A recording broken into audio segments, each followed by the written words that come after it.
You unlock this door with the key of imagination. Beyond it is another dimension, a dimension of sound, a dimension of sight, a dimension of mind. You're moving into a land of both shadow and substance, of things and ideas. You've just crossed over into the Twilight Zone.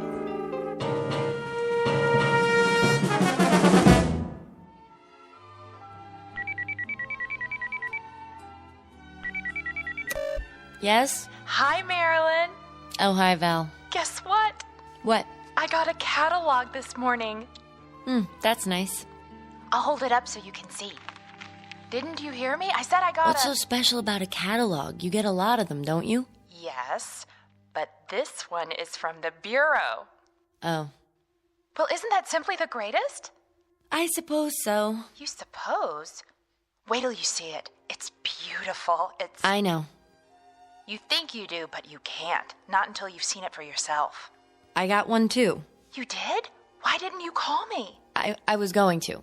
Honest. Isn't it wonderful? Oh, I can hardly wait. How long does it take, do you think? I don't know. A few days. But the transformation prom's next week. They have to give us time to decide. I don't need time. I've already made up my mind. You have? Number 12. They're so beautiful, with perfect blonde hair and those little noses that turn up at the end. My mother's a number 12. I know, and she looks so fabulous. Don't you think she looks fabulous? My mother's a number 14, but I always thought your mother looks so much better. Who wants to be a brunette? Nobody has dark hair nowadays. There's this one girl at school, that senior Jennifer. Well, she picked number 14. What a mistake. Nobody liked it. She tried to dye her hair last week and it came out all red and springy looking. Now she wears extra makeup. She thinks we won't notice. But her hair doesn't go with anything else. And... I have red hair. Oh, I know. Do you think there's something wrong with red hair? No, honest. It's great, really. But when you think about what you'll look like after the transformation, isn't it dreamy? Maybe I'll pick number 15. They have such nice long legs. Of course, number 11 does too, just like a dancer. Not as slim as number 12, but... I gotta go. To look at your catalog, I bet. Hold it up to the phone so I can see. It's not here. Well, where is it? You didn't lose it, did you? Better check, because if you did... My mother's got it. Oh, good.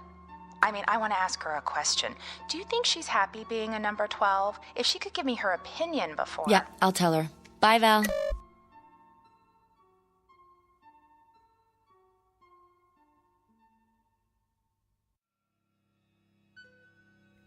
Portrait of an American girl caught in that transition known as the terrible teens. The place? A world very much like our own, with all the modern conveniences that make life healthy, happy, and safe. The time? Only a few years from now, when the passage into adulthood has been rendered as pleasant and painless as possible. The answer is technology, and the guarantee that beauty is available not only to the lucky few, but to all, equally and without prejudice. Call it the American dream. For what young girl would not want to be beautiful? Given the chance, what girl will not happily exchange a plain face for a pretty one, an overweight body for a slender one, a lonely adolescence for popularity? It's a dream that might happen tomorrow. But as we're about to see, it's already happening in the Twilight Zone. And now, The Twilight Zone and our story, Number 12 Looks Just Like You, starring Bonnie Somerville and Charles Shaughnessy, with Stacy Keach as your narrator. What are you doing, honey? I'm looking at the scrapbook. My old scrapbook? Oh, dear. How embarrassing. I think it's nice. You should be looking at your new catalog. Here, I brought it back. That's all right. They all look so pretty, don't they? I can't decide.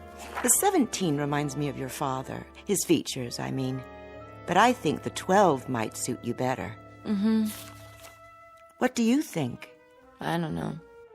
I thought we should look at it together, all right? If you say so. Of course, you can't see the details clearly. The holograms are so small. Just the basic faces and figures and how they look wearing different outfits. But you get the idea. What's the matter? Nothing. Are you listening to me? I'm sorry, Mothers. Some of the pictures in this old album... Sometimes I don't understand you, darling. What do you mean? Most girls your age are thrilled to death when it's time to choose a pattern. Have you even looked at the catalog? Yes. I remember how excited I was before I made my choice. I couldn't sleep for 3 nights. The patterns were all so lovely, I couldn't make up my mind. My mother had to help me decide. I finally chose number 12. I guess that's everyone's favorite. Is it? Aren't you excited? Mm-hmm. What is it in that old album that's so fascinating? The way you were. Before. Oh, you can't be serious. This page, for instance. Not that one. It is you, isn't it? See? It says Lana Donnelly. Oh, I can't believe how plain I was. No wonder I didn't have any friends as a child. The sandy hair, all those freckles. Like mine? Well, that's what you inherited. But when I see that thick waist in the picture, those ugly, shapeless legs, I absolutely want to cringe. I wish your father hadn't given you this book.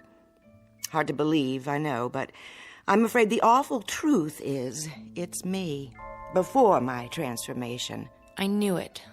I was such a sight. I wouldn't say that. I think you were beautiful. I really do. Well, I certainly don't.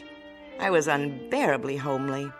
It was always hard on me at school until, well, thank goodness for the transformation. It's the most marvelous thing that could happen to a person, and it didn't come a moment too soon. Am I very homely now? Of course you aren't. Not to me. But afterwards, oh, think of it. You'll be beautiful. Mother. Yes, dear. May I ask you a question? Anything at all. Suppose I didn't want it. What? I wouldn't have to, would I? Darling, what are you talking about? At least I could wait a little while, couldn't I? Would that be all right? Oh, I don't think so. It has to be done at just the right time, a certain stage in your growth. Later, it's much harder. That's why the Bureau notified you. The time is now. But what if I'm not ready? You're just nervous, darling. There's nothing to worry about. Nothing at all. Say, I know what you need. You do? A glass of instant smile. I'll ring for Grace. I don't need anything. I think you do, if you could see yourself. But all of that will change. Just think. Turn it over in your mind and savor it. Very soon now, very, very soon, you can look like this. Or this. Who's that one? She's exactly your age. Isn't she beautiful? Her name is, let me see, Melanie Moore. There's no reason why this couldn't be you. Wouldn't that be wonderful? You rang, Mrs. Q-Barrel? Lana. Pardon me, Lana. A cup of instant smile for my daughter, Grace. Yes, ma'am. On second thought, make it 2. I could use a little pick-me-up myself. Right away. Teaching the help to use first names can be a problem these days. But we're all equal, aren't we? Yes, Mother. Remember that. After all, Grace is a number 12, too. Even if she is our maid. Oh, Mother. Why so glum, darling? I'm tired. I think I'll go to my room and lie down. That's a good idea. You're not yourself today. Oh? Who am I? You act as though there's something wrong with the transformation. I don't understand what possible objection anyone could have to being beautiful. After all, isn't everybody?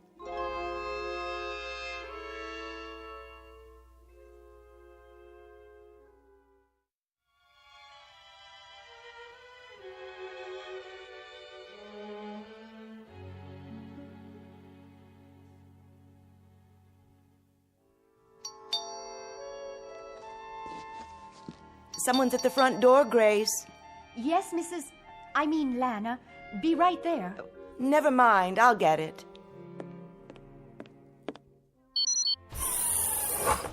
Hello, Lana. Oh, Rick. Thanks for coming by. How's Marilyn? The same. I almost couldn't believe what you said on the vidphone. I couldn't believe it myself. But it's true. She doesn't want the transformation. Can you imagine? Let me talk to her. I wish you would. Where is she now? In her room. I'll let her know you're here. Yes. Marilyn, are you awake? Why? Uncle Rick is here. He is? Be right there. That girl. You were her father's brother, Rick. What did he tell her? What do you mean? What could he possibly have said to give her these crazy ideas? It's an interesting question. Don't jump to conclusions. He was a good man. I know that. A little strange, perhaps, but a good man. I'll have a word with her. Might not have been his fault, you know. Then whose? Hard to say. They pick up so many peculiar notions from the Trivid and that school. Oh, here she is now. Don't let on that I called you. I won't. Honey, look who stopped by to see you. Hi, sweetheart. Uncle Rick! Oh, forget that uncle stuff, will you? You want me to start feeling old? Oh, you're not old. Can you stay? For a few minutes, I guess. I was just passing by and I... You two will excuse me. What's the matter, Mom? Nothing. I'm late for my culture class. Still taking that night course, huh?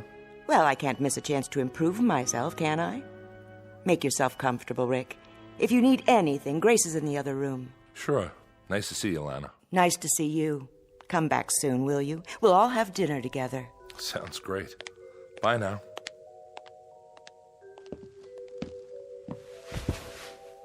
Now then, what's all this about? What's what about? Well, I gather your mother is worried. Oh. Don't say it like that. She cares very much about you. Because I don't want to be transformed? Something like that. Because I want to stay ugly. Stop it. You're many things, honey. Most of them delightful, but you're definitely not ugly. You're just... Just what? Not beautiful? Some people might say so. What would you say? You're different looking. Different good or different bad? Doesn't matter. The point is, people choose transformation when the opportunity comes along. I guess I'm not like other people. Your father chose it. I know. He was a number 17 just like you. Well, yes. 17 is the favorite for men these days. Has been for the past 20 years. My brother was a perfectionist. Wouldn't settle for anything less. Uncle Rick. Yes? Haven't you ever wanted to look like you? I do look like me. But you also look like a lot of other people. And all considered rather handsome, or so I'm told. Is that bad? Is it good to be like everybody? Isn't that the same as being nobody? I think it's time you tell me. Tell you what? We've been getting these radical ideas. My father used to say... Your father was a handsome man, wasn't he? Yes, but he read books. He thought about things. Sometimes we talk, just the two of us.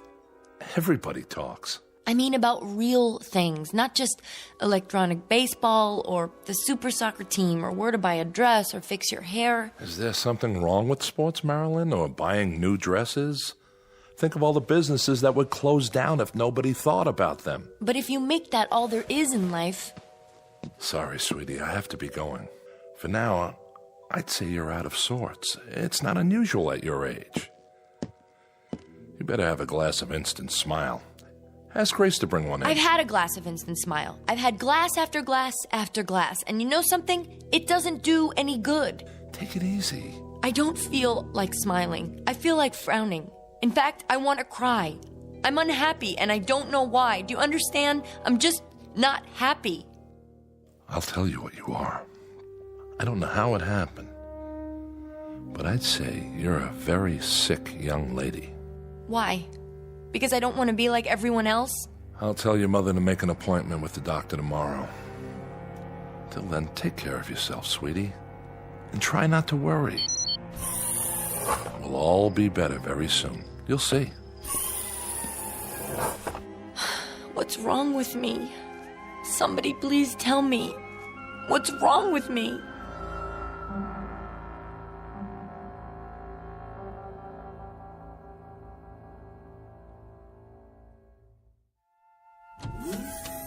So glad you could come.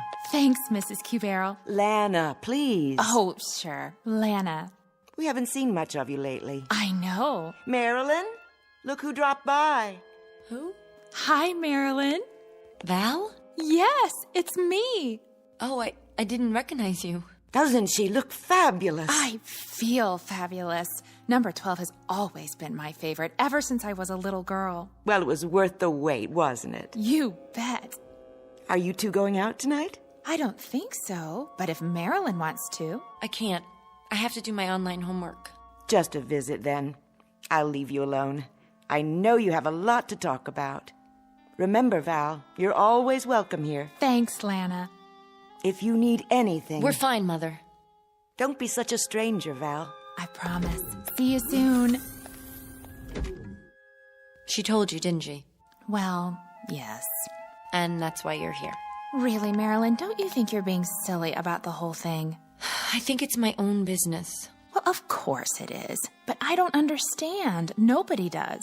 I just don't see why I have to make up my mind right now. There's no law, is there? But everyone has it done. Fine. They're not me. It doesn't hurt or anything if that's what you're worried about. When they did mine, I didn't feel a thing. I'm sure it didn't. Well, what then? You like the way I look, don't you? Sure. You look just like my mother now. Oh, excuse me. Like Lana. What's wrong with that? Nothing, Val. But I like you. Of course you do. We're friends. We'd be friends even if you didn't have the transformation. Don't you know that? That's not the important thing. What is important, Val? It's like getting a new dress or a new hairstyle. You just look better. You want to look as nice as you can, don't you? If I do it, I'll look like one of those holograms in the catalog. That's right, you will. And they're all beautiful, aren't they? What's wrong with that? I don't know. But somehow I have this feeling that it's wrong. Why? How will you know me afterwards? How will anyone know me? That doesn't make sense. You know what I think, Marilyn? I think you're just plain weird. If everybody says it's all right, if the whole world thinks it is, then how can you say something different? I don't get it. You're the one who doesn't get it. I don't want to look like someone else. Val, I want to look like me. I won't let them change me into something else. I won't let them. Help me, please, Val. I don't have anyone else who'll listen. Please help me.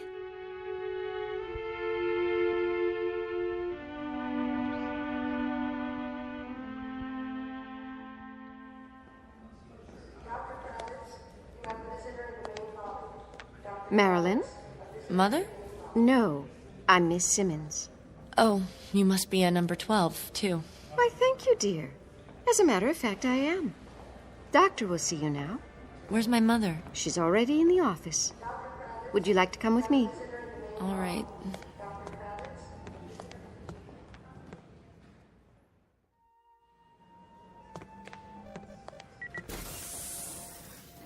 Dr. Hortel? Yes, nurse. Miss Cuberl is here. Thank you, Eva. Hello, Marilyn, darling. The doctor and I were just having a talk. Please call me Rex. All right, Rex. Would you care for a beverage, Marilyn? No, thank you. That'll be all for now. Very well. Call me if you need anything. Yes, I will. Have a seat by me. The couch is very comfortable. What's this for? Oh, just a simple interview. Your mother, Lana, wanted us to get acquainted.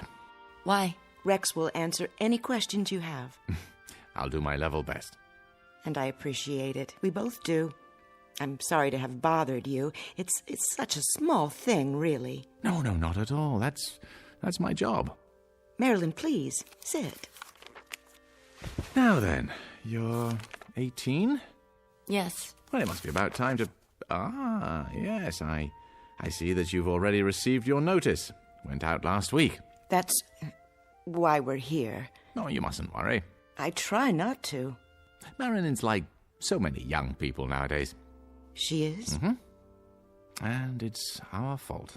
How so? Well, because we haven't made things clear to her. It's a matter of communication. But when you deal with a bureaucracy, well, there's bound to be an information lag.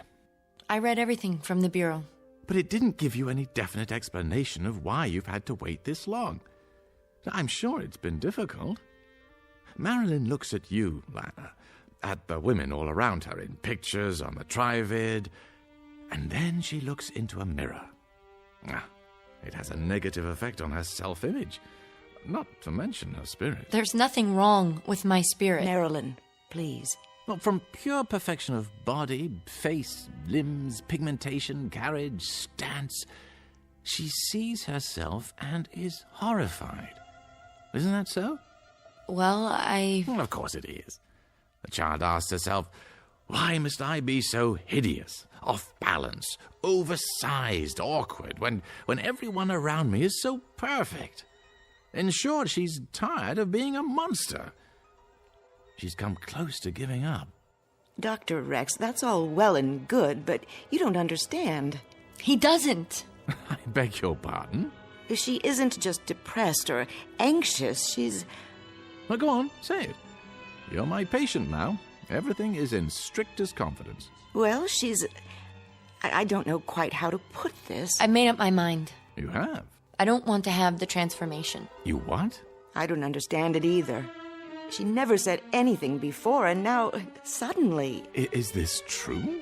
Yes. Oh, perhaps you'd like to talk about it. Not particularly. She won't give any reasons. She just... Suppose you tell me, Marilyn. In your own words. There's nothing to tell. I just don't want to change. You do understand that transformation is a normal part of growing up. It has been for years now. In a way, it's a milestone. A sign of maturity. It means you're ready to take your place in the adult world. How? By being like everybody else? Well, I wouldn't say that. No, there are a great many styles in the catalogue. You're absolutely free to choose any one you like. There's no pressure on you at all. No coercion. Isn't there? No, that would be against regulations. But I have to choose one, even if I don't want to. That's the way it's set up. If I don't, well, I don't even know what would happen to me. You make it sound like you're being forced. No, that would be contrary to free will. And if there's one thing this country guarantees... But what would happen if I don't? If I stay the way I want to be? Why do people care so much? I thought this was supposed to be a democracy where we respect everybody. Marilyn! Even if they want to be different. Even if they want to live their lives the way You they... mustn't talk like that. Why not? You've been given every advantage, every privilege. We're talking about a chance to develop your full potential. Would you mind if I conduct a test? What kind of test? A personality profile. For my records. I don't see why not. Do you, Marilyn? Come over here, please. What's that machine? Oh, it simply scans your mental activity, then prints it out on a strip of paper. The whole process takes a few seconds. It's quite painless, I assure you. All you need to do is sit in this chair. It's all right, darling. I promise. What are you putting on my head? A cranial recorder. I'm sure you've had this done before. You did. When you first started school, remember? All right, close your eyes, please, and sit quietly. Now, you must understand, the transformation is desirable not only from an aesthetic point of view. It plays an important role in one's psychological adjustment. According to scientific research, it's absolutely vital. There, that's all there is to it. What does it say? Lana, was there anything specific that triggered your daughter's feelings? An emotional incident of some sort? Nothing that I'm aware of. She's never shown much interest in her appearance, but I honestly can't imagine anything that Your husband died in the Ganymede incident, I see. 5 years ago. Did you ever discuss this matter with him? Yes. I recall that he had some misgivings at first, but he finally chose number 17. Your number. Huh, I see. You remind me so much of him. Your eyes and the way you walk. Well, that's hardly surprising. It's an outstanding design. He's not Daddy, Mother, or Uncle Rick. Now, you can go back to the couch now, Marilyn. We're all finished. Just lift the helmet off. You were very fond of your father, I take it. Yes. And you respected his opinions, didn't you? He was very, very intelligent. Oh, I'm sure he was. Did he ever tell you that the transformation was bad? Not exactly. I'm sure he didn't. What did he tell you? He said he thought it was tragic. Jack had some ideas that were rather nonconformist, Doctor. But it was just talk. He had the highest physical and psychological rating with the rocket service. Well, this is a very unusual case. I'll require some additional time to look into the matter. Suppose I get in touch with you, say, in a few days. That will be fine. I appreciate your seeing us. Did you find out? What's that? The machine. Did you find out what's inside my head? Oh, your general intelligence rating is quite high. Social adaptation, good. Powers of reasoning appear normal. Oh, above normal, in fact. Then why won't you let me make up my own mind? Honey, please. Why can't I? Why should I be forced to do something I don't want to do? You can't make me, can you? Oh, no one has ever been forced to take the transformation. No, the problem is to discover why you don't want it. Then, once we understand that, well, we'll make whatever corrections are necessary. You're something of a challenge, young lady. Don't you worry. I'm sure we'll be able to handle it. Whatever it takes.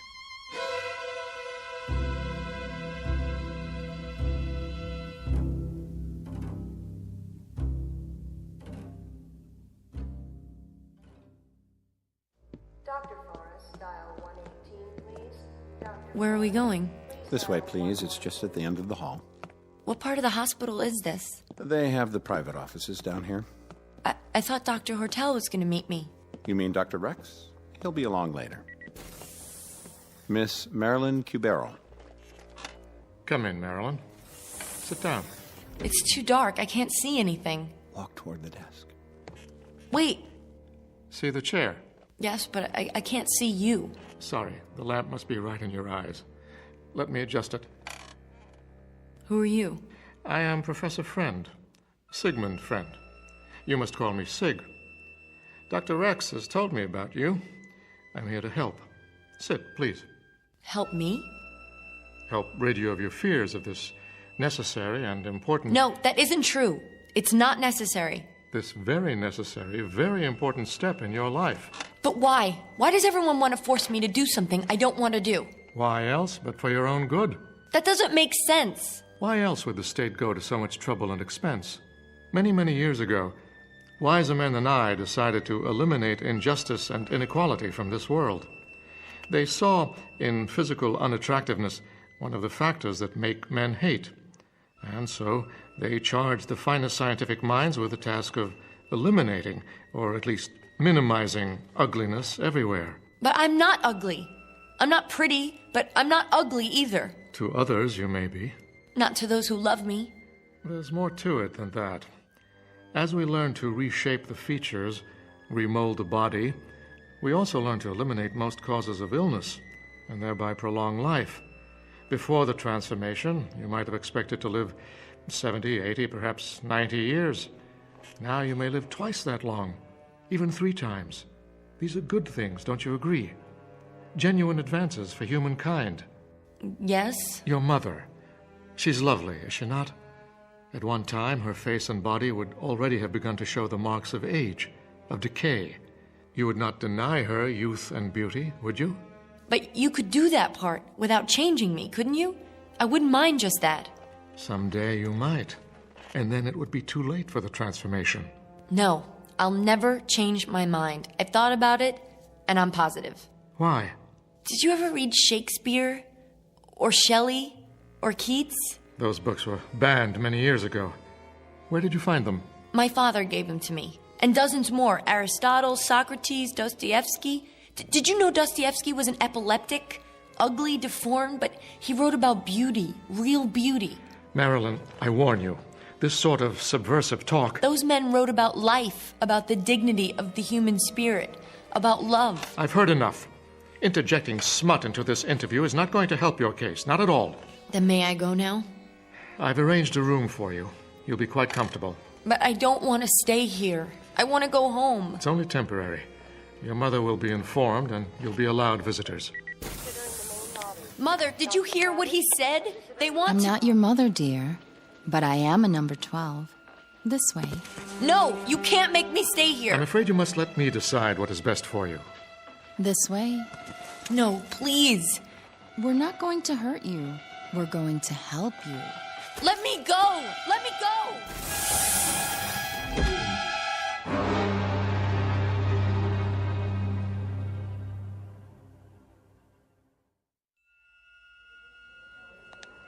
We're almost there. Just ahead. Third room on the left. And you're sure she's all right? Oh, absolutely. I'm so glad. Did you know, Doctor, we've been best friends since preschool? Well, she's lucky to have a friend like you. And a mother who cares so much. Like you, Lana. I hope she's awake. Marilyn, Dr. Rex? you have company. Oh, Mother. She was quite upset last night. I gave her something to help her sleep. Hello, darling. You haven't done anything to her yet. Oh, a mild sedative, nothing more. If you'll excuse me, I have to look in on another patient. Of course, Doctor. Thank you. Hi, Marilyn. Hello, Val. Are you okay? I think so. We'd have been here sooner, only the doctor said you were sleeping. How do you feel? I don't know. What happened? Nothing. They just wouldn't let me go. Oh, Mother, they're gonna do it anyway. They're gonna make me do it. That's not true, Marilyn.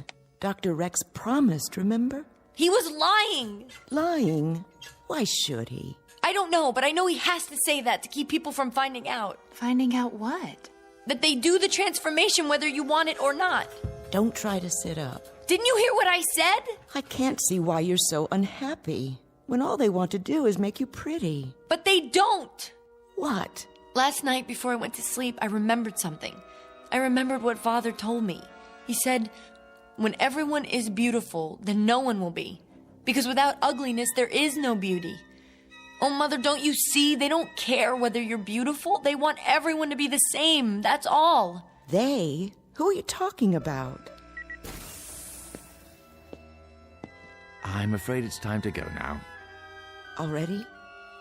If it's all right, I'd like to stay and talk to Marilyn some more. Well, just for a few minutes.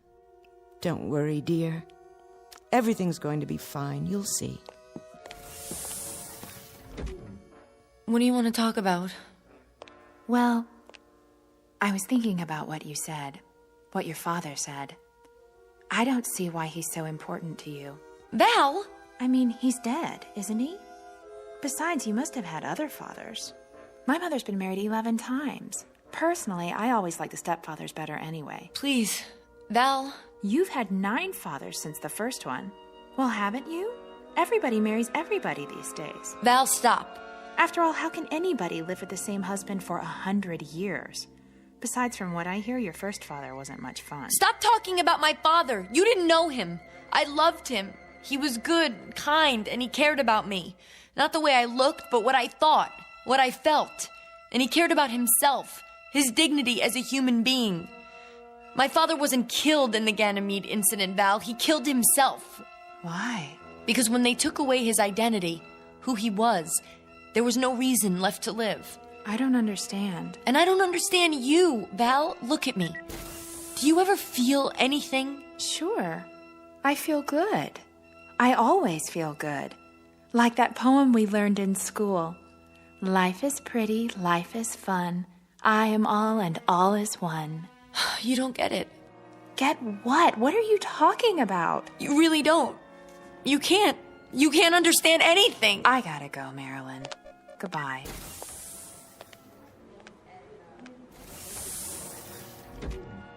I have to get out of here.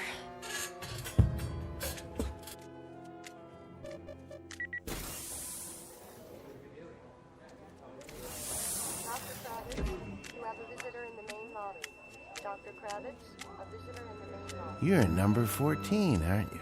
Yes. Do you like 14s? I do now. Have you had lunch yet? I was just on my way to the 22nd floor. That's amazing. So was I. Working a long shift today? Till 7. Then I'm free. That's great. Say, have you seen the Holo Lounge yet? If you like, I was thinking we could... Which is the way out? I can't remember. Must be those 2 doors at the end.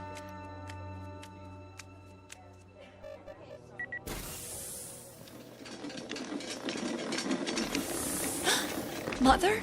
What's that? Is that my mother on the gurney? Is your mother pregnant? No. Then your mother must be a number 12. Are you all right? Yes, I'm fine. What are you doing in your hospital gown? I was just looking for the nurse. You better stay in your room. Push the button by the bed. The nurse will be along. Okay, I'll do that. Thank you.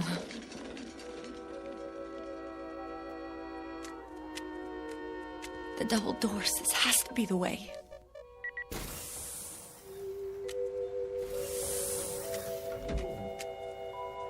Hello? What is this place? Somebody? Hello, my dear. We've been expecting you. Dr. Rex? Where am I? What? This is an operating room. No! No need to run. Sooner or later, everyone decides to be beautiful. What number have you chosen? No, please, please!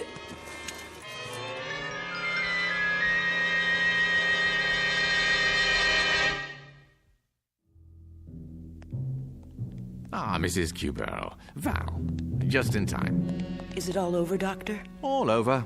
Is she okay? She's fine. You'll see for yourself. I've been so worried the last few days. She seemed in such a state. It's as I told you. Occasionally, a young person has difficulty adjusting to the idea. It always works out fine in the end. It never fails. A complete self-contained procedure. Mother! Val! You see? What did I tell you?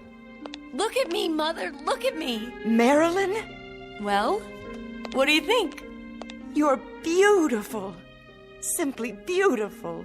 Wow, I love your long legs. And the nicest part of all, Val, now I look just like you and Mother. Turn around so I can see you. Do you like my makeup? They even gave me some high heels. Of course, I'll need a new dress to go with my new look. Yes, yes you will. Come along, Marilyn. We'll do some shopping on the way home. Then we'll have a party, and all your friends can come over. You're going to have so many new friends from now on. I know. Isn't it exciting?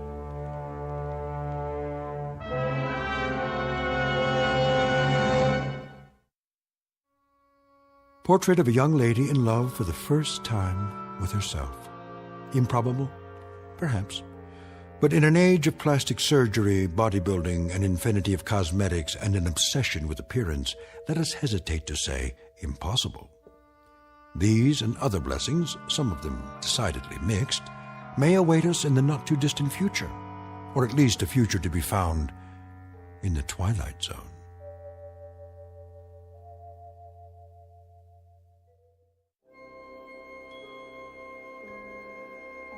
Hi, this is Carl Amari, producer of the Twilight Zone radio dramas. I'd like to take a moment to tell you about our official website at twilightzoneradio.com, where you'll get the latest news and information on these Twilight Zone radio dramas. Plus, at twilightzoneradio.com, you can digitally download 3 free episodes or any of our episodes for only $1.95 each. In this age of ever-changing technology, we've decided to make these episodes instantly available to you by making the Twilight Zone radio dramas a digital download-only series. This means that this series will no longer be offered on CD. The CD collections at our website are now being offered while supplies last at buy one, get one free. So be sure to get your favorites before they're sold out. Be sure to visit us often, and I'll see you in the zone.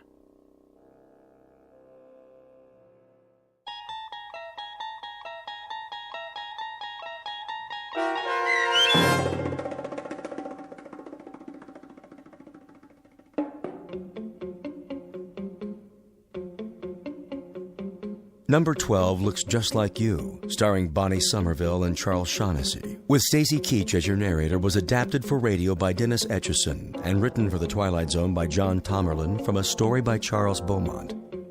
Heard in the cast were Mike Starr, Linda Ryder, Rebecca Spence, David Darlow, Nick Sandys, Nina LaSalle's, Tom McElroy, Rick Arthur, Chobi Cerny, Fernette Lebo, and Terry Lopez. This copyrighted radio series is produced and directed by Carl Amari for Falcon Picture Group. Sound design and custom Foley effects for The Twilight Zone by Cerny American creatives Bob Benson, Craig Lee, Michael Slaybach, and Matt Sorrow. To learn more about the Twilight Zone radio dramas and to contact us, visit our official website at twilightzoneradio.com. Doug James speaking.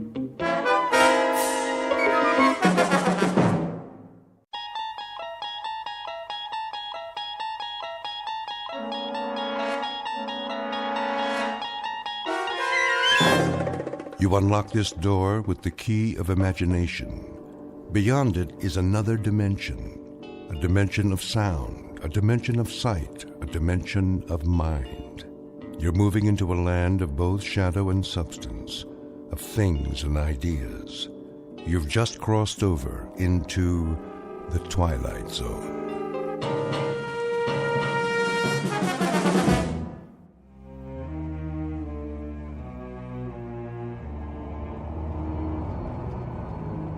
Why are you driving so slowly, Miller? Sorry, sir. The traffic is unusually heavy today. I can see that, but can't you speed it up a bit? I wish I could, Mr. Gordon.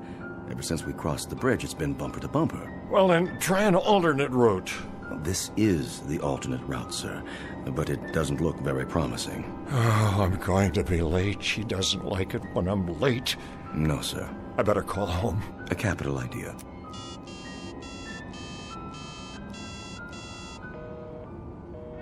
It's busy again. Yes, sir. There's something wrong with this phone. The batteries are going haywire. Would you like to try mine, sir? Yes. Pass it back to me. I'll dial if you like. What number? You know the number. My apartment, of course. I'll give it here. Very good, sir.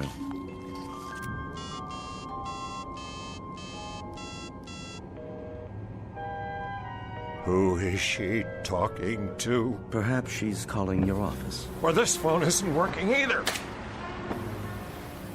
What did you do, sir? Throw it out the window. Cheap plastic contraption.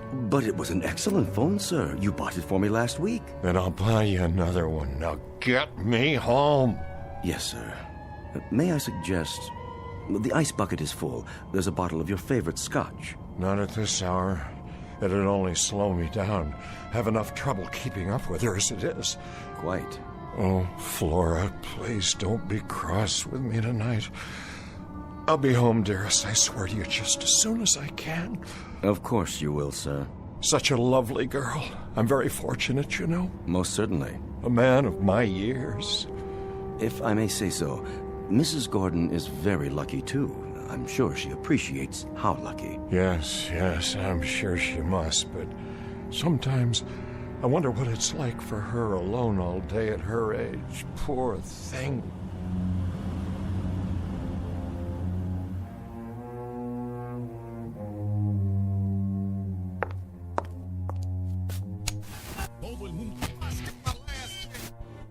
Another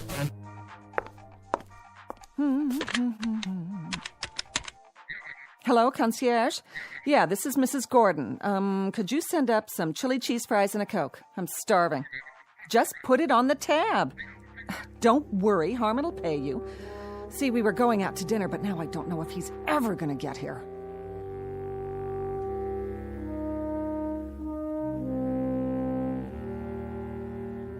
Picture of an unlikely lady-in-waiting and her knight in not-so-shining armor. An aging man who leads his life, as Thoreau said, in quiet desperation. Because Harmon Gordon is a slave of love, and has been, most unfortunately for him, ever since his heart was captured by a woman some 40 years his junior. And because of this, he runs when he should walk. He surrenders when simple pride dictates he should take a stand. He pines away for the lost morning of his life when he should be enjoying the evening.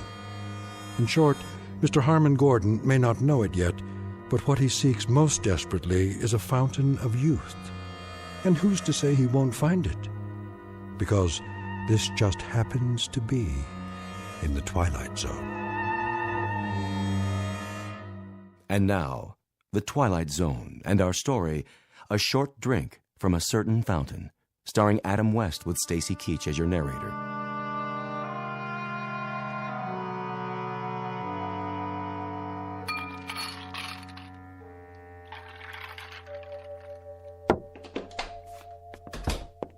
Flora? Flora, dear. Over here, Romeo. Oh, there you are, darling. What happened to you? Please accept my apologies. The traffic was backed up all the way from the office. How come I'm not surprised? You'd be late for your own funeral. And what did you do today? Go shopping again? Oh, I had a ball, an absolute swinging time. I only ask in passing, my dear, because I'm concerned. Oh, let's see. I had breakfast, and then I had lunch, and then I fired that stupid maid, and then I waited for you. Whether you realize it or not, big boy, that routine gets old fast. Very old. I'm truly sorry. Well, all in all, Harmon, it was one of those days that makes you want to jump off a bridge. Earth to Harmon, do you read me? There's still time if you care to go out. Yeah, and do what? Dinner at the tavern? Whoop-de-doo. I thought you liked the food there. How about the Rainbow Room? Well, I suppose, if you prefer, it is awfully noisy there. At least we could hear some music. You want music? But I've bought you all the latest recordings. I want live music, any kind. I don't care, as long as I can dance. Dance? Matter of fact, I feel like dancing right now. You do? Will you dance with me, Harmon? Well, I suppose. Come on, baby. Let's see what you've got. Let me take off my hat and coat. Oh, come on, loosen up. Let it move you. Feel that beat? I'm trying, dear. Move it, Harmon. I'm doing my best. What's wrong with you? I can't keep up. Shake your booty. Now move your arms like this. Flora, please be more careful. It was just a piece of glass. It was a very old piece of glass. Worth what, 89 cents? Hardly. This was a Wedgwood. Big deal. I'll buy you 6 more just like it. I'll even have the concierge gift wrap them for our anniversary. Then we can sit around and play old records. Sounds like a hot night to me. What's that tune you like? Come to the church in the wildwood? Oh, a real toe tapper. You keep forgetting that I'm no longer a varsity end. Were you ever? Furthermore, if my doctor had witnessed that little burst of activity just now... Oh, that's always your excuse. It's not an excuse. My heart... If you keep telling me about your heart and all your aches and pains, Harmon, I'm gonna run out and get sick. Would you mind putting that cigarette out, dear? I've asked you not to smoke. Why not? Bad for your heart? You might start a serious fire. Honey, baby, one of these fine late evenings, that's exactly what I'm gonna do. Torch this whole mausoleum. There are things here that mean a great deal to me. Like what? That eyesore I knocked over? It was my mother's. Oh, spare me. It was worth very little except for the sentimental value. That's a word you may not understand, Flora. Sentiment. It means the capacity to love. Listen, big boy, if I don't fill the bill anymore, just say it loud and clear. In case you forgot, there are 14 flights a day to Reno, and I'd love to be on any one of them. But if I am, you're gonna pay. Big time. Flora, darling, I am not angry. I simply wish that, well, that you'd be a little more careful and considerate. Somebody should have wished that 5 years ago when you and I signed the papers. I knew you were old, Harmon, but I didn't know how old. You better watch yourself, honey. If you ever take me to a swinging weekend in Egypt, I might just run away with a mummy. Know what I mean? I'll just wash up a bit and we can go out to dinner. Oh, you do that. We'll make it your night, baby. We'll go someplace wild, like the Elks Lodge.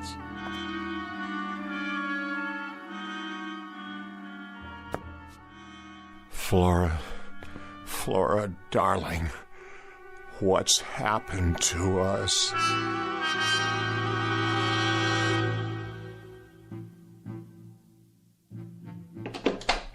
That's it. Flora? I told you, I don't want to talk about it anymore. But Flora, dear, I told you I was tired before we left. Flora, dear, I told you I was tired. You're always tired. It's not something I can control. These pills I take. I didn't ask you to run the mile. I just asked you to go dancing or to the movies or someplace. Any place but here. We went dancing on Monday evening. We've been to the movies twice this week. I only thought... Thought what? That you could take my mind off what a miserable bore you are? Well, let me tell you something, honey. I only thought that, well, just one evening, only one, we could quietly watch television or read or have a conversation. It's a fine art, you know. The two of us with no one else around. Something to bring us closer together. And you think that's all it takes? This is so like you. The Late Late Show after we have a game of chess. That's not what I mean. Sounds really great for senior citizens at the old folks' home. But for your information, sweetie pie, I don't have my reservation there yet. They won't let me in. I still have my own teeth. Flora, try to be reasonable. And don't tell me how you picked me out of a chorus line and introduced me to the finer things in life. Your idea of the finer things is to hold hands in church and listen to the organ music. Flora, you know that isn't true. Take my advice. Get yourself a nice glass of warm milk and curl up with an almanac. Whatever it takes to get you through the night. Because this time, it ain't me, babe.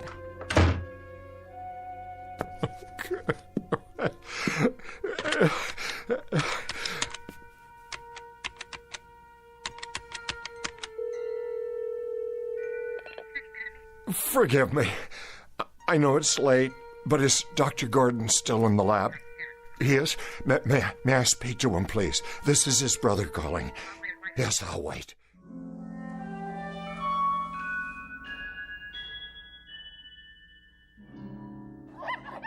Now then, Leonard. Yes? Which monkey would you say is dominant in this group? I guess the largest. Look again. The largest monkey is seated in the corner of the cage doing absolutely nothing. Doesn't seem very dominant now, does he? You're right. Now, notice the small one in the center of the group. The young one? He has the food and water to himself. No one's challenging his position. But doesn't that go against the normal rules? Of social organization? Not where the young are concerned. And the cause of this new hierarchy, Leonard, is the Gordon vaccine. He's been injected for 3 weeks running now. His appearance has changed, and the others can see it. They may not understand, but they respect it. They have to. They share a responsibility for his well-being. I see. Dr. Gordon. The implications... I mean, if this process could be extended to other species, other social structures, the results would be... Just a moment. Yes, Julie, I thought I told you no more calls. I'm sorry, sir, but it's your brother. He asked me to ring through. Harmon? Well, what do you know? Put him on. Yes, sir. Go ahead, Mr. Gordon. Raymond? Harmon, is that you? I hope I'm not interrupting. Are you all right? You sound a bit under the weather. Fine. Look, Raymond, I was just wondering if you could come over this evening. Tonight? Well, I don't know. I was just training a new assistant. How about lunch tomorrow? I'm afraid that won't do. I know it's late, but I'd like to see you. Why so mysterious? If it's something to do with your health... No. Everything's all right. Everything's fine. It's just that, well, I'd like to talk to you. I see. Raymond, please come over. I'm at my wit's end. I must talk to you. Very well, then. Thank you, Raymond. You don't know how much this means to me. Relax, old boy. I'll be there as soon as I lock up. What is it, Doctor? Nothing serious, I hope. No, nothing serious. But if I'm not mistaken, there may be a slight problem of social organization in my own family.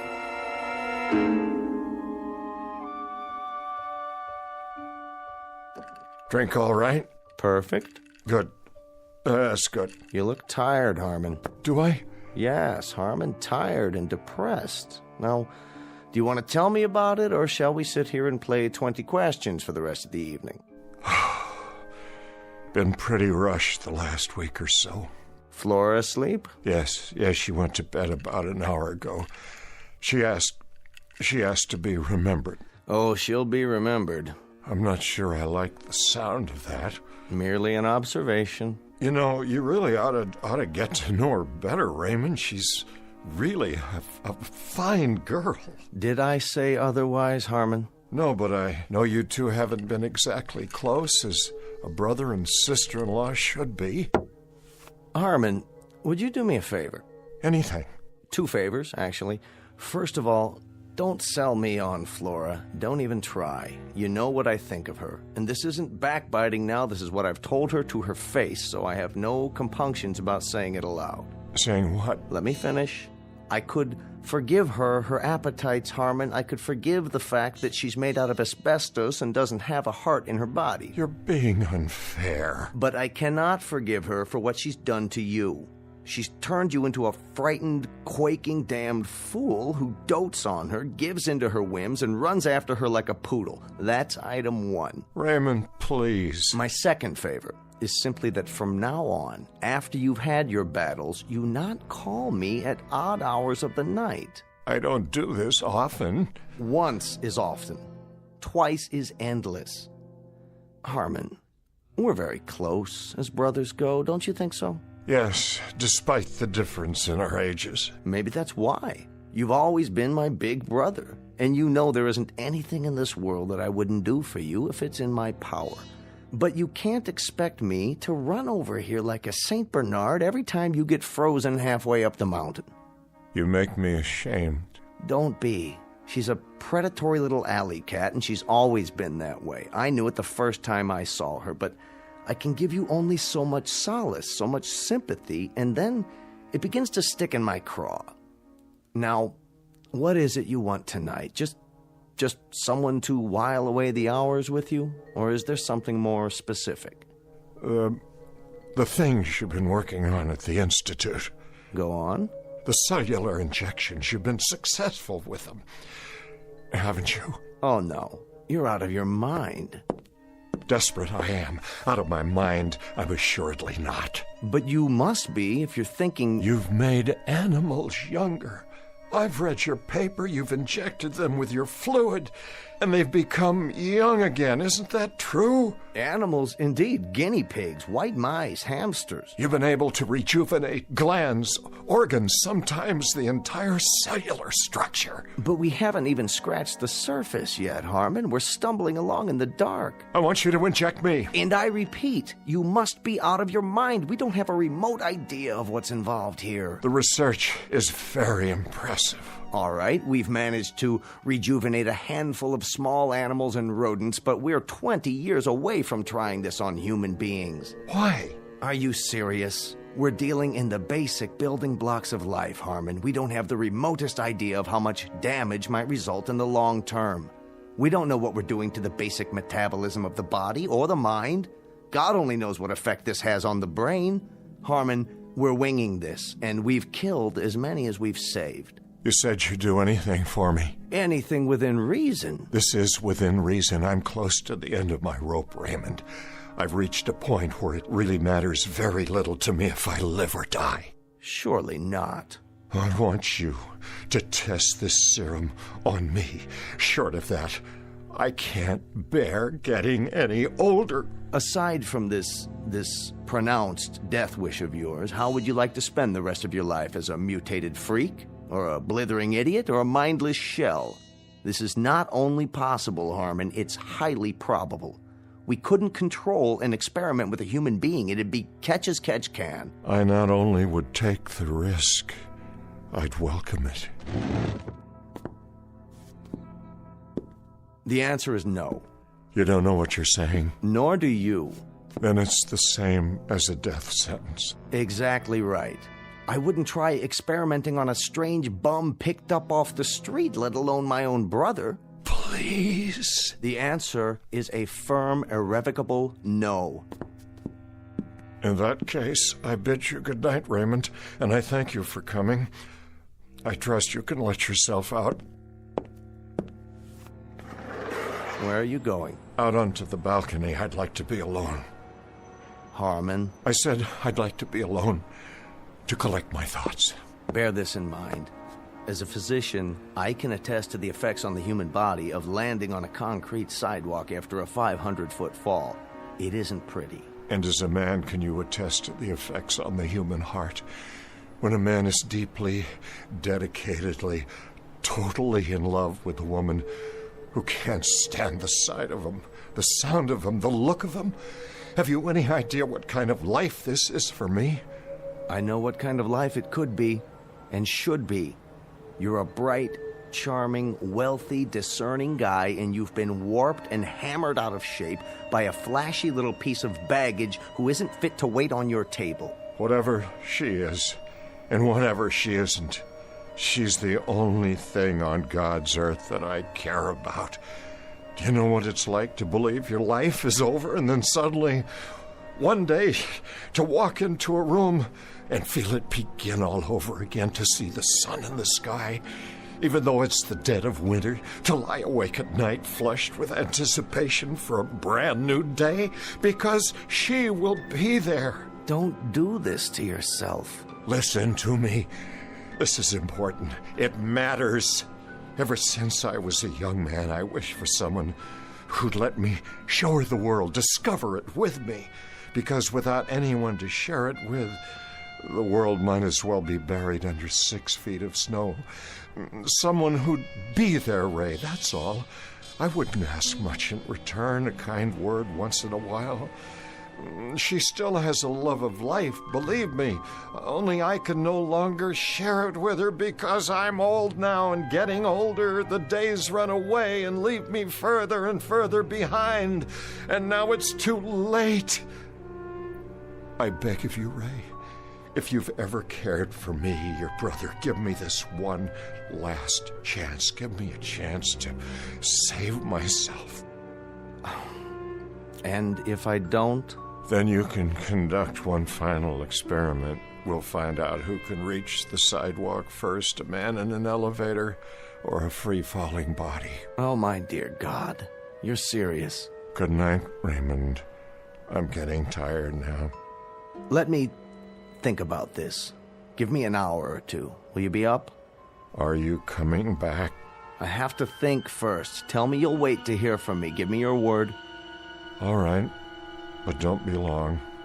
Soon now I'll need to rest.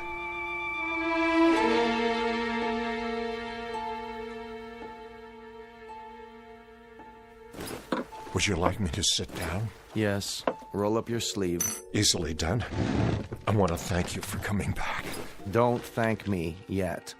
I have to swab your arm. You'll feel a slight sting. There.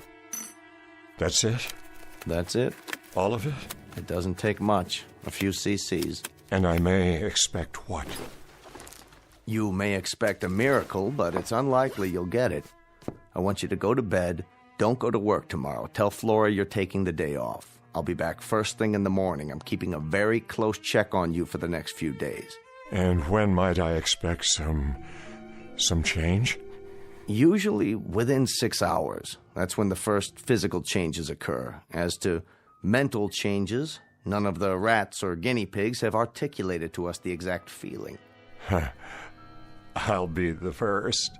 You'll be the first. Making the assumption, of course, that you'll be alive. Oh, I'll be alive, all right.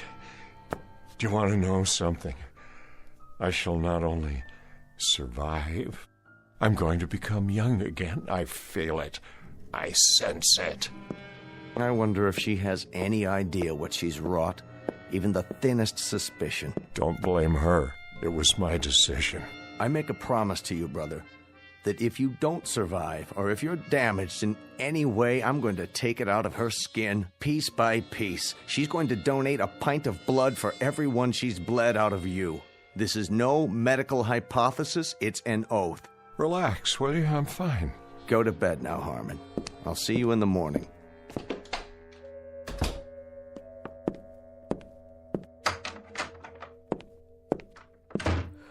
Oh, that you, Harmon? Yes, Flora. Go back to sleep. What are you doing in front of the mirror? Just looking at myself, dear. Well, don't do that. You'll have a nightmare. Time to call it a day, lover boy. Or are you going to stay up all night? I like the sound of that. Up all night. You know, I just might... Don't take all the covers when you get in bed. I'm trying to sleep. Of course you are, Flora. Pleasant dreams.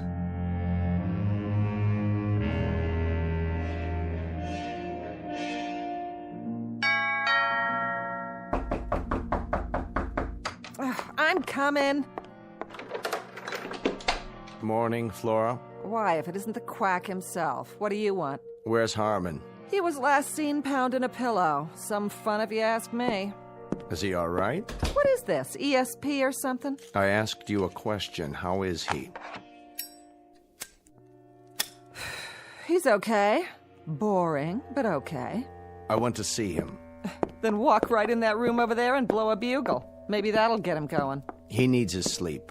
I'll wait for him to get up. You do that. Take off your stethoscope and make yourself at home. You haven't talked to him this morning? I haven't talked to anyone.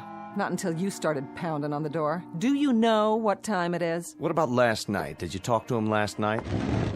What difference does it make? He never has more than 2 words to say. But he sounded lucid to you? Look, Pally, I'm not the night nurse. I think you're in the wrong ward. Besides that, you bore me almost as much as Harmon. Now listen to me, you little... Get your hands off of me, Frankenstein. Harmon, how do you feel? I'm not sure. Harmon, how do you feel? Poor little... Harmon? Is that you? Harmon, take your hands away from your face. Let's open the curtains and throw some light on the subject. Your face? What's wrong with it? Look at your reflection in the window glass. Oh, well, what do you know? Incredible what a good night's sleep will do for a man, isn't it? Absolutely incredible. Harmon, what's happened to you? To the bags under your eyes, the lines. Are you wearing makeup or something? Makeup? No makeup, my dear. Just a few hours of sound, refreshing sleep. You look different. Do I? You look wonderful. You look so young. What have you done to yourself? Ask my brother over there. Don't ask his brother. His brother doesn't know. How do you feel, Harmon? How do I feel? Like $10 million, tax-free. That's how I feel. You know what I'm going to do for you, Ray? I'm going to let you take me on a tour. They can write you up in all the medical journals. That won't be necessary. But first, you'll have to give me 4 weeks. Flora and I are going to take a little ocean trip. Would you like that, my dear? Oh, an ocean trip? Oh, you bunny rabbit, you. Oh, Harmon. Darling, when do we go? I've given it some thought. I think we ought to check out whatever sails tonight. Unless you'd rather fly. Honey, baby, I am flying. Boat, plane, who cares? Oh, I don't know what's happened to you, but I'll clue you, Big Daddy. I don't even care. Whatever it is, I like it. I like it very much. Mm-hmm. I don't think you'd better plan on any trips, at least for a while yet. Oh, blow it at your black bag. I'm going to get fixed up for you, honey. Don't go away. I'll be right back. Where do you want to go? Australia, Fiji, the Hawaiian Islands? Where? You name it, honey, and I'm there. I'm serious, Harmon. You can't go running off. Not now. Just look at it. My reflection in the glass. Please, sit down. No, wait. What? I don't believe it. I'm still changing. My hair is black again, jet black. And what's this? A little mustache, and it's black too. I want Flora to see it. Not just yet. But this is astounding. I haven't worn a mustache since... Since you were 30 years old, which is precisely the age you look now, at least at this moment. This is fantastic. This is absolutely fantastic. I'm getting younger, every 20 minutes? When I woke up this morning, I looked 45. Now I look 30. If I keep going at this rate, I may get drafted again. That is... what's the matter? Don't you get it? That's just it. I do. If you keep going at this rate, I think we're in deep trouble. Raymond, this is beyond conception. You can't imagine what it's like. I feel light all over. I can breathe again. No fatigue, no heavy, dull tiredness. I feel as if I've been lugging a case of concrete on my back and somebody just cut it away. Let me see your face. I don't know whether you realize this or not, but you've just altered not only my face, but the face of mankind. You've written a whole new chapter in medical history. I said, show me your face. Where's my mustache? What's going on? I wish I knew. But more than that, I wish I knew when it would stop. Or if it will. Why don't I make us some coffee now and we can... Harmon. Harmon, you've changed again. I know. I'm even younger. Oh, what's going on? What is going on here? Raymond, it's starting again. I feel it. I feel it happening inside. I still feel it. You'd better get back to bed. Yes, I think I will. I think I'll go back to bed now. Harmon, I want you to tell me what's going on. I don't like it. I don't like it one bit. Let me go, please. What's happening to you? Your robe, it's too big. Why, Harmon? Take your hands away from your face. You've got to tell me what... No, Flora. Oh, no! Let him alone, Flora. Let him have some privacy.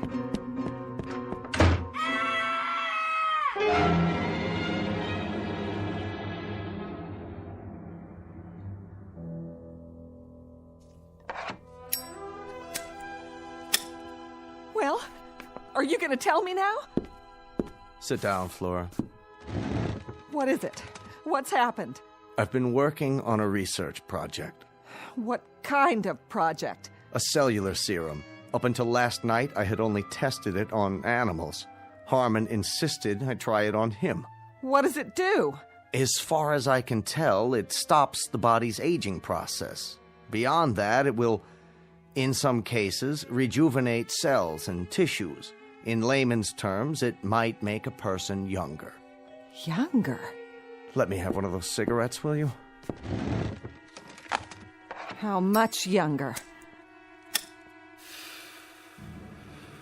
We were never able to ascertain how much once the serum took effect or how long the process would take. But now, I believe we know. I don't understand. I suppose there are variables to consider, but in the case of Harmon, the process took approximately 10 hours.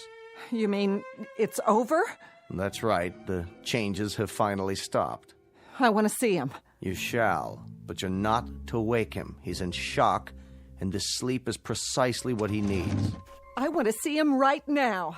Do you? Suddenly so solicitous. Very touching. Don't you try to stop me. Flora, as of right now, as of this very moment, you'll have some adjustments to make. What are you talking about? I want to see Harmon. From this point onward, you'll have to readjust your entire life. This is some kind of trick. I want to see my husband. Look at me and listen. Let me go. Harmon is sleeping, but when he wakes up, he's going to need your help. Help? What kind of help? Let me see him. I'll let you see him, but I think you'd best get oriented first. I don't need anything from you.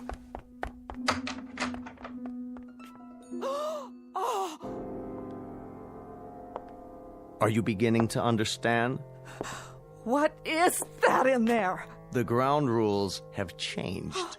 The world no longer begins and ends with Flora. It isn't just Flora's wishes, Flora's temperament, Flora's capacity for anger, Flora's needs. Now it's something else. Something very different. Take a good, long look. I don't want to. That's very nice, but you have no choice. You've got a responsibility and you're going to honor it. You're going to take care of Harmon now.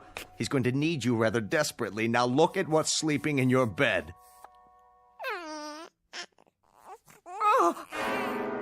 There, little fellow. Go back to sleep. The world isn't such a bad place. You'll see. Oh, Flora, if you're leaving, my dear, make note of the fact that the clothes you have on are all that you take with you. You're out of your mind. If you think I'm going to spend the rest of my life taking care of that grubby, thumb-sucking little baby in there... That's precisely what you're going to do. Short of that, Flora, my dear, you leave the premises as you came, unadorned. The furs, the jewelry, and everything else my brother gave you, that remains here. You can't make me stay here, and neither can he. There's other fish in this ocean, mister. Indeed there are, but you're not married to them. You happen to be married to my brother. That's crazy. Not crazy, Flora. Bizarre, perhaps, but very much a fact. And if I find out that he's left alone with maids, governesses, nurses, you're going to find yourself back on the chorus line. What? Do you understand, Flora? He's to get attention now, the attention he deserves. I don't mean intermittent, sporadic moments between nightclubs and beauty parlors. I mean morning till night. Won't he grow? Yes. As of right now, he will grow. A little bit older each day, just as any little boy. It isn't fair. Isn't it? The two poles of life where respect is most needed. But it's the second one that's often shortchanged. You'll experience the process together. He'll be growing older, and so will you, until you're both truly old. A little poetic justice, don't you think?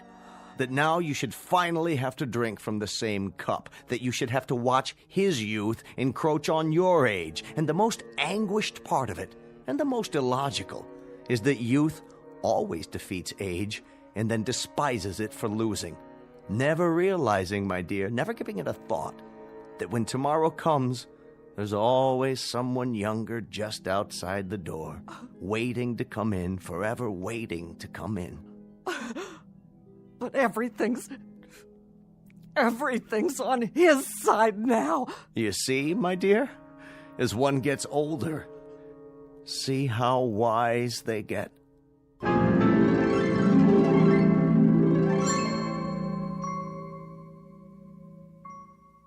Shh. Harmon Gordon is sleeping. He's taking a little nap. He'll wake up soon and impatiently demand a lollipop or a stuffed toy or some other form of attention. Youth is like that. It demands. If you don't believe it, ask Flora. Ask her any day of the ensuing weeks of her life as she takes notes during the coming years and realizes that the worm has turned. The oppressed has become the persecutor, and youth has taken over. It's simply the way the calendar crumbles in the Twilight Zone.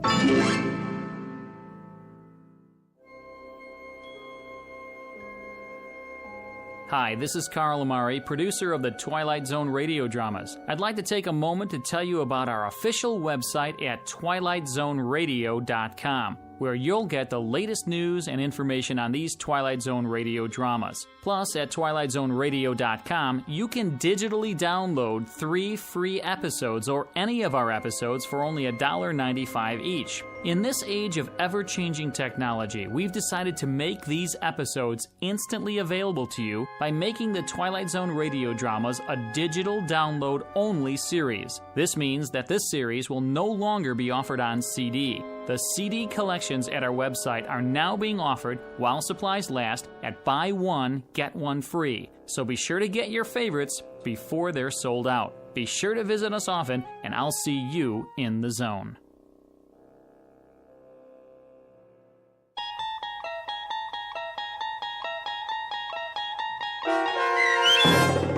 A Short Drink from a Certain Fountain, starring Adam West, with Stacy Keach as your narrator, was adapted for radio by Dennis Etchison and based on a script by Rod Serling from an idea by Lou Holtz. Heard in the cast were Meg Thalken, Christian Stolte, Doug James, and Lynn Foley. To learn more about the Twilight Zone radio dramas and to obtain audio cassettes and CDs of these programs, visit our website at twilightzoneradio.com. This copyrighted radio series is produced and directed by Carl Amari and Roger Wolski for Falcon Picture Group. Doug James speaking.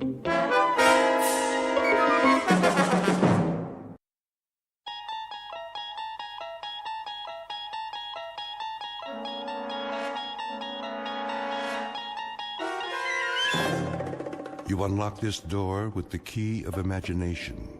Beyond it is another dimension, a dimension of sound, a dimension of sight, a dimension of mind. You're moving into a land of both shadow and substance, of things and ideas. You've just crossed over into the Twilight Zone.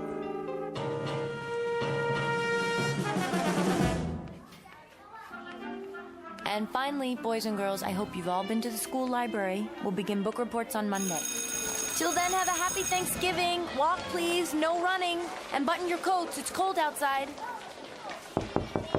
Knock, knock. Oh, hi, Lynn. Did you get your car fixed? Not yet. You're kidding. It was supposed to be ready yesterday. Something about a part they had to order. Well, come on. I'll give you a ride home. It's only a few blocks. Don't be silly. You're right on the way. I have to straighten up first. Straighten what? Your classroom looks better than mine. You know, Helen, they have people who come in after we're gone. They're called janitors. I know. You're very kind, really, but I have to... Have to what? Who's that? Where? In the hall. I don't hear anything. That song. Hello? Is someone there? What's the matter? I thought I heard a child. Take a look. All the kids are gone, and we're off for 4 whole days, okay? Now grab your stuff and let's get out of here. We can have a drink if you want. I know a perfect little place. I don't know. I do. Trust me, they have a great happy hour, and you won't believe the men. From the bank and that new office building downtown. You go ahead. I'm fine. Oh, I get it. Hot date tonight, huh? Nothing like that. I have a test to grade. So, you've got till Monday. I know, but maybe some other time. All right, be that way. Get your papers. I'll walk you out.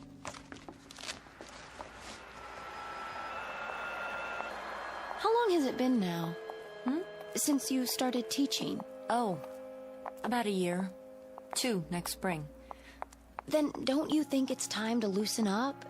Do something for yourself once in a while. You know what they say, all work and no play. I go out sometimes. Yeah? When? Well, see. It's just that with all the homework and the extra credit...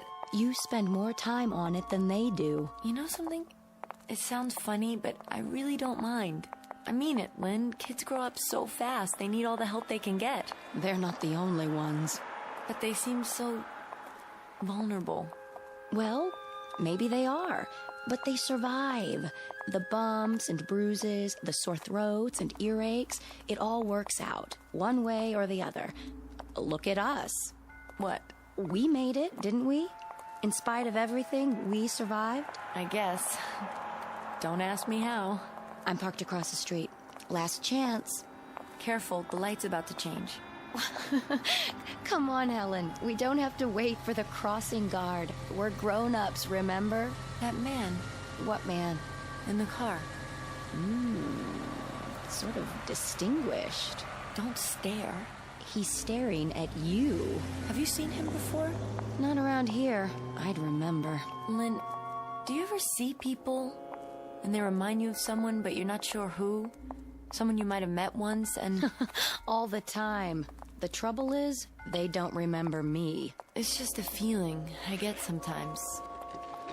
Sorry, I don't know what I'm talking about. I'll open your side. Get in. No, I'll walk. But it's freezing. It's all right, honestly. It'll give me a chance to think. Are you sure? I'm sure. See ya. Hey, you have some place to go on Thanksgiving? What? Oh, yes, of course. Dr. Anderson's. Doctor, huh? You didn't tell me about him. He's an old friend of the family. Well, if it doesn't work out, you can always come over to my place. I'm cooking a really big bird. Thanks, Lynn. Call me later. I will. November, a wind stirs, leaves blow in the streets, and people move a little bit faster just to get home before dark. To this, add a young woman named Helen Foley, age 28, who has a calling. She believes in helping children, whenever and wherever she can. Taken all together, these are the improbable ingredients of a basic human emotion called fear. And the recipe is almost complete. All that's needed now is the face of a little girl, as perfect as a cameo and as solemn as a sphinx. Because Helen Foley is about to learn the properties of terror. In a few moments, a most unusual child will take her by the hand and lead her on a journey into the Twilight Zone. And now, the Twilight Zone and our story, Nightmare as a Child, starring Bonnie Somerville, with Stacy Keach as your narrator.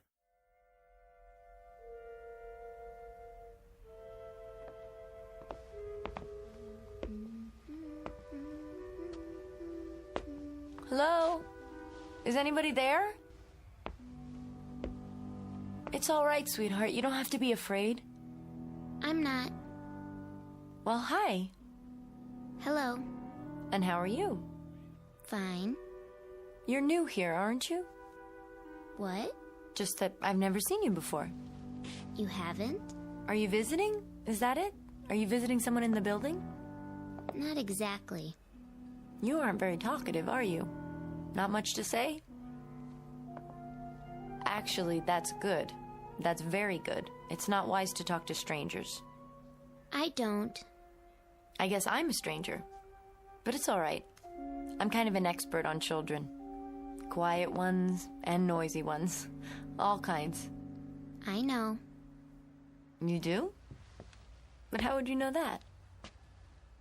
I'll bet you don't know that I teach school. I know all about you. I see. I even know what you're going to do. Do you? You're going inside. 'Cause this is your apartment. You're right. It is. Would you like some hot chocolate, honey? Well... On cold afternoons when I come back from school, that's the first thing I usually make. A nice cup of hot chocolate. But no marshmallows. What? You don't like marshmallows, do you? Why, no. As a matter of fact, I've never liked them.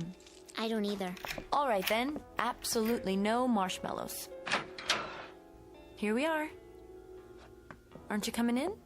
If you want me to. Oh, you really should tell your mother where you are. Why? I wouldn't want her to worry. She won't. Well, if you're sure, go ahead and sit down. The couch is over by the...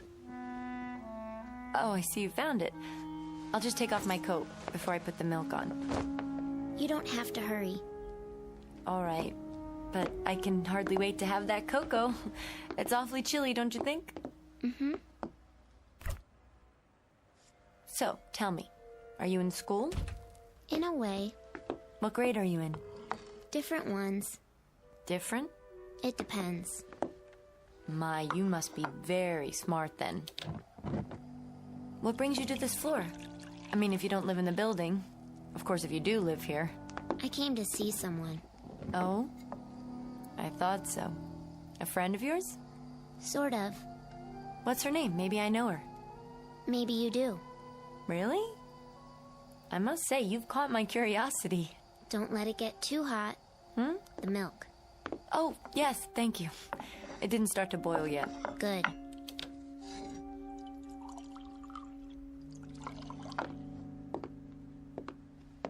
Here we are.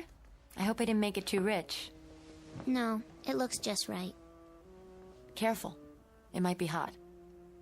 It's fine. I'm glad it isn't too hot. I don't like hot things very much. I don't blame you. I don't either. I know. You got burned once. What? A long time ago. With hot tea. How did you know that? I just do. You still have a scar. Right below your elbow. But how could you... When you were a little girl, a pot of tea fell off the stove. You were playing in the kitchen. That's how you got burned. Is it? Don't you remember? Why, no, I didn't remember. Until just now, when you said it. My arm, yes. My arm. How could you forget that? There are a lot of things I've forgotten. What kind of things? Things that took place when I was a certain age. Seems like a different life now. Does it? Something else must have happened to me then, a long time ago. I'm not sure exactly what it was. But there are some things that I'm rather vague about. I know that too. How in the world? I know all about you, remember? Yes. Yes, I do remember your saying that. What's the matter? Nothing, I think I've had enough cocoa for now. Is that why you're going to the window? To open it? Because you're hot? I'm not going to open the window, that's ridiculous. It's too cold outside to open the window. In fact, I hear there's a storm coming tonight. There is. You know that too, I suppose. Yes. What else do you know? Oh, about people. Which people? The ones you see when you're walking. When I'm walking? They look familiar to you sometimes. Now, why ever would you say that? When you pass them on the street, or see them in a bank, or they walk by you, they look like somebody you used to know, don't they? Well, once in a while. But when you try to remember where you saw them, you can't, no matter how hard you try. I wouldn't say it's quite like that. Yes, it is. It happens lots of times. Like today. Today?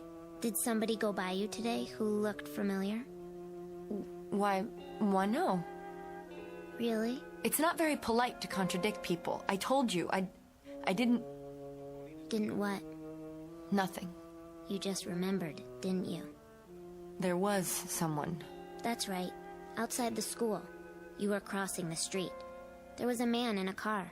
A man in a car, yes. Stopped for a light.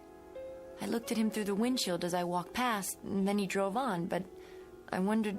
You recognized him? No, I didn't recognize him. He just looked so... So familiar to you? Yes. He made you frightened, didn't he? I really don't know what business it is of yours. But he did. It's okay. He makes me feel that way, too. You know him? I don't know his name. He looks familiar, though. Like somebody I saw once, in a dream. And I know he frightens me. Just like he frightens you. That's ridiculous. Is it? Who are you? I told you. No, you didn't. Where do you live? Around here. What's your name? Don't look away from me. Do you have a name? Marky. That's not my real name, but that's what people call me. I said it's Marky. Did you hear me? Yes. Yes, I heard you. Marky. That's a pretty name. It's my nickname. Is that all you've got to say? I think it's a very cute name. What more do you want me to say? I thought it might remind you of something. Well, it doesn't. Feeling warm again? No, I'm not, thank you. Then why do you have sweat on your forehead? What? Oh. You're right, it does seem a little warm in here now. I don't think so. I think it's very comfortable. No, it's warm. Strange, I haven't turned the heater on yet. What's that? I didn't hear anything. I did. Oh, that was the front door of the building, down below. What floor is he going to? How would I know? He's coming here, to the 5th floor. Well, we're not the only people on this floor. There are 4 other apartments. I know, but he's coming to this one. Is he? I have to go. Honey, there's nothing to be afraid of, I promise. There is. Do you have a back door? Yes, but... I'm going now. Wait, please. Goodbye. I'll come back later.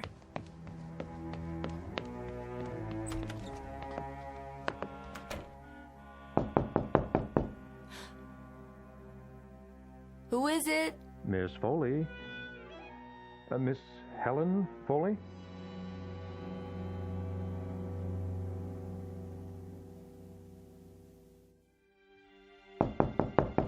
Miss Foley, do I have the right apartment? Who is it, please? It's Peter Selden, Miss Foley. I don't know whether you remember me, but I knew your mother very well. Who? That's better. Mr... Well, do you remember me now? Why, you do look familiar. That's a start. Didn't I see you? I thought you looked at me a little oddly. Yes, that's right. In front of the school, I was stopped for a red light. So you were. Do you mind if I come in for a moment? Why, no. Please do. Thank you. Won't you sit down, Mr... Selden. A friend of my mother's, you say? I'm not sure It's been a lot of years, Miss Foley. Quite a few, indeed. 18 or 19 at the very least. That long? Then I must have been... Got you stumped, huh? Well, it's no wonder. As you were just a child then. You couldn't have been more than 10 or 11. But I remember you. See, I used to work for your mother. Peter Selden, her financial consultant. Any bells yet? I do seem to recall the name. I'd heard that you... Well, after the tragedy, you were ill for a time. Isn't that right? Yes. quite some time. What were you able to recall? Pardon? You said you seemed to recall... I'm not sure. It was all so terrible. In that time of recuperation afterwards... No, I shouldn't bring this up. No, it's all right. Well, in all those weeks and months, were you able to recall what it was that... What I mean is, Miss Foley, you drew a blank after that evening. I wondered if it ever came back to you. Any of the details to help with the investigation. That evening? The evening of the tragedy, when your poor mother was killed. I don't know that I... No, it must be very painful to even think of it. I should apologize. No, it comes back to me in pieces sometimes. Only vague, disjointed things, that's all. I suffered from shocks. Trauma, the doctors called it. And then it took me a while. I was in therapy for a long time. After I got better, I moved to Chicago. I lived with an aunt there. Yeah, so I'd heard. I've only been back here for a year or so. I teach elementary school. Yes, I'd heard that too. You'll forgive my interest, but I remembered you so well. I always wondered what became of you. Then I was passing through town on business and, well, someone pointed you out to me and I just felt I had to stop and say hello. I'm glad you did. Truly. Your mother was a very special woman. Yes, she was. You say you worked for her. I still can't quite... I worked for her almost a year. I handled some of her investments at the time. Yes, there was someone.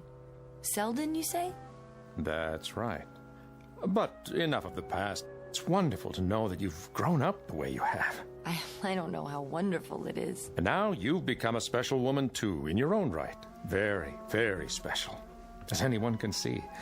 I should have known. It couldn't have been any other way. Please, Mr. Selden. There's nothing in the least special about me. I live alone. I go to work in the mornings, come home. Nothing at all out of the ordinary, believe me. On the contrary. I was always quite fond of you. Such a beautiful little girl. Long, golden hair. All children are beautiful at that age. Oh, not to such a degree. Then I'm afraid your memory may be playing tricks on you. No, I remember it all perfectly. I lived in the same apartment complex.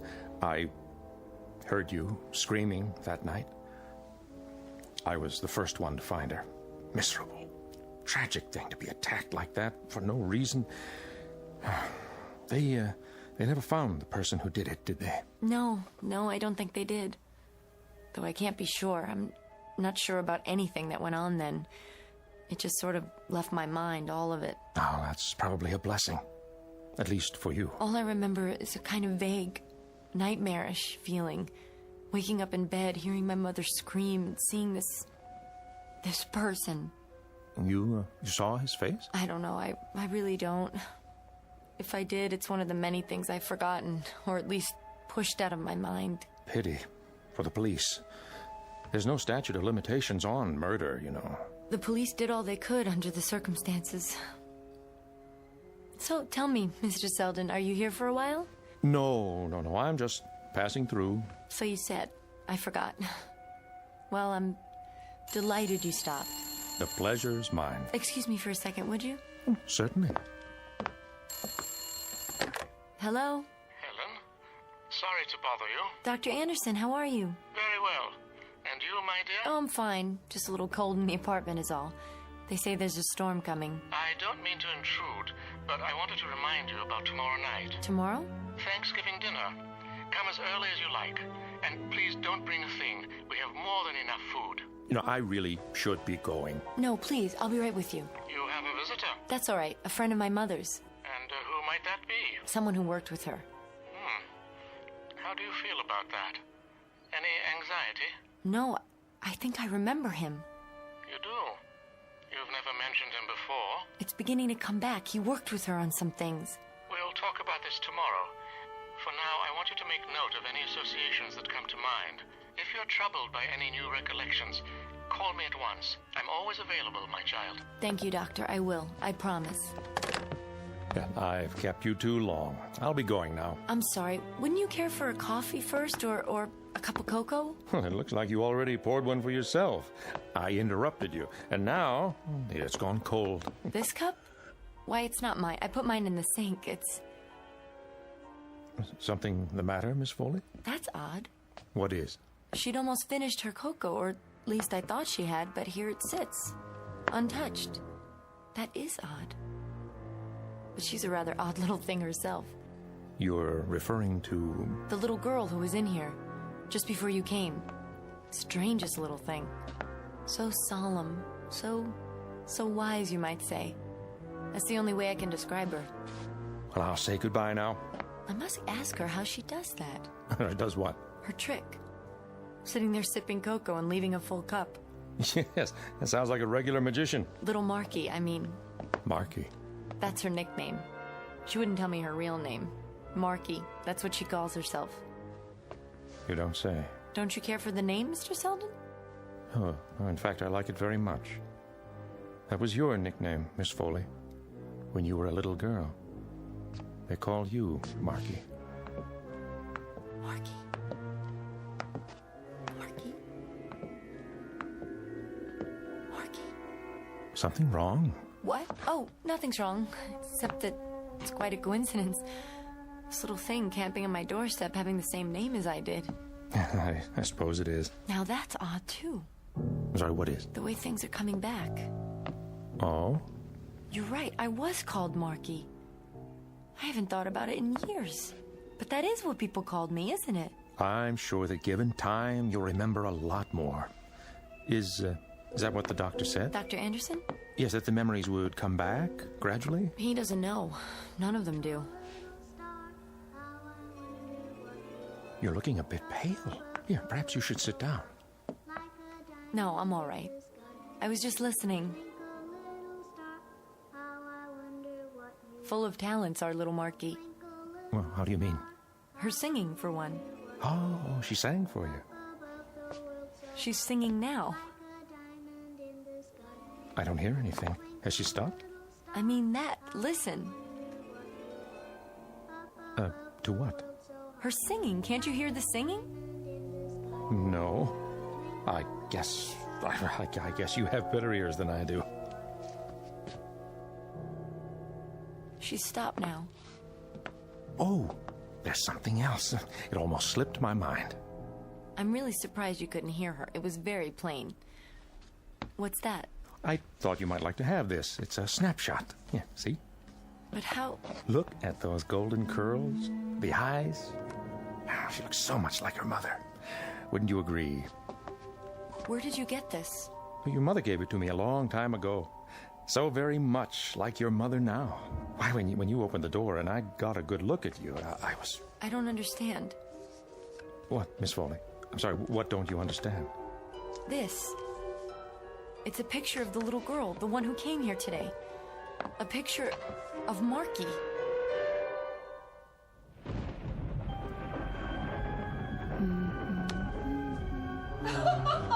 Don't laugh at me, I'm telling you. I'll do something about it. I will. Get out! Mommy? Help me! Please! Help me! Silence! Mommy!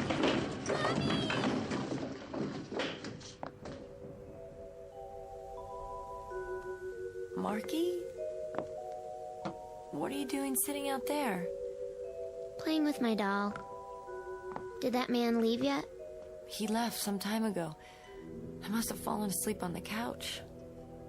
Marky, it's very late. Is it? Past your bedtime. Don't you think you should go home now? Your mother will be terribly worried. No, she won't. She won't be worried at all. Yes, she will. I don't have a mother. Not anymore. You don't have a... Do you remember now? About Marky? Do you, Helen?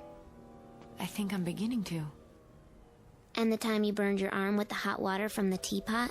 Yes. Yes, that too. You got a nasty burn. What are you doing? Showing you my arm. Here's the scar. Just below the elbow. Let me see that. The same as on your arm. Who are you? What's your real name? You better let go. You're hurting me. I'll let go, but first I want to know who you are. I want to know where you're from and what your true name is. Tell me. Do you understand? Tell me. You don't know? You don't have any idea? And you were doing so well, Helen. You were starting to remember things. What things? Remember what things? What's that? Where? On the coffee table. I wanted to ask you about this picture. Mr. Selden left it. Is it familiar? He said that's supposed to be me. That's supposed to be me when I was a little girl, about your age. But it isn't. It isn't me at all. It's you, Marky. And that's impossible, too. How could it be? You still don't understand, do you? Understand what? And that's that I'm you, Helen. And what? Now, and that's Dan, and do you? I'm you. What? Now, and that's talk is. And do you? I am you. What? Now, and that's I'm you when you were you. I'm old you. What? Now, and that's Marky when you were you. I lived with your mother in the other apartment. I was asleep in the bed that night. It was so cold, and the man came to visit, and your mother let him in. I don't know what you're talking about. I think you do. He was arguing with Mother downstairs, and she tried to run away. And she ran upstairs to her room. And the man came after her and caught her. And he choked her. Remember, Helen? Yes. He choked her, and then he picked up something heavy, and he hit her on the head, and she fell. And then you screamed. And the man looked down at you. He looked right at you. And you screamed, Helen. You screamed so loud. The storm. It was raining that night, too. The lights, they've gone off. Marky, stay close to me. I'll light a candle. I have one somewhere. Marky? Marky, where are you? Be careful. Who's there? Take it easy, Helen. It's only me. Lynn! Oh, God, I thought... Thought what? I don't know. I fell asleep on the couch, and I must have been dreaming an awful dream. I shouldn't have walked in like that, but I heard your voice, and the door was open. You okay? Oh, come in, please. I got to thinking about you, over here, alone. I'll bet you haven't eaten. Actually, no, but... So I thought, I'll stop by, and if you're hungry, we'll order something to go. You must be soaked. I got here just in time. Now the power's gone out. It looks like the whole block. I was looking for a candle. Now, where are those matches? I've got some. Here. Great, thanks. Who were you talking to? Oh, that was Marky. Nice name. Where have you got him hidden? It's a little girl. I want you to meet her. Maybe you can tell me if what she says is... Marky, honey, you can come out now. I don't see anybody. She was here, I swear. It's raining really hard, but we can still order Chinese. They deliver. Yes. Yes, I'd like that. Oh, something hot. Sweet and sour, whatever. What's the number? I think it's... Oh, no. What? There's no dial tone. The phone lines must be down. I'll make us some coffee. How far's the restaurant? Just at the corner. Then I'll go get some stuff. No, I couldn't let you do that. Don't worry about it. You have an umbrella, don't you? Yes, but... Plus, I've got my car.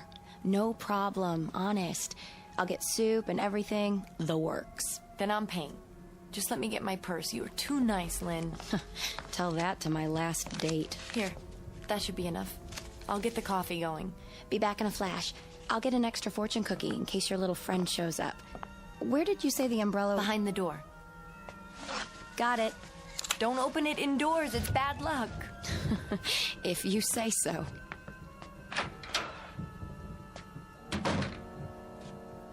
Is she your friend? Marky. Her name's Lynn, isn't it? Where were you, in the other room? She's nice. Not like that man. Mr. Selden? You're wrong about him, Marky. He's very nice. He just stopped by to say hello. He's an old friend. No, he's not. You don't even remember him. But you've seen him before. I know I have. Is it coming back yet? Is what coming back? The last time you saw him, before today. I don't know what you're talking about. Now sit down, and I'll make you some fresh hot chocolate. Hear that? Someone's coming. She must have forgotten something. Lynn, is that... Hello again, Miss Foley. Mr. Selden? What are you... We didn't quite finish our conversation. Where's Lynn? Oh, I wouldn't worry about her. Why do you say that? That's just it, Miss Foley. There are things you don't understand. See, we need to talk. In private. I want to bring you up to date. You've been living in ignorance too long. My friend's coming right back. Any minute now. I seriously doubt it. At the moment, she's resting quietly in her car outside. I'm sure no one will notice her until tomorrow morning, the earliest. What are you saying? I want to impart some knowledge, Miss Foley. Obviously, it's begun to come back to you, in bits and pieces, as you say. I should be the first, don't you think? It's only appropriate, you see, because I was the man in your mother's condo that night. The one who followed her up the stairs to her room. The one you saw, however briefly. Get out or I'll scream.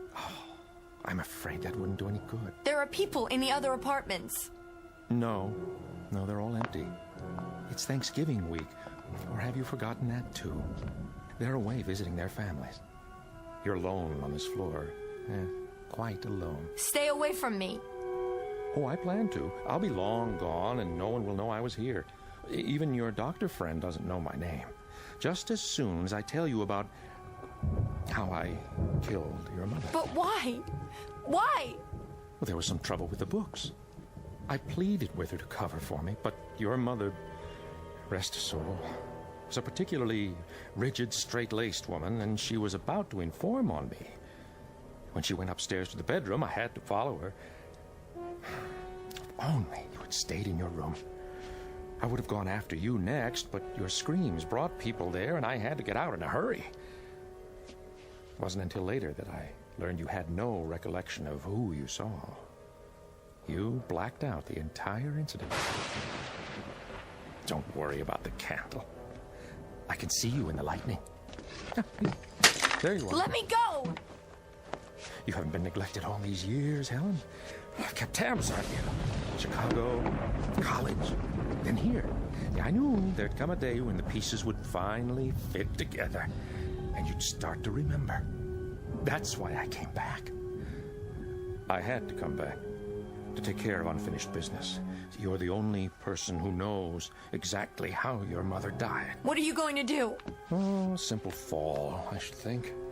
It was dark, you tripped on the stairs. Only that much more believable with the power outage. Come on, come with me, Helen. We're going out onto the landing. No, don't look down. It'll be easier that way. No! No! Here. Oh, what a kick you have there. No, don't bother to run. There's only one way down. Help me! Somebody please help me!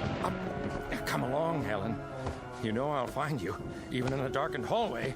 You keep away from her. Well. Who do we have here? Don't you know? That voice. I'll light the candle so you can see.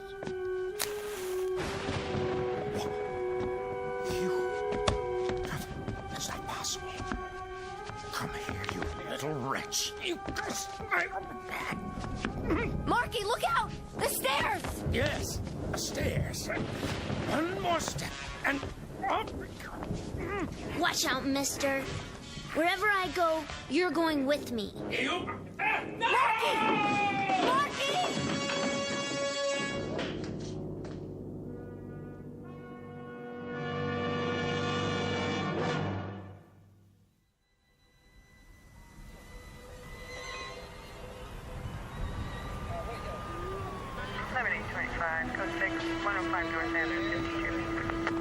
Male, broken neck, 55 years of age. Hey, Fran, want to get a picture of the body? Sure thing, Lieutenant. How is she, Doc? Gonna be all right? I've given her a sedative. She's a very fortunate woman. If she were any less fortunate, we'd have a homicide victim on our hands. At least that's the way she tells it. So where's the other one? Other? She keeps talking about some kid. Says a little girl fell downstairs with him. There is no other body. Only the man. Name of Selden, according to his ID. The child she speaks of. That is her. What? A part of her buried deep inside. A memory that finally had to come out. It took the form of herself as a child. Too weird for me, Doc. The human imagination itself is weird. But sometimes in a crisis, it could mean the difference between life and death. Here's her other friend, Lieutenant. Just like she said. Found her in a car half a block down. Somebody slugged her on the head and dumped her inside. Helen? Where's Helen? Oh, she's doing okay. Just a couple of bruises. Take it easy, young lady. I want to see her. There's plenty of time for that. You're both going to County General to get checked out. Here's the ambulance now, sir. Lynn, is that you?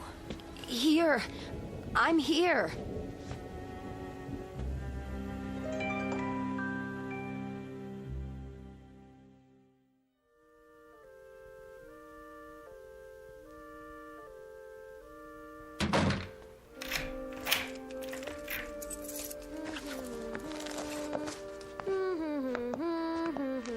Hello. Hello, little one. Where are you going? Back to work. I was sick for a while, but now I'm better. I have a whole classroom full of kids about your age. They're waiting for me. Oh, are you a teacher? Yes, I am.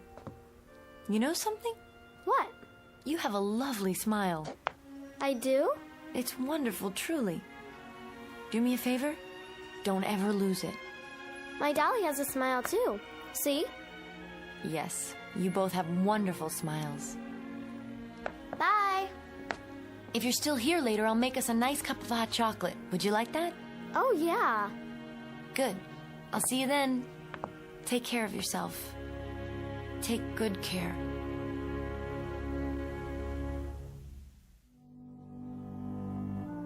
Miss Helen Foley, who lived for a time in darkness and woke up from a nightmare, who found a spot on the tapestry of her life and rubbed it clean, then stepped back and got a good look at what she had left behind in the Twilight Zone.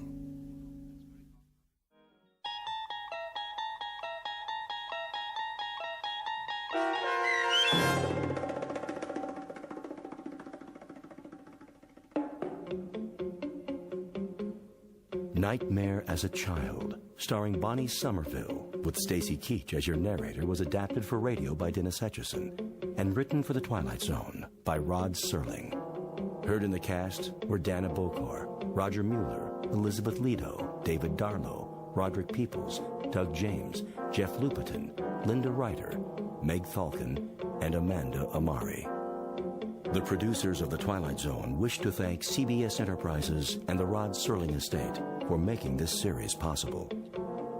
This copyrighted radio series is produced and directed by Carl Amari for Falcon Picture Group and Westwood One. Sound design and custom Foley effects for The Twilight Zone by Cerny American creatives Bob Benson, Craig Lee, Michael Slaybach, and Matt Sorrow. To learn more about the Twilight Zone radio dramas and to contact us, visit our official website at twilightzoneradio.com. Doug James speaking.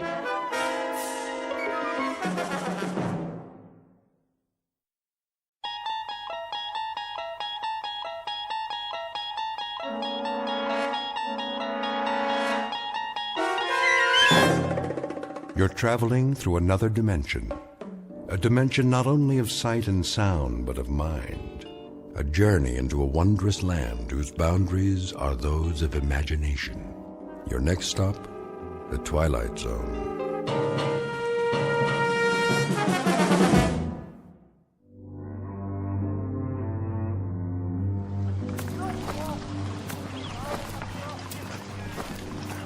Sergeant?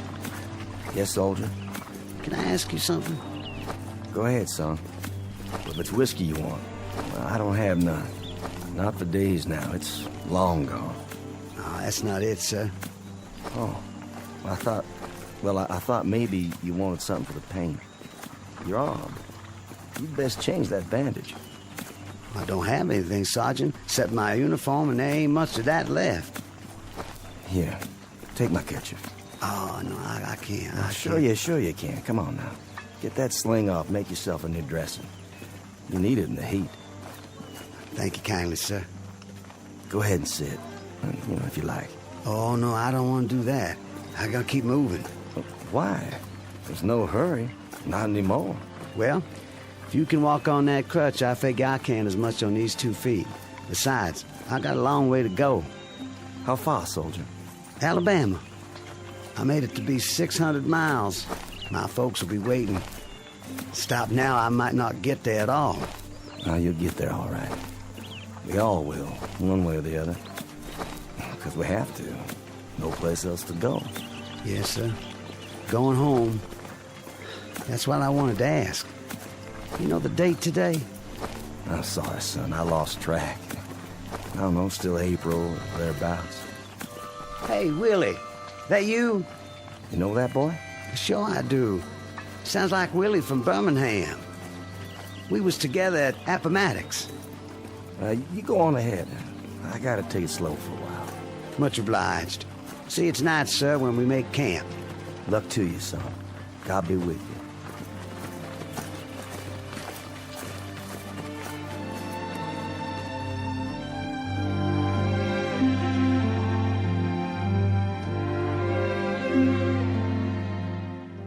This is the year of our Lord, 1865, and these are Confederate soldiers not long after General Robert E. Lee handed over his sword to General Grant.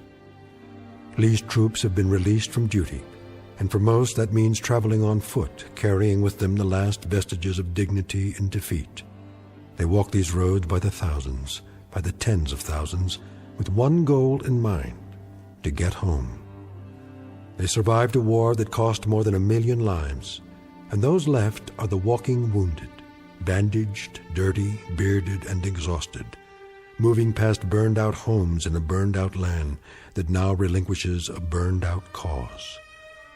But in a moment, the dusty road that began at Fort Sumter, South Carolina, and ended at Appomattox, littered with the residue of broken battles and shattered dreams, will terminate in a strange province that knows neither north nor south, a place we call the Twilight Zone.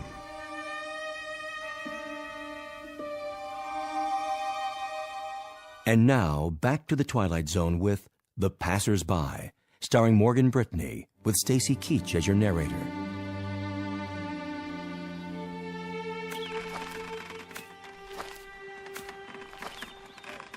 Miss? Yes? I was wondering, Come closer to the porch so I can see you. mind if I take some of your water, miss? The canteen's run dry. Please. The well's just there. Have all you like. Thank you kindly.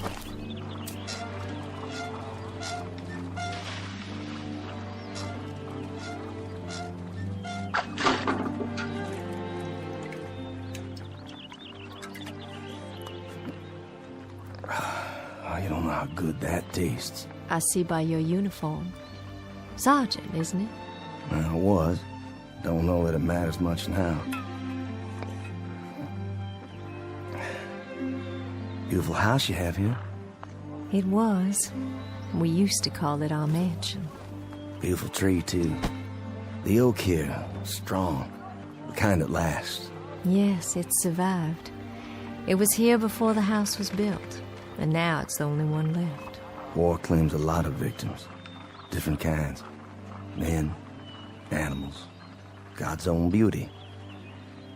You mind if I sit here a spell? Not at all. It's nice to talk to someone. I feel as if I haven't had a conversation in years. What if I strum my guitar a bit? You have a guitar? Carried it all through the war. Would it bother you? Oh, it would be lovely. My husband used to play a guitar. Did he? Oh, he played so well. He's where, ma'am? He was killed at Yellow Tavern with General Stewart. I'm sorry. You have a wife back home? No kin at all. It was just my father, but he died the first year of the war. I'm sorry. Ah, it's all right. It's been a while now. I mean the crutch. I didn't see it. You've lost your leg. No matter, ma'am. Didn't exactly lose it anyway. I know just where they buried it. Outside of Chickamauga. It must be hard walking for you. Do you have a long way to go? Why, I guess I do. Kinda lost track. Have you been on the road long? Reckon I have. Since the beginning of time. Leastways, that's the way it seems. I don't quite remember when I wasn't moving down a road someplace. Like all those men passing by day and night. Oh, I got plenty of company. But it's different now. There isn't anything in the world sadder than a defeated army crawling home. And how different it was when they marched off. brand new gray and gold braid and 1,000 flags, with trumpets and drums. Nothing but trumpets and drums. I thought it sounded so wonderful. I remember. Gonna lick the Yanks in a month. That's what they said. In a month. How wrong they were. And we stood by in our summer dresses and cheered them on and threw flowers and felt so grand. Just a few tears. Not many. Because we were so sure they'd all be coming back just as they left. And how wrong we were.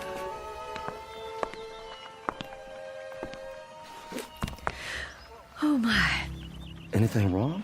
I'm feeling a little dizzy. Ma'am, please sit down. I don't think you're well. It's the fever. But I'm on the mend now. It just left me weak, that's all. Just a little weak. And still they come. Morning and night, night and morning. The young ones and the old ones. And oh, how tired they look. How worn. Are there hundreds of them or thousands of them? More than that. And wouldn't you think there were so many, my Judd? Ma'am? Sergeant, do me a favor. Play your guitar real loud. I mean real loud.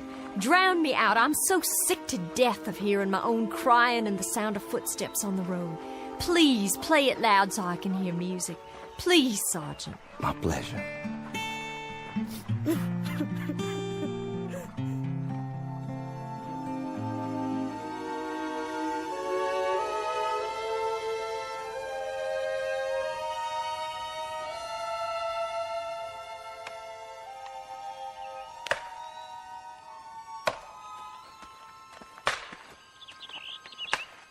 Charlie? Charlie Constable, is that you?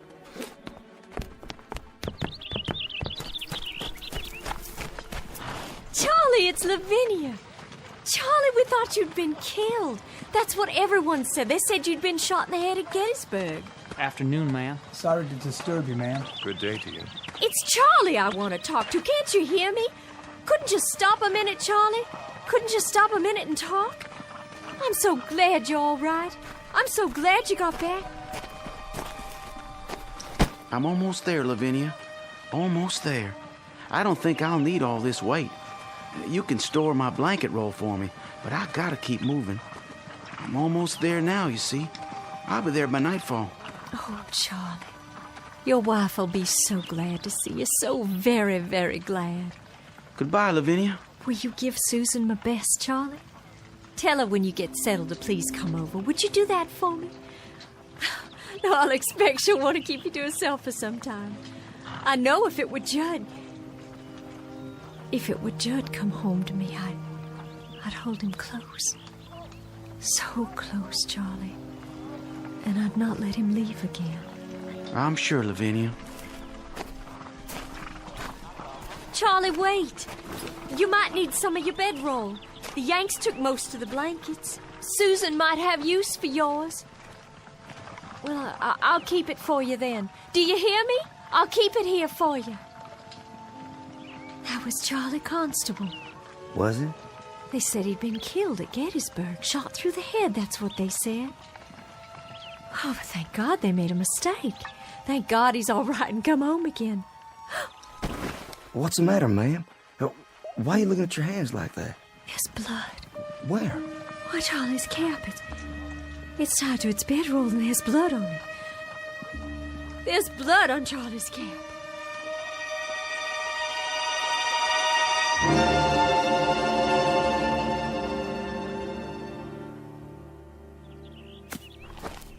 Ma'am? Yes? It's Sergeant Baxter, ma'am. Well, I know that. Who else would it be? You finished so soon?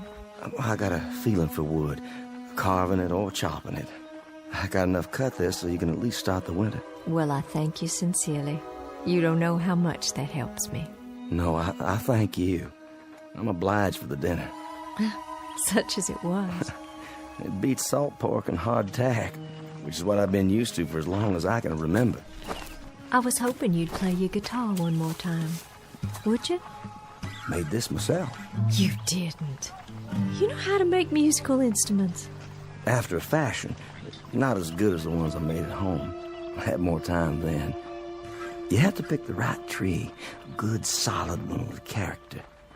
You cut a branch and strip off the bark and take the wood in layers, but carefully, just right. Then you soak it and bend it into the shape you want. Well, there's plenty to it, believe me. And then after it's dry, it has to be planed and glued and whittled till it's perfect. And then comes the tuning. You know, they say a good guitar takes on the voice of the man who made it. If he has a voice to start with. Seems some men don't. No matter what they play, it just comes out flat and dead.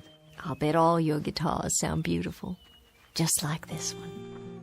My old man used to say that I'd wind up nothing but a bum troubadour. Did he? My old man.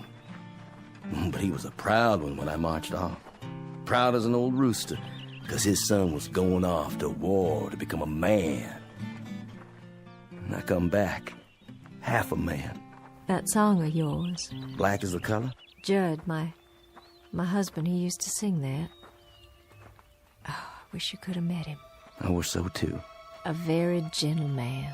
A very nice and decent man. And I can remember nights he'd sit out on this porch and play and sing. Even the crickets would keep quiet. And the bullfrogs down at the pond. It was just as if they'd stopped their noise so they could hear the music.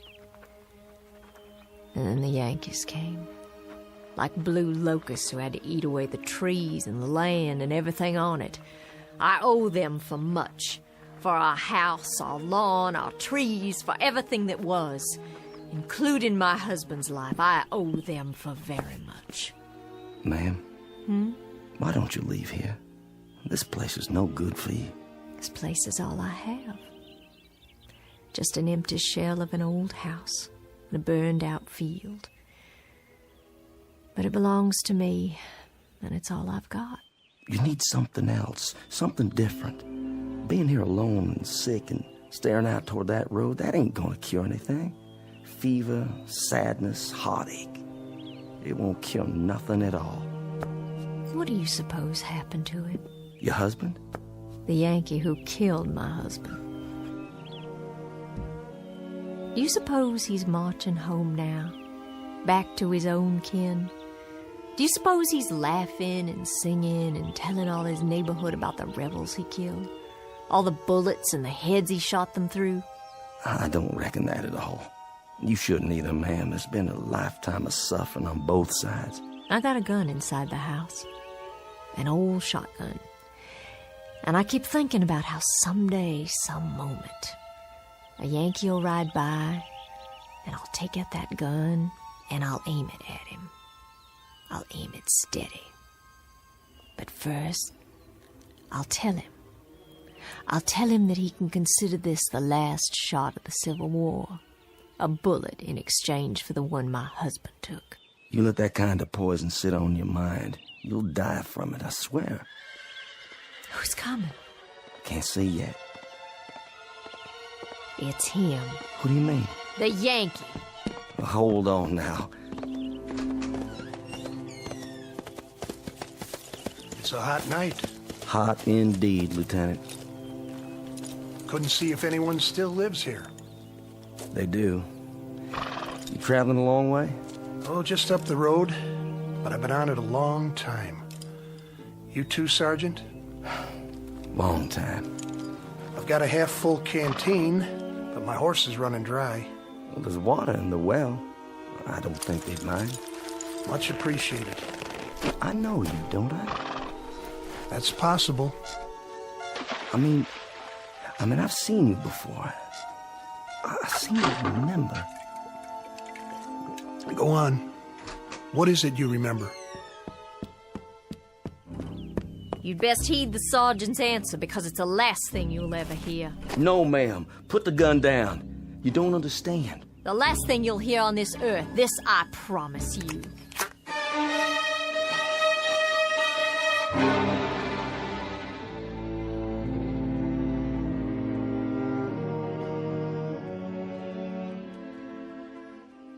Ma'am, don't shoot him.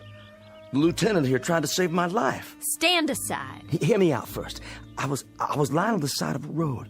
A mini ball had landed amongst us and took off my leg, and I laid there bleeding. And then he come by, a patrol of Yanks, and he propped me up, and he tried to stop the bleeding. I remember looking straight at him and saying, I said to him, "Danged if you ain't the most changeable breed in the world. First you do your best to kill me, then you call off the war long enough to try and save me." You remember that, Lieutenant? I thought to myself then that if General Lee had many more of your kind, we'd take a lot of lumps before we could lick you. Well, we sure give you some. That you did. Lieutenant, this is Lavinia Godwin. You thanked him, Sergeant.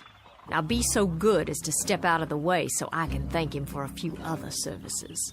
Ma'am, the lieutenant here, he stood out on the open road and tended to me while both sides were shooting up a storm over his head. And yet he stayed there, and he tried to save my life. I've got this shotgun leveled straight at his head, and my hand is steady. I've waited a long time. I aim to blow his head right off his shoulders. This your pleasure, ma'am? And duty. A little bit of both, perhaps. Well, then you'd best get on with it. Ma'am, I can't let you do that. I just can't. You can't stop me with that guitar. I've got the gun. Then I'll stop you with my hands. You'd better stand down, Sergeant. I've got my finger on the trigger. And this is for you, Yankee.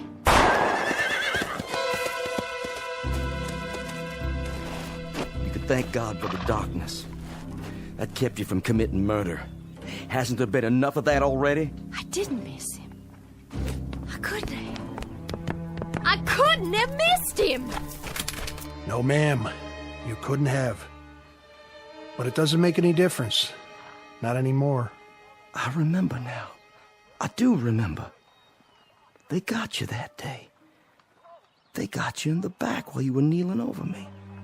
You took a bullet in the back and you fell right over. Yes, I think that's how it happened. I thought you were dead.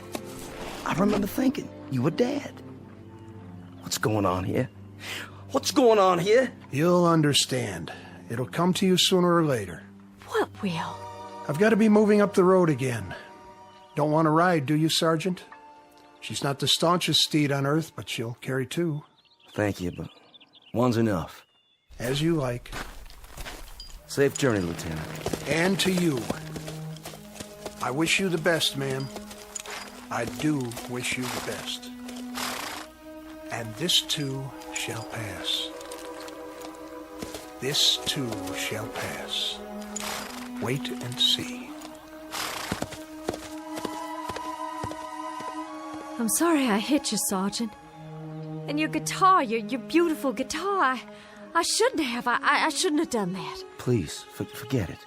It's over. Those things he said. What do you suppose he meant? I have an idea, but I think we'll know for sure soon enough. Look, on the ground.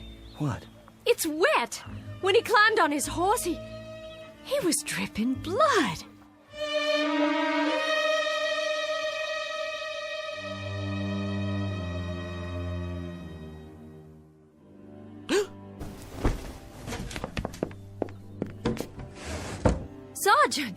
Sergeant Baxter! Ma'am? Would you come in the house, please? Can I help you? Do you hear that, Sergeant? Hear what, ma'am? That's just it. There's no one on the road anymore. They're all gone. They stopped coming during the night. It's been quiet ever since. Real quiet. Why are you carrying your bedroll? And your cap? Are you leaving? Yes, ma'am. I'm leaving. It's time for me. But where will you go? You told me yourself there's no one waiting for you at home. To wherever that road leads. I can tell you where that road leads. Past 50 miles of places like this. Past houses that were burned out and abandoned after the Bluecoats got finished with them. Burned out yards and crop fields. Some by Union soldiers, some by us. So there'd be no use. Past a few hundred tired, sick people like me. No worse off than I am. Well, that's what I'm telling you. If you're looking for a change of scenery, Sergeant, you won't find it out there, along that road. Mrs. Godwin, I was up most of the night. I was up and I was thinking about lots of different things, thinking it through. What did you decide? That lieutenant who came by, and the shotgun, and the blood on the ground. When he rode off, it seemed like a mystery. Yes, it does. And that young friend of yours, Constable. Charlie Constable. Yeah, with the bloody cap. And then before dawn, it came to me. What did? It's kind of hard to explain. Please try. It has to do with that road out there, and the men who were walking on it. What about them? Last night, after you'd gone to bed, I stood by the gate and I watched as they went by. There was Union soldiers, too. Yankees, many of them. Some helping our boys, some of our boys helping them. But all of them moving down the road, just as if... Just as if what? Just as if that road led someplace where they all had to go. You hear me? Had to. So wherever it leads, Mrs. Godwin, that's where I have to go, too. But why? What I discovered last night. You wouldn't believe. I don't understand all of it myself. I understand enough to know that there's a billy club tapping on my good leg, telling me to move on. So I'll take my leave now, ma'am. And I wish you well. I certainly wish you well. Wait while I make you breakfast. No need for that. I'm not hungry anymore. Some tea, then. Something to drink. I'll heat water on the stove with the wood you cut. You have some for yourself, ma'am. I've got something stronger put away. There's a bottle. I know where it is. Not with all the walking I have to do. A hot bath, then, before you go. Surely you'd like to get cleaned up. Thank you, but I'm all right. Sergeant! Why don't you stay on? I need someone around here who can help. I'm just one sick woman alone, and I need someone to help me. I don't think that's a good idea. I'd give you half the place. You could take a wife if you like and live here, and half of it would be yours. There's nothing here that could ever belong to me, ma'am. Nothing at all. Why not? If I say it does. And you know something else? There's nothing here for you either. Nothing but a lot of memories, and there's a prescribed period for mourning. Are you going to wear black for the rest of your days? My memory's a lot longer than yours, Sergeant. My hatreds don't die because somebody signed a slip of paper and turned in their sword. I don't think we need to compete when it comes to memories, Mrs. Godwin. I don't mean that. But as to hatreds, I'll concede that you carry yours for a lot longer than me, so you just stay on here and bide your time between some mourning and some hating. I've got to take a walk up that road, and while I'm doing it, I'm going to forget about all the yesterdays, and I'm going to start thinking about all the tomorrows instead. What do you think is up that road, Sergeant? A future? A new South, perhaps? Another Confederacy born out of the ashes? What do you think you'll find? I don't know. But I think every man has to find his own end of the road. It's whatever he wants for himself. And every woman, too. What's that? Sounds like my guitar. But it can't be. It's broken. There's a soldier in the yard. He doesn't mean you any harm. It's a Confederate soldier. Why, it's Judd. My Judd, he's finally come home after all.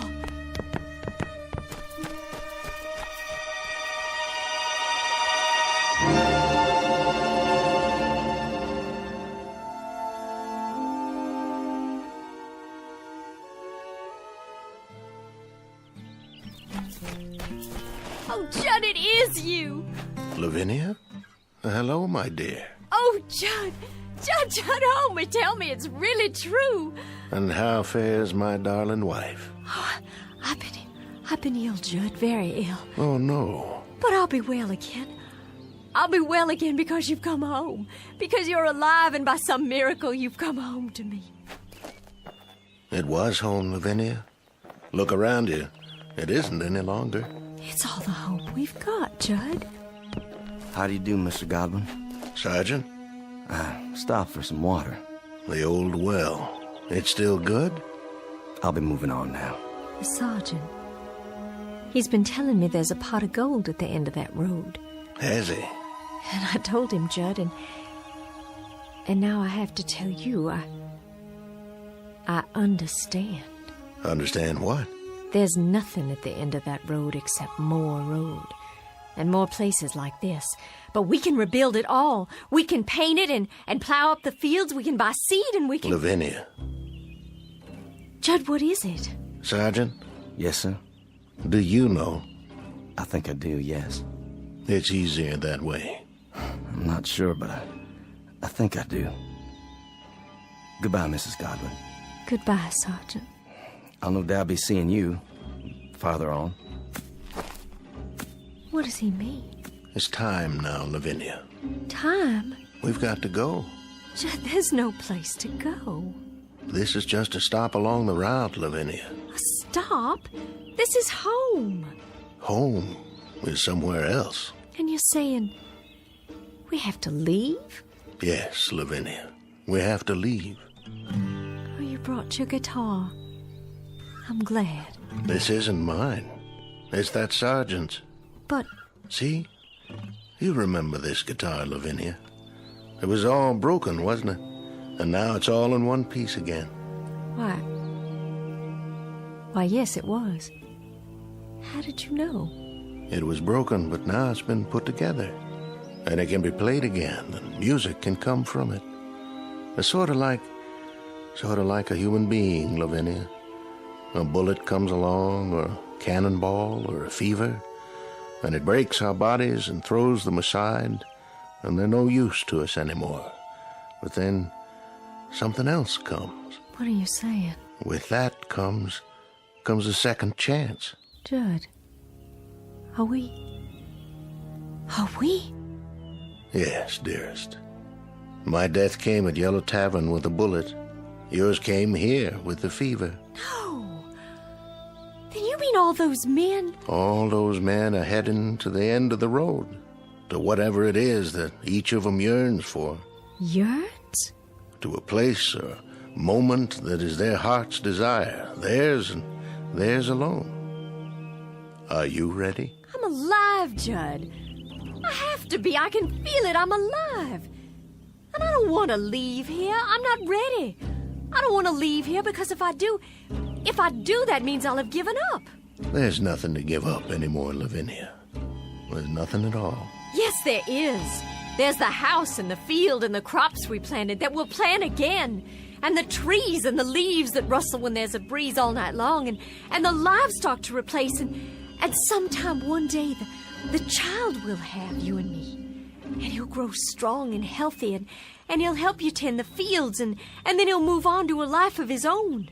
His life and his children, our grandchildren, and we'll grow old together on the piece of land that's our own. And in that way, life goes on. Oh, there's so much life still left, so much living still in me, I can't give it up. Don't you feel it? If you don't, I have enough for both of us. It's all I ever wanted, to be here with you. I'll see you later on, then, when you've made your peace. I'll wait for you, just as you waited for me. Oh, Judd, please don't leave me. I'm not leaving you, my darling. I told you, I'll meet you at the end of the road, unless... Then you'll come back? You will. You'll find out what I already know. There isn't anything at the end of the road. There isn't anything at all you can't see right here. You'll come back, Judd. I know you will. That's as it may be, but I'll be waiting for you. Judd, please come back. Please come back to me.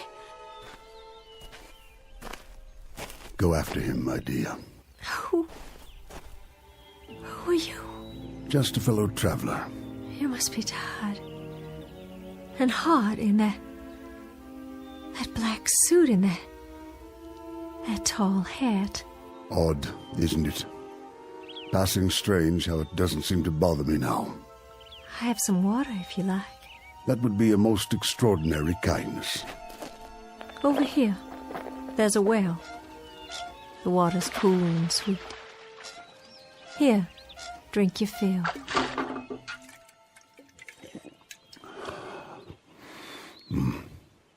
The sweetest I've ever tasted. I know you, don't I, sir? Do you? I'm sure I do. I've seen you, but not in these parts. In town? No, I don't think so. Don't worry yourself. Not on my account. But your face and that beard. May I tell you something, my dear? Please. Go after him. You must. Oh, but he'll be back. I know he will. My Judd will be back. Wait no longer. There's no reason. He's going someplace that you'll like, I promise you. Someplace where you'll find peace. But how do you know? How? It's something we learn about death. Something we all come to understand. You see, my dear lady, this road, it isn't the end. It's the beginning. There's peace up there, serenity and freedom for all, from anguish. It's whatever you want most, what you have always sought but could not name. You sound so sure. I am. Go to him, my dear. Go to your loving husband. Go there with him. I can see him on the road, can't you? Standing in the sun with his arms outstretched, waiting to receive you. Your face. I know that face. I've seen it in the newspapers. But you were shot, sir. I read it. You were shot by an assassin at Ford's Theater, Washington. But that's so far from here. How? So far that I can hardly remember. It all falls away, like seeds in the earth. And so now, Mr. President, you're one of the... Yes, my dear. I guess you might say that I am the final casualty of the Civil War. And now I'm the last man on this road, the very last. I think it only fitting that I be the last of the passers-by.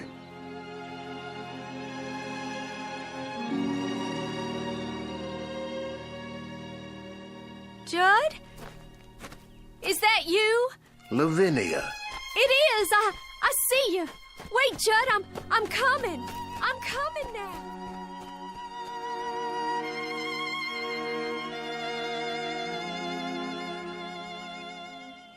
Lavinia Godwin, the mistress of a burned-out home, the image of woman in the aftermath of war, all women in all wars, suffering the final wound and the deepest, and now, at last, ready to be healed.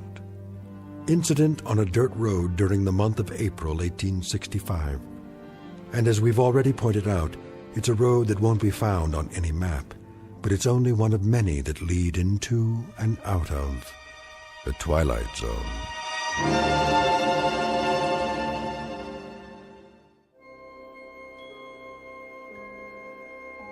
Hi, this is Carl Amari, producer of the Twilight Zone radio dramas. I'd like to take a moment to tell you about our official website at twilightzoneradio.com, where you'll get the latest news and information on these Twilight Zone radio dramas. Plus, at twilightzoneradio.com, you can digitally download 3 free episodes or any of our episodes for only $1.95 each. In this age of ever-changing technology, we've decided to make these episodes instantly available to you by making the Twilight Zone radio dramas a digital download-only series. This means that this series will no longer be offered on CD. The CD collections at our website are now being offered, while supplies last, at buy one, get one free. So be sure to get your favorites before they're sold out. Be sure to visit us often, and I'll see you in the zone.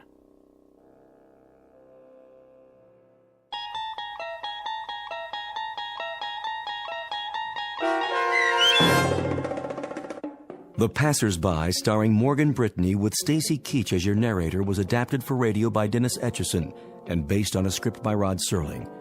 Heard in the cast were Doug James, Jeff Lupetin, Turk Muller, Roderick Peoples, Norm Woodell, Carl Amari, Roger Wolski, Paul Patch, Don Longo, and Lynn Foley.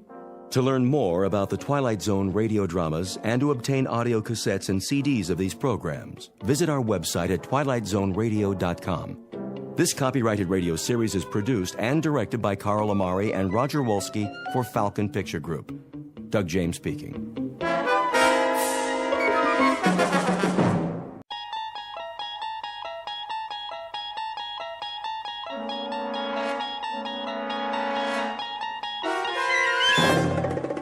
You're traveling through another dimension.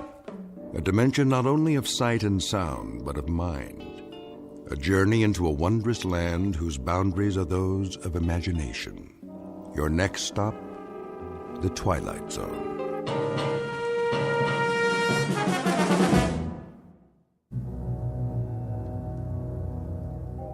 There are only 3 questions worth asking.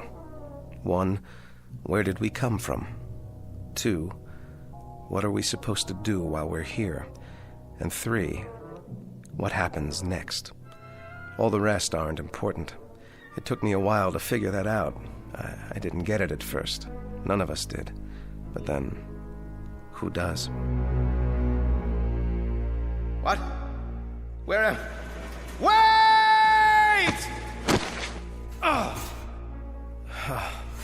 What in the... Hey! Can anyone hear me? Is anybody up there? Hey! Can you hear me? I had no idea how I got there. I must have blacked out on the way down because all of a sudden I couldn't remember anything, not even my name. There wasn't much light at the bottom, just a steady, even gray, like fog with the sun behind it, only very far away. The wall was curved a little and made of some kind of smooth metal. At least that's what it felt like. There was only one thing I could think of. If I was a prisoner, I had to get out. So I started exploring, feeling my way along. But I couldn't find a door, not even an edge to grab onto, nothing. I stopped to get my bearings, and then I heard it. Hooray! The fleet's in! Who are you? Oh, but it isn't the fleet, is it? It's the army. Then the army's in. Why are you dressed that way? What way? The makeup, the clothes. You look like a clown. You don't like my uniform? Oh, well, can't please all the people all the time. Nice uniform you have there. Hooray for the army! Tarara-boom-dee-ay! At-ten hut! At your service. What are your orders, Colonel? General? Whatever you are? I'm a major. Oh, yes, I see that now from your collar.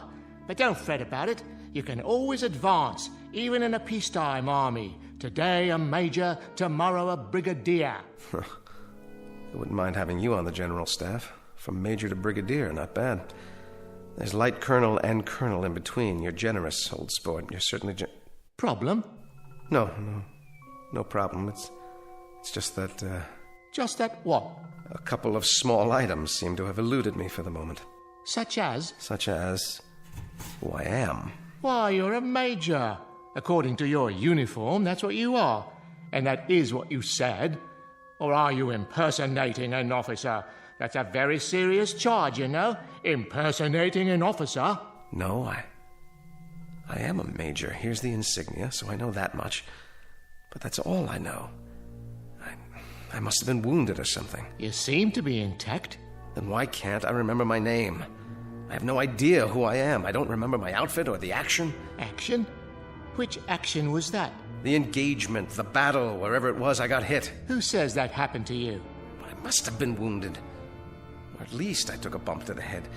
Did you hear cannon fire? Troops marching? Nothing like that, dear boy. It's been quiet as a tomb in here, which is restful after a fashion.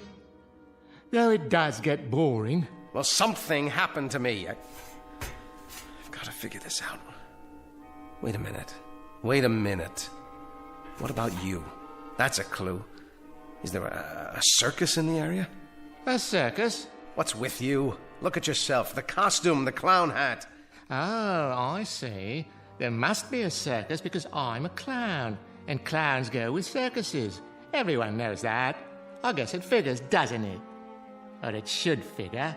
A clown, a circus, an officer, a war. That's logical. Except that it doesn't figure.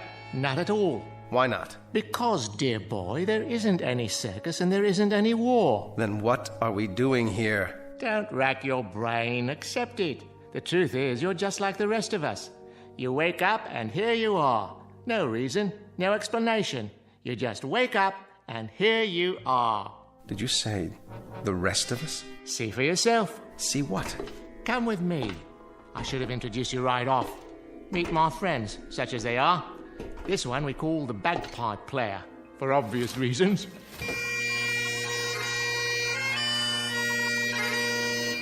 Hello, laddie. And this is, well, I suppose one would call him a tramp or a hobo, judging from his stereotypical appearance. A familiar sight no matter where one goes, wouldn't you agree? Hey, pal, you wouldn't have a drink, would you? And the most beautiful of us all, the ballet dancer. How do you do? How do you do? I'm... Don't worry about names. They don't remember theirs either. Gentlemen and lady, I'd like to introduce the Major. Hello. Meet our collection of walking, talking question marks. 5 improbable entities who are all in the same predicament, trapped side by side in a pit of light and darkness. No logic, no reason. Just a prolonged nightmare in which fear, loneliness, and the unexplainable walk hand in hand through the shadows. In a moment, we'll start collecting clues as to the whys, the whats, and the wheres. We will not end the nightmare. We'll only look more closely into the shadows in search of an explanation. Because you've already fallen with them, headlong and without a compass, into an uncharted region known as the Twilight Zone. And now, the Twilight Zone and our story, 5 Characters in Search of an Exit, starring Jason Alexander with Stacy Keach as your narrator. The clown was right. One was a bagpipe player, complete with plaid kilt. The tramp was, well, a tramp by the looks of him. And the ballet dancer really was beautiful. She had on a white leotard and one of those little ruffled skirts, what do you call them, tutus. The 4 of them acted like they weren't surprised to see me there.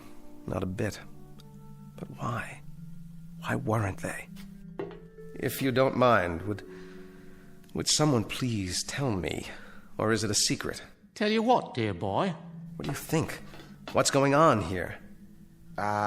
Going? Going where, old boy? I don't know. What are we? Who are we? None of us know, Major. We don't know who we are.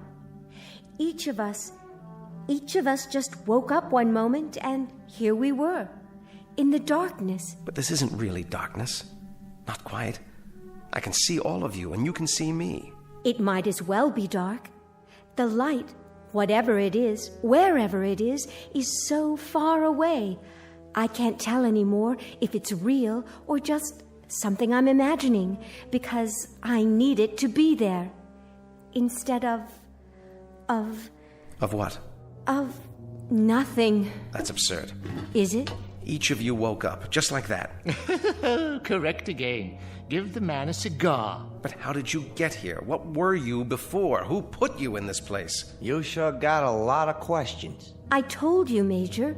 We don't remember. Are you sure you didn't fall? We may have. The memory fades after a while.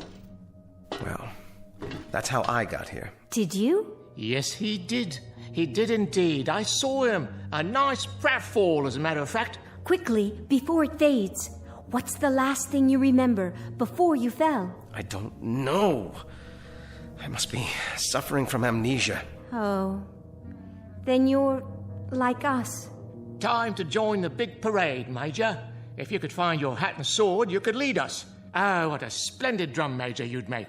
Followed closely by the clowns and acrobats, of course.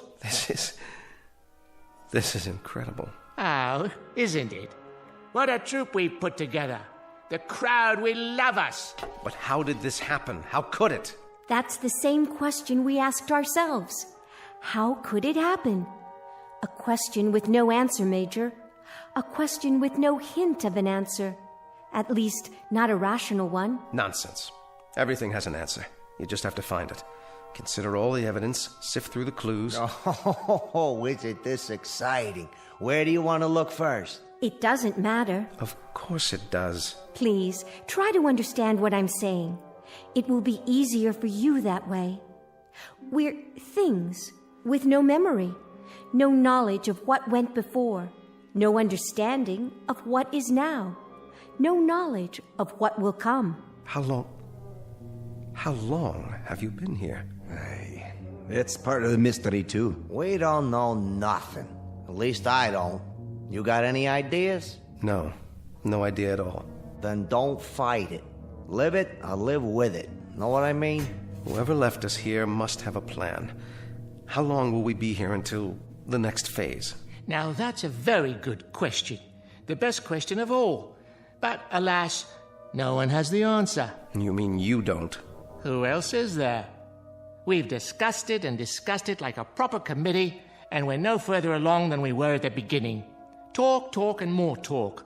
So I ask you, man to man, clown to officer, what's the point? Sit down, Major. Conserve your energy. For what? For whatever the fates have in store. I suggest you listen to the beauteous ballerina and fasten your seatbelt, because we may be in for a very bumpy ride. Or then again, perhaps not. Perhaps what will happen is only more of the same. Perhaps we're all doomed to die of terminal boredom.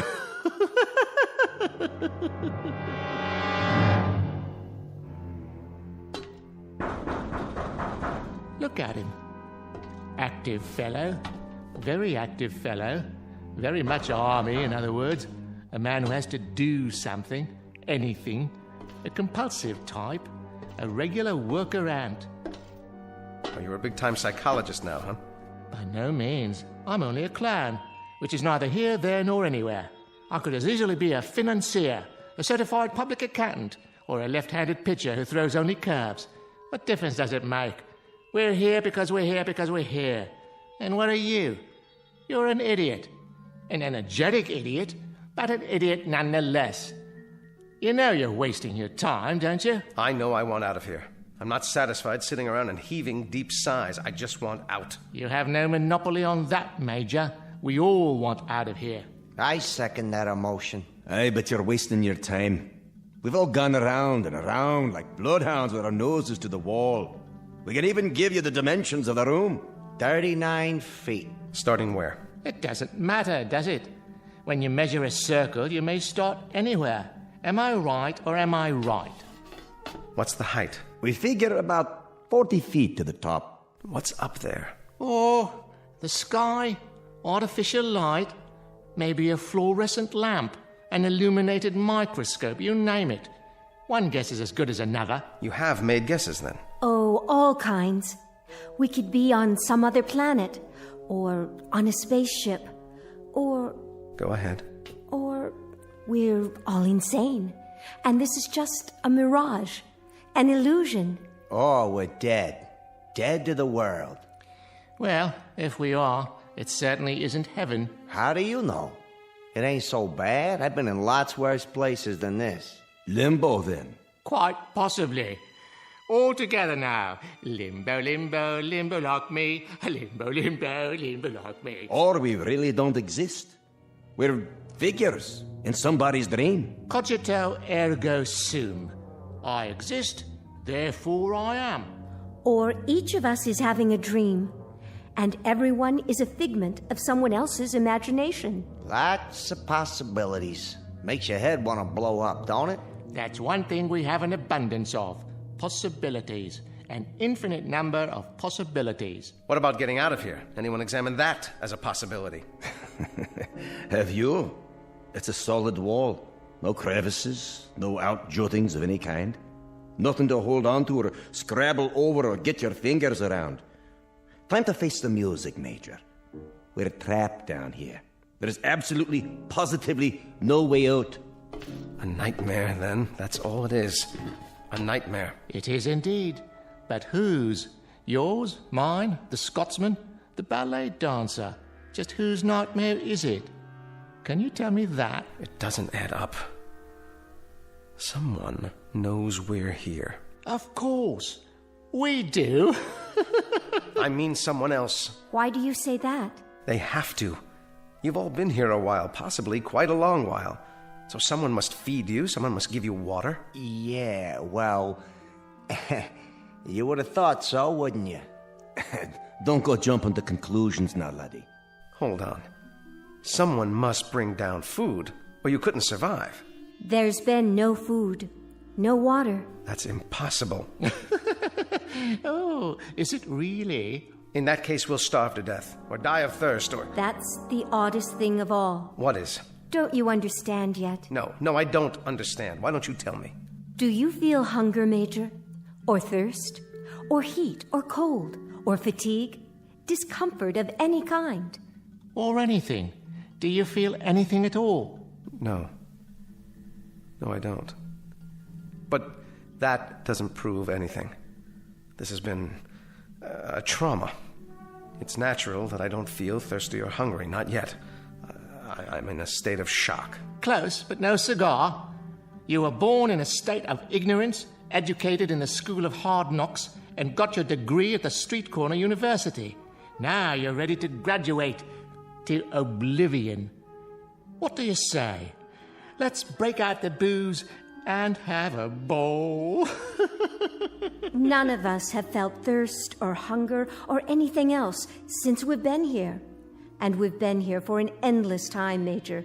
I can tell you that. Time without measure. What's wrong with you people? Have you tried shouting, calling for help? Endlessly. Well, then have you pounded on the wall like this to get their attention? I mean loud. I'm talking about taking off your shoes and really pounding. Have you done that? Often. Well, have you looked all the way around? Have you felt every square inch of the wall? Maybe there's a control button or a panel of some kind, a hidden panel, or a lever, something. Yeah, sure.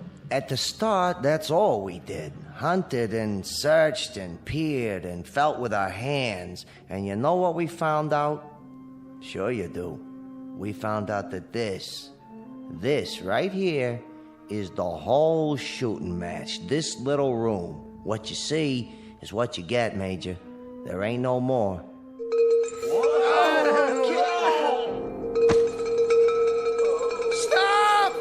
Stop up there!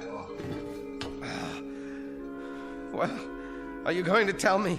Tell you what, Major? What was that noise? It happens from time to time. A giant bell or something. That's what it sounds like. Yes, but what is it? Another question, eh, boy?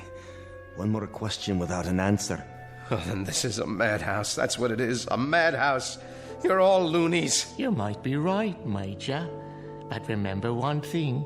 Whoever's ringing that bell, for whatever purpose, I think it would be safe to say that honestly and truly, absolutely and positively, it tolls for thee.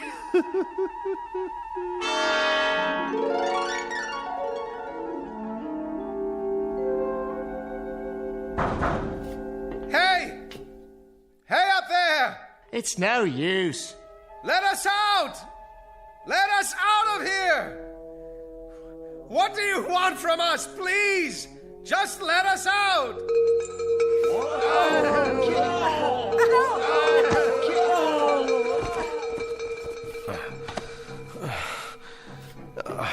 Are you okay?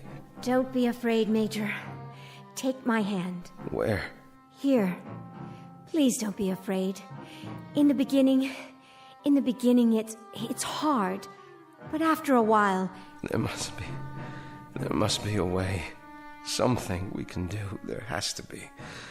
This sort of thing just doesn't happen. A few more like that, and it'll wreck my bagpipe. You there, girl. What is it? Why don't you dance for us? Leave her alone. It'll make the time pass. A capital idea. I'll play a tune. I've already danced for you. It doesn't do any good. Don't be modest. The Major's never seen you dance. How about it? The Major doesn't want to see her dance. Careful. You'll hurt her feelings. The Major's not interested in passing the time. All the Major wants to do is get out of here. And how do you propose to do that? All right. It's smooth. Absolutely smooth, unbroken, and high, too high. Not even a place for a foothold, nothing. That means we have to go through the wall. With what? Did you ever think of that, huh? A hole through the wall? Or what about the floor? What about it? If the wall is solid, smash a hole in the floor and tunnel out. Easier said than done. At least give it a chance. We don't know how thick it is, the wall or the floor, or even what they're made of. Then find out. Find out. Don't just sit there like lumps, like things, like mindless, soulless things, playing your bagpipe, telling her to dance. What's wrong with you? If this is a madhouse, maybe that's where you deserve to be, in a madhouse. And what about you, body boy? I think you're mad, all of you. I think you're out of your ever-loving heads. I know you are, but what am I? Try a hole through the wall, right about here. That's the first thing to do. Try to force a way through it. Industrious, isn't he? How about it, huh? A hole through the wall. See if we can get out that way. That's very bright. Terribly ingenious. Highly imaginative. Incredibly inventive. Except for one thing. With what? With our bare hands? With our fingernails? With this. Why, wherever's your sword been all this time? It must have come off my belt when I fell into this place. Here. Watch this. Now you've gone and broken it, dear boy. Nice sword, I must say. Was it Sheffield steel or only pot metal? No. I will not have this. I will not have it. Major, please, Major, listen to me. After a while, it becomes easier. I promise. I need to make a plan. I need to do something. Perhaps there have always been dungeons like this, and we've just never heard of them before. Maybe they're for the unloved. Maybe that's what we are. The unloved. Don't let me hear you talk that way. Come here. Get a hold of yourself. Think. Don't be afraid. We have names. We're people, and that means we belong somewhere. Do we? There are others who care about us. You can count on that. Somewhere, somehow, we've got a life of our own, each of us, and people who care and remember out there. And we'll find them again, together. Do you really think so? I'm sure of it. A tunnel. That's what we'll do. We'll dig a tunnel. The boy simply doesn't give up, does he?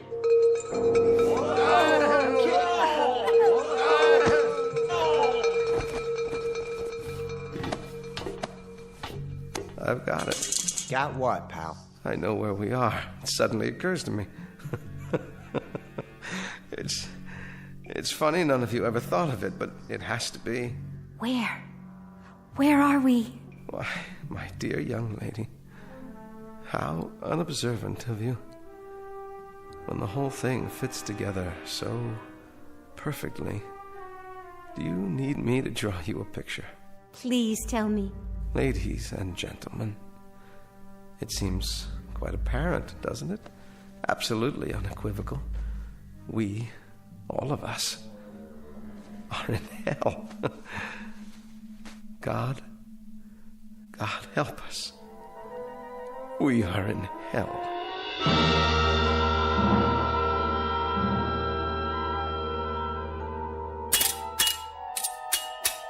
Never say die, that one.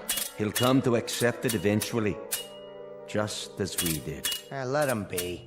If he gets some satisfaction out of banging a broken sword on the floor, well, let him have his fun. At least he's trying. He is indeed. He's been trying for several hours now. You can't help but admire that kind of persistence. even though it's a little like trying to empty an ocean with a cup, or count the grains of sand in a desert, or reach up to touch the stars. So, let him dip and count and reach all he wants. Of course, it won't help, but I fail to see how it could hurt under the circumstances. It's metal, or the hardest wood I've ever come across. Circular, perfectly smooth, with no breaks anywhere. All of which we could have told you some hours ago. Which we did tell you, if you'd bothered to listen. We've got to figure out something else. Oh, do. Maybe we could wish it all away using the power of positive thinking. That's enough. Or bore through it with our X-ray eyes. Anyone have a laser beam handy? I said that's enough. Or make believe we're acrobats. You know all about that, right? Clowns, acrobats? Most definitely. Alley-oop and over the top to freedom. Now you got it. Yeah, you got it all right. Dreaming and wishing, wishing and dreaming. Hold on. Listen to the man. Oh, come now. In the final analysis, this is all rather idiotic. Is it? It only requires a moment's reflection to see... Why not? Why not what? What you said. Acrobatics. A figure of speech, my dear, not meant to be taken seriously. Isn't it? I will grant you that we have somehow forfeited some of our human dignity, but we are nonetheless governed by human frailties, not the least of which is gravity. You may know some advanced acrobatics that I'm quite unaware of, but for the moment, unless you can find a circus gun big enough to launch one of us skyward like a human cannonball... I see what she's getting at. Well, kindly elucidate, if you please. Don't any of you see? Yes, of course. One on top of the other, standing on each other's shoulders. What about that?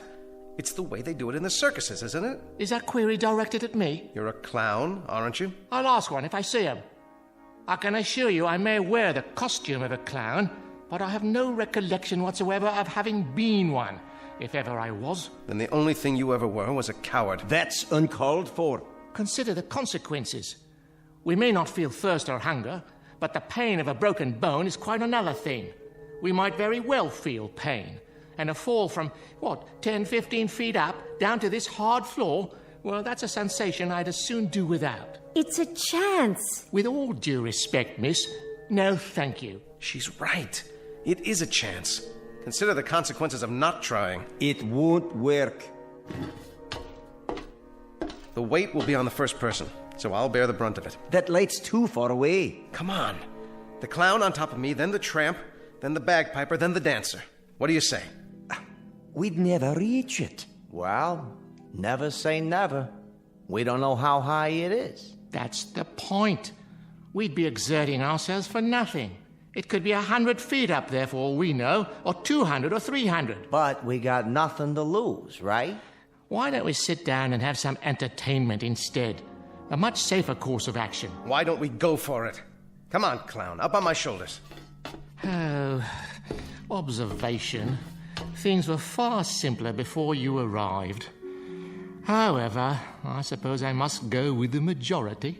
Get a foot on my shoulder. I'll boost you up. Careful now. That's it. My turn? Not yet. The bagpiper next. Give me a hand, laddie.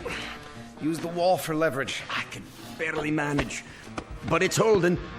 All right, miss. It's up to you. How high is it? Can you see an edge or anything yet? I'd guess 7 or 8 feet to the top. Maybe more. Maybe less. Come on. I can't hold this weight forever. Go very carefully, one step at a time. You'll make it. Thank God she's so light. Whoa! That's my nose you're stepping on. Now stretch. I am stretching. All the way up. Now, what do you see? I can't quite reach it. It's still, about 8 or 10 inches above me. Up on your toes. That's it. I'm almost there. Everybody straighten. All I need is a few more inches. No!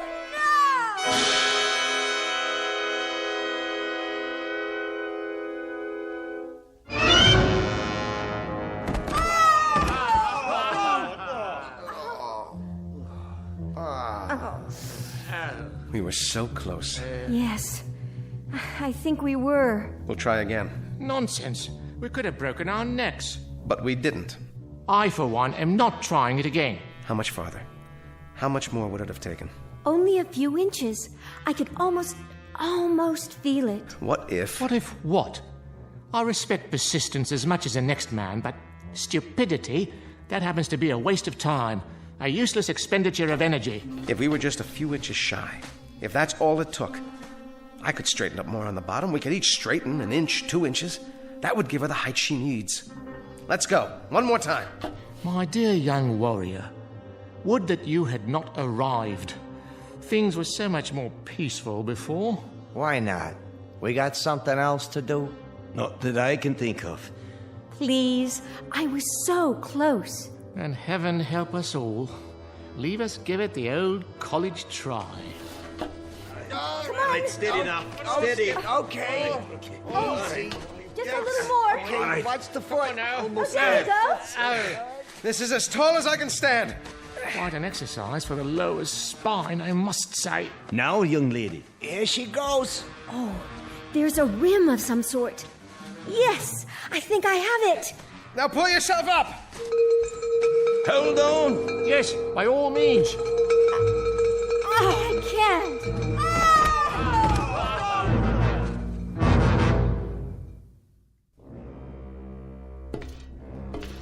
How's the leg, miss? The knee's twisted, I think. But it'll be all right. You were almost there. You had your fingers over the ledge. A miss is as good as a mile. Not in this case. A miss by about 2 or 3 inches? That's hardly a mile. This is what we do next. Oh, share your plan, pray tell. The same thing, without the dancer. Then we'll be several feet short. No, we won't. Hear me out. The clown, the tramp, the bagpipe player, and then I'll climb to the top. I'll tie a rope to the haft of this sword, fling it over the edge. Let it catch there like a grappling hook. Now that's thinking. Ingenious. But first, hadn't one of us better run over to the hardware store and pick up the rope? He's right. There's no rope around here. Strips of cloth. Torn from what we're wearing. You mean tear our clothing? It's a chance, and a good one. Yours has the most material. You said yourself you don't feel the cold. So give me those balloon sleeves. The things we do for a man in uniform. 6 feet of excellent material, courtesy of Pagliacci, or whoever I am. Good, but I need more. Twist it and start tying it together. Big knots. That's it. Takes me back to my Boy Scout days. Were you a Boy Scout? Who knows?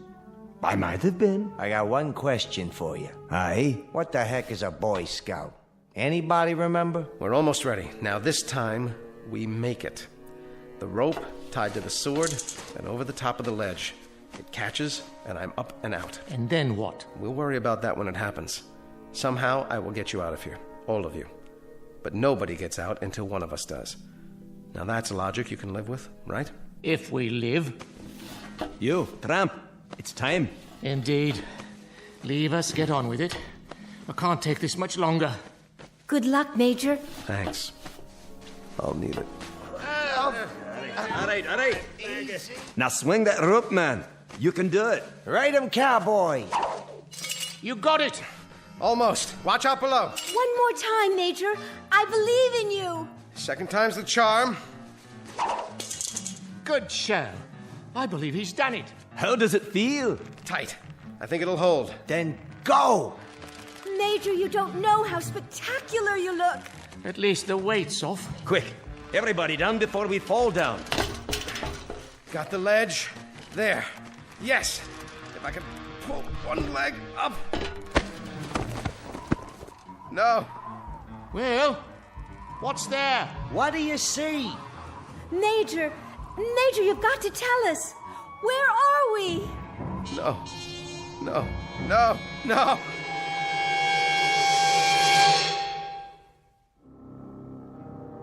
And I knew then what I had known all along but didn't want to face. Some things, I guess, are too fierce to handle in one bite. I heard the wind and I finally saw where I was, where we all are. I wished the 4 of them well. If you see my friends, will you tell them I love them? Because the truth is this. There are only 3 questions worth asking. 1, where did we come from? 2, What are we supposed to do while we're here? And 3, what happens next? All the rest aren't important. I didn't get it at first, but then, who does? Maybe it's better that way. No! No! No!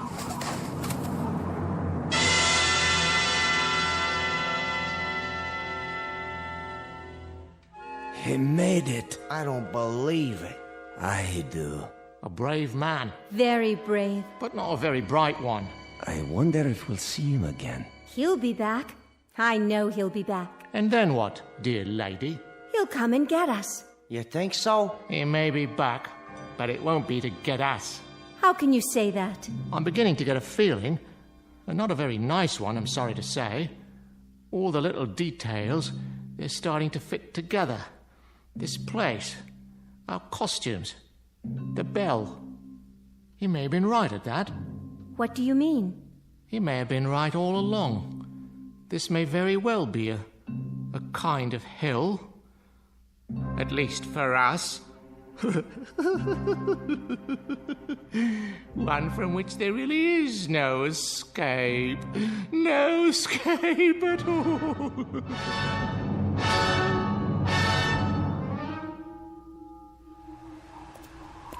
Look! What do you have there? I found it in the snow. Someone must have dropped it. Oh, thank you, dear. Just drop it in the barrel there, would you? He looks like a soldier, but his coat's all torn. That's all right. Someone will sew him a new one. I'm sure he'll make some little boy very happy. Wow, you got lots of dolls in there. Not as many as we'd like. They're for the orphans, you know. But it's early and we've just started. Can I have one? Are you an orphan?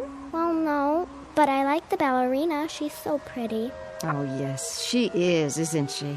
What's that on her face? See, on her eye. It looks like a real tear. Is she crying? Now, why would she be crying? It's just a snowflake that started to melt. I suppose you could have her, if you promised to give her a good home. No. I think I better leave her here. Are you sure? She doesn't want to go. See? She's holding hands with that soldier doll. Why, aren't you the nicest little girl? Toys for Christmas! Toys for Christmas!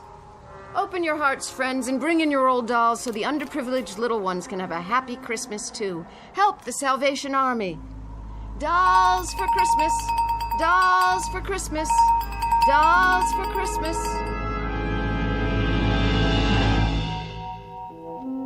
Just a barrel, a dark depository in which reside counterfeit, make-believe pieces of plaster and cloth and plastic wrought in the distorted image of human life. But this added hopeful note. Perhaps they are unloved only for the moment. In the arms of children, there can be nothing but love. A clown, a tramp, a bagpipe player, a ballet dancer, and a major. Our cast of players on a very odd stage known as the Twilight Zone.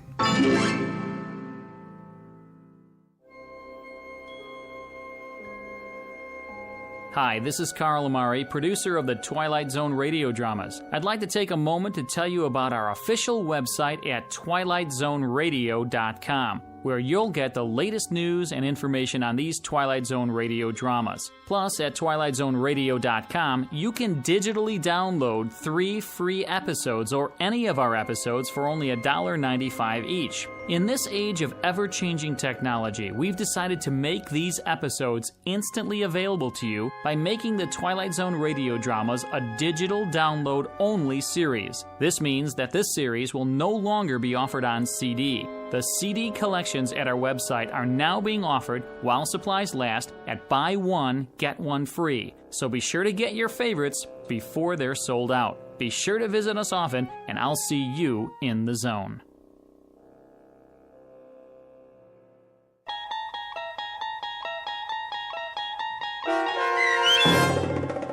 5 characters in search of an exit, starring Jason Alexander, with Stacy Keach as your narrator, was adapted for radio by Dennis Etchison and written for The Twilight Zone by Rod Serling, based on a story by Marvin Peddle. Heard in the cast were Kathy Garver, David Darlow, Doug James, Christian Stolte, Frenette Lebo, and Amanda Amari.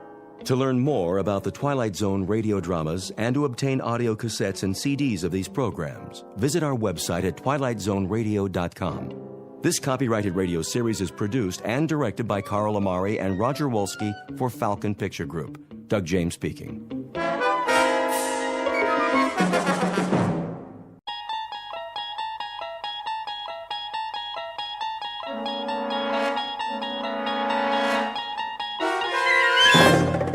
You unlock this door with the key of imagination. Beyond it is another dimension, a dimension of sound, a dimension of sight, a dimension of mind. You're moving into a land of both shadow and substance, of things and ideas. You've just crossed over into the Twilight Zone.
Probe 7.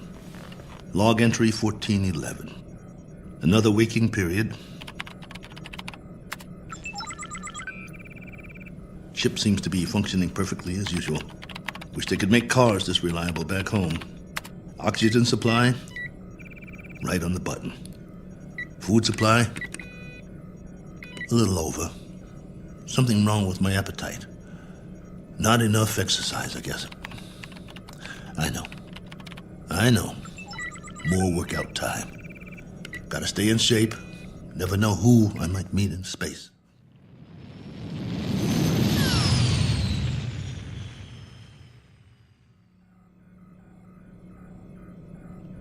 Coordinates on autopilot.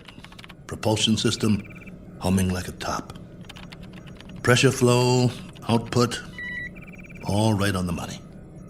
Oh, come on, guys. You don't need a pilot up here. Could have sent an unmanned probe. All I am is extra weight. Think how much farther this crate could go without me. Of course, you wouldn't have my brilliant observations. Boredom followed by prolonged disinterest, with periods of great loneliness. Must be fascinating. Here's an observation. All these blinking lights in the cockpit. They remind me of stars, or candles, or cigarette lighters. That's it. You remember cigarettes? Did you know at concerts people had these little lighters, and sometimes they'd hold them up and it looked like a sea of stars out there in the dark? I want to write a book, not this diary. Doesn't have enough plot. Just me remembering. That's who I am, boys. He who remembers. Oh, well. Better send you the numbers. Here goes the download. Transmitting now.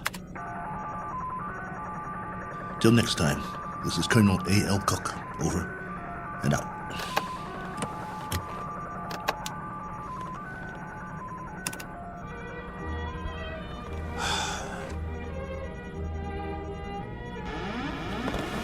Hold on, I think we've got a malfunction here. Some kind of overload. Yep, there's the power drain. Initiating diagnostics. No time for that. Switching to manual override.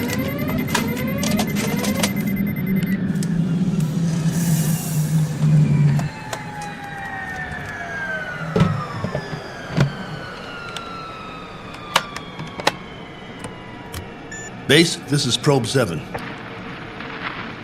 Probe 7, calling base. Come in. I've just lost a rocket tube. Can't handle this baby. Controls won't respond. Losing power fast. Have to set down on the nearest planet.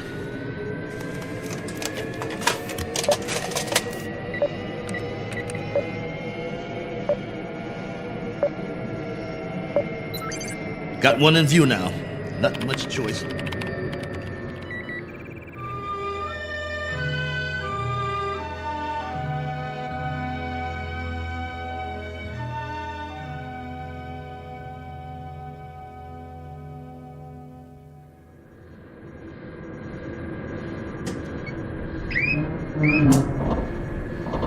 Entering atmosphere.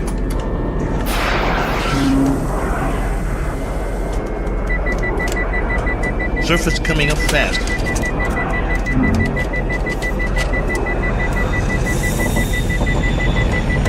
Can't slow down. No retro rockets.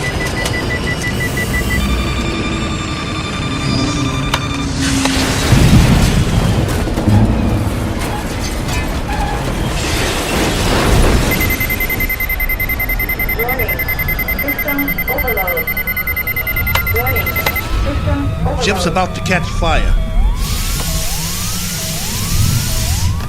Base, do you read? This is Probe 7. Probe 7. Mayday! Mayday!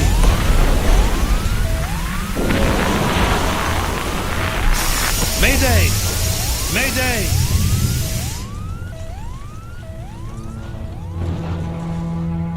One Colonel Cook, a traveler in deep space several million miles from his point of departure and presently out of options. He set a course across an endless ocean in a one-man lifeboat, now scorched and broken on an alien shore. But even if he should survive, his greatest ordeal is yet to come, for he must face a far more dangerous challenge, an opponent more menacing than the cold, lifeless vacuum of space. He must face what awaits him on the other side of the bulkhead and do battle with the unknown. As soon as the dust settles, he will take stock of his plight with very little effort, a single 360-degree movement of head and eyes. For Colonel Cook has come to rest on a small, undistinguished planet not on any chart, one that is actually an outpost in the Twilight Zone. And now, The Twilight Zone, and our story, Probe 7, Over and Out, starring Lou Gossett Jr., with Stacy Keach as your narrator.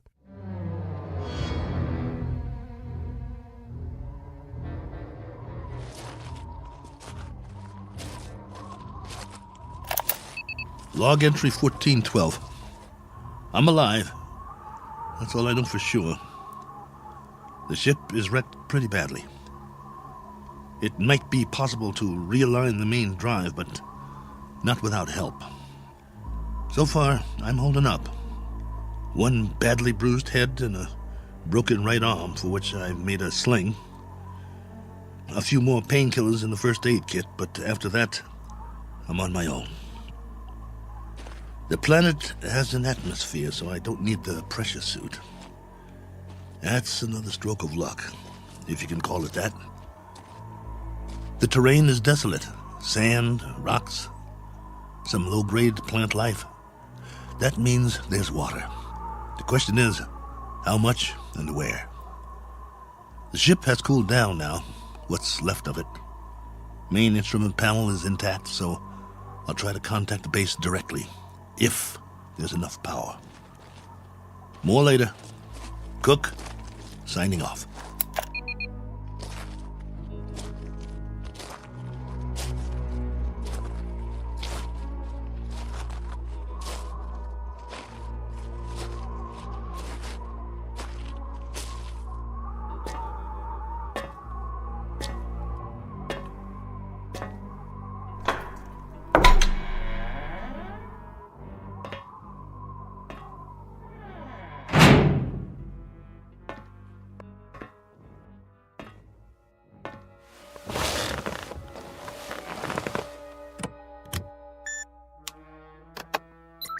This is Probe 7. Do you read? Probe 7. This is Probe 7, calling base. Probe 7, with a landing report and damage assessment. Over to you, base.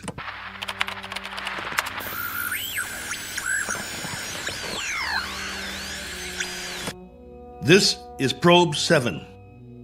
Come on, base. I'm waiting. Probe 7, this is base. You're coming through low, barely audible. Blaine, is that you? Yes, this is Lieutenant Blaine. We read that you're... This is Cook, Probe 7. I'm glad to hear you. Cook? Cook, we thought we'd lost you. Your transmission was interrupted. Everything was interrupted. I'm lucky to be alive.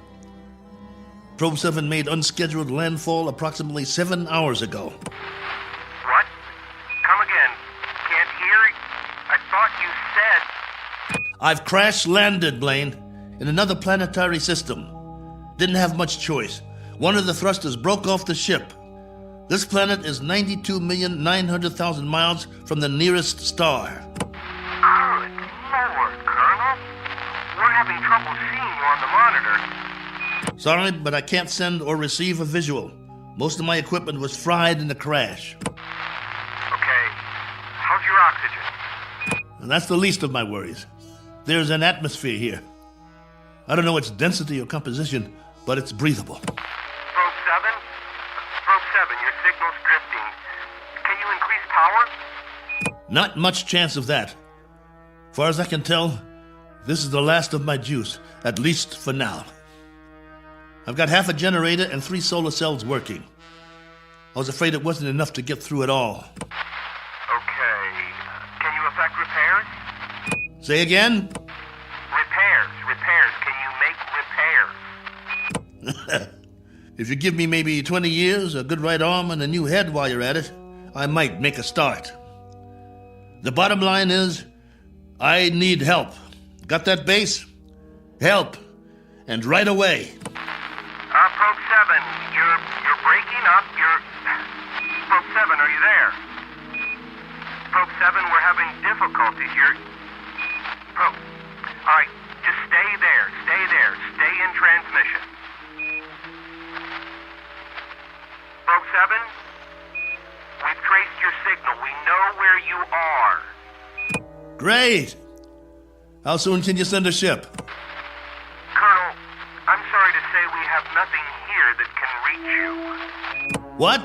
You had several ships on the drawing board. Repeat, we have nothing available. Say again? All construction is suspended pending the current crisis. Ah, come on! Colonel Cook, I've been told you'll have to make the repairs yourself. Base, now hear this. I don't have fuel, no propellant at all. I left most of my rockets scattered across 50 miles of dirt and rock. All I have is a ship that looks like a jigsaw puzzle.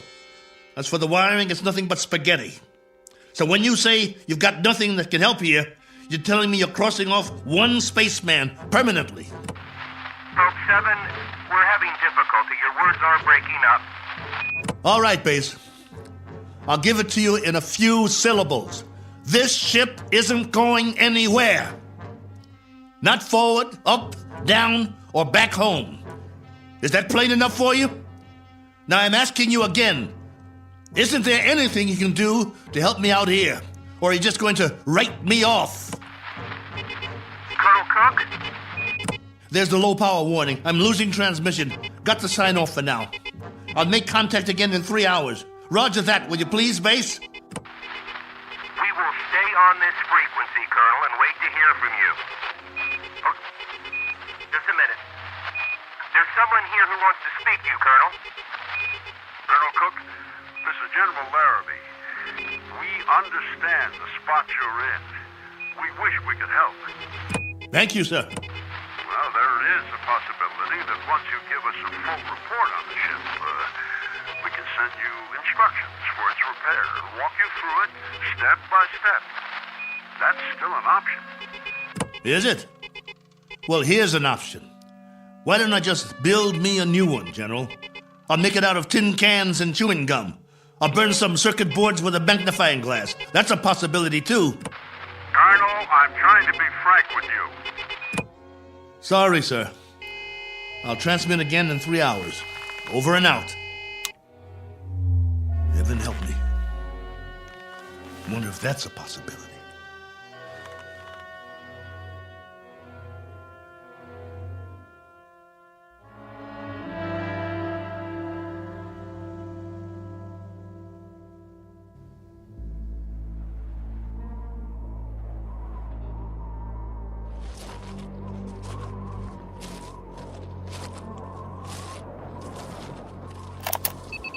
Log entry 1413.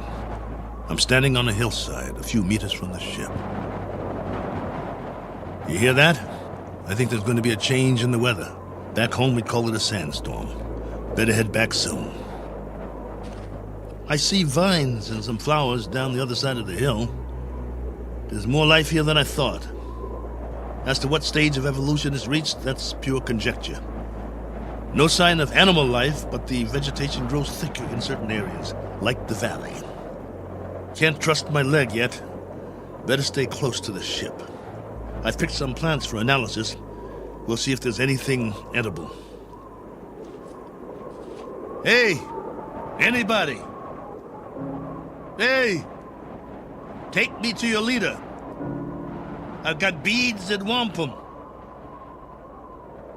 Is anybody here?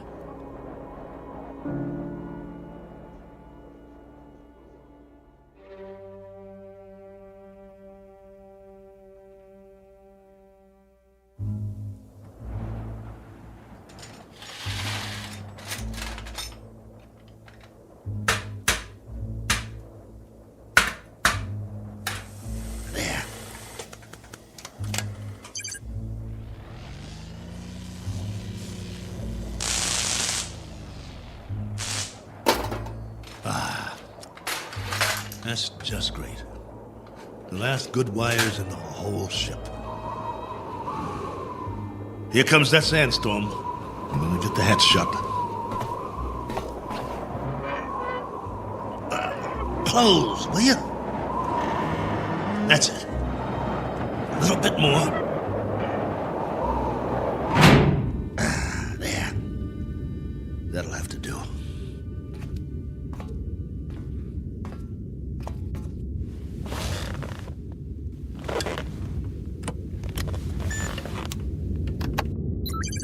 This is Probe 7, calling base. Probe 7, calling base. Over to you, if you read. We read you very well, Colonel. Ah, you've got the video going. For now, General, I've wired all the solar cells in the series. At the moment, I'm running off the storage batteries, though. It's almost night here. All right, tell us your situation, please. My situation? Yes, any change, Colonel? I've done what I can, but I'd have to call it unchanged. The power level's higher as long as I charge up during the day, but I don't know how long that will last. At least, I've got you on the screen. Got to see another face, both of you. You should be used to solitude. You've been in space a long time. Yeah, I should, but that was different somehow. I was a big something in the middle of nothing. This, though, I've landed and it feels like I'm supposed to be somewhere, and I'm not. My memory of home is fading fast. Colonel, and the condition of the ship, still a total loss? Probe 7 is no longer probing, General, unless it's the few feet of dirt I tore up when I crashed. There is life here, like I said, vegetable life, pretty elementary.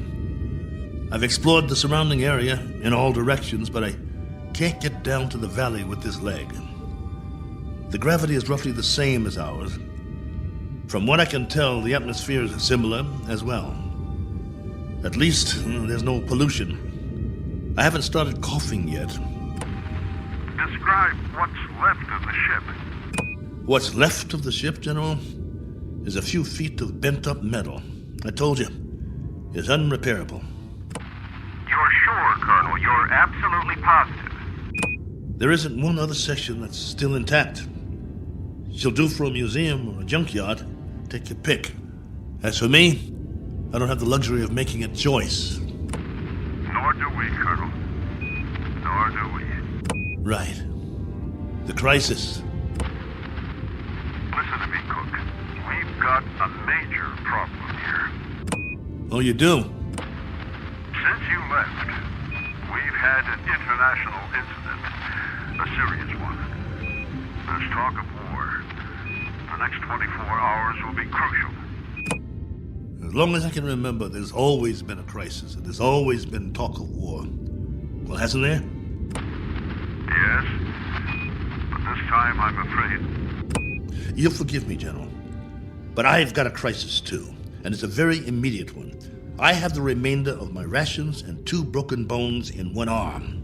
You have my location. I need to know that help of some sort is on the way, or would you call that unreasonable? Now listen up, Colonel. The rest of the fleet's been taken out.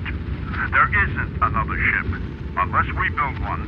And if we go to hydrogen war in the next few hours, there'll be nobody left to do the building. Do I make myself clear? You're serious? That's the realistic view, Colonel. It may go down hard, but I'm giving you the facts of life. 10 hours from now, maybe 6, maybe 4, we'll be fully committed. I'm talking about 500 million people, not just one man. That's about as clear as I can put it. Very well then, General. I guess that's it. We don't see any alternative. Will there be any point in making further contact with base? Yes, Probe 7.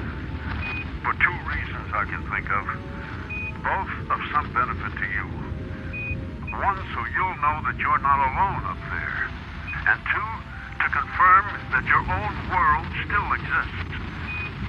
Though the latter is a moot question at this point. Over to you, Colonel. I can't think of anything else to say at the moment. Feel free to keep the signal open, if you like. Can't do that, General. I need to charge the batteries when it's light again. Here's that storm. Don't know how strong it'll be or how long it'll last. But I'll try to get through it. Nothing else I can do. Then, for whatever it's worth, know that we're still here. For now. Over to you, Probe 7. Roger, base. And out.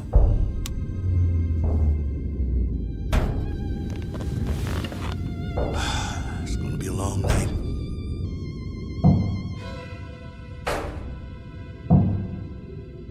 Wait. What's that? Hold on. Blaine? General?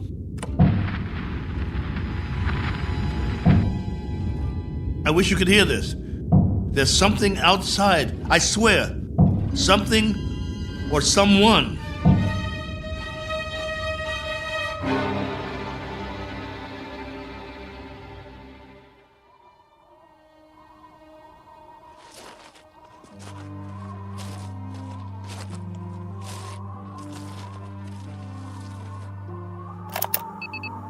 Log entry 1414. Just in case anybody ever hears this, I didn't get much sleep last night. I was waiting for the wind to die down. As soon as it did, I opened the hatch sometime around dawn. You see, I thought I heard something pounding on the hull, over and over. It couldn't have been an accident. It had to be something intelligent trying to signal me, to let it in from the storm. That was what I thought. Funny the way the mind works. I've never been so glad to hear anything in my life. And at the same time, so afraid. But I opened it anyway. Well, everything was covered with a fine layer of sand, silica crystals, very much like the soil back home. And that was the trouble. Whatever had been outside, there was no sign of it now. If there were tracks, the sandstorm had wiped them out. The ground, everything, smooth as a beach where no man has gone before. I did find something, though. A broken branch. So it was only the wind, after all, blowing it back and forth before it broke off. Had me going for a while. So much for my man Friday.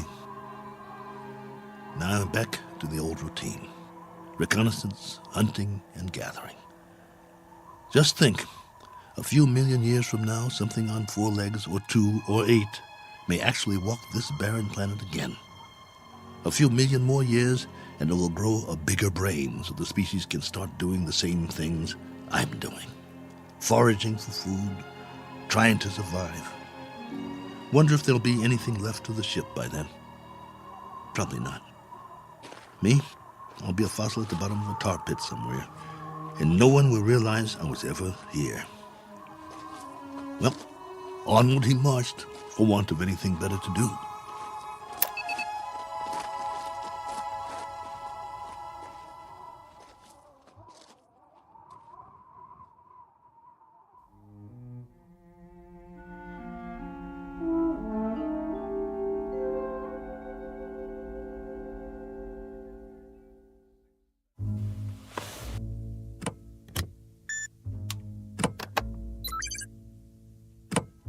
Blaine?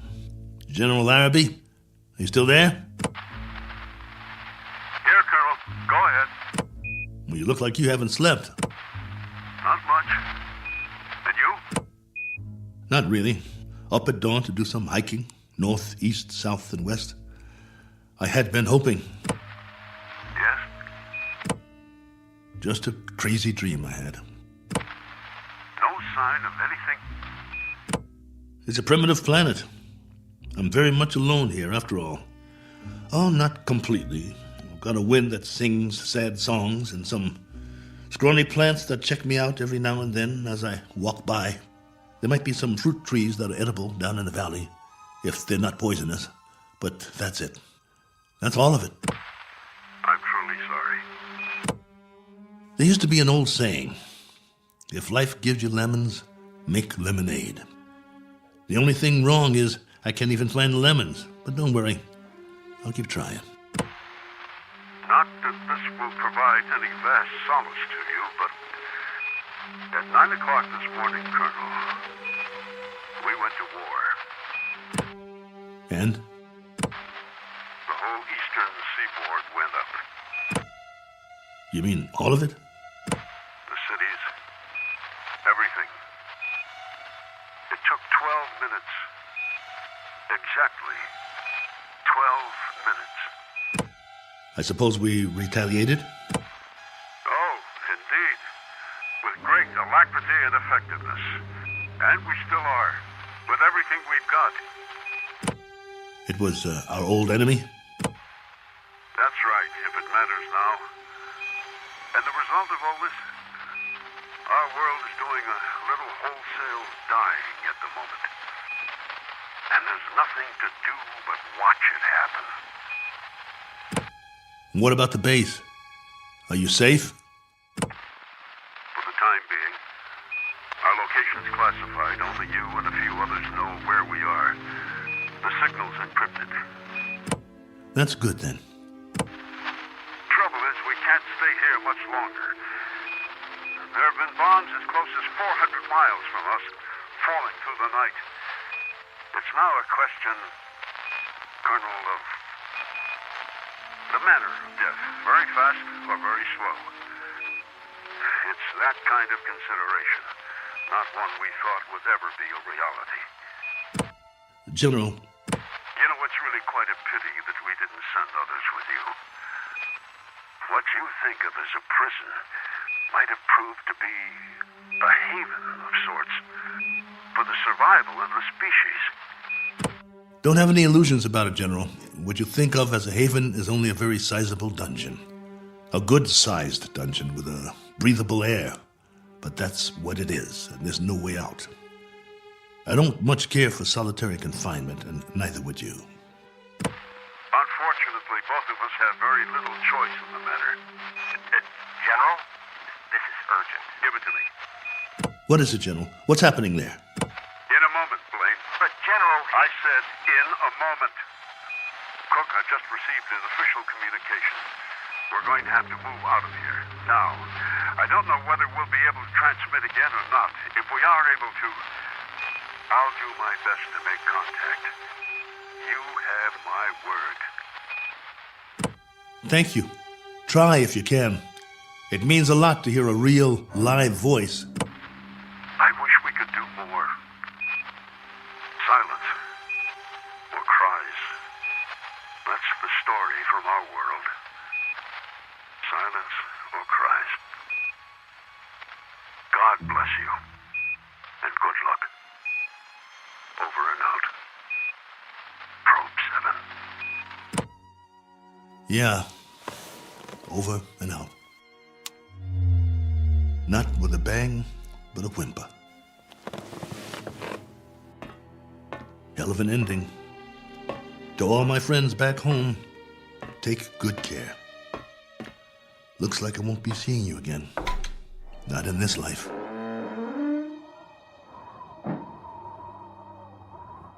Time to start a new project. Chapter 1.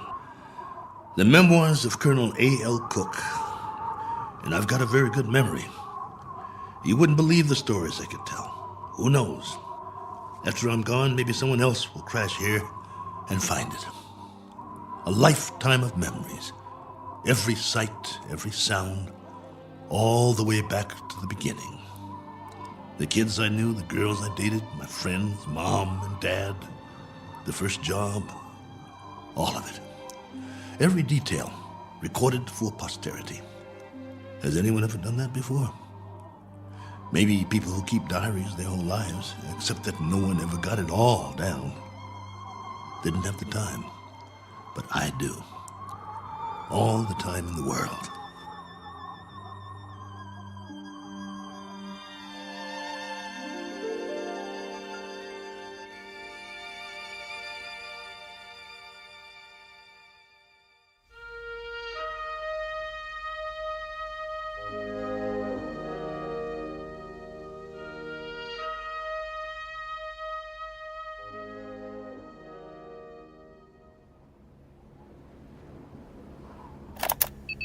Log entry 1415. This one's for the record. A final official entry. From here on, it'll be the life story of Colonel A.L. Cook. Me, myself, and I. If for no other reason than to keep from going batty. But for now, it's a beautiful day. Here on Primordial World. Ship still standing, of course. You'd never know that's what it was. More like something from a scrap metal yard. The cost that went into building it, the man-hours, and for what? To come to rest here. A little way station that isn't even on the map. I'd call that a waste. Exhibit number 1 in the elephant's graveyard. Ever hear of that? They used to say there was a place where elephants go to die. Hundreds, thousands of them.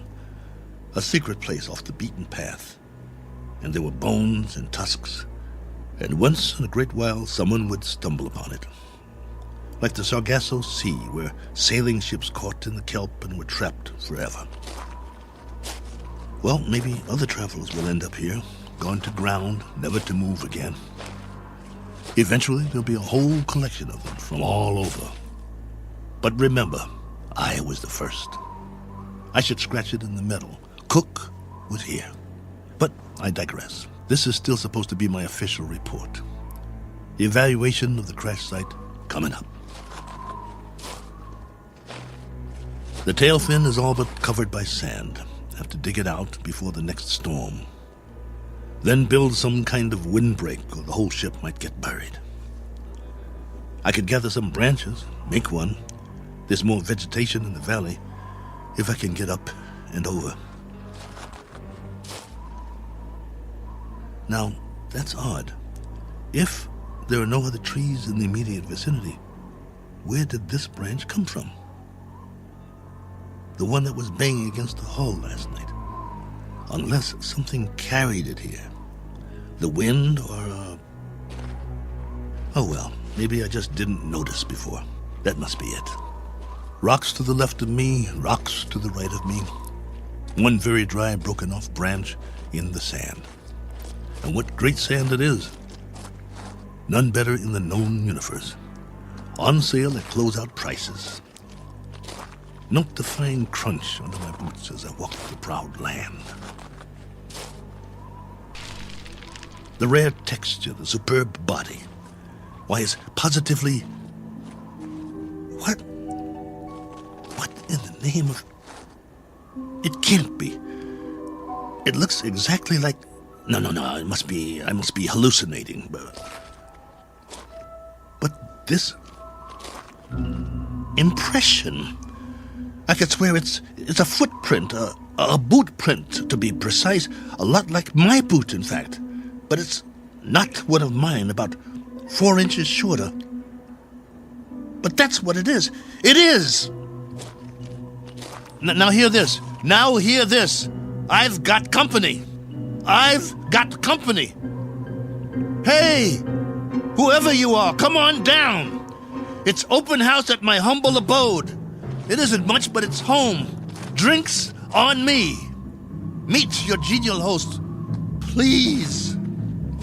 Please let me see you. Here's another footprint. And another. And another. Where do they lead? Up the hill? Has to be since the storm, so there was something here. I knew it! Hey! I don't care who you are or where you're from. Let's shake hands and be friends. Don't you need a friend? I do. Come on, friend. We can talk. I've got some stories, believe you me. Where you hiding? Behind that bush? Ugh!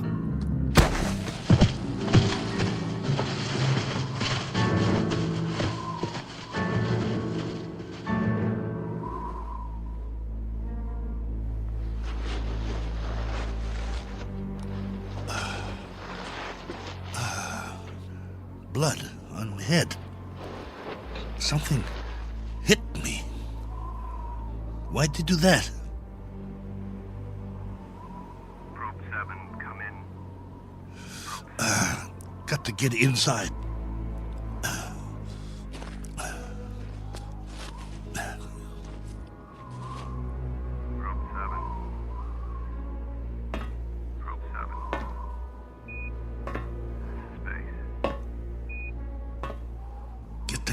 Closed before they come after me. Probe 7. Can't let them get in. This is Base. With our last transmission, we got ours a few minutes ago. A 500% increase in radioactivity. Not much hope for us. Colonel, this is General Larrabee. I wanted to wish you well. From what we can gather, the enemy got it just as bad as we did. We wiped them out. And they wiped us out. One last forlorn wish for you, Colonel. If you ever meet someone where you are, whoever they are, and however it happens, in whatever circumstances, I hope it can come without fear. I hope it can come without anger. That's what they're going to have to put on the stone. The one we'll all be buried under on our world. Here lies a race of men who flex their muscles. One time too many. I hope your new world is different, Cook. I hope there's no such word as hate. I hope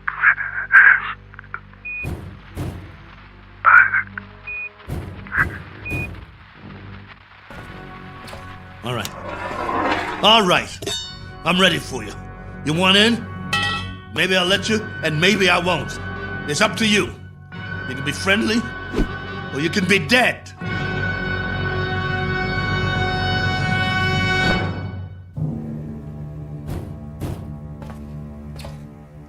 Hey, friend. You want to come in? Must be lonely out there. I hear you. What's the matter? Hungry? You're going to get a lot hungrier. Or don't you eat, friend? What do you say? Speak up. Can't talk, huh? No. You only know how to hit. Take more than that to put me down. What'd you use, a tree branch?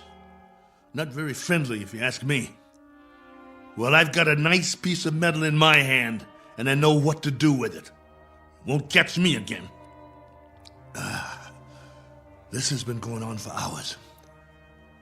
I don't know about you, but I need sleep. I really need it. Understand? Sleep. And this king-size bump on my head doesn't help. Tell you what, we'll make a deal. I give you one more chance to get away. Go hide, I don't care. You may not understand the language, but maybe you get the message. I'll wait a while and catch some sleep. Then when I wake up, I'm going to have a nice freeze-dried dinner. If I don't hear you out there, we'll forget the whole thing. You stay up the hill, and I'll stay down here. Just remember to keep your distance. Otherwise, I might have to come up there and teach you a lesson. A man's got to have his boundaries. Oh, God, I hurt. I want to sleep just for a while.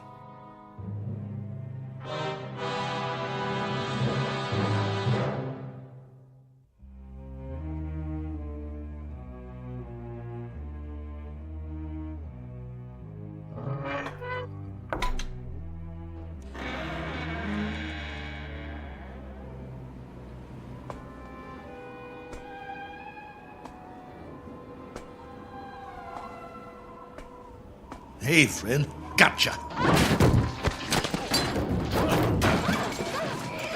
Stay down.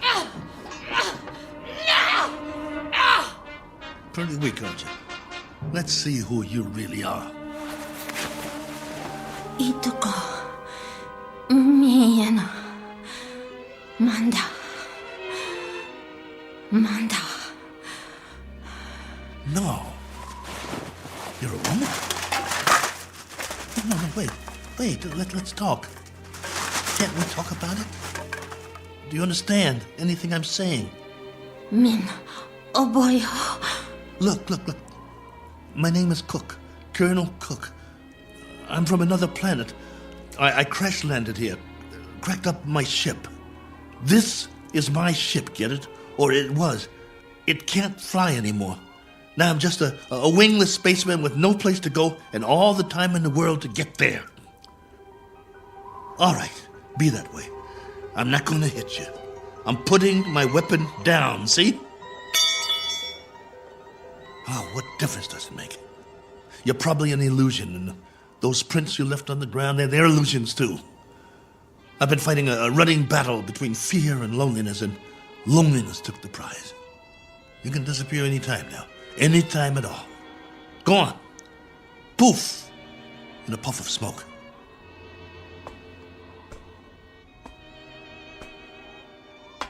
No, wait, please. Are you real? This knot on my head certainly is.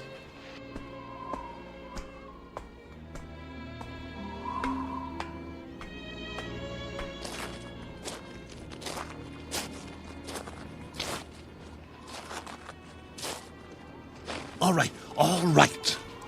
Do whatever you want. Just don't go. Not yet. If you can't understand, I'll draw you a picture. Where's the stick? Look. Right here in the sand. This is my solar system. The sun in the middle, and this is my world. See? Omida? You got it. Now then, I went off course. I didn't have the power to get back. You know, power? Vroom, vroom. No good. So, I tried to land here, where we are.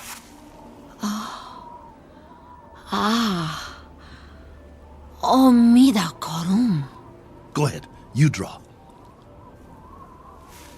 Korum mistum. Oh, that's your solar system and your world. You came from there. Let me see now. It went out of orbit. Is that it? Your planet left its orbit and moved away from the sun. In the line, that's where you went and where your world went, right? I'm sorry. What about now? Where's your planet now? I understand. Gone. Disappeared. Probably frozen by now. But you got out. How many others? How many got out? You got away. Any others? Min. One finger. That's a hard count, my dear. A very hard count. And you've been here a while, haven't you? Look at your suit.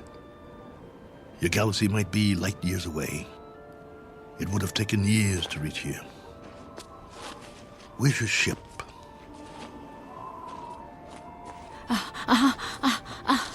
Ship. Where's your ship? It crashed too, didn't it? So you've been here a long time, a very long time. Me, Cook. Colonel Cook. You? Korava. Korava? Korava. Well, what do you know?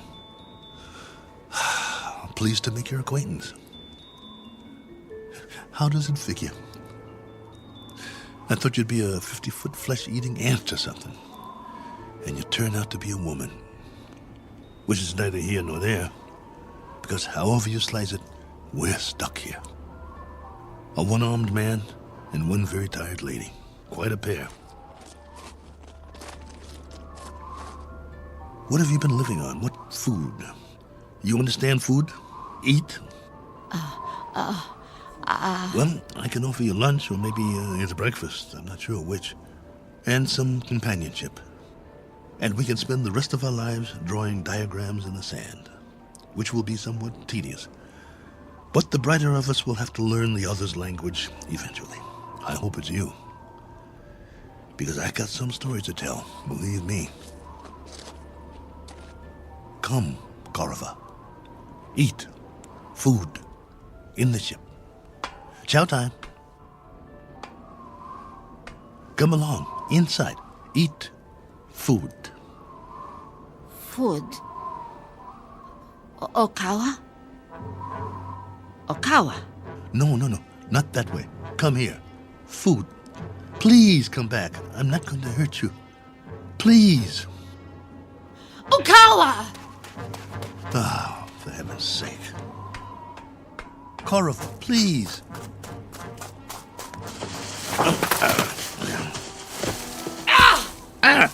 You scratched me. What did you do that for? That's all you know how to do, isn't it? Draw blood. Well, go ahead. Get away from me. It's not just language, is it? It's our animal nature, the way we instinctively respond to one another. In that case, there's not much hope. Go on. Go. If that's the way you want it, go.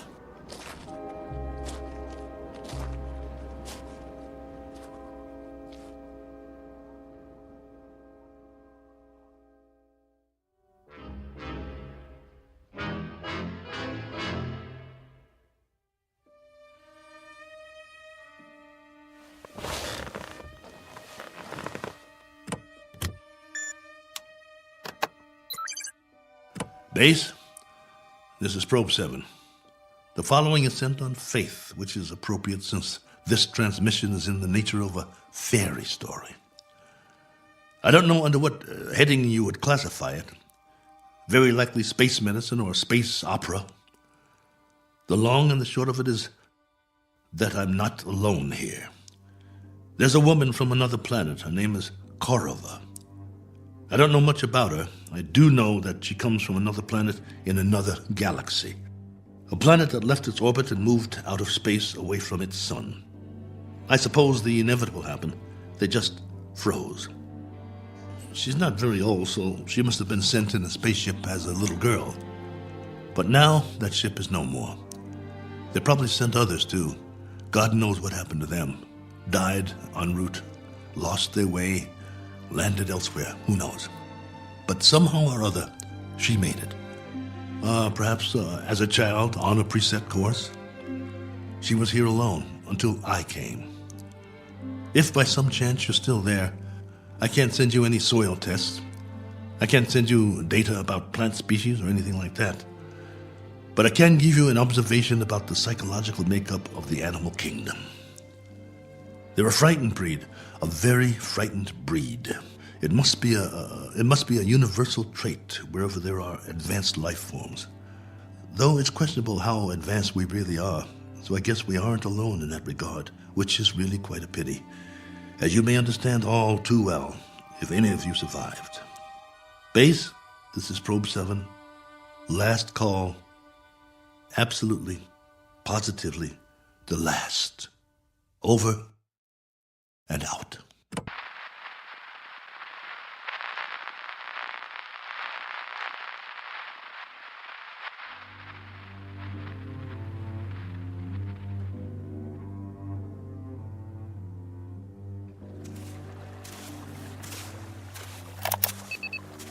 Log entry 1417. Well, the ship is history. I've left it for good. I finally made it up the hill and down the other side. And guess what? There's much more vegetation here. Fruit trees. Flowers as big as your head. And through it all, a stream of running water. I swear, it's like a garden. I brought what I need in a backpack. I'm going to set up shop on the banks of the river and try to live here, for better or worse. It will be the last great adventure. I only wish I could share it. Oh well, there's always posterity. If anyone should ever find this and play it back.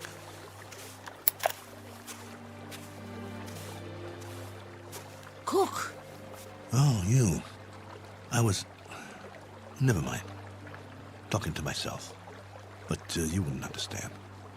Why don't you just keep your distance? Cook? Ah. Cook. Not going to hit me, are you? No? That's a surprise. Well, you're just in time to say bon voyage, friend. I'm going that way. There are even more fruit trees over there. No reason to get in each other's way. Cook. You want to come? You may, if you like. We'll eat and we'll live. I don't know how or for how long, but we can try.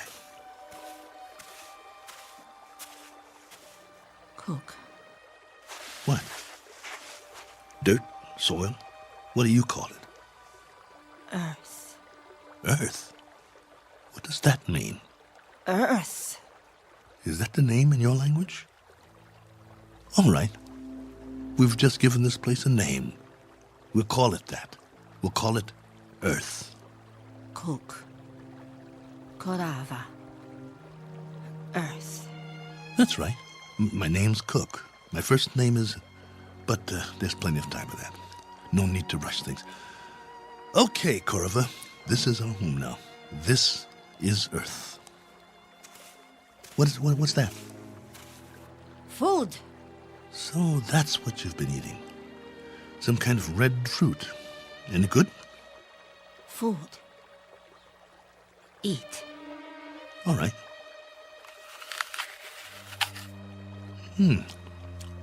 Not bad. We'll take some with us. If you think it's all right. Come on. I wanted to tell you something, but now I've forgotten. I guess we'll have plenty to talk about, though.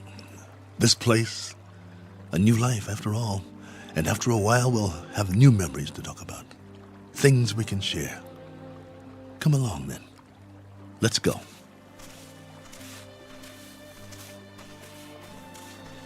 This fruit's all right. Any other life forms around? I hope not, for the moment. But if there are, we'll make the best of it, won't we? Pleasant enough place, don't you think? My leg's better. We'll explore as much of it as we can. No need to set up any boundaries, I guess. There's plenty for everyone. For you and for me. And it's a beautiful day.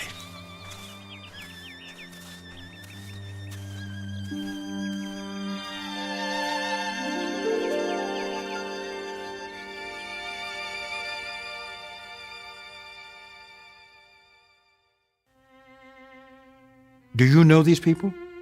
Their names might be familiar were you to hear them. They lived a long time ago.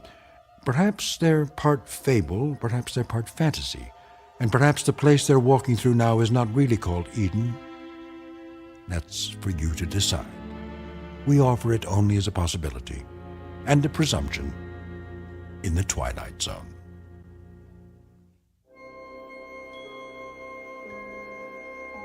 Hi, this is Carl Amari, producer of the Twilight Zone radio dramas. I'd like to take a moment to tell you about our official website at twilightzoneradio.com, where you'll get the latest news and information on these Twilight Zone radio dramas. Plus, at twilightzoneradio.com, you can digitally download 3 free episodes or any of our episodes for only $1.95 each. In this age of ever-changing technology, we've decided to make these episodes instantly available to you by making the Twilight Zone radio dramas a digital download-only series. This means that this series will no longer be offered on CD. The CD collections at our website are now being offered, while supplies last, at buy one, get one free. So be sure to get your favorites before they're sold out. Be sure to visit us often, and I'll see you in the zone.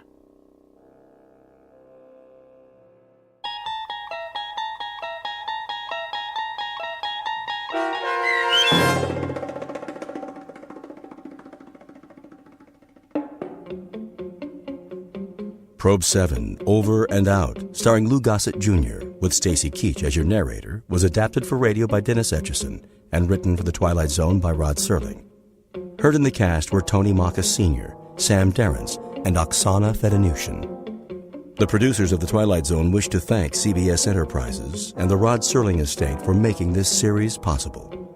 This copyrighted radio series is produced and directed by Carl Amari and Joby Cerny for Falcon Picture Group and Westwood One. Sound design and custom Foley effects for The Twilight Zone by Cerny American creatives Bob Benson, Craig Lee, Matt Sorrow, Tim Cerny, and Todd Beyer. To learn more about The Twilight Zone radio dramas and to contact us, visit our official website at twilightzoneradio.com. Speaking.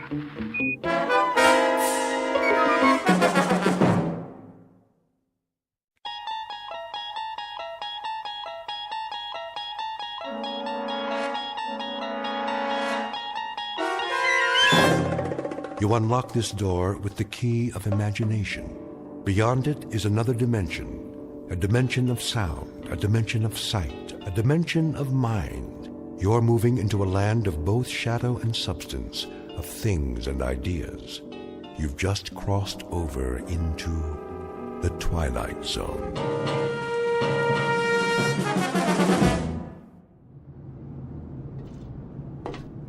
All right, men, we've got clear skies and a calm sea. Now let's get this ship back on course. Yes, sir. Mr. Smith, what is your present course and speed? Steaming on course 26 degrees true. Speed 10 knots, sir. Very well. Come right to new course 270 and indicate turns for 15 knots. Aye, aye, sir. Helmsman, come right to new course 270. Aye, sir. Coming right to new course 270. All engines ahead standard. Indicate 126 turns for 15 knots. Aye, sir. Engine room. All engines ahead standard 126 turns for 15 knots. Engine room answers. All engines ahead standard 126 turns for 15 knots, sir. All secure, Captain. Glad to hear it, Ensign. Any damage? No, sir. We took in a lot of water in the storm, though. That was one heck of a swell back there. I'm aware of the storm, Mr. Marmer. I'm also aware of the swell.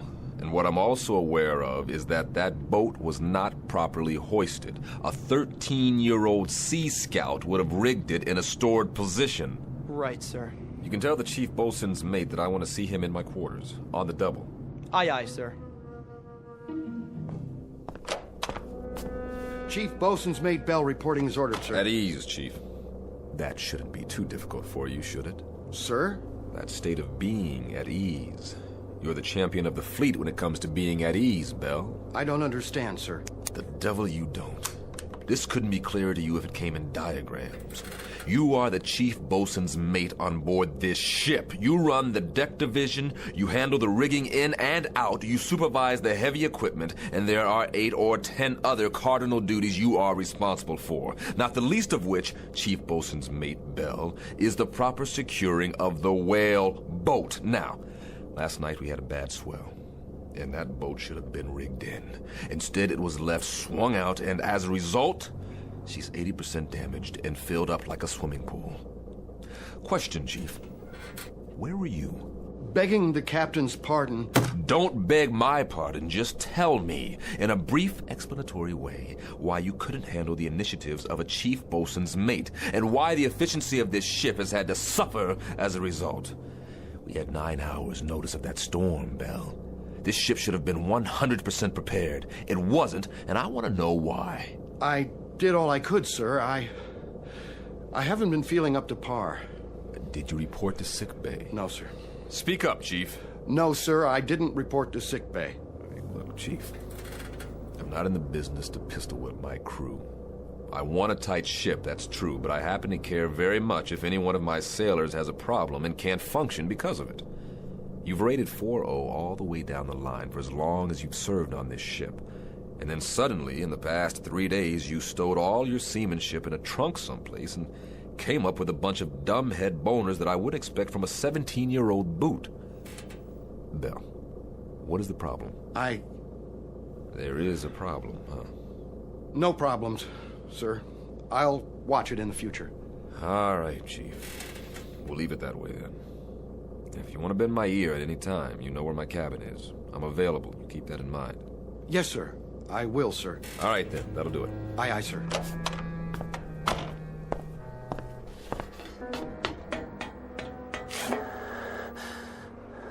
Chief? Hey, Chief, are you all right? What? You okay, Chief? You looked a little woozy there. Yeah, I'm okay. What am I listening to? Sir, contact bearing 280, 1100 yards, echo quality sharp. Evaluate as possible submarine. Submarine? But not moving, sir. Dead in the water. Shift the control to listen. Sounds like hammering or something, sir. Bridge sonar. Bridge eye. We have contact, bearing 030 degrees true, range 1100 yards. Appears to be a metal object. What kind of object, sonar? We can't tell, sir. From the sound of it, it's some kind of small ship, perhaps a sub-hull. Bridge eye. Sonar reports a contact, Captain. Evaluation is a possible submarine. A possible what? Stay on course. I'm going down to the sonar shack.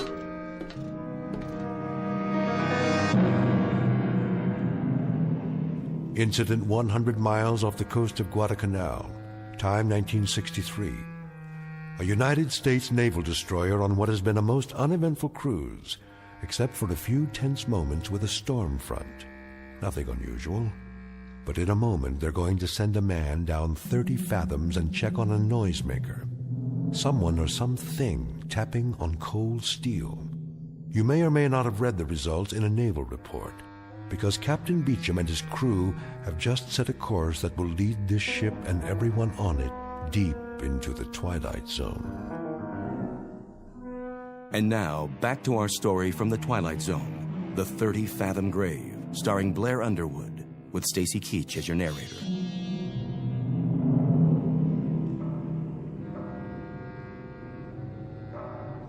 That's it, huh? That's the sound, sir. How long have you been in contact? About 3 minutes, sir. That's a funny one. Sounds like tapping on metal, doesn't it? That's what I think, sir. Bridge. Change course to 030 and reduce speed to 5 knots. Try to make contact by underwater telephone. I've already tried, sir. I get no response. Listen, it stopped now. Just like that? Sonar still has the contact, sir. I'll leave it on. Stay on it. I'll be on the bridge.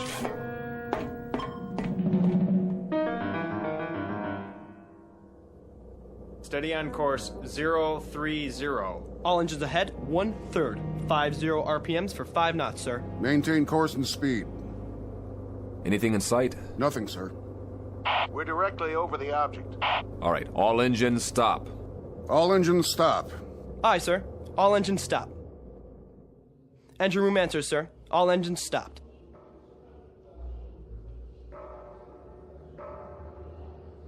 Do you hear it, sir? Wait, hold it. Hold it. I want dead quiet all over the ship. Tell those sailors on deck to can it.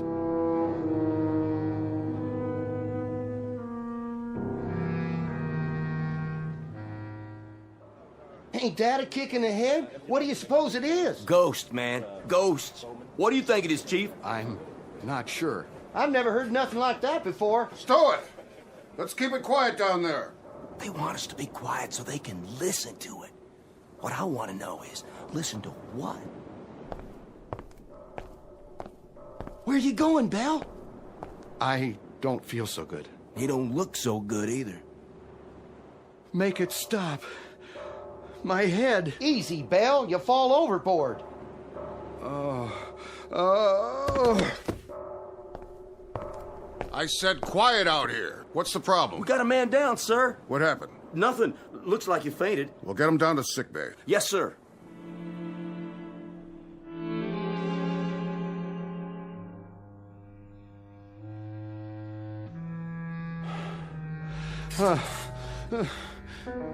Where am I? In the sick bay. You all right now, Bell? Yes, I'm okay, Doc. What? You blacked out up there. I said I'm okay. You better stay horizontal for a little while longer. I'm serious. Captain's orders. I'll be all right. I wouldn't doubt it, but right now you look like a Class A shipwreck. We still stopped? Still stopped. They're all curious as to what's making the noise. That noise.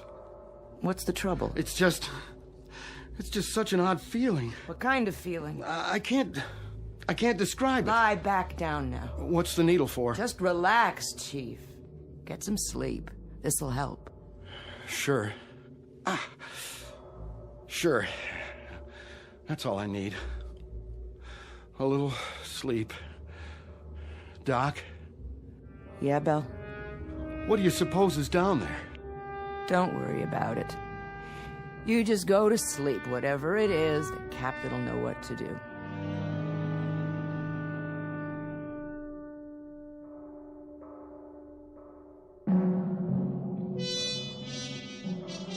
I want you to stay grafted to me, Lieutenant. Sir? Take notes on everything that happens from now on. I may turn in a report that'll stick me on a garbage tanker or even a naval hospital. I want 15 witnesses at my hearing who are on my side. Could be a sub, and we could be hearing it. It's only about 30 fathoms. Yeah, sure, it could be a sub, mister. That's probably what it is, but what about this sub? Has it got 2 arms and a fist? Because somebody's making noise down there. We have a diver on board? Yes, sir. What's his name? McClure in the 1st Division. He's a qualified diver. Tell him to report on the double. We'll send him down. Have him knock on the door. I see. And then what, sir? We'll see who invites him in.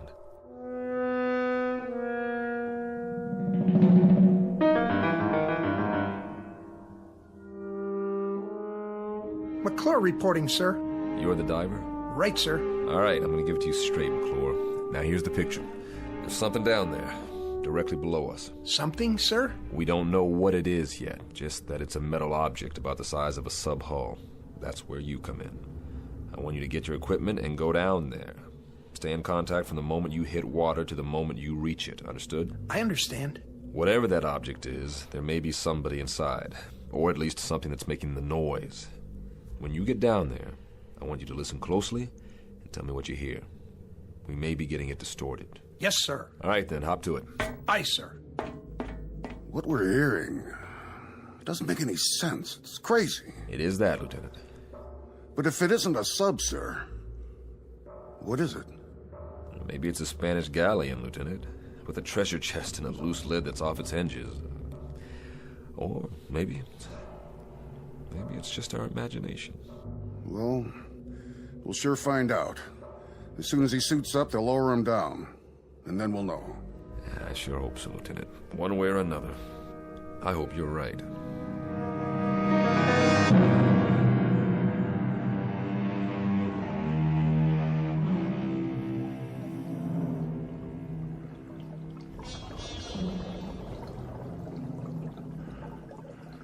Bridge, can you hear me? Loud and clear. This is the captain. Keep talking. Yes, sir. What do you see, McClure? It's a sub, sir. No question about that. Have you reached her? I'm standing right alongside, sir. I don't hear anything, though. McClure? Her bow is buried about 15 feet into the bottom. I can't read any identification. It's covered. Or rusted over. On the side of the conning tower, McClure. Can you read a number there? No, sir. There's damage. Number's been obliterated. McClure, you hear that? Yes, sir, I do. It's coming from midship. I'm moving toward there now. Tap on the hull, McClure. See if you can get a response. Was that you, McClure? Yes, sir. No response, sir. I don't hear anything anymore. McClure, there should be 3 hatches. On the bow, on the conning tower, and on the stern. Is the ship upright? She's upright, sir.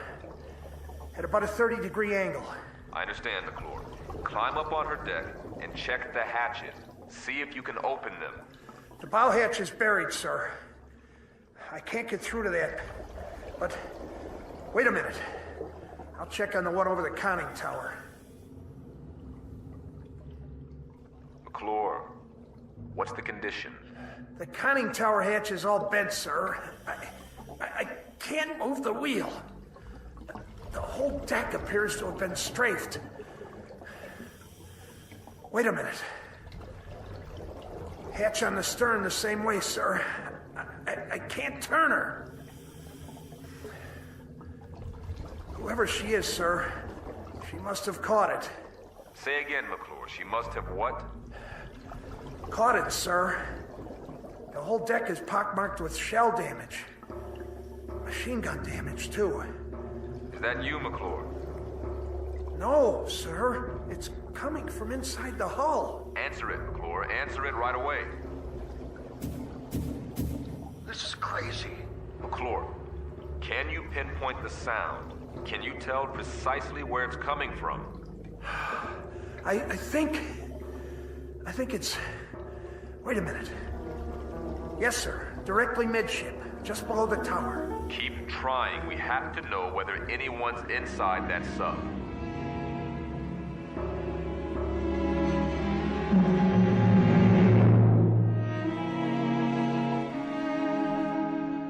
Now, back to the 30-fathom grave on the Twilight Zone. No more contact, sir. Stay on it for as long as you can, McClure. Come up when you're ready. Aye, aye, sir. Get the comm, officer. I want to send a message. Action is 7th Fleet, info to SyncPack. Appraise them of the situation. Get on it. Yes, sir. Radio bridge. Radio I. Captain wants a message. Action to comm 7th Fleet. Info SyncPack Fleet. Have located sunken sub. Position latitude 09-30-00 south. Longitude 160-48-00 east. Request confirm location of all known sinkings this area. Will remain this area until further advised. Precedence, operational, immediate. Aye, sir. Any ideas, Captain? An even dozen, but every one of them nullifies the one ahead of it. If it's one of our subs, we should have gotten a report on it. And even if it's somebody else's, why haven't they gone out the torpedo tubes? That's what I was thinking, sir. Which brings us down to another common denominator. That sub has been hit by shell fire. So, whatever action took place must have happened within a period of hours, or else there wouldn't be anyone still alive. But there's been no action. we'd have seen it. Or heard it. They put them all together and they spelled nothing.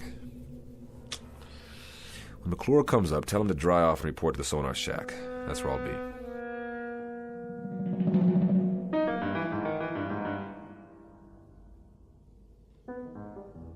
How you doing, McClure? Fine, sir. I could use some hot coffee. Well, you can drink a gallon of it if you want. Just tell me. What did we find out? I don't know, sir. I don't know either, Bosun. Just tell me what you do know. There's somebody inside her. I'd lay odds on that. 3 or 4 times when I pounded on the hull, that's when somebody answered me. Well, what about the sub itself? Could you judge her length? Well, I guess her to be about 300 feet, sir. Maybe 25 feet midship. Sounds like one of ours. She looks like one of ours. There were ballast tanks and flooding ports on the underside. She's moving, sir. Now, that was the other thing, Captain. She wasn't stuck in tight. Deep, yes, but not tight. She seemed to be swaying. You still cold, McClure? I've been warmer, sir. And you will be again, but right now you're going to get colder. I want you to check her bow. Maybe she's pulled herself loose and you can finally read that number. Sonar, Bridge. Go ahead, Bridge. Com 7th Fleet reports no sinkings of any kind. Authorizes us to remain on scene and operate at own discretion for salvage and rescue. Roger. Can do, McClure? I'll do my best, sir. Look at it this way. What a dandy story you can tell your grandchildren on some dark, rainy night. They're gonna believe me, sir? I'm not sure I will, but if you can get me a number or a name off that hull, we may be able to sleep tonight after all. Yes, sir. I've got a question for you, Mr. Smith. What's that, sir? If they're in there and alive and can't use the torpedo tubes, how do we get them out?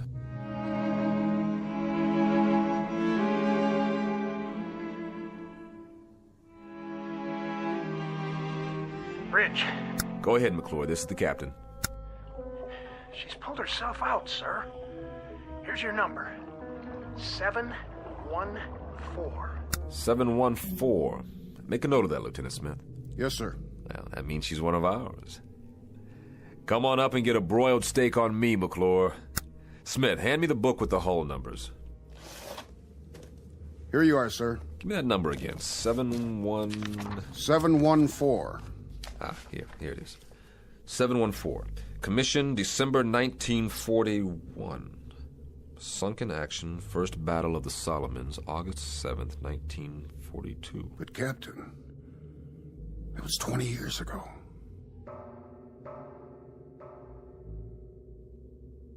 Then, Lieutenant, tell me something. Who is inside that sub?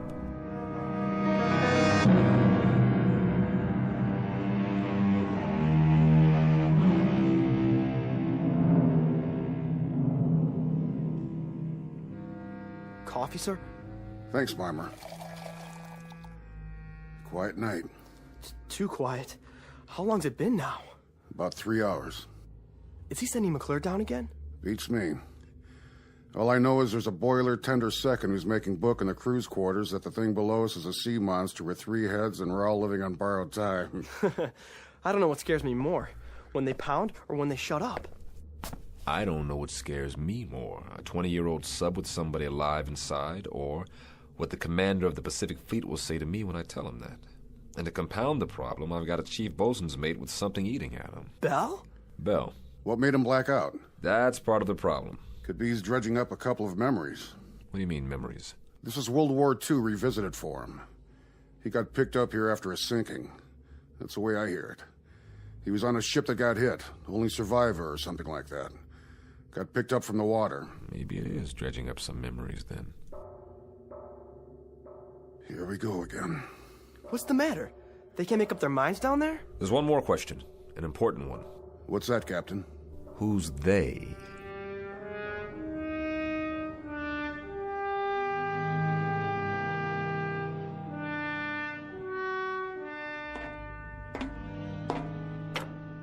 Hello, sir. Doc? How's it coming down there? Yeah, it's coming. How's your patient? Asleep, sir. I was just going to get some chow. Keep me posted. I'll be in my quarters. Aye, sir. No. No. What's the matter? Belle! What happened? I was looking in the mirror and I saw faces. They were staring right at me. They were pointing at me. I know it sounds crazy, but they were there. It was as if I'd been pushed out of the mirror. Ordered out. That's why I had to break it, to make them stop.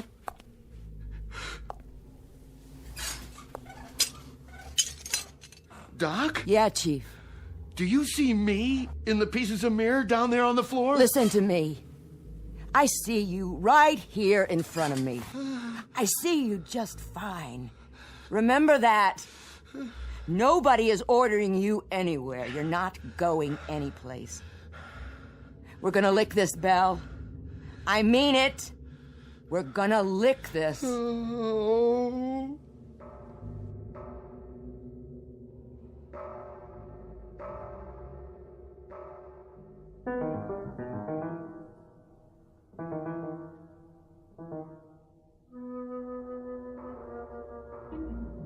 Same routine, huh? Same thing, sir. But it's getting a little fainter, I think. And they don't acknowledge our signals at all. But it's definitely fainter. It's some piece of equipment. That's what it is. Something loose that's probably swinging back and forth and hitting a bulkhead. Possible. That's the only explanation. I mean, well, think about it, Captain. A 20-year-old sub in the deep six since the war? Who could be down there? Somebody who dies awfully hard.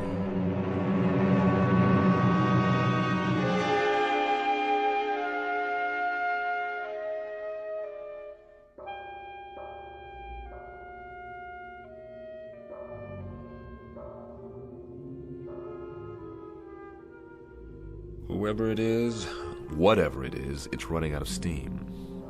I wouldn't make book on this, but I've got a hunch that if we don't get inside there, and I mean quick, we're gonna miss the boat. So we go down, and like you said, we knock on the door, but we've done that before. No, we don't knock on the door this time. Now we kick the door open. Begging the captain's pardon. You break in that way, and it's a sure bet the pressure will kill whatever's alive down there. Right, so we do it the one other way we've got. I want you to send a message to ComSub Pack. Tell them we're going to need a submarine rescue ship out here. Give them position and depth and tell them to report to the scene for rescue attempt. Emergency precedence. The airlock chamber? Well, that's all we've got left, and it's precious little. Get on it right away. I'll be on the bridge. Radio, sonar. Radio I. The ComSub Pack. Emergency precedence. Request nearest ASR, report to position. Latitude 09er-30.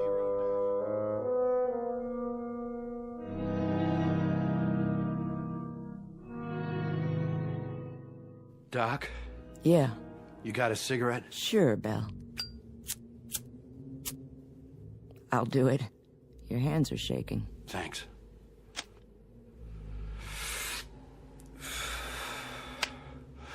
Doc, will you answer me straight? I'll try. Who's outside? What? Who's out in the passageway? Nobody's out there. Why? You think you hear something? I don't know. Why should anybody be out in the passageway? Nobody's posting guard on you. I just felt as if there was somebody out there. Now, there's nobody out there. Nobody at all. Who did you think it was? I don't know. The only thing out there is a long stretch of steel and deck. Nothing else. Come on, you want to take a look? What's happening to me? Doc, what in God's name is happening? Chief, you gotta get a grip, or I swear you're gonna talk yourself into a straitjacket. I mean it. I got the feeling again. Just as if somebody was watching me, pushing at me. Doc? What, Belle? I'm scared to open the door. Then don't. I told you, there is nothing out there. I'm scared to open it, but I have to.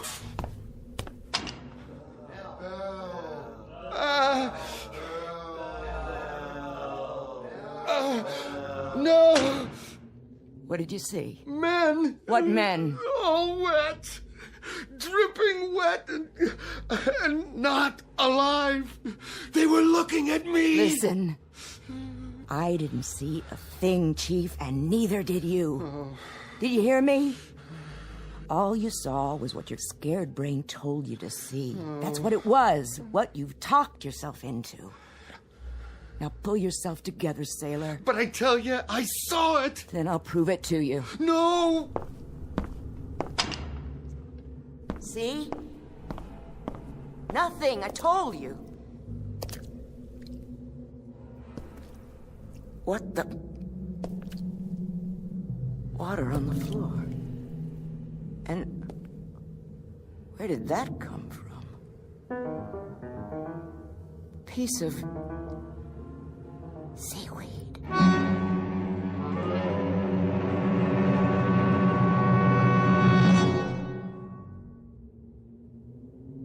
That about does it, McClure. Go down and try to get a response. It'll help that sub-rescue outfit if they can get a specific location. How will they get in, sir? Through the forward torpedo compartment or the stern. Then they'll have to blow each of the 6 other compartments before they can enter. What if I don't get any answers, sir? We haven't heard from them in almost a half an hour. If you don't get any answer, come back up. The rescue team will take it from there. No survivors then, sir. Is that what it'll mean? That's what it'll mean. They'll bring up bodies, not survivors. Okay, McClure, up to it. Aye, sir.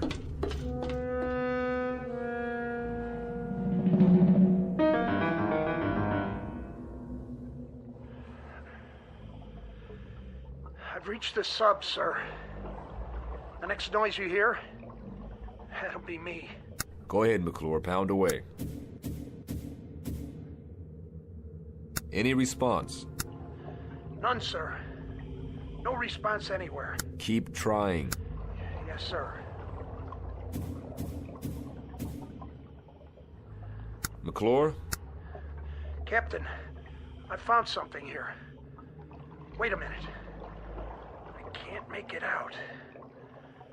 What about the response? Did you hear anything? No, sir. Nothing. Give it a few more minutes. Yes, sir. No soap? No soap. It really frosts me. To get so close to those poor devils and then... The sub-rescue ship is due here at 0300. Keep an eye peeled. I'm going aft to meet McClure. Aye, sir.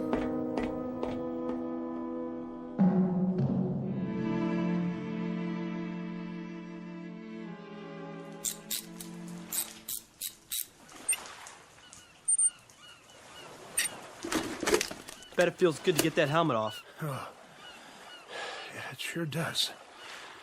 It's so dark down there now. Without the light, I couldn't see a blasted thing. Real spooky. But I found this. Yeah, thanks, McClure. Good job. Go get some chow.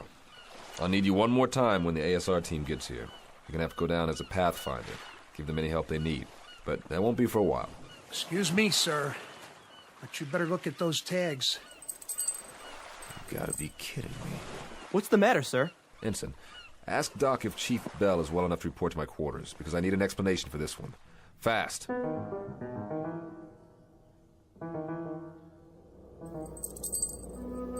Go ahead, Bell.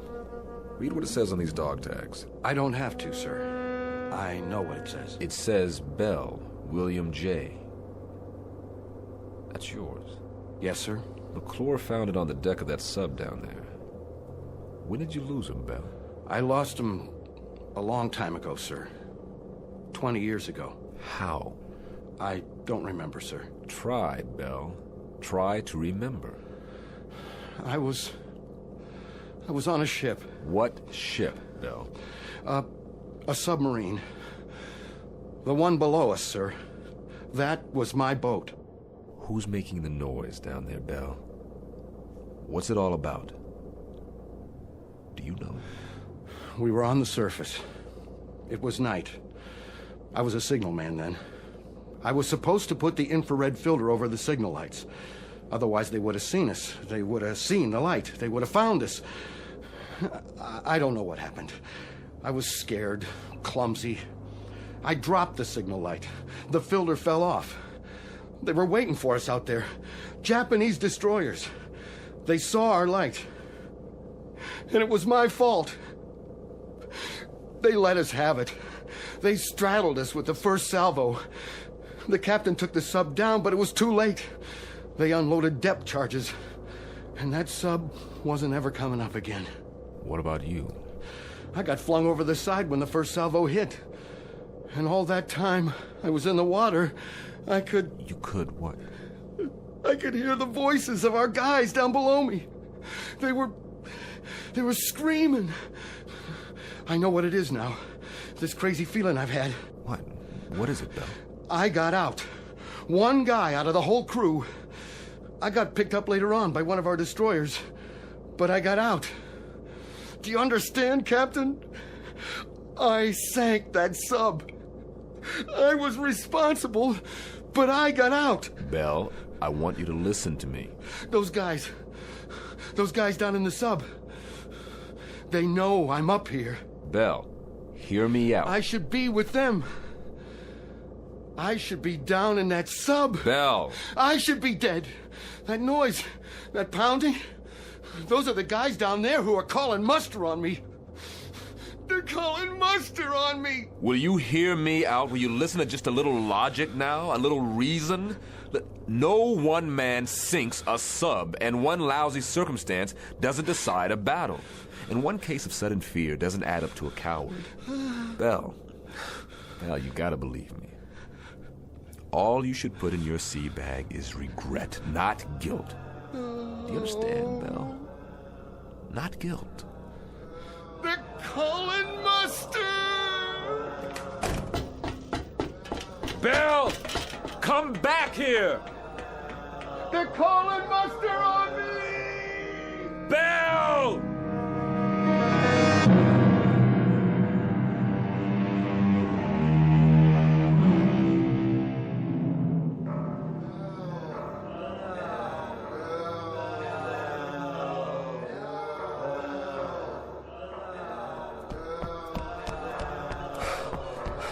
Bell, get away from the rail.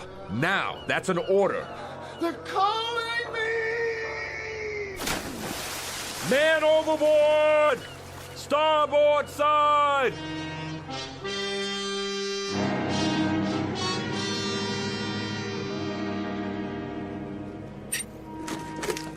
Rescue ship says you got inside. Yes, sir. It was a wreck. Nobody had a chance. Nobody? Nobody, sir. The periscope shears had been cut in half. One section was just hanging there, swinging back and forth. Then that was the noise. That was the noise, wasn't it? I guess so, sir, but... But? There were 8 men down in that control room. 8 men. Or what was left of them. And one of them had a hammer in his hand. Let's just say, McClure, let's just say that this is the part of the story you tell your grandchildren that you make up yourself. Say anything you like, any explanation that comes to mind. Aye, sir. It's funny how long it takes some men to die, or to find any peace at all. Sometimes I think that's the worst thing about a war. Not just what it does to the bodies, but it does to the minds. So, rest in peace, Mr. Bell. I think it's your due now. At long last, rest in peace.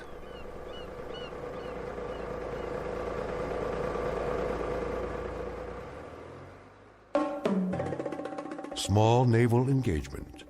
The month of July 1963. Not to be found in any historical annals.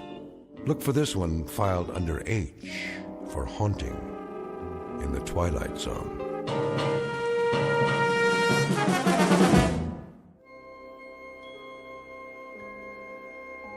Hi, this is Carl Amari, producer of the Twilight Zone radio dramas. I'd like to take a moment to tell you about our official website at twilightzoneradio.com. where you'll get the latest news and information on these Twilight Zone radio dramas. Plus, at twilightzoneradio.com, you can digitally download 3 free episodes or any of our episodes for only $1.95 each. In this age of ever-changing technology, we've decided to make these episodes instantly available to you by making the Twilight Zone radio dramas a digital download-only series. This means that this series will no longer be offered on CD. The CD collections at our website are now being offered while supplies last at buy one, get one free. So be sure to get your favorites before they're sold out. Be sure to visit us often, and I'll see you in the zone.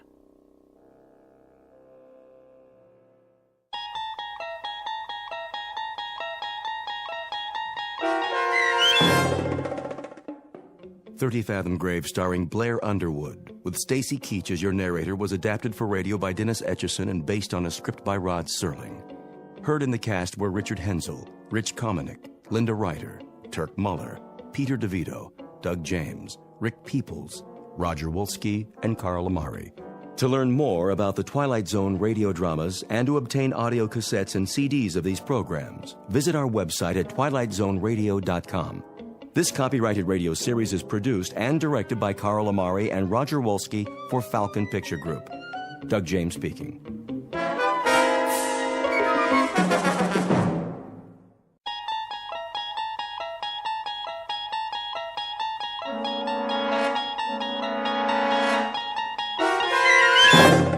You unlock this door with the key of imagination.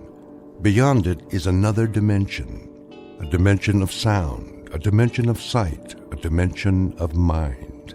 You're moving into a land of both shadow and substance, of things and ideas. You've just crossed over into the Twilight Zone.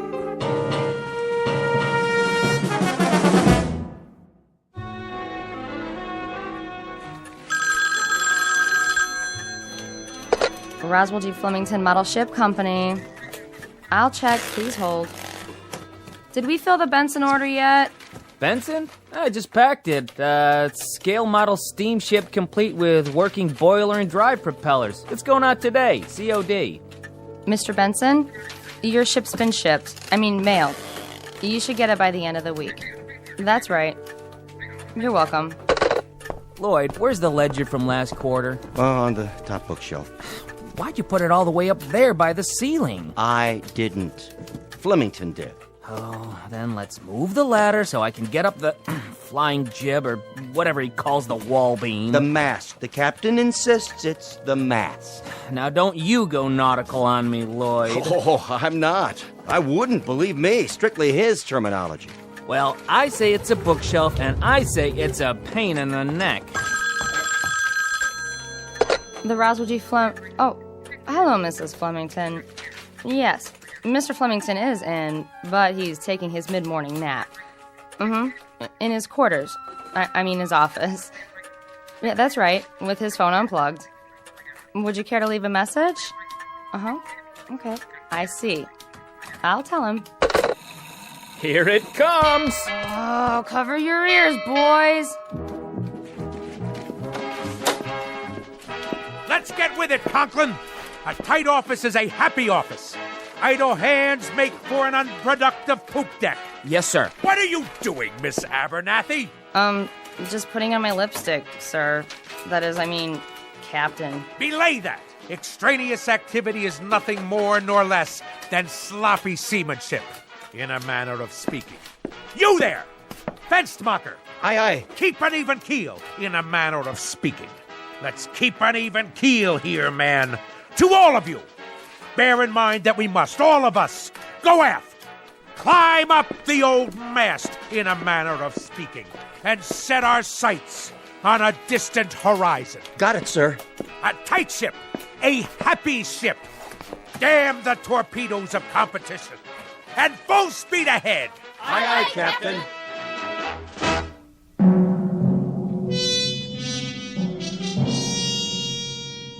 This is Roswell G. Flemington. 220 pounds of gristle, lung tissue, and sound decibels. He is, as you may have perceived, a noisy man one of a breed who substitute volume for substance, sound for significance, and shouting to cover up the readily apparent phenomenon that he is nothing more than an overweight and aging perennial sea scout, whose noise-making is in inverse ratio to his competence and character. But soon our would-be admiral of the fleet will embark on another voyage, this one in an uncharted and twisting course, headed for a distant port called the Twilight Zone.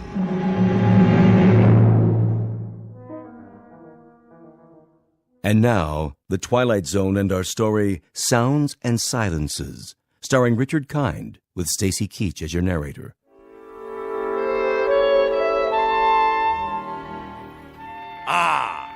Clear skies, visibility unlimited. And now, for something a bit more bracing. You may enter. I forgot to tell you, sir. Yes? What? Speak up. I forgot to tell you that your wife called. Oh, she did she? Yes, a little while ago. She's on the phone again now. Would you like to take the call? Oh, I suppose so. See how the home fires are burning. What's that? I said I'll plug in the extension. Yes, sir. Here, madam. Yes? Yes? What noise? Oh, well, it's a most excellent recording, actually. Flight sounds of aircraft leaving the carrier Hornet. No, I can't turn it down. It has to be heard at realistic levels. Speak up! What is your request? Talk? About what, pray tell? Well, then talk away. Very well, later. Of course I shall be home for dinner. Yes, of course, I'm quite sure. Goodbye.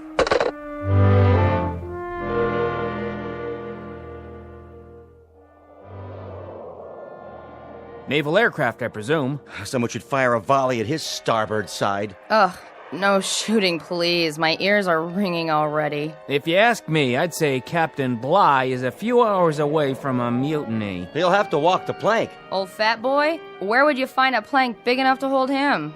All those kamikazes they threw at us during the war, wouldn't you think just one of them would have hit him? One of these days, all that noise is gonna come back and bite him. I just hope I'm around to see it happen.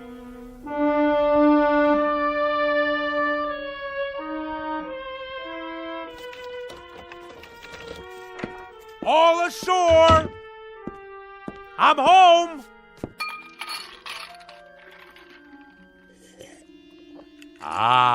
Navy rum. To be followed later by a full measure of grog. But first, some easy listening on the stereo. Which album shall it be tonight? Sounds of submarine warfare, great squalls of the North Atlantic, cruising on a windjammer, engine rooms of the great destroyer. No. Wait. Here it is. Perfect!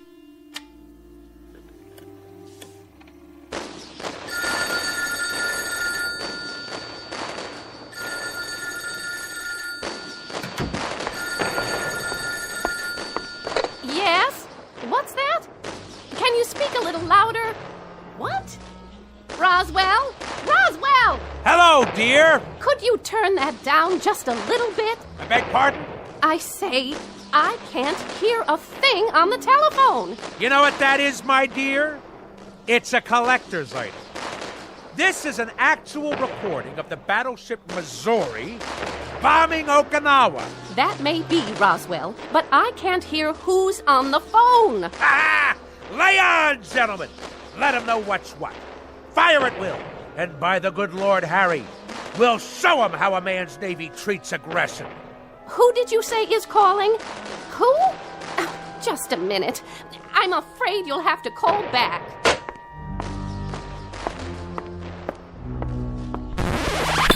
Woman! What have you done? Called a truce in the Pacific. You've ruined the record. That, madam, constitutes an act of utter abomination and the most callous vandalism. I would remind you... I would remind you that I live in this house, too. ...that there were only 100 such recordings pressed for the collector's market, as rare can be. Well, now there are only 99. Absolutely irreplaceable. What you have just done is an act of wanton desecration, not unlike the defacing of John Paul Jones's statue. What are you, madam? Some kind of crazed peace fanatic? Roswell, we've had this out before. I'm not the fanatic around here. I must say, your meaning eludes me. Perhaps I should use semaphore signals. This insistence on blaring noises and running a household like it was a destroyer escort on convoy duty. This combination has now become quite impossible. Nonsense! That's why we have to talk. We are talking! And if I read you correctly, you have grown intolerant of my ways. In point of fact, you hold my very business in contempt. Not your business, you. The way you run your business and this ship-shape home. Ah, so you disapprove of the nautical decor. I'll have you know that every item is of enormous value. Enormous! From the ship's wheel at the helm. It's not a helm, Roswell. It's a living room. To the sails and riggings. They're curtains made out of canvas according to your orders. Old canvas. To the life preservers on the walls. All obtained at great expense, with profits from the self-same company that has kept you in good stead for so many years. Well, I can't live with it anymore. How's that? Oh, knock it off, Roswell. Stand down, madam. You're a noisy, insufferable clown, but you're not stupid. I have had it up to here, and my ears have had it, and my stomach lining has had it, and whatever part of the brain that keeps a person balanced, that's had it too. In short, I have had it. I'm leaving. By the good Lord Harry. Departing a sinking ship, you might say. And don't tell me how sudden this is, because as you well know, we have been en route to this point for the last 20 years. I can't bear to be at sea any longer. I am totally and absolutely astounded. Are you now? I am indeed. My own wife, and after 20 years. 20 years ago, I was not taken in marriage. I was piped aboard. And after 20 years, the piping has become shrill and unbearable. It has destroyed me, my nerves, and my sanity. So, at this point, Roswell, I'm leaving, in a manner of speaking, the ship's company. So, you're deserting me? In a manner of speaking, Roswell, you said it. Lydia! Lydia, don't you lock me out of our own bedroom! It wasn't locked, Roswell. It may interest you to know, madam. Don't shake your finger at me. That when I was a young chap, a mere cabin boy, you might say, I had a mother who insisted that she was perpetually ill. A whiny, petulant, complaining woman similar to yourself. Oh, this is too much! And when I would come home from school, she made me walk tiptoe and whisper in her presence. Whisper, whisper, whisper, whisper. Do you know that in our house we never had any cookies? Just soft fudge brownies, because they made less noise when you chewed them. Eat your brownie and then run upstairs, change your clothes, but keep it quiet. And I tell you, madam, I took quite enough of it. That is why I went to sea. And that is why I've spent my life in the very wholesome, healthy, quite understandable pursuit of the free and the unfettered. Strip off the cotton and the insulation, and let the sounds of the earth come in. And so now I am owner, manager, chairman of the board, and president of the Roswell G. Flemington Model Ship Company. Second to none in the field. Whose motto is, damn the torpedoes, full steam ahead for fun and profits. I know the company, I know the president, I know the motto. And I respond, Mr. Roswell G. Flemington, with the following nautical phrase, which I have now taken to heart and will proceed to implement. The phrase is, lay aft and dump the garbage. So, in a manner of speaking, consider yourself dumped.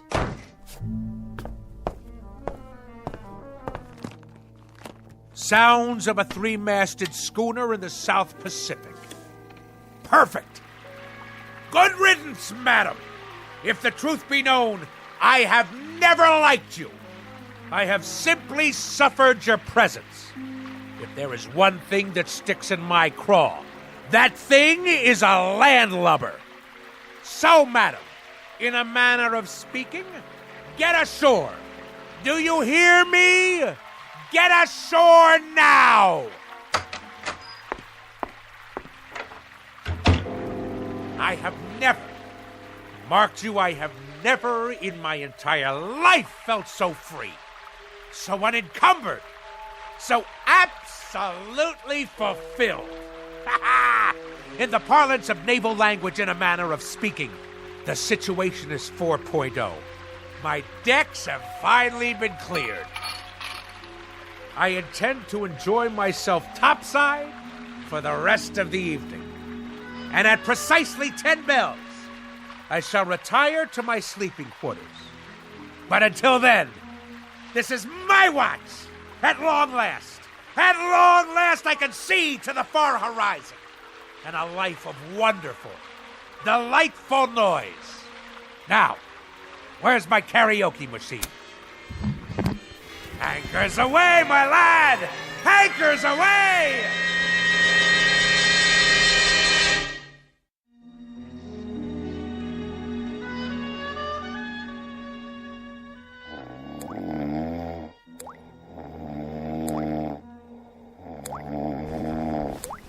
What?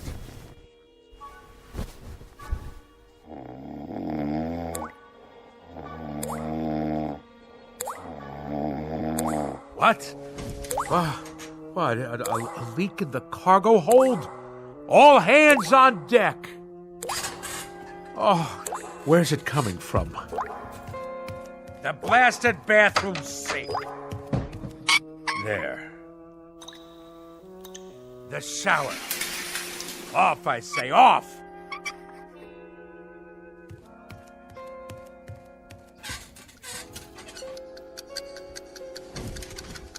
How do you turn off this wretched alarm clock? Oh, my decks seem to be, in a manner of speaking, listing a bit. Where are my Navy cut cigarettes?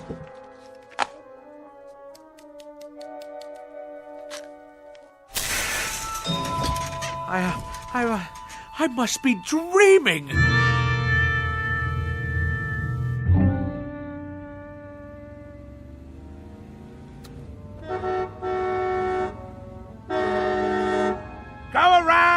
Go around! Pass, you imbecile! That's right! Run the red light! No noise laws in the city at all anymore. Any rattletrap is permitted on the streets. At last, my turn to make my way through the flotsam and jetsam.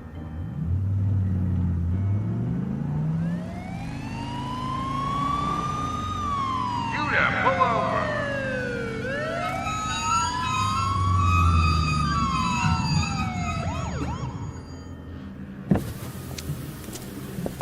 License and registration. Certainly, officer. Happy to oblige. My duty is a civilian. Here you are. Mr.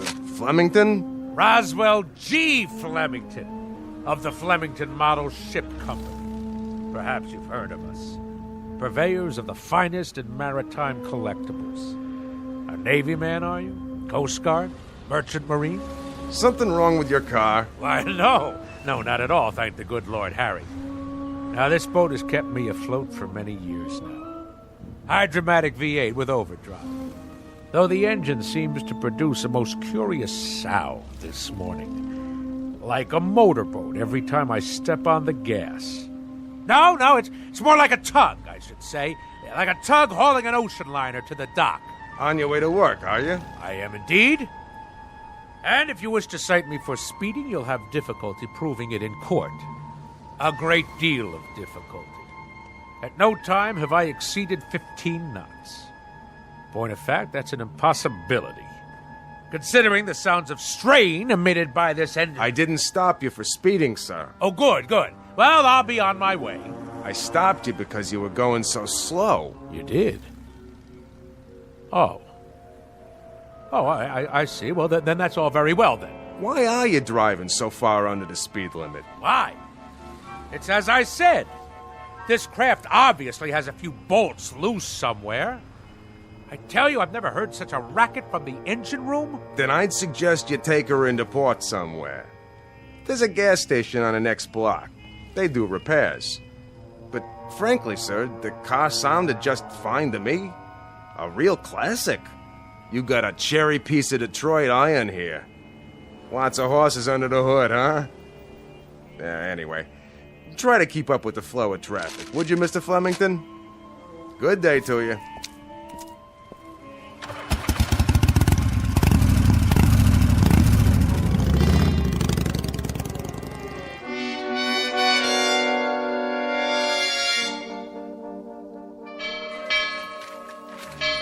Oh, I've been here 2 years and I don't know when I'll get used to that thing. I've been here 4 years and I've never gotten used to it. What do you suppose happened to old Lardhead this morning? You should count your blessings. This is the first time he's ever been late. Wouldn't it be awesome if his car had fallen off the ferry boat with him in it? The peak, the absolute peak. Thus endeth the dream. Good morning, Mr. Flem. That's the first time he's walked in without telling me that the smoking lamp was not lit and we had to move full speed ahead toward the shores of prosperity. Maybe he's sick. Something incurable, like barnacles on the brain. That's very odd. That's very, very odd. I've been here 10 years, and that's the first time he's ever looked frightened.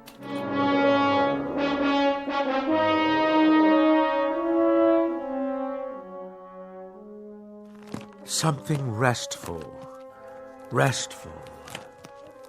Actual sounds of Hawaiian outrigger canoes. Yes. Ye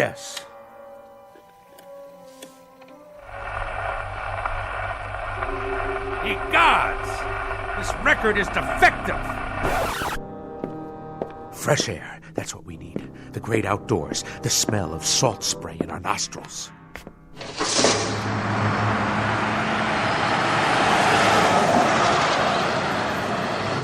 Blow me down.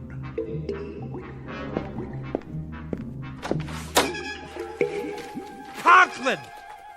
What are you doing, man? Me?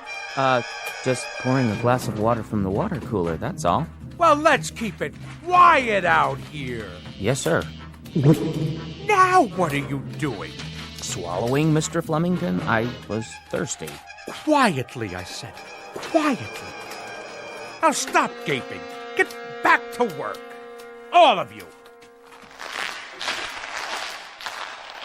Mr. Fenstermacher! Begging your pardon, sir. New shoes. What have you gotten them? Dead fish? Oh, people!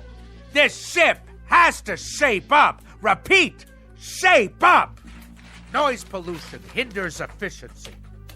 Let's secure the hatches now and mind the torrent of bilge. Oh! What is going on? By the good Lord Harry! What on earth is going on?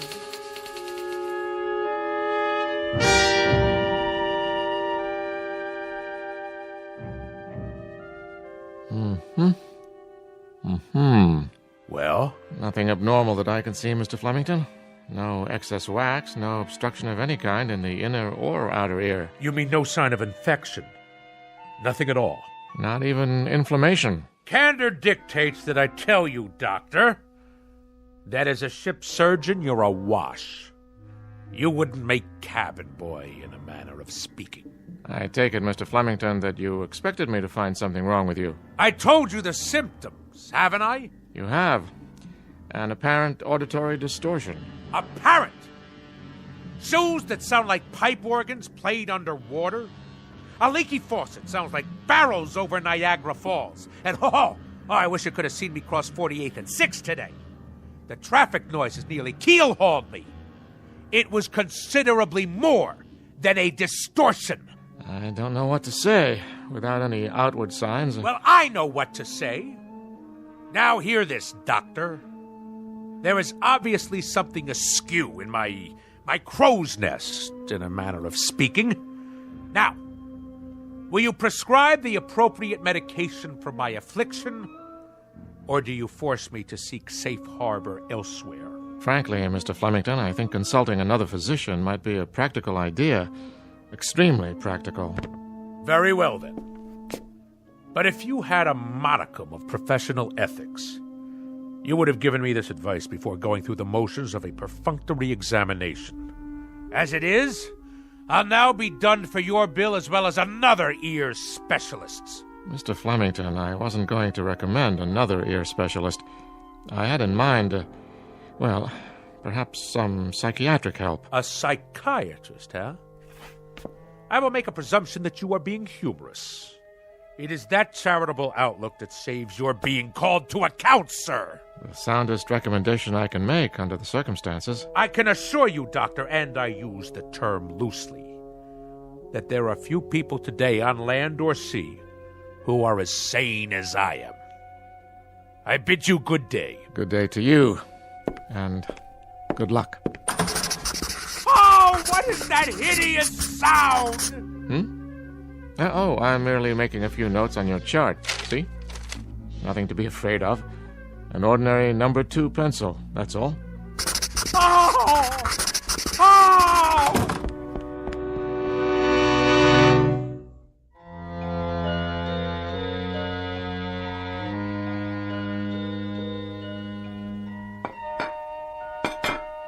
Do you have to be so piercing with that rose? Sorry, Mama. Well, you've done a beautiful job setting the table. You can sit down now, Mama. Oh, you're a good girl, Rosie. You know I'd cook Thanksgiving dinner if I could, but with my allergies and my arthritis and my bursitis and my ear infection, not to mention my spastic colon, well, it's all I can do to make it downstairs. I know, Mama. You may call your brother now. Roswell! Not so loud, dear. I'm sorry.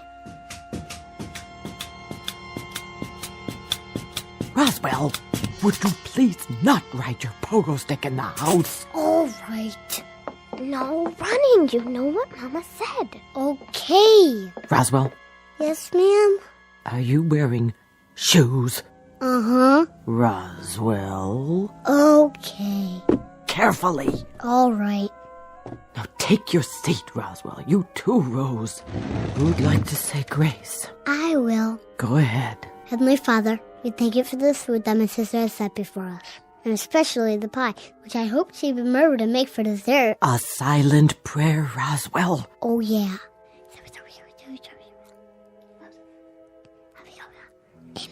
Pass the mashed potatoes, please. Yes, Mama. And the cranberry sauce, and the yams, and the creamed corn, and the creamed spinach, and the tofu. Can I carve the turkey? Oh, there's no need. This year we boiled it till it's so tender it slides right off the bone. So much nicer without all that hacking and sawing. Doesn't it look scrumptious? Yeah. Here, have a roll, Roswell. Thanks. Hey, how come it's so soft? Rosie only put them in the oven for a minute so they wouldn't be too crunchy. Easier on the nerves. Did you make the pie? Tapioca, but there's lots of whipped cream. Grab hold. What's that? A wishbone. Grab hold and pull. I don't know. Go on. What are you children doing? And what's that in your hand? Oh, my heart. You gave me such a fright. I'd better lie down.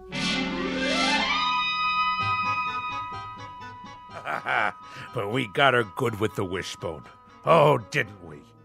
She thought she'd been shot with a harpoon. And you enjoyed that? Haha. It was the best Thanksgiving ever. Oh, the rules she had. Did I mention that we only used paper plates and plastic forks after that? See. Out with the pogo stick. I padded around in socks from the moment I got home from school. The radio was permitted only with headphones. The telephone had no ring, just a little red light. My toothbrush, soft bristles. No toast, only soft boiled eggs. No ice cubes in the refrigerator, not even chunky peanut butter. And all my school books had to be paperback, in case I accidentally dropped one on the floor. Go on. As soon as I was old enough, I ran away and joined the Navy. What happened to your sister? Oh, she became a sign language interpreter for the National Theater of the Deaf. Well, I should say that about covers it. It does? Now do you understand, Mr. Flemington? Understand what, Doctor? Unless I'm very much mistaken, it's a phenomenon we in the psychiatric profession call autosuggestion. Nothing to do with motor cars, I presume. A person talks himself into believing that certain occurrences take place, when in reality they are pure figments of the imagination. Beyond that, there are some suggestions that you were very resentful of your mother and her preoccupation with her imaginary aches and pains. You don't say.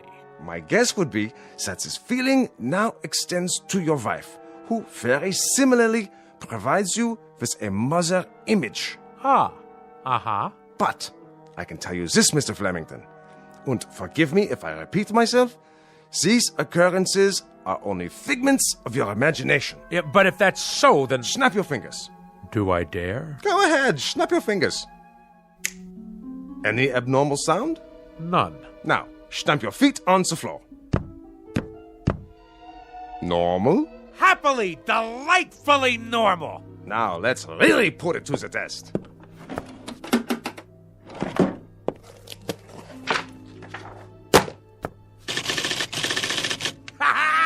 You've cured me, Doctor! By the good Lord, Harry, if Admiral Nelson had had you at Trafalgar, he'd have kept both his eye and his arm. In Navy parlance, Doctor, you, sir, are 4.0. 4.0, sir, in a manner of speaking. Ha ha ha ha! I'm free to go. Free as a bird. And slam the door at will on your way out. Be my guest. I shall. You, sir. You have the soul of a seaman. Bless you.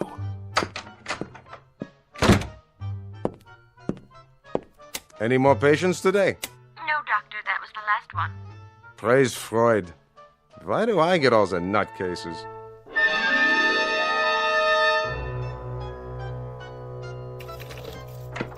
Incredible. Absolutely incredible. My own wife, the culprit.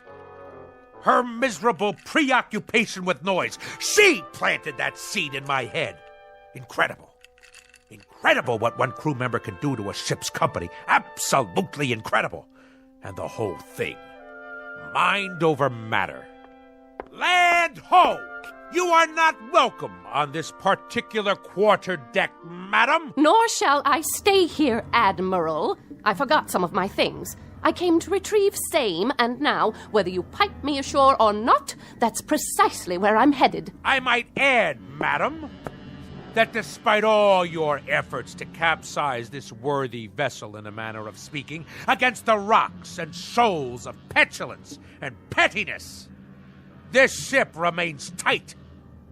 Your efforts have been both worthless and wasteful. Horatio, old pal, let the following be my final comments. You are an overgrown sailor boy with an undermanned head. You are full of such neuroses that I wonder how you haven't cracked before this. Belay that! Belay that, woman! It just so happens that I have had a psychiatric evaluation. And if there is anything wrong with me, it is you. Furthermore, madam, the whole business is simply mind over matter. Absolutely and totally. Do you know what I can do? I can shut you off. I am a man of such incredible will that I can shut you off. Go ahead! Yell at me. Yell! Because even at this moment, I am in the process of exercising mind over matter. I am shutting you completely out. Flemington, I wonder about you. I wonder why no one has committed you. I really do. Ha! See? See? I have shut you off. Go ahead. Talk all you like. Really, Roswell, you need help. You really do need help. Mind over matter. I want to shut her out. I simply shut her out. Now, let's see. What'll I listen to tonight? Anchors Aweigh? The Midshipman's March? Actual sounds of a Japanese destroyer exploding in the Pacific, complete with boiler hissings, fantail cracking, and smokestack blowing apart. Ha-ha! Only great, huh? Better prepare yourselves, neighbors. This one will galvanize you in the proper manner.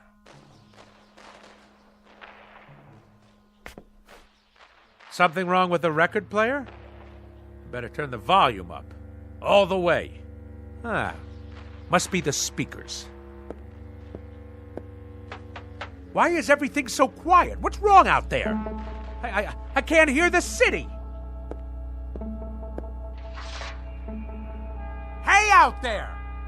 Hey! Hey, what's going on? Why can't I hear anything? Louder! I want it louder! More noise! More noise out there! Let's hear it! Come on! Louder! Louder! Help me, someone! Help me!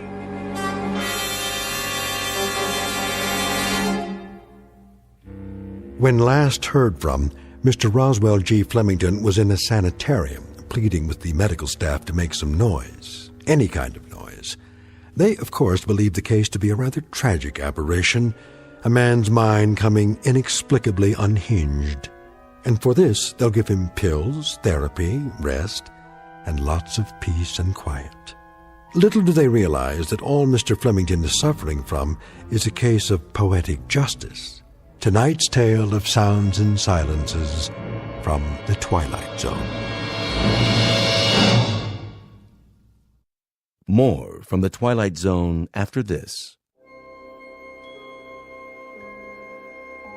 Hi, this is Carl Amari, producer of the Twilight Zone radio dramas. I'd like to take a moment to tell you about our official website at twilightzoneradio.com, where you'll get the latest news and information on these Twilight Zone radio dramas. Plus, at twilightzoneradio.com, you can digitally download 3 free episodes or any of our episodes for only $1.95 each. In this age of ever-changing technology, we've decided to make these episodes instantly available to you by making the Twilight Zone radio dramas a digital download-only series. This means that this series will no longer be offered on CD. The CD collections at our website are now being offered, while supplies last, at buy one, get one free. So be sure to get your favorites before they're sold out. Be sure to visit us often, and I'll see you in the zone.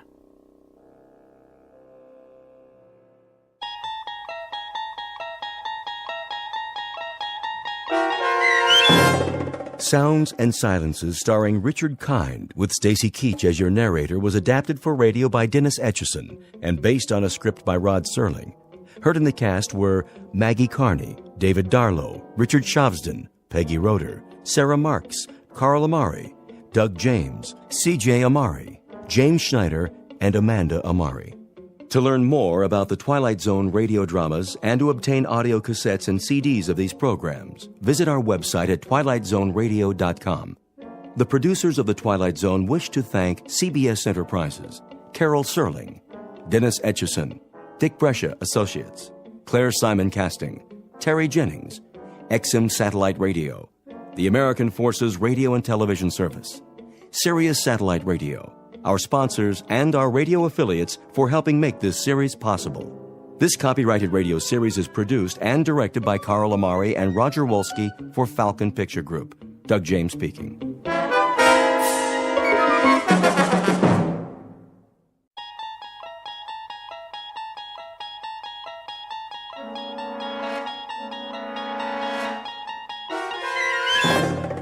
You unlock this door with the key of imagination. Beyond it is another dimension, a dimension of sound, a dimension of sight, a dimension of mind. You're moving into a land of both shadow and substance, of things and ideas. You've just crossed over into the Twilight Zone. 3 inches. Tonight's low near 15. Scattered snow squall activity tomorrow with a high of 34. With the wind out of the north at 19 miles. We're almost there. Where exactly is there? Jerry, it's freezing out there. I mean, you gonna tell me what this is all about, or is this some kind of surprise party? It should be no surprise to you, Brett. But what I'm about to show you, you can't tell anyone about. And I mean anyone. Look, Jerry, you're my brother, and you know you can trust me, but what are you into? You're not building some kind of meth lab out in the middle of this woods, are you? You know me better than that. I've never touched drugs in my life. Just give me a minute when we get there, and I'll explain it all.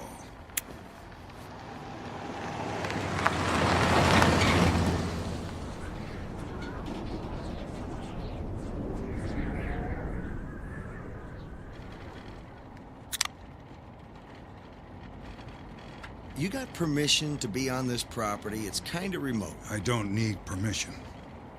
I own it. You own it?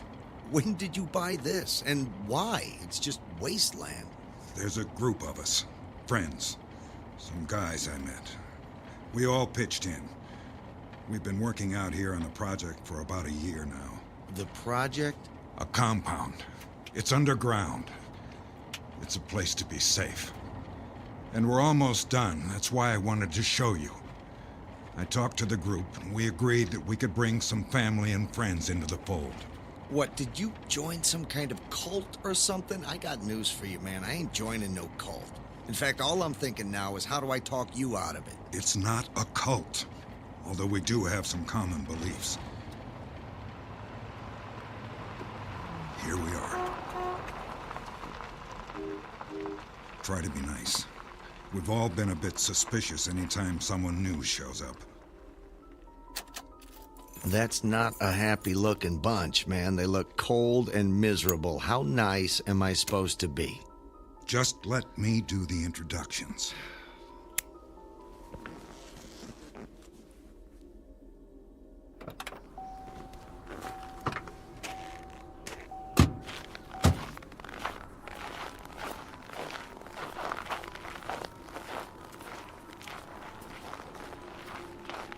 Hello, Jerry. Didn't know you were bringing company. Hello, Tom. Phil? Alex? Hello, Bob. Jerry? Guys, this is my brother, Brett. He can be trusted. And like we all agreed, we can bring some family members into the arrangement. You know, Jerry, this is a lot earlier than I thought. I mean, we all figured we'd wait until the last day, and then... well, that's when we'd introduce our selections. Well, Brett has an opportunity to relocate to London, and I thought, well, if he does, that he'll be far away, and then it would be too late. He's going to sign the oath. He can't leave until he does. Okay, everyone slow down here. Jerry, what did you get me into? I don't like that tone, Jerry. You shouldn't have brought him here. Excuse me, Tom, that's your name, right, Tom? Tom, you don't have to talk to Jerry like I'm not here. You can talk to me. I mean, I'm being friendly and all. I mean, hey, look, I'm smiling, okay? But could someone just tell me what you're all doing and what this oath is all about? Something you want me to sign? Brett, we own 400 acres. We're building an underground compound. Reinforced concrete, ventilation, water and food supplies for years. Living quarters for 50 families. And there's room for you and Claire. You need to be safe, and I want you both to join us. What are you talking about? So now it's done. Now he knows, and now he's in. You all think when you start showing up with friends and relatives, it's gonna be any easier for them to understand any of this? What we're doing now, what I'm doing now, is gonna happen again. So let's all get used to it. He can't leave here, Jerry. Not till he signs the oath, and we know he'll keep the secret. Oh, man, what secret? 2012. December 21st, 2012. Jerry, You are going too far. They are all scientists, physicists, astronomers, researchers. A cataclysmic event is going to take place on December 21st, 2012. All life as we know it will cease to exist on the planet unless you're properly sheltered from the event. Don't tell me you bought that Mayan calendar thing they keep showing on cable TV. This was a bad idea, Jerry. You should have followed the protocol. Protocol, secrets, an oath, a compound. Hey guys, let me guess. You're all still mad because Y2K never happened. You gotta stop falling for this stuff. Brett, just be quiet. Read the oath. Sign it. Just for once, do what I say. If he reads the oath, he has to sign it, Jerry. You do understand that? He'll sign. Here. Brett, just sign it. Just sign it now. Just sign it? Look, I don't care what it says, but I'm gonna read it first. Then we'll talk about this signing thing. Let's see. Your name here. Nice touch. Okay, from the top. I, Brett Hansen, do solemnly swear that I will abide by this oath and never reveal to anyone under any duress the contents, location, or intent of this confederation. I agree that I will maintain humanity under 500 million people in perpetual balance with nature, guide reproduction wisely, improving fitness and diversity, unite humanity with a living new language, rule passion, faith, tradition, and all things with tempered reason, protect people and nations with fair laws and just courts, let all nations rule internally, resolving external disputes in a world court, avoid petty laws and useless officials, balance personal rights with social duties, prize truth, beauty, love, seeking harmony with the infinite. Be not a cancer on the earth. Leave room for nature. Leave room for nature. Very nice. Not the best lyrics and probably hard to dance to. You know something, guys? I think you're all nuts. Jerry, what did you get into? I'm really sorry about this, Jerry. You really shouldn't have brought him here. Jerry, what the hell did you get into?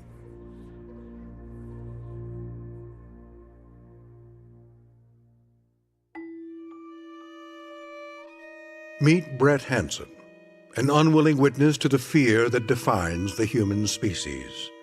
A skeptic with an attitude in a world on the brink of apocalypse. It's a prediction about to come true in a place where prophecy has a zip code. There's a compound up ahead, and it's members only in the Twilight Zone. And now, The Twilight Zone and our story, 2012, starring Christian Stolte with Stacy Keach as your narrator.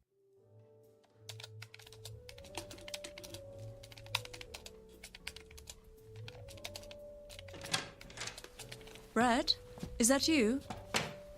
Yeah, it's me.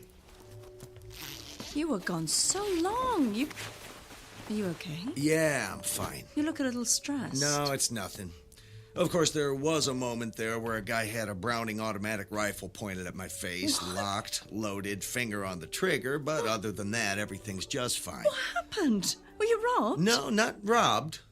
Threatened, terrorized, screamed at, yes, but not robbed. Are you okay? Should we call the police? No, I don't think we want the police. Besides, all they would do is arrest my brother Jerry, and then I'd have to bail him out and pay for his lawyer. Jerry did this? Not really. It was one of his friends, or some guy he knows. Is Jerry in some kind of trouble? Yeah, I think you could say that. He's hooked up with some group that thinks the world is going to end. Not again. They built some kind of underground complex in the middle of nowhere in Michigan. You went to Michigan with Jerry? Yeah, he said he had to show me something before we left for London, and he did. What did he show you? What happened, Brett?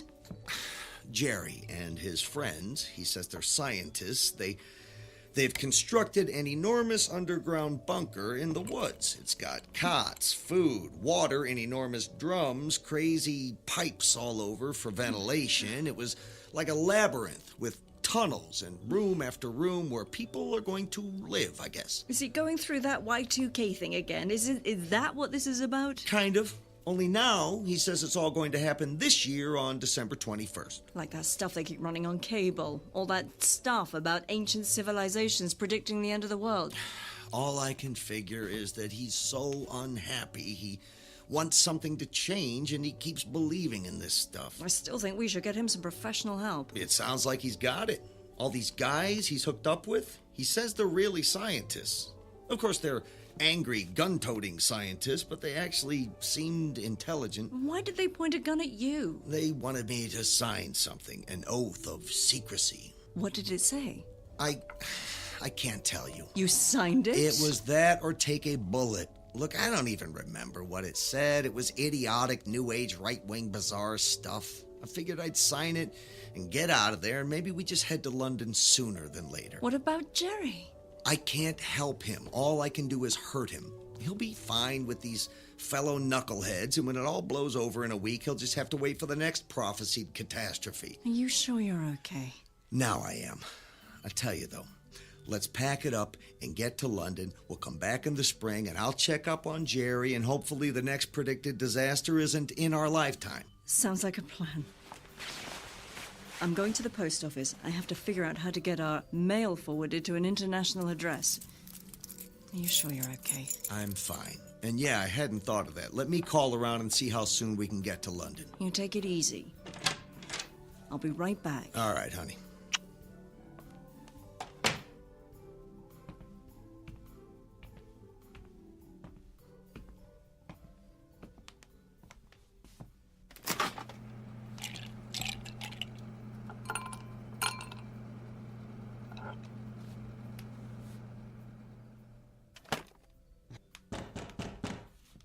Claire, is that you?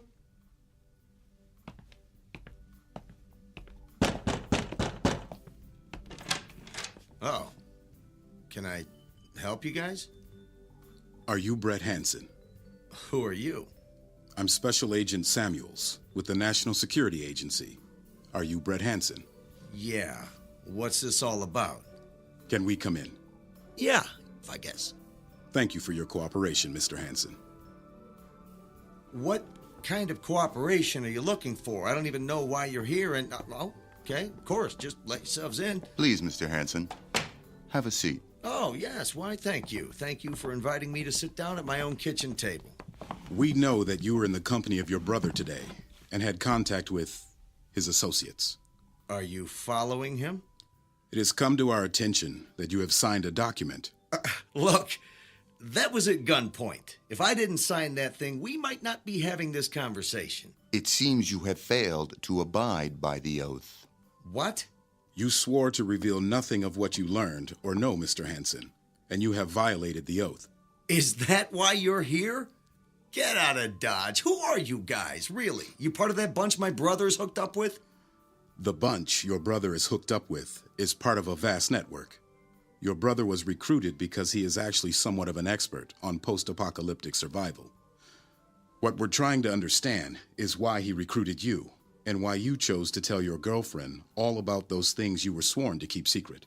Wait a minute. How do you know I told her anything? Were you listening at the door? Actually, we've had your apartment under surveillance for quite some time. You bugged my apartment? There's a law against that, isn't there? You're going to have to come with us, Mr. Hansen.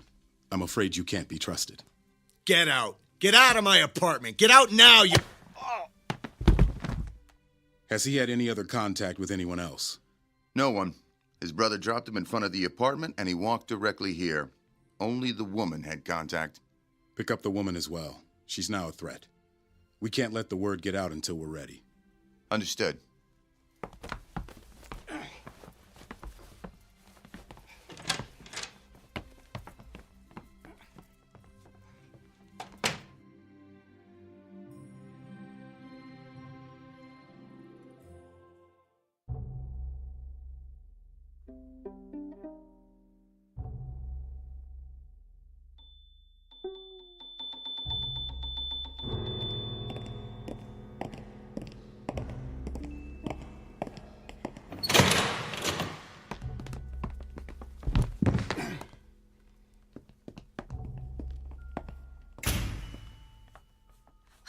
Brett, wake up!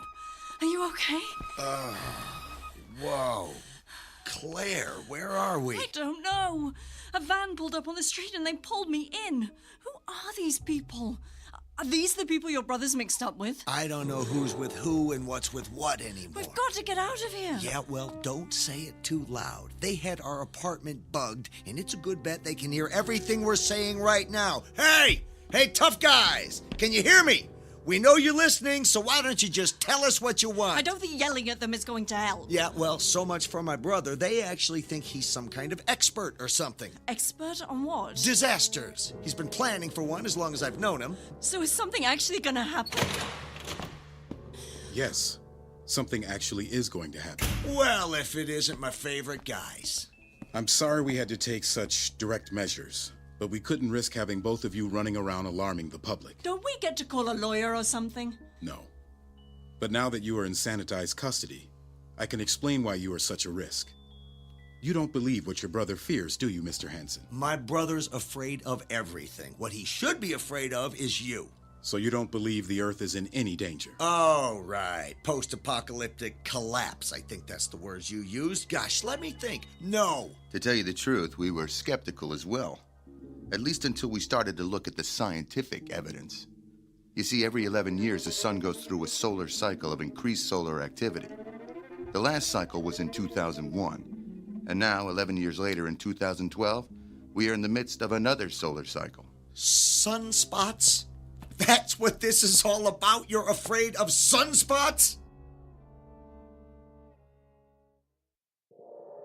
What's been identified is a massive eruption affecting the entire surface of the sun. The resulting burst of radiation will effectively destroy every living thing on the surface of the planet.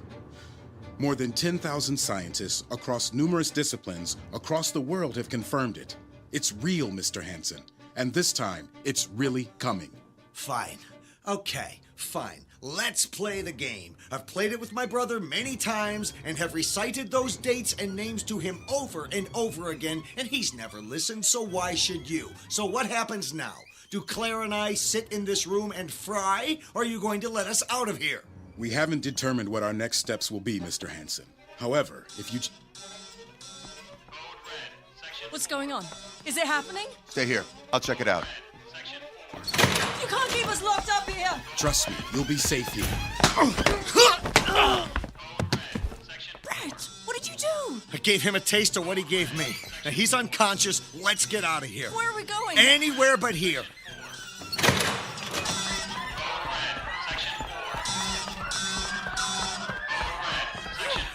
Who are all these people? I don't know, but they look a lot like us, scared and not sure where to go. Brett! Brett! Jerry? This way! Quick, follow me!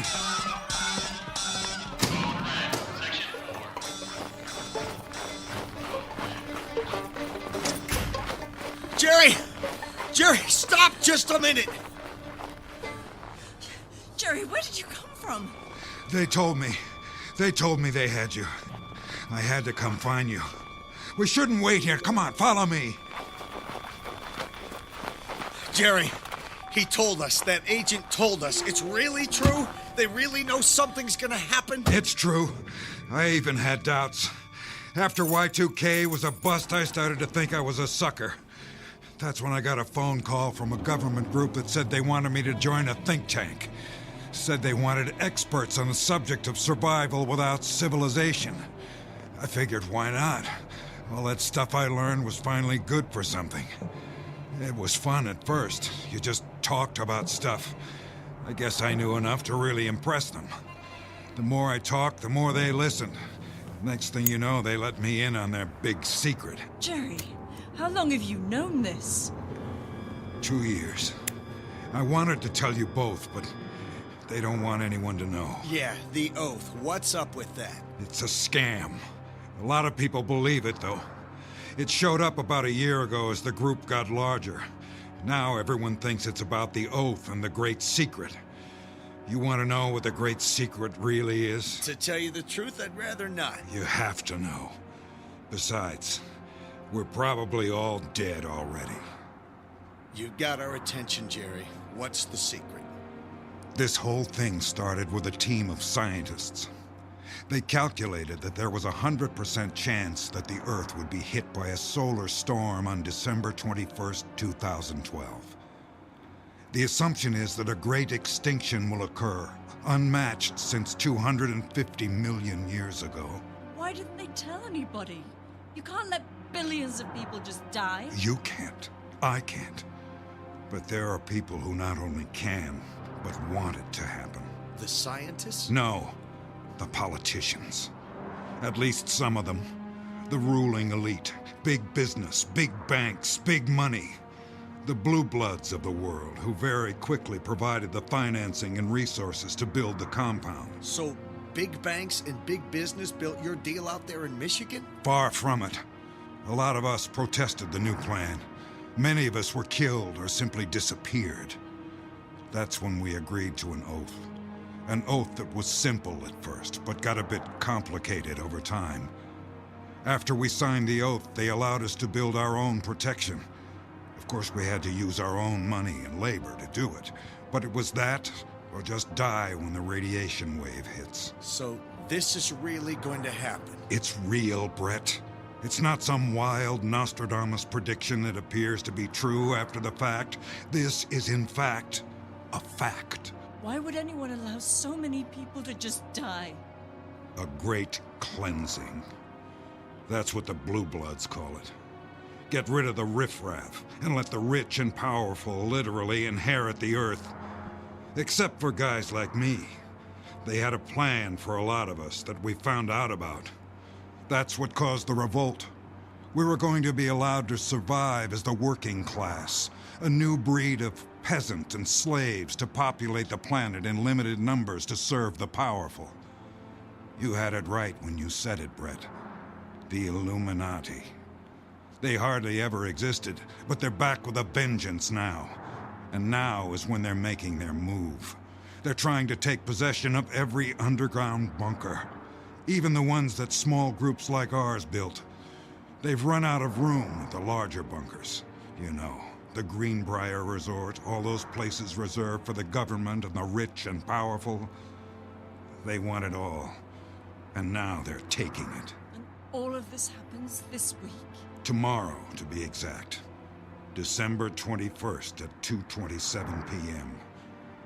Merry Christmas. So, where exactly are we going? Back to Michigan. There's a small area where we built a separate compound. It's where we started before we signed the oath. After that, we were allowed to sell everything we had and build the larger compound a little farther north. I doubt that any one of those people you met the other day are still alive, Brett. For all I know, they've found our smaller bunker as well. And what happens if they have? We sit around a fire in the snow and wait for the solar burst. Our only hope at that point is that it's quick. That what's quick? Death.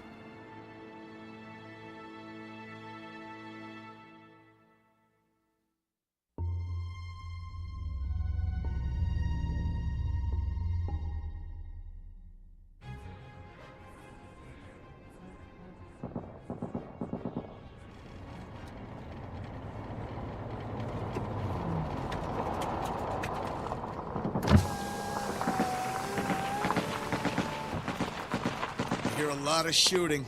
Your friends? It's hard to say. Do other people know? Have they found out? Is this like some kind of global panic? 45 still going. Raises the levels of chemicals. No, there's nothing on the radio about it. I don't like this. What should we do? Lay low. Wait for the gunfire to stop and see if we can get a look. Don't move! Tom! Tom, it's me, Jerry! Jerry? He's bleeding. Tom, what happened? Who's doing this? The Blue Bloods. The powers that be. They're taking the compound. They're shooting everybody and moving in. Don't go there. They just shoot. We have to do something. He's losing a lot of blood. Here, Jerry. Take the BAR. There are clips in my pocket. They're afraid of it. Try to get to the old compound we started on years ago. That's the plan. They haven't found it yet, have they? Don't know.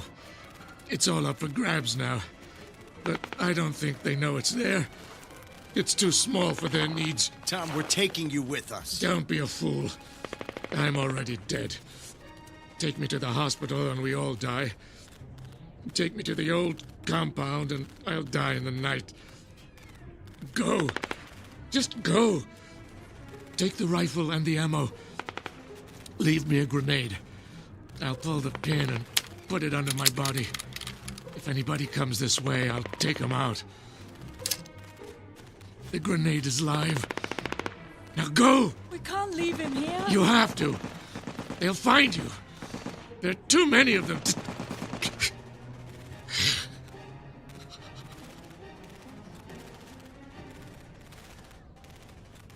He was a good man. PhD in astrophysics. He was one of the first to identify the event. Come on.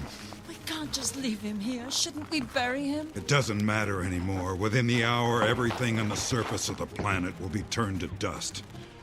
Besides, he's laying on a live grenade. Now!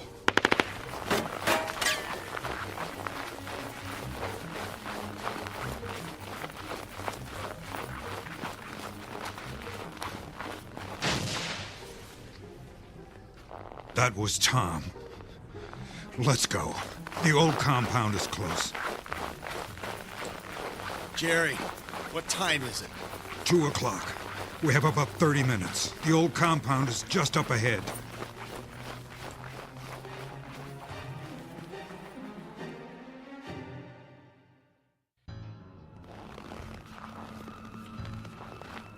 Oh no. This isn't it, is it? Unfortunately, yes, it is. How do we get in? We don't. They've collapsed the structure, filled it up. Is there another way in? No. It was never that big. Just a big, deep concrete box in the ground. What about the bigger shelter, the one where I first met up with you? It's all a question of how you want to die, Brett. Up here on the surface, or in a hail of bullets back where Tom got shot up. Has to be something we can do. Jerry, is this it? Couldn't we find something else? A basement in a building, a concrete parking garage? It wouldn't help. Besides, the closest town is a half day away. We have to try. We have to do something. I don't care if I get shot. We can't just sit here. We couldn't die in a gunfight if we wanted to. They're probably already locked up inside. This is it. There's nowhere left to go. There's nothing we can do. I'm going back to where this compound is. If there are other people there, I think we should be with them. Besides, maybe it's not locked up. Maybe we can get in. Jerry, Claire's right. We have to do something. And let's go back to where you first took me. Maybe those steps going down are still there. The door might be closed, but we can at least sit under the concrete over the entrance. Yeah, sure. It won't help, but sure. Maybe they don't know how to close it up. Maybe we can still get in. Maybe they'll kill us. None of it matters. Let's just go there.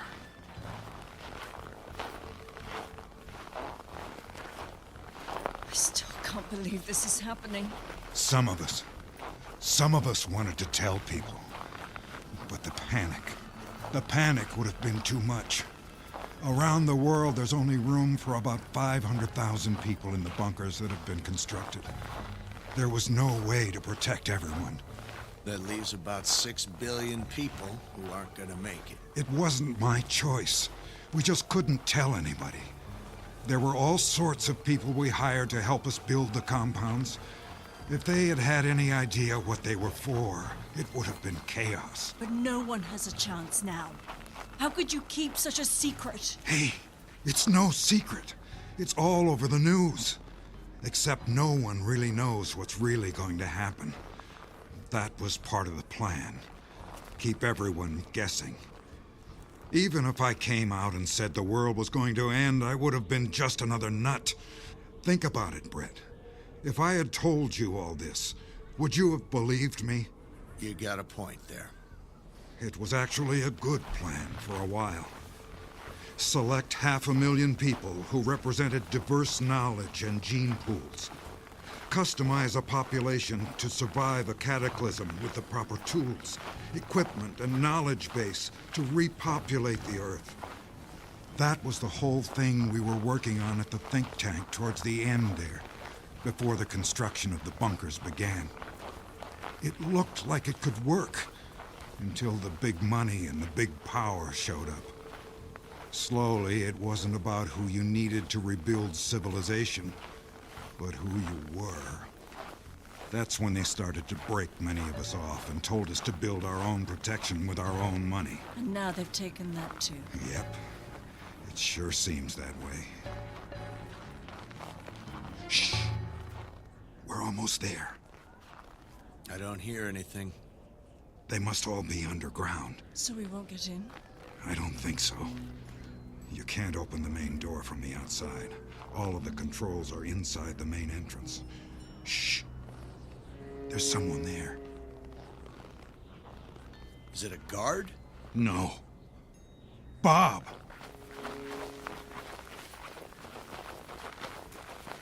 Bob, it's Jerry. Don't shoot. Jerry. Jerry. Is Tom with you? Tom's dead. We found him in the woods. Have they secured the door? Yeah, we're locked out. They let you keep your instruments? They don't know how to use them. They don't know what they're for. They just scrambled down into the bunkers and closed the door.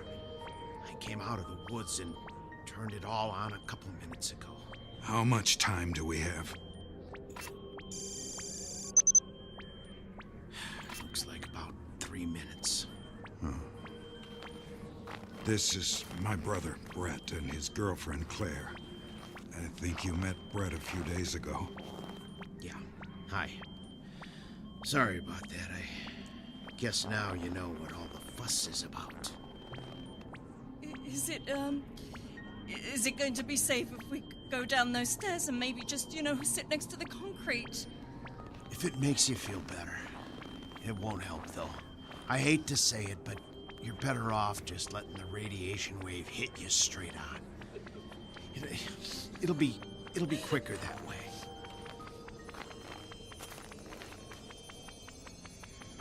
How much time, Bob? About 30 seconds. I'm gonna lay down on the ground. I think it'll be faster that way. It's okay, baby. I got you. Jerry, thank you. You're a good brother. You too, Brett. Sorry it didn't work out.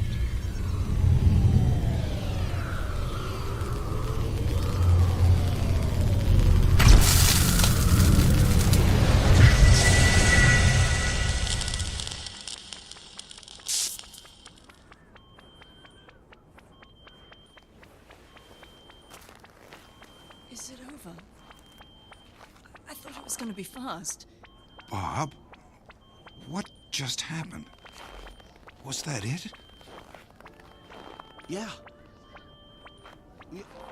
Yeah, that should have been it. Does anyone have any burns? Did you close your eyes? Did you see anything? You didn't tell us to close our eyes, Bob, and no, I didn't see a thing.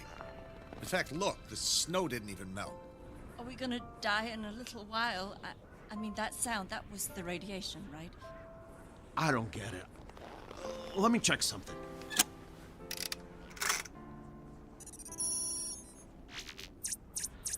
Is there another burst coming? No, that was it.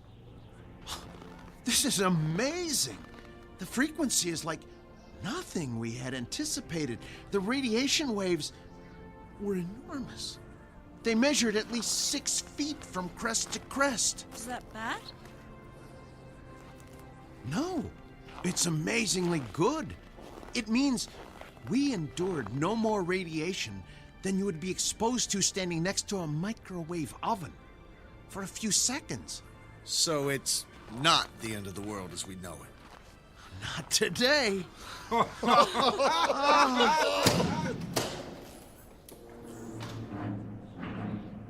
Brett, Claire, get back. They're coming out of the bunker. We shoot and run, Jerry. There's too many of them.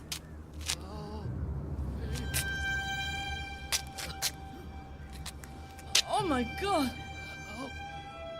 What is that? It's a man. Or was a man. What happened to him?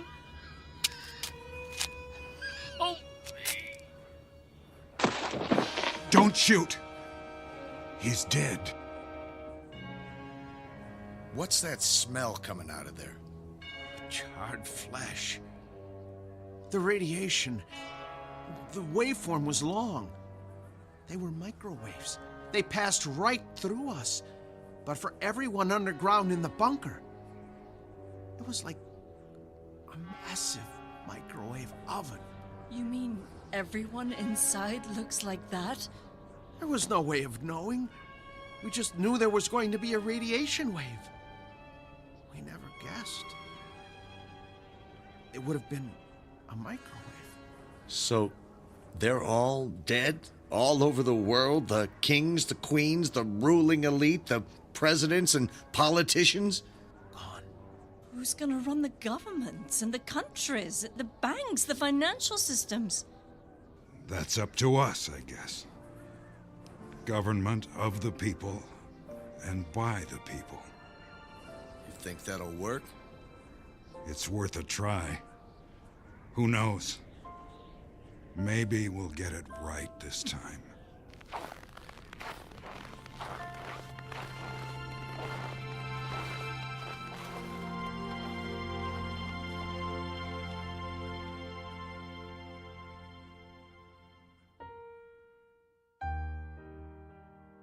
If one prediction has always come true, it's that every generation believes it must live in a time of apocalypse. Yet, in our curious desire to pursue our own demise, we have to confront the simple fact that what we fear the most is rarely defined by the truth. Unless, of course, you read between the lines of the prophecies, sign the oath, and descend into that bunker of unintended consequences known as the Twilight Zone.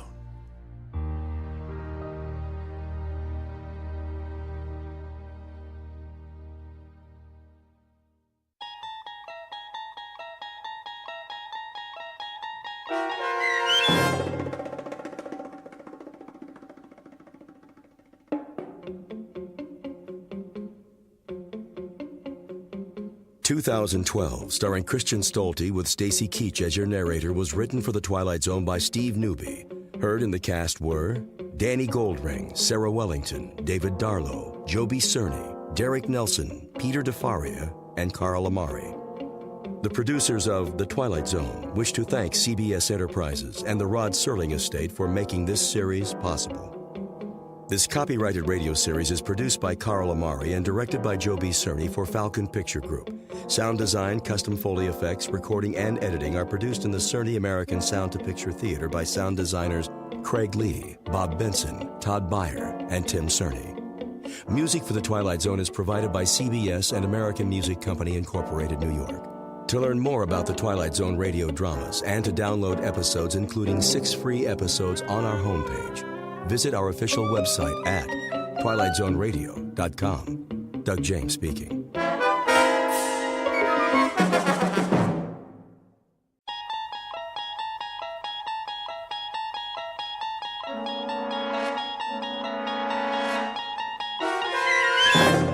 You're traveling through another dimension.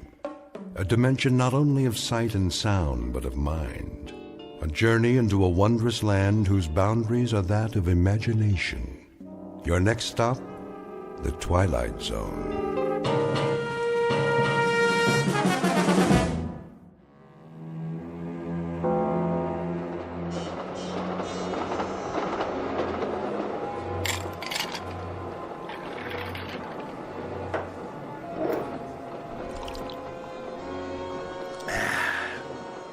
Sure make a smooth whiskey sour on this train. Another one, sir? Sure, make it a double. Coming right up. And you, sir? No thanks. Very good. What's the matter, Olson? You on the wagon? We're not supposed to drink on duty. Are we on duty? Till the shipment gets to Fort Knox, we are. Oh, what do we do in the meantime? Guard it. That's the general idea. What's to guard? Gold's locked in the freight car and we're in the middle of the desert. Time to take a nap. You never know. Know what? What can happen when you're sleeping? Ah, didn't your mother tell you? What's my mother got to do with it? You go to sleep, and when you wake up, you're safe and snug in your bed.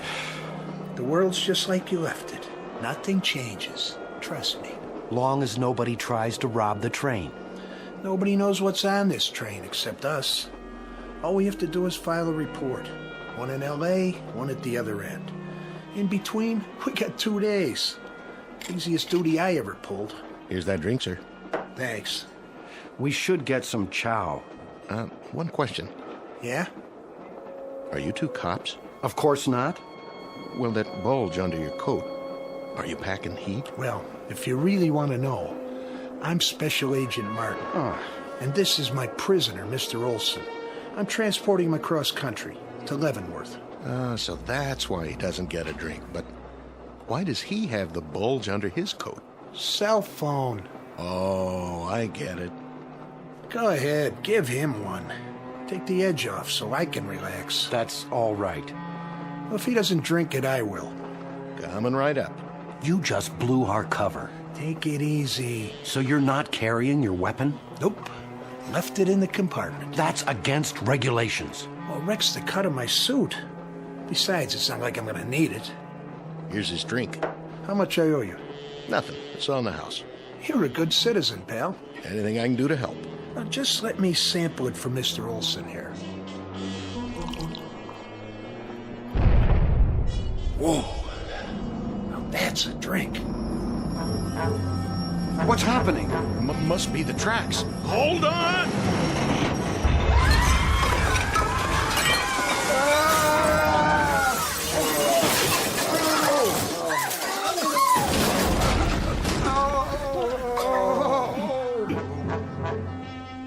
Olson, you okay? My arm's pinned. Here, take the gun. I can't reach it. Some kind of gas. Hold your breath. Give me the gun. Keep your gas masks on. Watch it, Brooks. That was on. He was. I can't see. Where's the gold? In the freight car. Go on through. What do we do with the passengers? Let them sleep. By the time they wake up, gentlemen, we'll be miles away. Many miles and many, many years.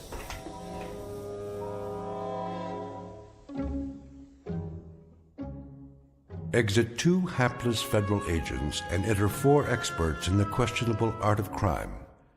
Mr. Farwell, expert with noxious gases, former professor with a doctorate in both chemistry and physics. Mr. Airbay, expert in mechanical engineering. Mr. Brooks, expert in firearms and other weaponry. And Mr. DeCruz, expert in demolition and various forms of destruction. The time is now. The place? Death Valley, USA, where at this moment a train has just been derailed and nearly $10 million in gold bullion en route to Fort Knox, Kentucky, is about to be commandeered by these 4. The question is, how can they escape in the middle of a desert? The answer is, they don't plan to escape, not in the conventional sense, nor will they turn their take into cold cash, at least not in the span of a normal lifetime. What they have in mind is something truly bizarre. They believe that 113 miles from this ruined railroad track is a certain cave that holds the key to their survival. What they don't know, of course, is that the cave is located not only in Death Valley, but deep in the Twilight Zone.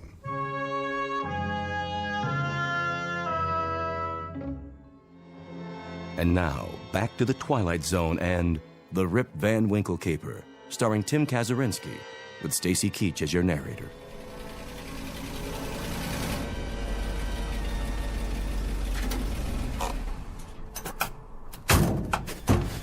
Hurry up. Get the bags in the cave. Here comes Farwell's car.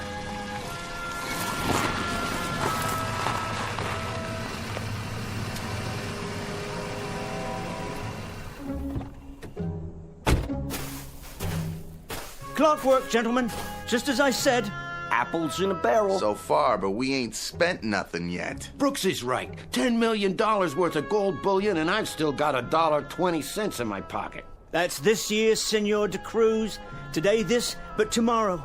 Tomorrow, gentlemen, like Croesus, Midas, Rockefeller and J.P. Morgan all rolled into one. Perfection, gentlemen, that's how you performed with perfection. Man, did you see that engineer when he hit those brakes? Looked like he thought the world was coming to an end. Sure he did. When I blow up tracks, I blow up tracks. Point out a foundry for me, de Cruz. I'll forge a metal for you. What's your trouble, Brooks? That wasn't an easy thing, tying up those tracks like that. You ought to try it sometime. There won't be another time. For me, neither. May we get on to business now? Sure, Professor. Whatever you say. Start unloading the truck. Well, aren't you a heavy little thing? All shiny and pretty. Any more at home like you? Yeah, just like this one. $9,980,000 worth of gold bars. Hey, Farwell, I gotta hand it to you. Use the cart. I mean, the plan. It worked just like you said it would. Oh, you sound surprised. You're one smart guy. Freight car full of gold. Train derailed. Sleeping gas puts everybody out except us because of our gas masks. Mighty sweet if you ask me. That's right, Mr. Irby, except us. It was not yet our turn to sleep. It was our turn to enrich ourselves. We sure did that, didn't we? There's all the bags. All right, gentlemen. Do you remember the procedure? I'm sure you're gonna remind us. The procedure is as follows. Gold into the cave. Then Mr. de Cruz hides the truck inside, destroys the car. I never liked that part. For what reason? Well, somebody could see the fire. Impossible. The road is miles away. A plane could fly over. By then, all they will see is sagebrush and sand. Clear?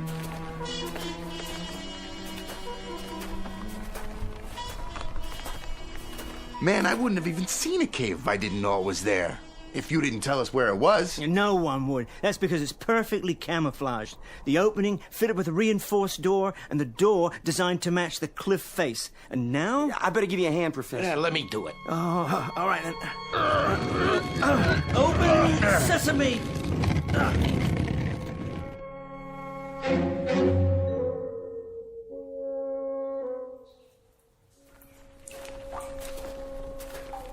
How much farther? We're almost to the main cavern. Stop here. Hand me the flashlight. Wow! How'd you ever find this place, Professor? One of my colleagues at the university, a devoted spelunker. A what? Who cares? Let's get this over with.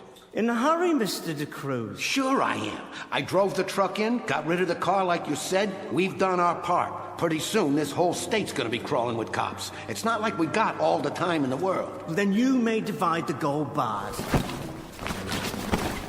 Ooh, yeah. This is the part I like. Hooey. Look at all that. 24 karat all the way. One for me. Hey. And one for you. One for Irby. One for the professor. Two for me. Two for you. Hey, Professor, what's the first thing you're going to buy with your share? A new life, gentlemen. A new life. Yeah. I like the sound of that. A life of comfort and leisure as befits a man of such ingenious accomplishments. Well, you can say that again. Finish your counting. It's time for the pièce de résistance. Holy Jehoshaphat. Will you look at that? Is that them? The real culmination. The ultimate ingenuity. Yeah, they look like coffins. Shut up. You told us about them, but somehow I didn't know they was going to be made out of glass. A new type of plastic, actually, manufactured to my specifications. A completely inert material with no chemical interactions. I don't see why we have to get inside those things, those caskets. It's one thing to stop a train on its way from Los Angeles to Fort Knox and steal its cargo. It's quite another to remain free long enough to spend it. And spend it we shall. Yeah, but when? Don't you remember, Mr. De Cruz? I would have thought this aspect of the plan would be particularly clear in your mind. I remember, all right. You want us to play Rip Van Winkle. An appropriate analogy, I suppose. And that's what we are. 4 Rip Van Winkles. Only, I'm not so sure. What, aren't you sure of, Mr. De Cruz? The big sleep, Mr. Farwell. Just lying down in these coffins. I like to know what I'm doing. But you do know. I've explained it very precisely. The 4 of us will be placed in a state of suspended animation. Think of it as a protracted rest period, Mr. De Cruz, to gather our strength. And when we wake up, that's when we take our gold and enjoy it. I say everybody should take his cut now. And how far will we get with it? We got a vehicle, we got water. There'll be roadblocks. Yeah, and that guy with the gun on the train, maybe he was a Fed. If we killed a Fed... Not killed, put to sleep. I'll take my own chances. Hey, what's with the knife? Put it away, Brooks. You're not gonna stop me. That's what you say, De Cruz, but that ain't what we agreed on. Quite right. What we agreed on was that we'd stash the gold here and then do what the professor tells us. And so far, he ain't been wrong. The gold, the gas he used to put a whole trainload of people to sleep, everything. All we had to do was walk over a lot of horizontal folks while they was snoring and transfer a fortune like it was cotton candy. Amen to that. So, none of you mind being cooped up in here? No, De Cruz. None of us mind. How long, Farwell? When we each push the button inside and the gas comes out and this suspended animation thing takes over. How long? How long? I don't know exactly. I can only surmise. I would say that we would all wake up within 1 hour of each other, no longer. When? I would say approximately 100 years from today's date. 100 years, gentlemen, and we shall walk the earth again as rich men, however, as extremely rich men. 100 years. Just like Rip Van Winkle. And when we wake up, no one living will remember who we are and what we did today, except the 4 of us. We will remember and rejoice in our reward. What's that? The wind, gentlemen. The wind, obliterating the last traces of our existence.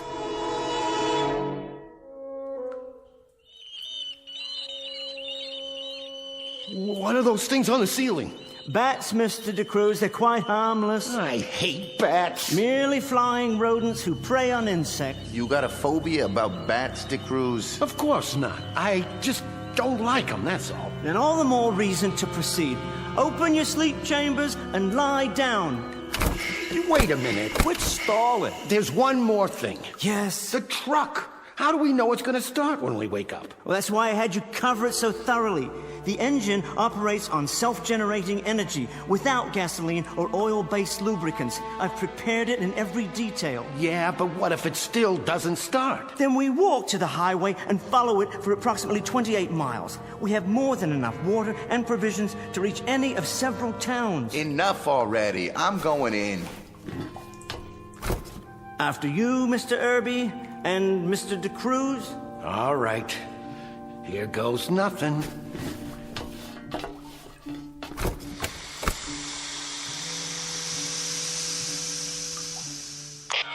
Gentlemen, we are now hermetically sealed. First of all, I want to know if you can all hear me. I hear you. Mr. Irby? Check. Loud and clear. Then the microphones are operating perfectly. Now what? Now I'm going to give you the exact sequence. First, check the airlock gauge located to your right. See it? You mean the dial? The red arrow should be pointing towards closed and locked. Once it is, you're to count to 10 very slowly. When you come to the end of the count, reach up with your left hand to the shelf just above your head. There's a small green button there.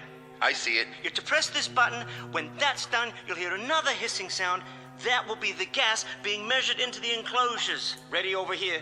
Next, take 3 shallow breaths, followed by a long, deep one. After a moment, you'll begin to experience a heavy, drowsy feeling. Don't fight this. Just continue to breathe regularly and try to remain as still as possible. Now, begin to count, and on 10, release the gas. You shouldn't mind it. It's quite odorless. Good night, gentlemen. Pleasant dreams and a good sleep. I'll see you in the next century.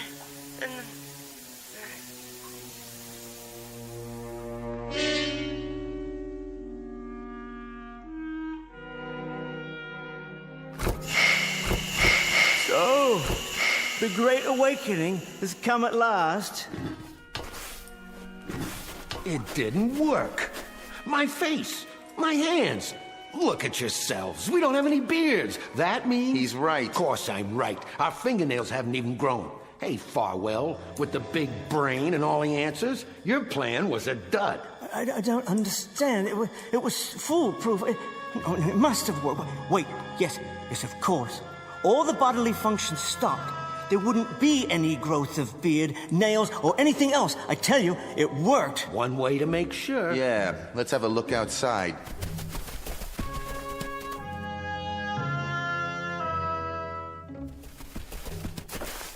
Put your backs into it. Oh, the sun. It's so bright. Cover your eyes until they adjust. I can't see a thing. Well, take a look. A real good look. There's the highway out there across the sand, same as always. Exactly the same. Doesn't that tell you something? Like what? It hasn't changed one bit, and neither has anything else around here. So the highway still exists unchanged. That's no proof.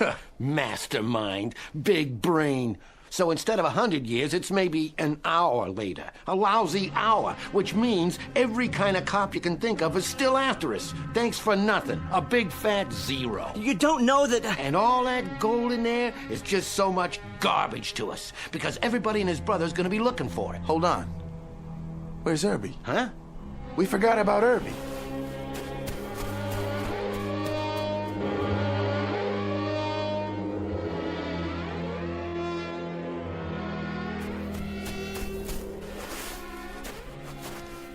No. I don't believe it. His case. It's cracked. The air got in. And the gas escaped.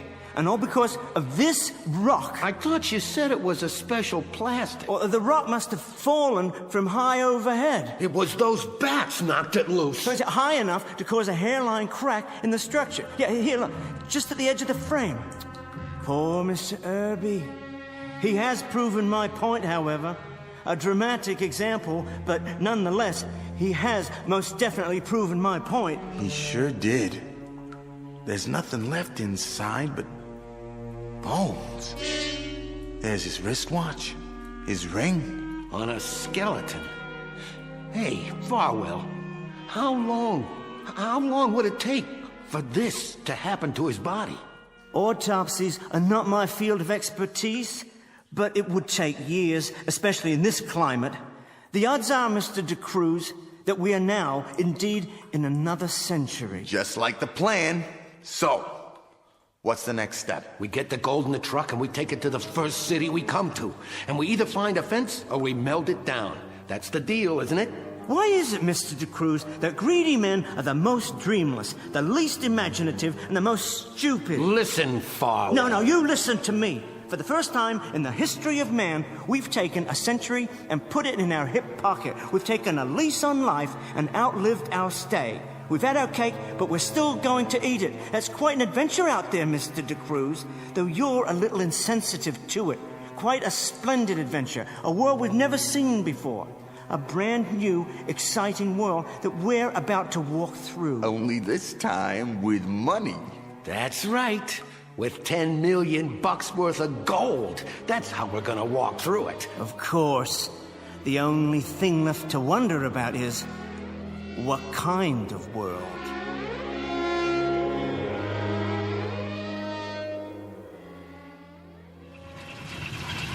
How's it sound?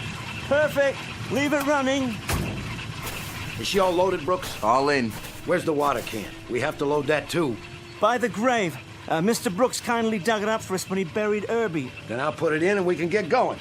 You drive, Brooks. Farwell in the front seat next to you. Where will you be? I'll stay in the back and be sure none of the gold drops off.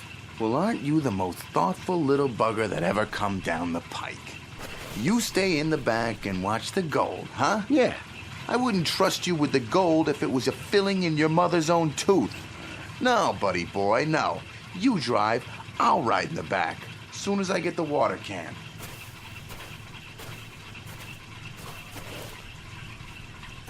Mr. DeCruz, what are you doing? You stupid fool! Brooks, Hey, get out of the watch way! it! What? Hey! For the love of God, DeCruz, stop! Where are you going? You're heading toward the ravine!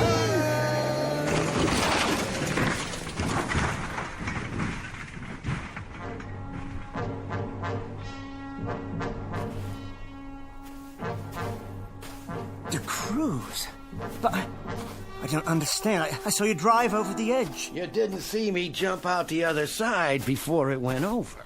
I also see that Mr. Brooks had an accident. Is that what you'd call it? Yeah, a fatal one. Don't know how that could have happened. Guess the truck ran over him. Those brakes, they must have been bad. A man's got to keep his eyes open out here. He should have got out of the way. Yes, he certainly should have. And I'm sure he would have if you'd given him the chance. Well, the upside is, I guess there's more gold now for the two of us, you and me. I keep underestimating you, Mr. DeCruz. We do it my way now, huh? And which way is that? Take all the gold we can carry in 2 backpacks and hit the road. I suppose. I can't think of any other alternative at the moment. You know, I sure can't either.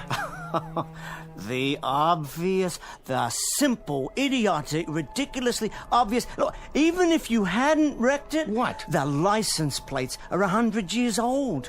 We would have been picked up the moment we hit the highway. Yeah, that's right. So load up what we can.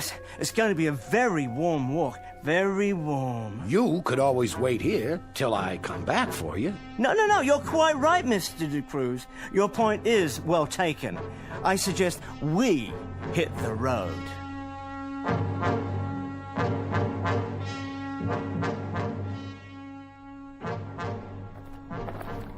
How you doing, Professor? You hold it, DeCruz. I've got to rest. Yeah, I figured. The map said 28 miles to the next town. At this rate, we won't reach it until tomorrow afternoon sometime. At this rate, you may never reach it. No, I just have to take it a bit more slowly, that's all. You didn't have to come. You could have stayed back there and watched the rest of the gold. I told you, Professor. And if I had, I don't think I'd have ever seen you again. No? What if you died out here, alongside the highway? Yeah, you might have died back there yourself. Yes, especially if you never returned for whatever reason. You think I'd have done that to you? Well, I no longer underestimate you, DeCruz, in any situation. Smart man, aren't you? Real smart. But there's only 2 of us now. We must cooperate in order to survive. Of course we must. There hasn't been a car yet, not a single car. Yeah, I noticed.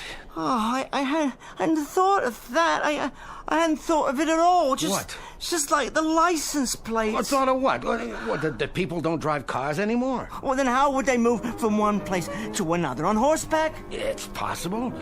Progress goes forward, DeCruz, not backward. No, that's not what I meant. Say, what's eating you anyway? What's happened these past 100 years? Think of it. I don't want to think of it. Why should I? What's the difference? But what if there was a war? What if they dropped a bomb? What if this highway stretches to... To what? Stretches to nothing.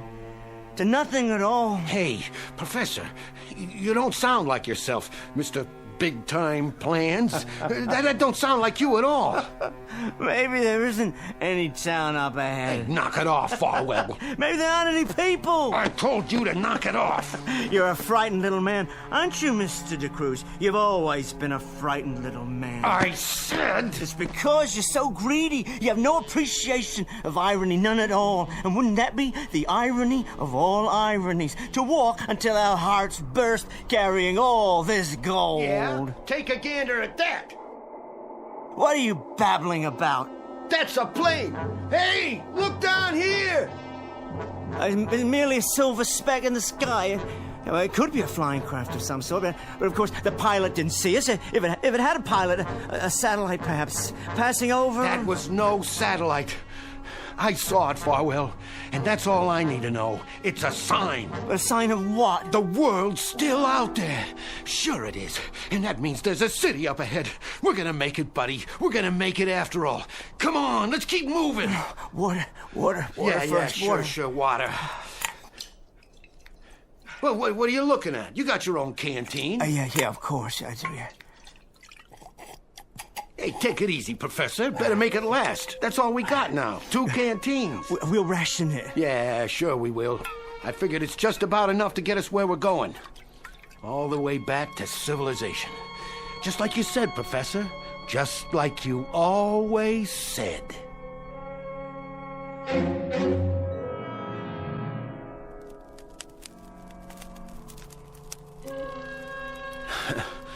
Too bad we don't have nothing to eat tonight. The fire will keep us warm, though.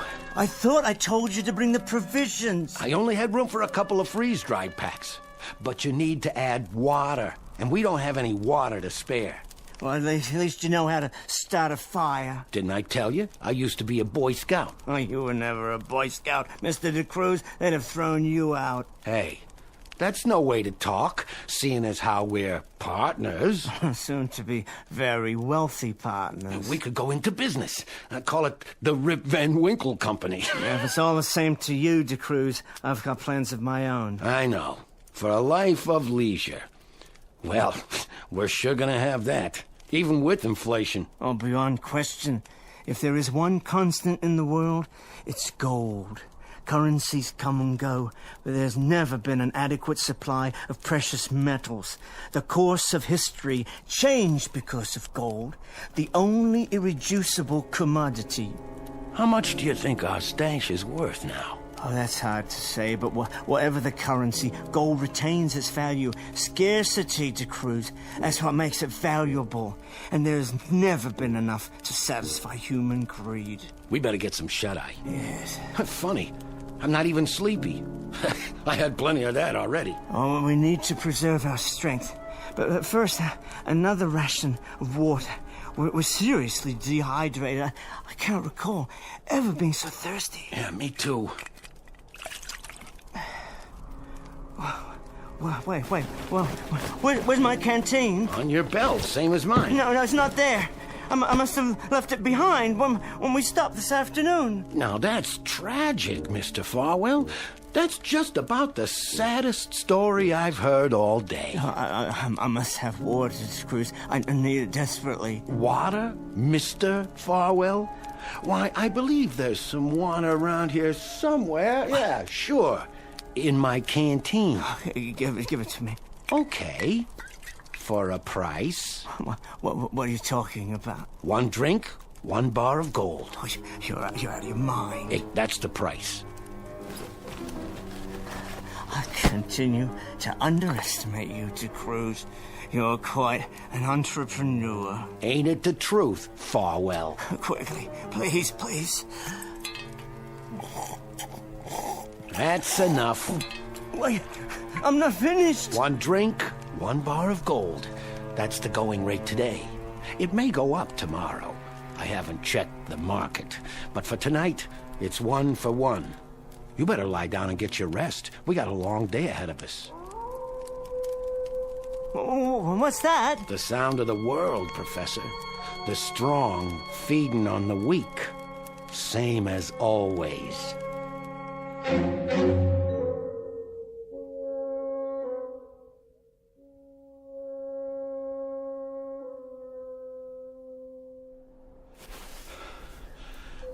Wait. What's the matter, Farwell? You pooping out again? We need water. Already? You had a good night's sleep, and we only been on the road a few hours. I can't go on without water.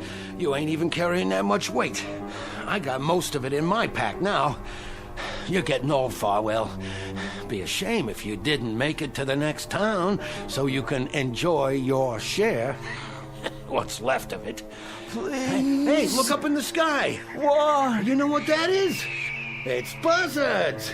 Getting closer. Pretty hungry, I'd say. I must have water. Sure. I got about a quarter of a canteen left. You sadist.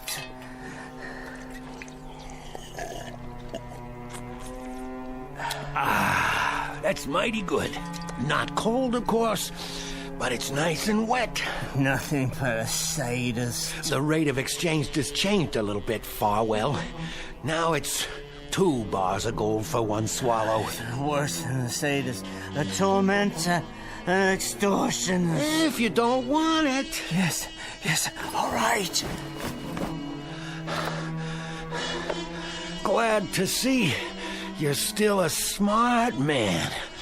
I'll just put these in my bag. No, DeCruz, those are yours. The ones in my bag.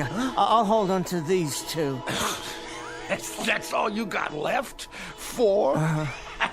Well, aren't you the generous one? Just give me my water. As soon as I pick up your bag. I guess I can carry both from now on. I'm sorry, I can't help you. I'm afraid you'll have to bend down and get it. No problem.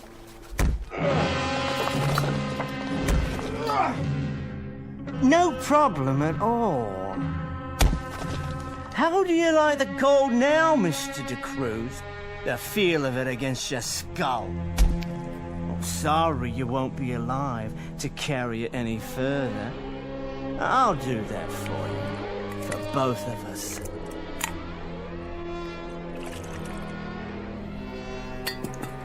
And now, time to go. According to the map, less than 1 more mile. Too heavy.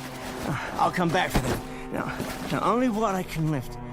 2 miserable bars. One, but still worth a small fortune.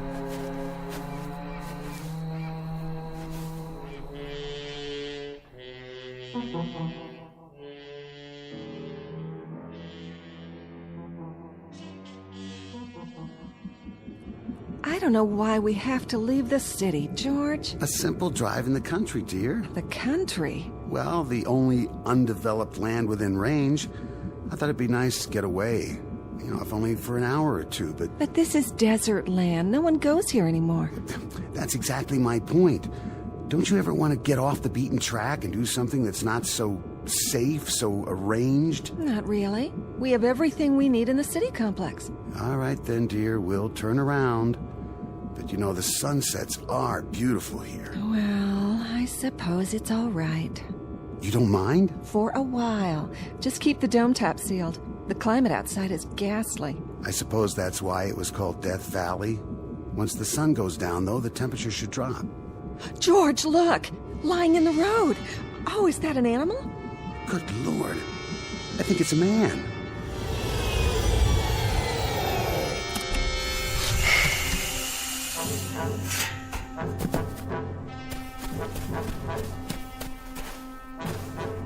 Hey, buddy, are you... Mister... He's alive! I'll call the med unit. Mister, this is gold here in my hand. Real gold. I'll give it to you if you drive me into town. Sure, fella. If you give me water, I must have water. I've got some in the Ion car. I'll bring it to you. Don't leave me here. No, I won't leave you. This is solid gold. 0.999. I swear it is. I want you to have it, and there's more nearby. I tell you where. You can have it all if you just give me some water. Poor guy. Poor guy. I wonder where you came from.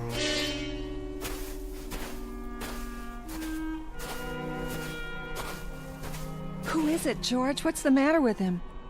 Some old tramp. That's who he was. Oh. Did you call the med unit? Yes. Then they'll pick him up. No, shouldn't we wait? And no reason to. They can take our statement over the Tri-Vid. What's that? Gold. That's what he said it was. He wanted to give it to me in exchange for a ride into town. Gold? What in the world was he doing with gold? Oh, I don't know, off his rocker. I guess anybody walking in the desert would be. Can you imagine? He offered that as if it were worth something. Well, it was worth something once, wasn't it? Didn't people use gold as money? Well, sure, 100 years ago, before they found a way to manufacture it. I'll keep it as a souvenir. Worth a couple cents anyway. I don't want any more clutter in the house. Please, George, let me toss it. All right. Can we go now? I don't feel well. Of course, dear.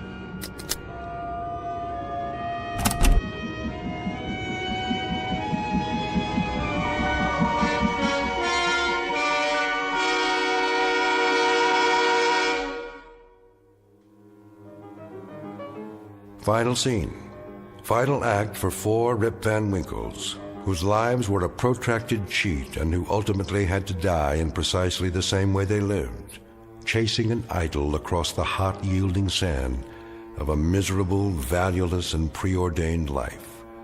Messieurs Farwell, Herbe, Brooks, and De Cruz, now bleached dry in the hot sun, and just as worthless as the gold bullion they built a shrine to. A lesson to remember in the Twilight Zone.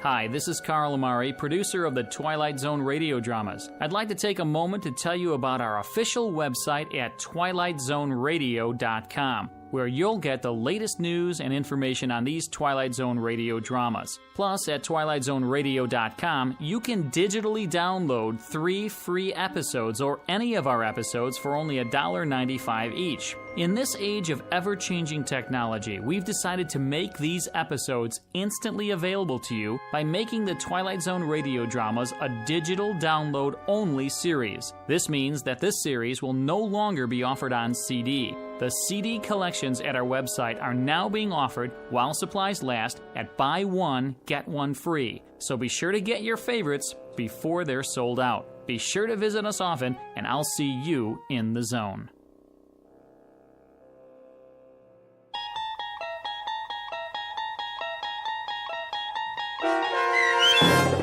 The Rip Van Winkle Caper, starring Tim Kazurinsky, with Stacy Keach as your narrator, was adapted for radio by Dennis Etchison and based on a script by Rod Serling. Heard in the cast were Richard Hensel, Doug James, Peter DeFaria, Roderick Peoples, Norm Woodell, Meg Thalken, and Turk Muller. To learn more about the Twilight Zone radio dramas and to obtain audio cassettes and CDs of these programs, visit our website at twilightzoneradio.com. This copyrighted radio series is produced and directed by Carl Amari and Roger Wolski for Falcon Picture Group. Doug James speaking.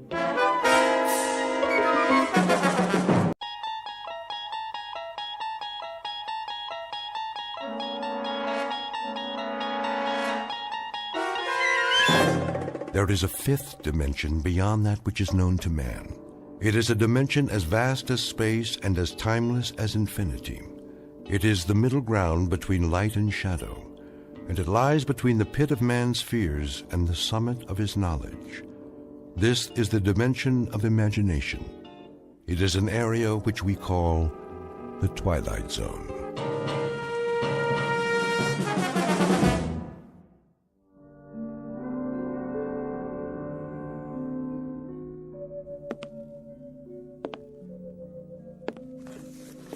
Entry. 14th day, 6th month, year 4, I think. Kind of runs together after a while. Got up this morning, same as always. Big deal, huh? I even made my bed. See, it's strictly the honor system up here. Well, one more day scratched off the old calendar. First thing I did was let's see. I made a pot of coffee. That's what they call this stuff. Next, some breakfast. Fake bacon and eggs. Hear that? Mm-hmm. Kind of makes your mouth water, doesn't it? Gotta watch the calories, though. Putting on some pounds around the middle. That's bad for the ticker. Wouldn't want to check out before my time. I make it 46 more years, give or take a few. Anyway, welcome to my world. At least I'll have something to play back later. Otherwise, I wouldn't have anybody to listen to. Because this way I know I'm dealing with a higher class individual. Corey, you did it again. My compliments to the chef. Now let's go outside and take a look around. Don't mind if I do. This is my backyard. And my front yard. It's all my yard now. No footprints in the sand except mine. I never even locked the door. Why should I? Nobody comes calling. Not even a lizard. Just miles and miles of nothing. Anyway, be back in a while. Time to go to work. I got a 1947 pickup truck out there. Been restoring it for years. Gives me something to do, like a hobby, you know? Alan B., he brings me parts a little bit at a time. Wonder how he's gonna get the long block here. Now that's gotta weigh more than a few pounds. Bye for now. This is Corey, signing off.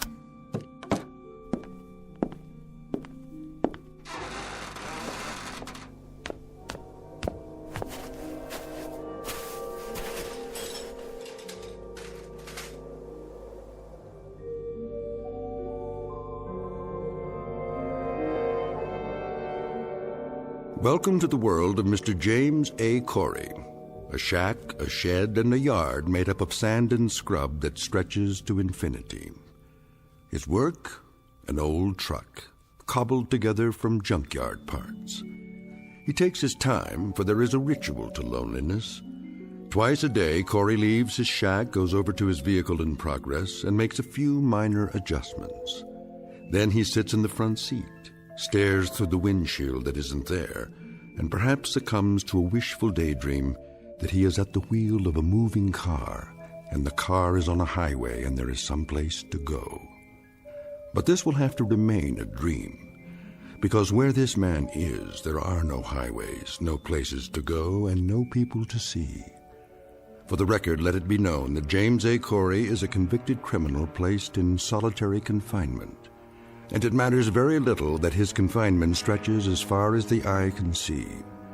His sentence is the kind of isolation that can destroy a human mind. It is an exile far worse than a dungeon at the ends of the earth, because he has been banished to a place well beyond the earth. In just a moment, Mr. Corey will discover that he may not be alone for the rest of his life after all. And with that discovery will come the requisite spark of hope. But a spark is all it takes to fire a man's imagination in the Twilight Zone. And now, The Twilight Zone, and our story, The Lonely, starring Mike Starr, with Stacy Keach as your narrator. There she is, dead ahead. Got it, Captain. Prepare for planetfall. All systems check. Sir? What is it, Carstairs? I got a question for you. How can we still call it planetfall if it's only an asteroid? That's a good one. Well, call it whatever you like, off the record. But we're on the record now. This isn't a training mission. Set the coordinates. Yes, sir. The surface is coming up mighty fast. I don't know how you can tell one sand dune from another. By doing this every 4 months, year after year. That's how. Corey's shack is just over the rise. I don't see... It's right there. Fire retro rockets. Decreasing speed. Ready to nose up. Nose up. 40 degrees. 60. Keep pulling. 75. 80. 88. 90 degrees, sir. Now angle her down. Tail first. Piece of cake, Captain. What are the numbers? 0400 hours, Earth time. Fuel 0.87 capacity. Cutting in a little close, sir. Ah, those meteors on the way out. We lost some precious time. Corey won't be very happy. He's not supposed to be happy, is he? You don't know him the way I do, Adams. He waits for these deliveries like a kid on Christmas. Always wants to hear how things are back home. What the women look like, how the world has changed. I'm the only contact he's got. If I didn't stop here, I think he'd go stir-crazy. What do you do anyway? He stopped caring, that's what. After he lost his wife. Yeah? He got in a fight. Some say it wasn't his fault. The guy died and he ended up here. They don't have room for any more criminals back home. The new regime, huh? I read about that. But he's had a lot of time to think. Nothing to do here but think. Prepare to set her down. I want a 3-point landing this time. Yes, sir. Tailfin's ready. We're going in.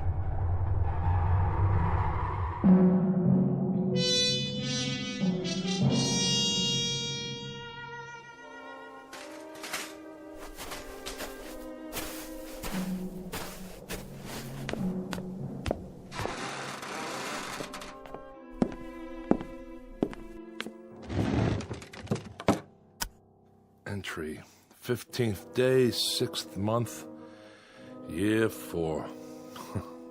I'm even measuring time by this place now. I go on every day like the day before and the day before that, the weeks, the months. But I can't give in. I have to stick it out. There'll be a supply drop coming soon, I think. They're overdue. Hope it's Allenby's ship, because he's a decent man and he brings me things. Like he sneaked the parts for that antique out there. Few pieces at a time, as much as he could carry. Thank God for that truck and the hours it used up. I can look at it out there and know it's real. And reality is what I need. Because what else is left that I can believe in? The desert? The wind? Myself? Here's a thought. Maybe I'll end up like that truck. Inanimate. Nothing but an object sitting in the sand. Wonder if I'd still feel the loneliness. Would I feel anything? Hey! That's it. The ship. Hear that, diary? Now I don't have to talk to you. I've got somebody else. Besides myself. Be back later.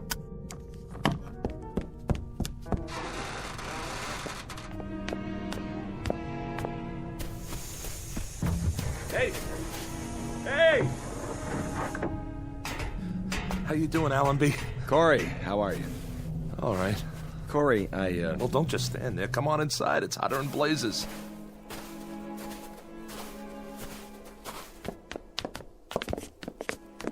What a place you got here. Glad you like it. I didn't say I liked it. I think it stinks.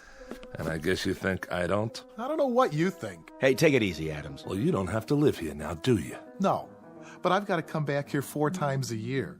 And that's 8 months out of 12, Corey, away from Earth. Sometimes my kids don't even recognize me when I get home. I'm sorry. I'll bet you are. Come on, fellas. Have some coffee. I got some clean cups. That's all right. Corey. Wait, what am I thinking? Let me pour you a real drink. Thanks, Corey. It's real nice of you. Not right now, Carstairs. If you say so, Captain. Hey, this isn't so bad, huh? I like the way you set it up in here. Sure. I have what I need. Most of it anyway. Thanks to the captain there. Yep, you got it made. This is Corey's kingdom, and it never changes. Sit down, everybody. How about a little poker?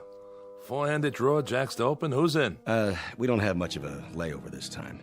All right, no openers. Joker's wild. There was some trouble on the way, and we lost time. Deuce is wild. How's that? Or blackjack? Anybody want to play blackjack?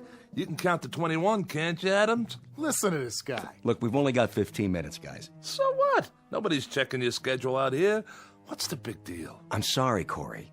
This isn't an arbitrary decision. If we delay our departure by more than 15 minutes, that places us in a different orbital position. We'd never make it back to Earth on the fuel we've got. We'd have to stay at least 14 days before we're in position again. So? Why not hang out here? I've got some beer put away. I can turn up the generator and get it cold. We'll sit around, talk. It's just not possible. It's a few lousy days. A few hours, even. A couple of card games, at least. How about you guys? What's the matter? Think I'll murder you or something over a bad hand? Not this time, Corey. All right. 3 or 4 minutes gone already. Better get going. I wouldn't want to foul up your schedule. Not for a lousy game of cards or a few bottles of crummy beer. How's your water supply? Don't worry about it. I got plenty. Well, I'll have a cupful then, if you can spare it. Sure. We've got some fresh on board. I'll have the men bring it over. You do that. Brought you a few more things, too. I thought you could use them. Thanks. Any news? Not yet. But I told you last time, there's been some pressure back home about this kind of punishment. A lot of people think it's unnecessarily cruel.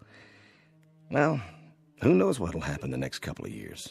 Well, they may change their minds, rewrite the law, bring you back to a prison on Earth like the old days. Allenby, I have to tell you something. Every morning when I get up, I tell myself that this is the last time, that I won't be able to live another day alone, not another day. And by noon, when I can't keep still anymore and the inside of my mouth feels like gunpowder and burnt copper, and deep down in my gut, I've got an ache that won't go away, and it starts to spread through my body, tearing little chunks out of me. Then I think that I've got to hold out for one more day, just one more day. But I can't keep doing that forever. You hear me? Or I swear I'll lose my mind. You're breaking my heart. What do you know about it? That's enough. Let him go. Why should I? What do I have to lose? I said... Take your hands off me, you nutcase. Watch your mouth. Corey. He shouldn't worry about losing his mind. Look at him. He's already lost it. Back off, Adams. Now you and Carstairs go back to the ship and get the supplies. Yes, sir. Go on. Do as I tell you. And the big crate, the one with the red tag, handle that one gently. How about using the truck out there? Some of the stuff's pretty heavy. It's not running today. It isn't, huh? What's the matter, Corey? Out of gas? Lots of places to go around here. There's the country club past the mound over there. And the seashore over that way. And the drive-thru restaurant. That's around here someplace, isn't it? Knock it off, Adams. Get the supplies. I'm going. I brought you some parts for the truck. A set of coil springs. I got some magazines, too. Strictly on my own. And some old vintage movies. Science fiction. You'll get a kick out of them. I'm sure I will. I brought you something else. Yeah? It would mean my job if they found out. Look, Allenby, I don't want your gifts. I don't want your tidbits. Makes me feel like an animal in a cage and there's a nice old lady out there who wants to throw peanuts at me. Allenby, I only got one question. What about the pardon? I'm afraid you're still out of luck. That's what I figured. The new regime, huh? The sentence reads 50 years. And they're not even reviewing cases of homicide. Allenby, take a look out there. What do you see? This is 90% of the view I'm going to have for the rest of my life. Did it ever cross your mind? Because it crosses mine every hour of every day. Unfortunately, we don't make the rules. All we do is deliver the supplies and pass on information, because you're out of position for radio contact. Yeah, that's why they picked this place. Look, Allenby, a pardon. That's the only information I want. I'm not a murderer. I know. It was self-defense. A lot of people believe me, and it happens to be the truth. I killed in self-defense. I remember, Corey. Then why am I here? I doubt if it'll be much consolation to you, but this kind of assignment isn't easy. Stopping here 4 times a year, having to look at a man suffering? You're right. It's not much consolation.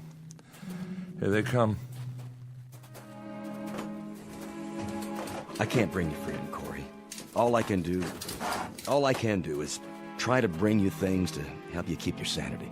You want this big crate opened up, Captain? Not yet. Stay there. I'll be right out. Okay, I'll bite. What's the big box? You can open it after we're gone. If it's 20-year supply of puzzles, you can take them with you. When I want a problem to solve, all I have to do is look in the mirror. We've got to go now. Did you hear what I said, Corey? Wait till we're gone to open it. And this is important. When you open up the crate, there's nothing you need to do. The item has been vacuum packed. It needs no activator of any kind. The air will do that. There'll be a booklet inside that'll answer any of your questions. You're being awfully mysterious.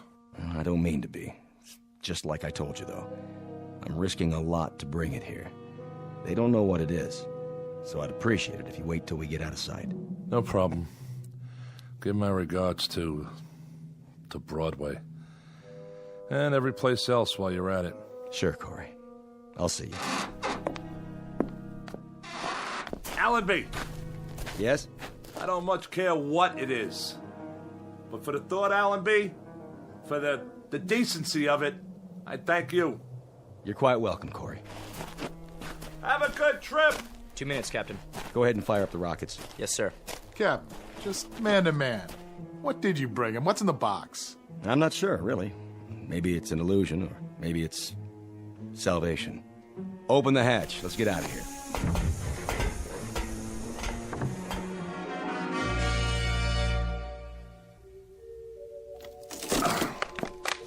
What? You are now the proud owner of an XB-1 robot. This model represents the latest in modern technology. Do not think of it as a machine. For all intents and purposes, it functions as a highly sophisticated simulacrum of a human being. Hello. My name's Alicia. What's yours? Hold on a minute here. Don't I speak clearly enough? No, you sound fine. Fine. What is this thing? Both physiologically and psychologically, she is comparable to a living human with a full set of emotions, a writable memory track, and the ability to reason and to speak. She is immune to organic illness and under normal circumstances should have a lifespan similar to that of a human being. Caution must be taken against exposure to excessive heat and moisture. She comes complete with a loose-fitting microfiber garment for general use. Would you answer my question, please? What question? What's your name? Corey. My name's Corey. I like that name. Good. Glad to hear it. Now, if you don't mind, what are you doing? What is this place? This is mine. My place. Yours? Where I live. Alone. Allenby must think I'm pretty far gone. Hey, don't move that. It's my cup. I've still got some water left. Water? Do you like water, Corey? Yeah, I like it. Leave it, I told you. Would you like some more water? No, that's okay. Not right now. Very well. Where is your place? Where? On an asteroid, all right? Asteroid. I know that word. 6,000 miles north to south, 4,000 east to west. It's got atmosphere, gravity, the works. Now, why don't you just... What, Corey? Stop saying my name! Get out. I don't want some machine in here. I'm not a machine. I'm an XB-1. Go on. Get out. Corey? Corey? Corey?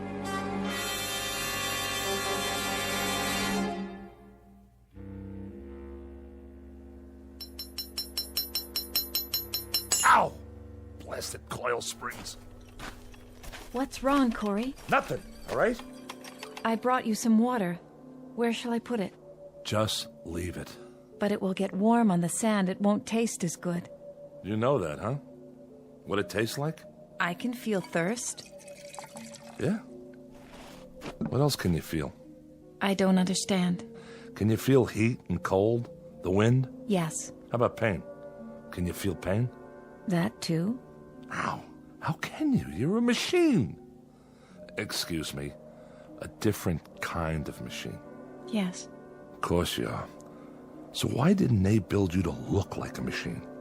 Why aren't you made of metal with nuts and bolts sticking out of you? With wires and electrodes? Would you prefer that? You know, I might.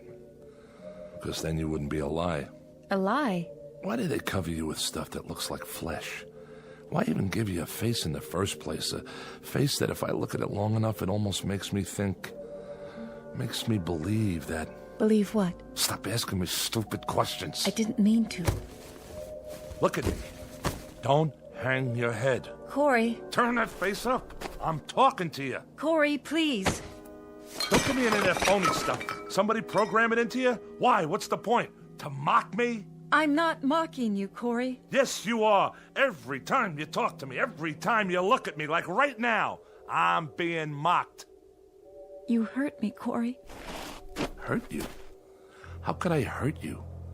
This arm, it isn't real. Please, let go of me. There aren't any nerves under there. There aren't any tendons or muscles. There isn't any flesh and blood.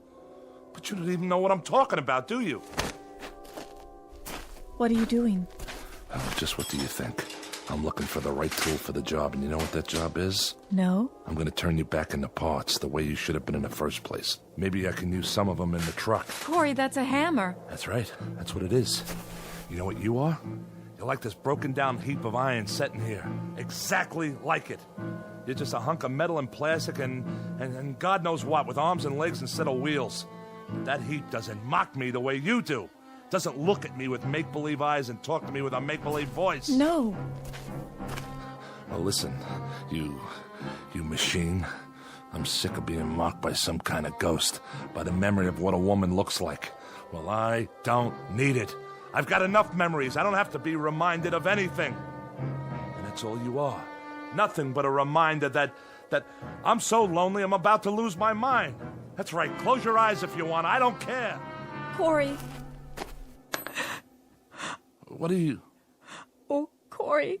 Are those tears? Yes. You can cry, too? When I have reason. I can't stand to see that. But why? What are you crying for?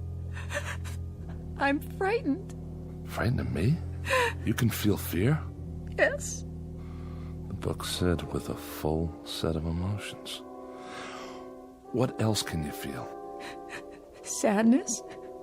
You can? And happiness, joy, mystery, wonder, and other things. Such as? Loneliness.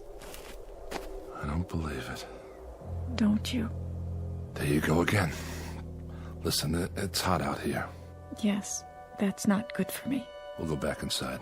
All right. Yeah, better? Much better. In a little while, maybe we'll have some dinner or something, okay? That would be nice. And we can talk. If you wish. You like to talk, don't you? I mean, sit around, have conversations? Yes, Corey. What would you like to talk about? Anything. Tell me everything you know. Everything? I don't know very many things yet. You'll learn, Alicia. You'll learn.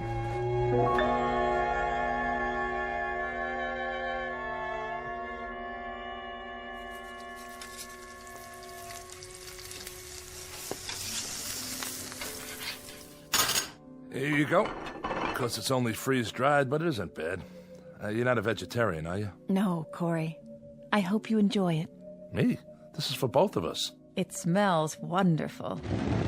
You haven't touched your wine. I'm fine, thank you. No. Go ahead, drink up. I don't require food or drink, Corey. Is that right? Yeah, of course. What am I thinking? You should have let me prepare the meal. Why, you're not a slave. We're going to be partners from now on, you and me. No, but it means so much to you. I like to see that. It makes me feel happy. It does? Of course, I'm not a true human being as you are. I don't care. I don't care how you were born or made. You're flesh and blood to me. I need you, Alicia. Do you understand? And I need you, Corey. Okay. Now that we got that settled, let's drink up. Here's to us. From now on, we don't need anybody else. Yes, Corey. Drink up.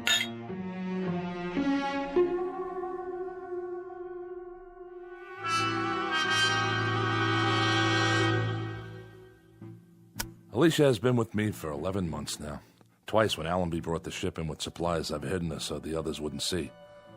But each time, I've seen the question in Allenby's eyes. It's a question I have myself. And I don't have the answer. It's difficult to explain the sum total of this relationship. It's strange, all right. Man and machine. But it's also man and woman. There are times when even I know that Alicia is simply an extension of me, a mirror of my needs. I hear my own words coming from her. The things she's learned to love are the things I love. Where do you want to store the magazines and books, Corey? Anywhere, Alicia. Anywhere you'd like.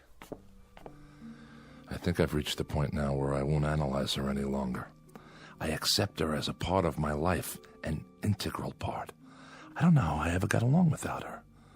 Because I'm not lonely anymore. Each day is something I can live with, something new. It's a gift. Nothing else matters. Because I love her. I've been trying to get up the courage to tell her. That's all for now. Alicia? Yes? I think I'll go outside and work on the truck for a while. Shall I go with you? That's all right. No, wait. Why not?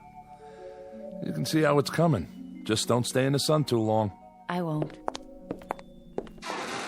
I haven't done much work on it lately, but it's gonna get finished. And it'll be great, I promise. I believe you. Go on, get in the front seat. If you like. Right next to the driver. Are we going somewhere? We sure are. Let's see, how about burgers and a movie? But we have the movies Allenby brought us. Haven't you ever been on a date? First, I pick you up. Then we go to the movies, a drive-in. How about that? You don't even have to get out of your car. Then we go to a drive-in restaurant on the way home. We still don't have to get out of the car. Isn't that something? We order burgers and fries, maybe a chocolate shake. Then we drive home real slow. Home? You know, where we live. Where we really live. Where we belong. Sounds wonderful. Sure it does. There's lots of places we could go. Take a drive out to the beach or a cruise. So I can show off my girl. Would you show me off, Corey? You're darn right I would. 'Cause you're beautiful. Alicia, something I've been wanting to tell you. Corey? Yeah, What star is that? you can't see stars in the daytime. I was going to tell you. But maybe it's a ship. The ship's not due for another month. What is... There! See it flash? It looks like silver. Wait a minute. It must be Allenby's. That's the only one that ever comes this close. Corey, what does it mean? I'll find out. You wait here. Just wait, all right? If you say so.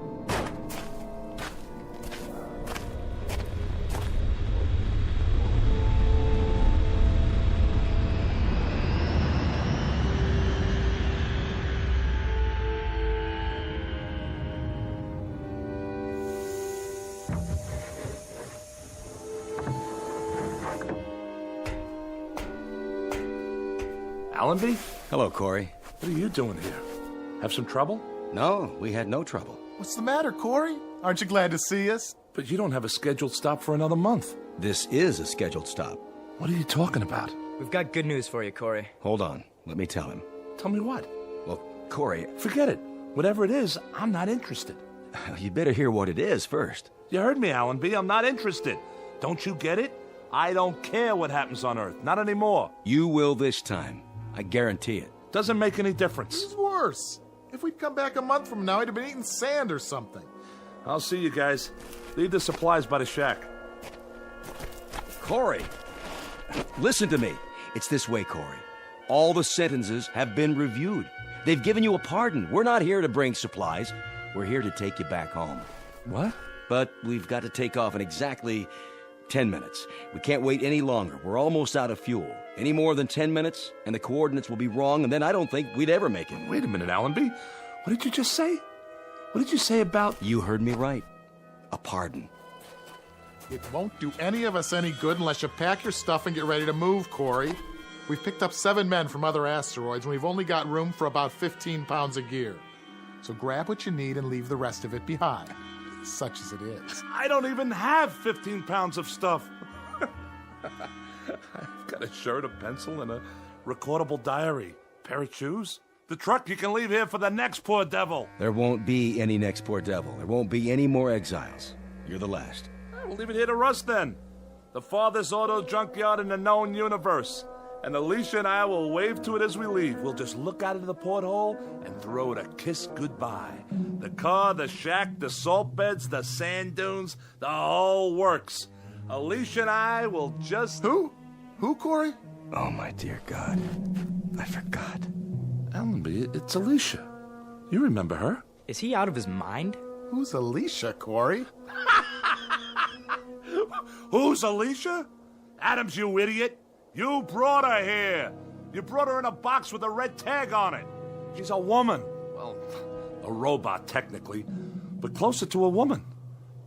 Much closer. She kept me alive. I swear to you, if it weren't for her... Corey, I don't know what to say. You worried about Alicia? You don't have to be.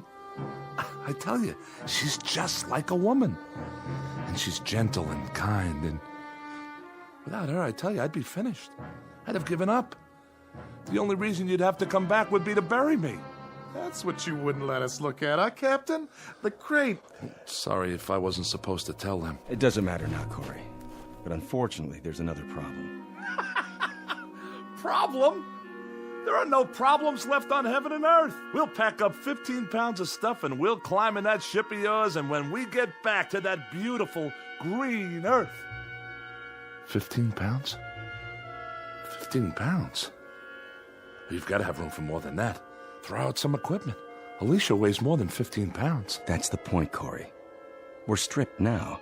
We've got room for you and nothing else except that little recorder of yours and the pencil.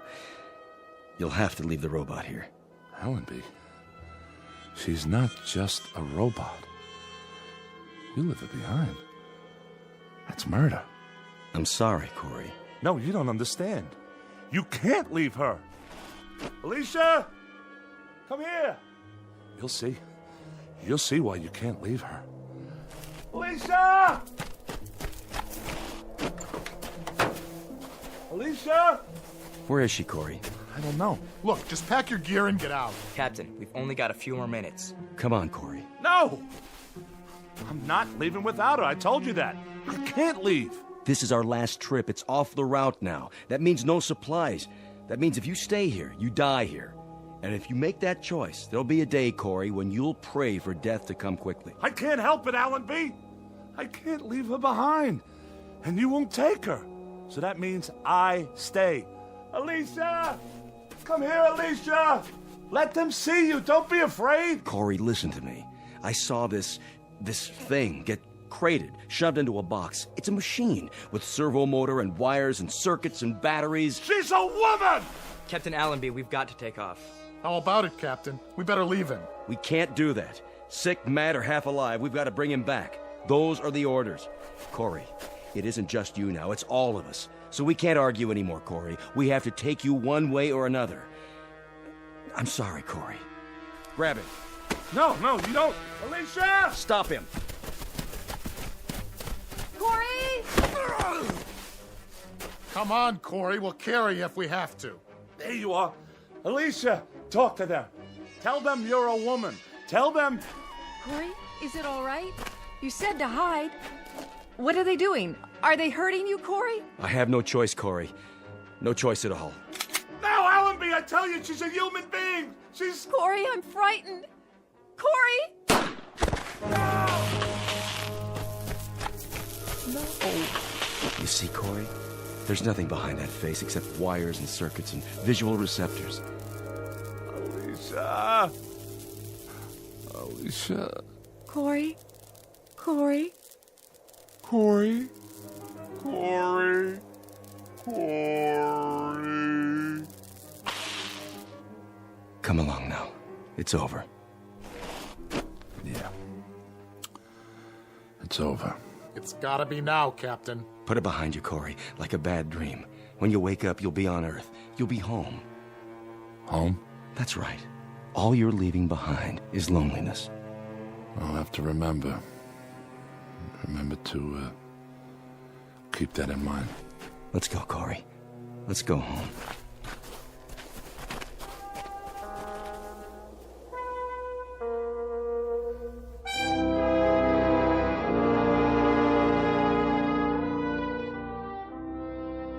Down below, on a microscopic piece of sand that floats through space, is a fragment of a man's life. Left to rust is the place he lived in and the machines he used. Without use, they will disintegrate from the wind and the sand and the years that act upon them. All of Mr. Corey's machines, including the one made in his image and kept alive by love, but now obsolete, in the Twilight Zone.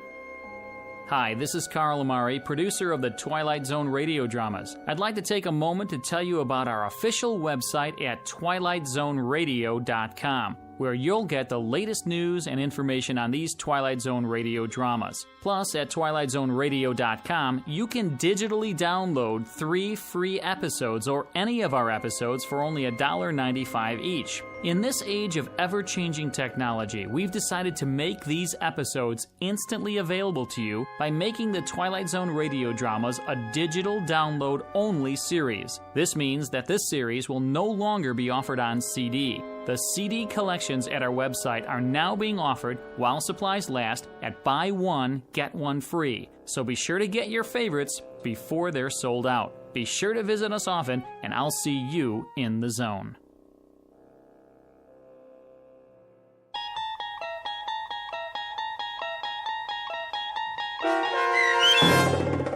The Lonely, starring Mike Starr with Stacy Keach as your narrator, was adapted for radio by Dennis Etchison and based on a script by Rod Serling. Heard in the cast were Taylor Miller, Doug James, Carl Van Sickle, and Adam Blaine. To learn more about the Twilight Zone radio dramas and to obtain audio cassettes and CDs of these programs, visit our website at twilightzoneradio.com. This copyrighted radio series is produced and directed by Carl Amari and Roger Wolski for Falcon Picture Group. Doug James speaking.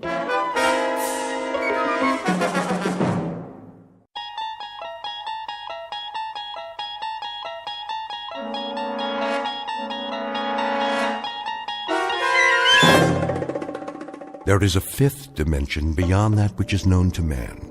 It is a dimension as vast as space and as timeless as infinity. It is the middle ground between light and shadow, and it lies between the pit of man's fears and the summit of his knowledge. This is the dimension of imagination.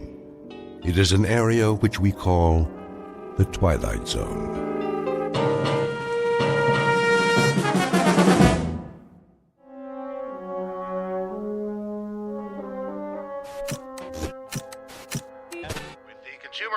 On the rise, Wall Street pundits predict no more hikes in the interest rate for the next quarter. Henry, where are you? In here, Mama. Recapping our local headlines for the hour, it looks like that rainstorm from the northeast has dissipated.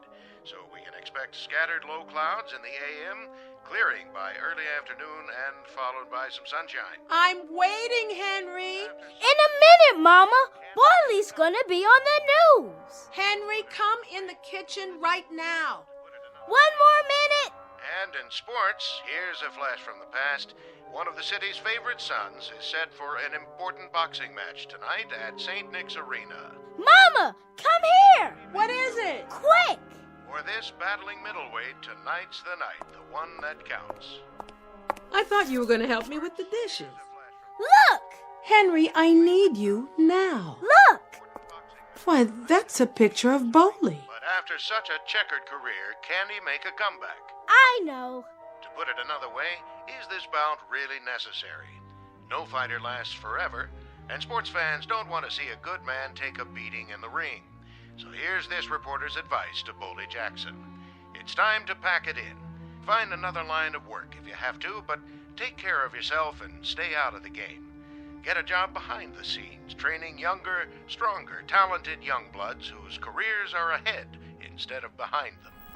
Now. Yes, Mama. You're a good boy, Henry, but you gotta learn. Don't get your hopes up too high or you'll... Where are you going now? I gotta see Bowley. Leave him alone. He must be busy getting ready. But he needs me. Listen to me, Henry. Some things you just can't wish for. They're too big. You just set yourself up for a big disappointment. Please. He's my friend. Well, just for a second, but don't you get in his way now. I won't. In and out of the ring, it's been up and down. After a string of early victories, he found it hard to keep getting up again and again. So read the handwriting on the wall. Don't get hurt this time, champ. You proved you could do it. Now it's time to step aside. Oh, Bowley, please, please listen to the man.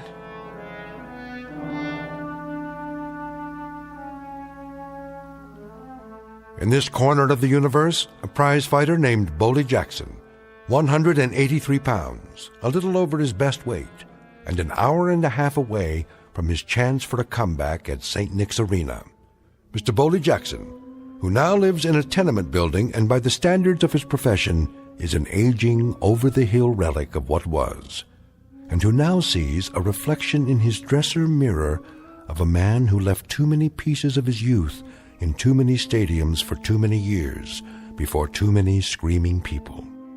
Mr. Boley Jackson, who might do well to look for some gentle magic in the hard-surfaced glass that stares back at him from somewhere in the Twilight Zone.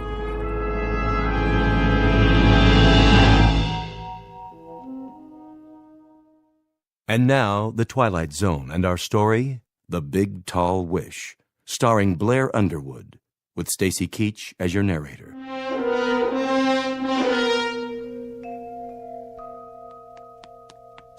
Hey, Boley, you in there? Henry, what you doing here? Want to help you get ready for the fight. Can I? Yeah, sure you can. We're friends, aren't we? Come on in. Okay. Go on, sit down on the bed while I finish packing my gear. You feeling good, Boley? You feeling sharp? Take a tiger tonight, huh, Boley? Take a tiger, Henry. Gonna take me a tiger. Show me how you're gonna do it. Left, and right, and one in the stomach. Bow! Just like that. Yeah. Then lift him up by the tail. And then what? And throw him all the way out to the 9th row. Looking at yourself in the mirror, huh? Yeah, you're looking good, Boley. You're looking sharp. You gonna watch it on TV? You foolin'? I'll yell so loud you'll hear me all the way to St. Nick's. Yeah. Hey, you know what I see in the mirror? A fighter don't need a scrapbook, Henry. You want to know about what he's done, where he's been? You can read it right in his face. He's got the whole story right there, cut into his skin. Yeah. Well, where'd you get that scar anyway? Which one? Over your eye. That's St. Louis. Guy named Sailor Levette. Real fast boy. And see this nose?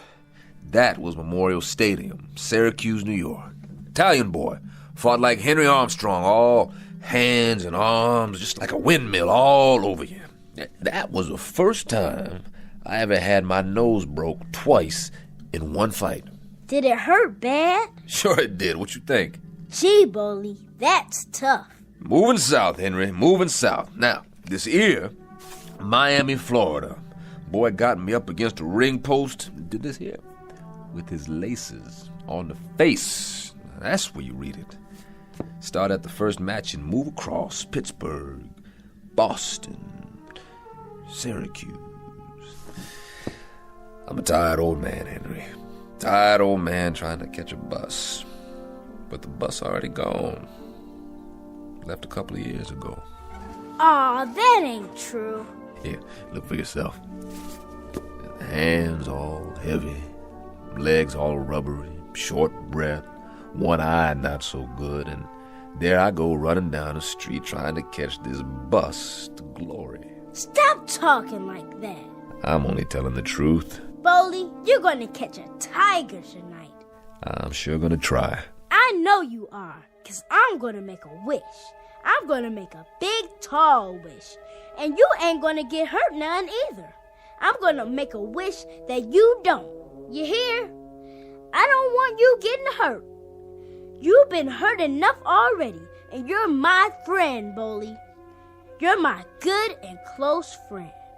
You are a good boy, Henry. Good boy. And I thank you. Now, you go on. I gotta get my gym bag packed. I'll wait and walk you downstairs. Okay, boy. Okay. I'd like that just fine.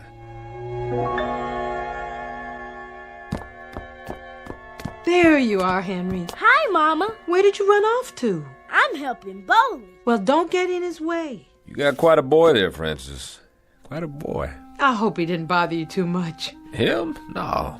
He talks like a little old man sometimes, you know. Real intense. Says I'm his good and close friend. Well, you are. You know, he's mine, too. I don't think I ever had a friend like Henry. You're good to him, Boley. You're real good to him. Taking him to ball games all the time, taking him out for walks. Hard for a boy not to have a father around. He never did know his. I know he didn't. He won't be going to bed tonight till you get back. Don't let him stay up too late. Take care of yourself, Boley. I hope you don't get hurt none. I'll work hard on it. I'm going to make a wish, Boley. I'm going to make a wish nothing happens to you. So don't you be afraid, understand? Don't you be afraid, no matter what, 'cause nothing can hurt you. You hear me? Nothing. That boy. You're more than his friend, Boley. He's got you in a shrine. Why would he do that? 'Cause you deserve it. Scared old man who don't remember nothing except how to bleed. I don't fit in no shrine, Francis. Don't talk like that. But you tell him. You tell him how I'm obliged for his wish. I think he already knows. 'Cause that's what I need right now. Just a little magic. He's been talking about making a wish all day. Has he? He's all the time making wishes, Boley. I see him standing there in the bedroom in the dark, looking out of the window. I come in real quiet and I say, Henry, why don't you go to sleep? And he turns around with that serious little face of his and he says, making a wish, Mama. Making a wish for this, making a wish for that. Oh, he's all the time wishing. Why, just the other night. What? Oh, it was nothing.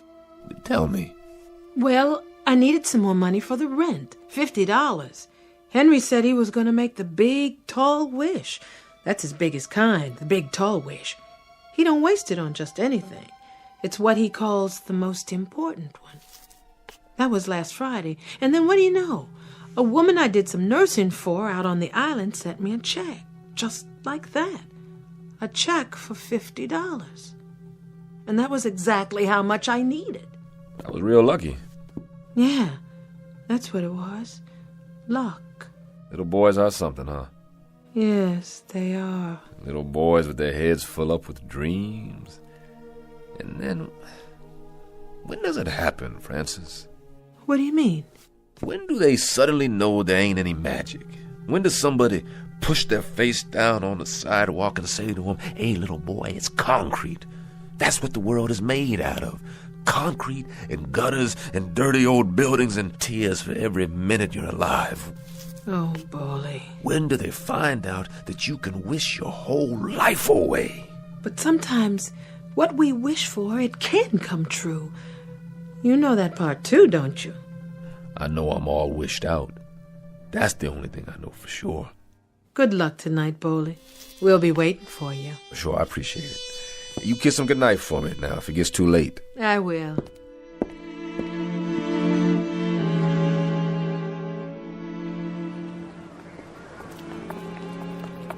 Hey, Boley, knock him out for me. Yeah, no TKO, out cold. I got a bet down on you. That no good bum. I thank y'all sincerely. You folks are good neighbors. Boley, we all know you're the best. Well, just don't bet too much now. Why not? You're gonna beat him, aren't you? Yeah, which round? Want to call it? How about the first round? Put him out of his misery. I'll do the best I can, boys. Best I can.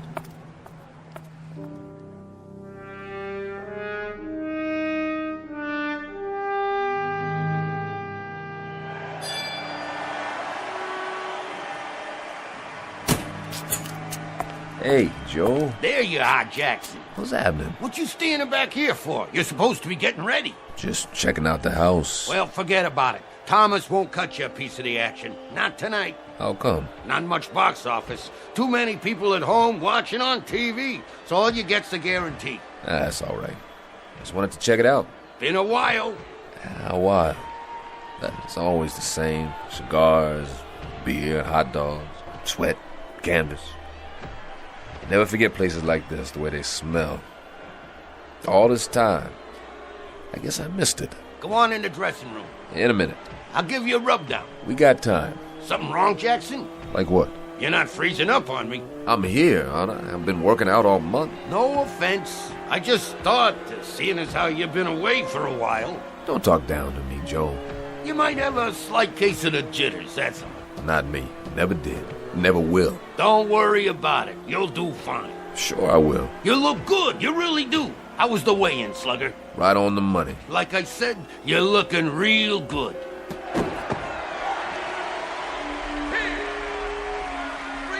He didn't last long. He never does anymore. Slugger Malone. Never could take a punch. That's why he's on the mid-card, ever since you put him away in Philly. That was a long time ago. Longer for him.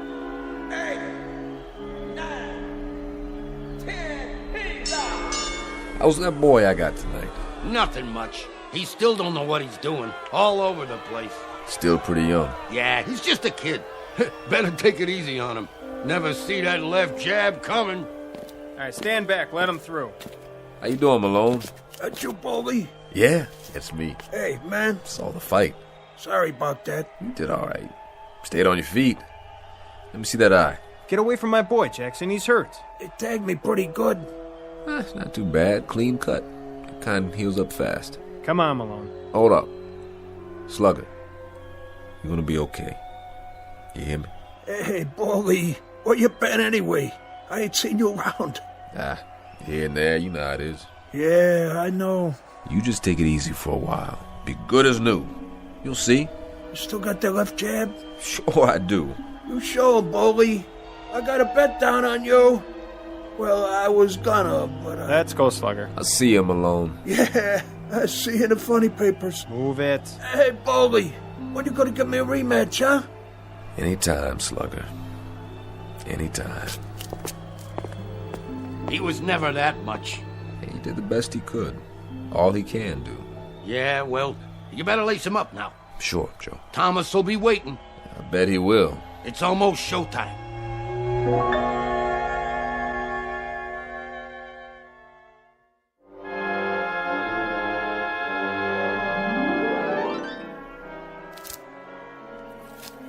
Hurry up, Mazel. I got it. There, Bully. Your hands are taped real good, just like old times. How's it feel?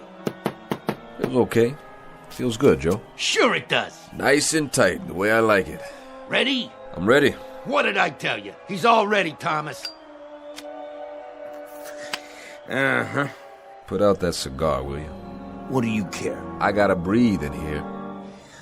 Well, you hired me to rep you for the night, Bully. It's a package deal. Me and the cigar.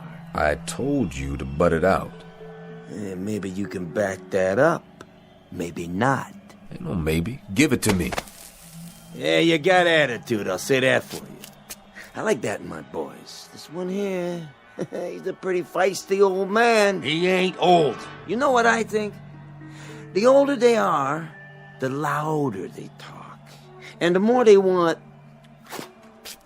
the less chance they got to get it. How'd I get you tonight? Bully? Just lucky, I guess. I'm a bargain, Bully. I'm the expert on has-beens. I've seen your boys. Have you? Catchers, aren't they? All of them. Guaranteed 2 rounds each. Shovel them in, shovel them out. Then sew them back together for the next time. That's the way to do it, if that's all you got to work with. He don't mean nothing, Thomas. Maybe I do. Month or so from now, Bully, maybe I'll sign you at the back door. That's what you think? Well, why not? You're long gone. You've had it. Wait till after tonight. You'll want to get in the stable, too. That's right. All you have to do is guarantee 2 rounds. 2! 3 prelims every month. Do that standing on your head, can't you? I thought the smell came with the cigar, but you wear it all over you, Thomas. You know something? You stink. Mm-hmm. You tell him, champ. Let's see if you can do it in the ring. Jackson, 10 minutes. Yeah, he'll be there. I pulled you for a manager this time. Well, just lucky, I guess. So let's see if you can do your job. Now, what about tonight? What about tonight? Better sit down and lace him up. What should I look out for? You serious? I only seen this boy fight once. That was a couple of years ago. I could say. No? I never seen him. Are you sure? I'm sure. What about it, Joe? That's true? Well, I don't know. You've watched him fight, all right? Hey, let go of me. As a matter of fact, you've seen him 6 times in the past year. I keep up, see? Hey, you're imagining things. You are a piece of garbage, Thomas. You're betting on him, aren't you? aren't you? You got a mouth on you, Jackson, you know that? Yeah? You think so? Boldy, what are you doing? You better listen to Joe. It ain't enough he sells wrecks by the pound. He comes in here for some dirty money, supposed to help me, and then he bets on the other guy. I may be a bum upstairs in another 10 minutes, but I'm gonna fight a beautiful first round in here. Hey, you touch me again, I'll have you up for 10 years. Yeah? Yeah, I swear to you, Boldy, I'll fix your wagon good. Lay off me, Boldy. You're digging your own grave, you crummy tanker. Boldy, please, don't hit him again.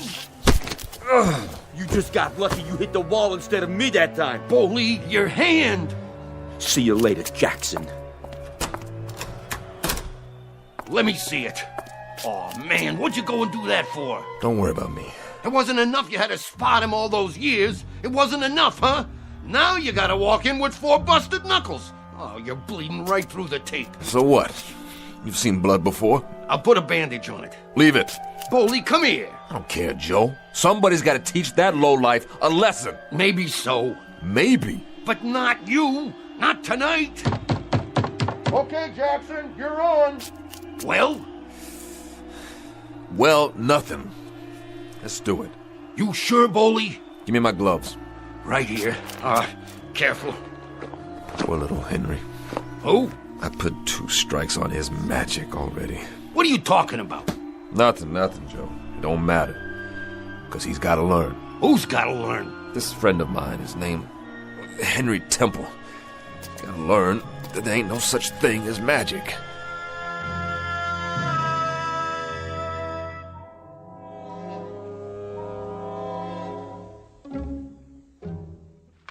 Another left, another right, and Jackson stays a wobbly. A 10-round bout, but it's not going that far, I promise you. He's hurt. Boldy! It may be early in the fight, but Boldy Jackson is definitely in a world of hurt. A sad spectacle. Someone who didn't know when to hang it up. He seems unable to mount any kind of defense. No! Simmons moves in on him again. There goes one to the side of the head, beating him like a government mule.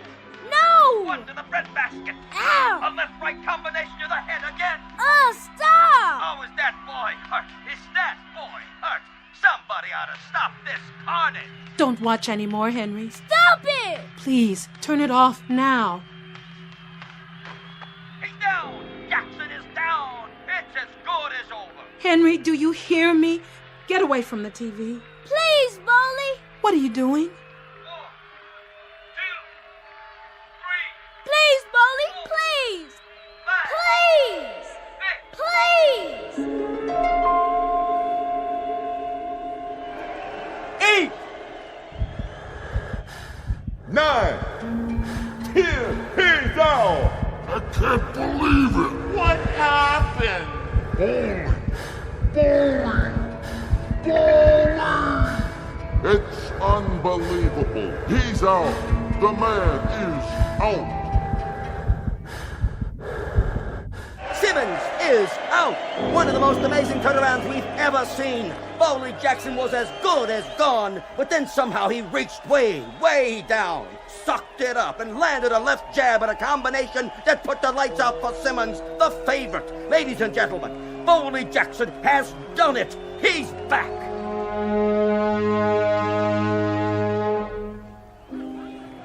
It's all over, Boldy. Sorry, Joe. What are you sorry for? For letting you down. You did it! Who? You did! Did what? Knocked him clean out! You sure? Look at him! Where? Hey, drag that bum out of here! Which bum? Simmons! Get an ambulance while you're at it! He ain't going nowhere! Joe, I think I blacked out. I don't know what happened. Well, I do. Everybody saw it. You put the old 1-2 on him, but good. Way to go, champ. Knew you could do it. Way to go. Joe, my hand. My hand. Is it broke? No, it don't even hurt. Then raise it up. And the winner, by a knockout, at 123 in the second round, our own Boldy Jackson! Jackson winner! Come on, Boldy, put on your robe and let's go. Take a shower and get dressed. We got some celebrating to do. Something's not right about this, Joe. What do you mean? I don't know what is. There's something. It's just something's not right about this.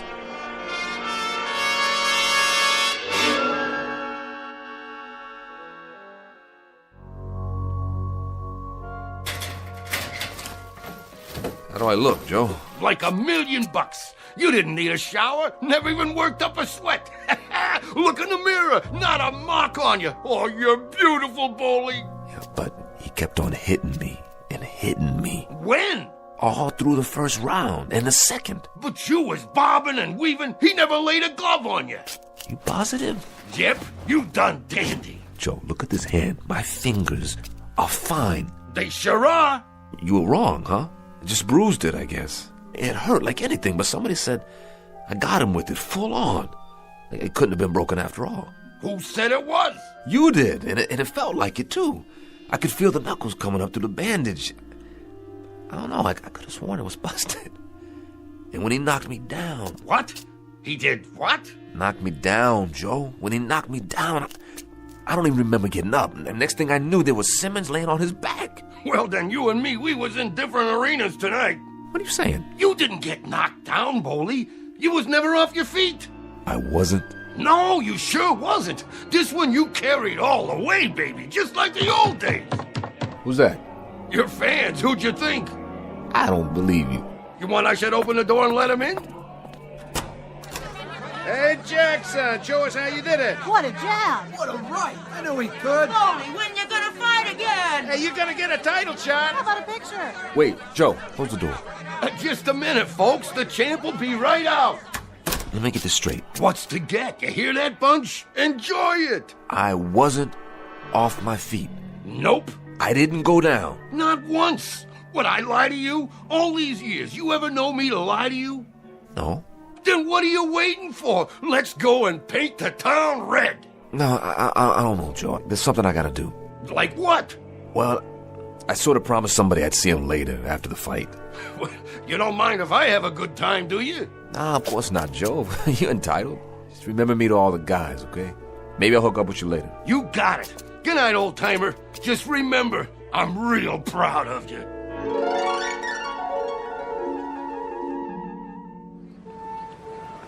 Hey, there he is. Beautiful, Boley. I watched the whole thing. Didn't take long. Second round. Thank you. Oh, you were great, Boley. We seen you on the television. You was really great. Just beautiful. Let me feel your muscles. Wow, you clobbered him good. That was a real right hand. Where'd you get a right hand like that? You know something? I don't know. I really don't know. Yeah, he don't know. Thank you all. I gotta get inside now. Somebody I want to see.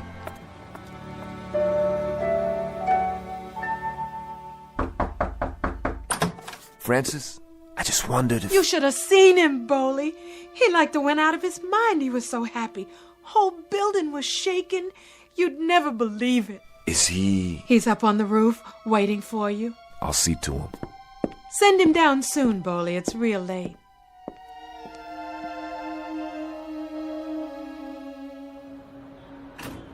Boley! What do you say, Henry Temple? Come here and give me a hug. You were a tiger, Boley. You were a real tiger. Look okay? Sharp. Sharp like a champ.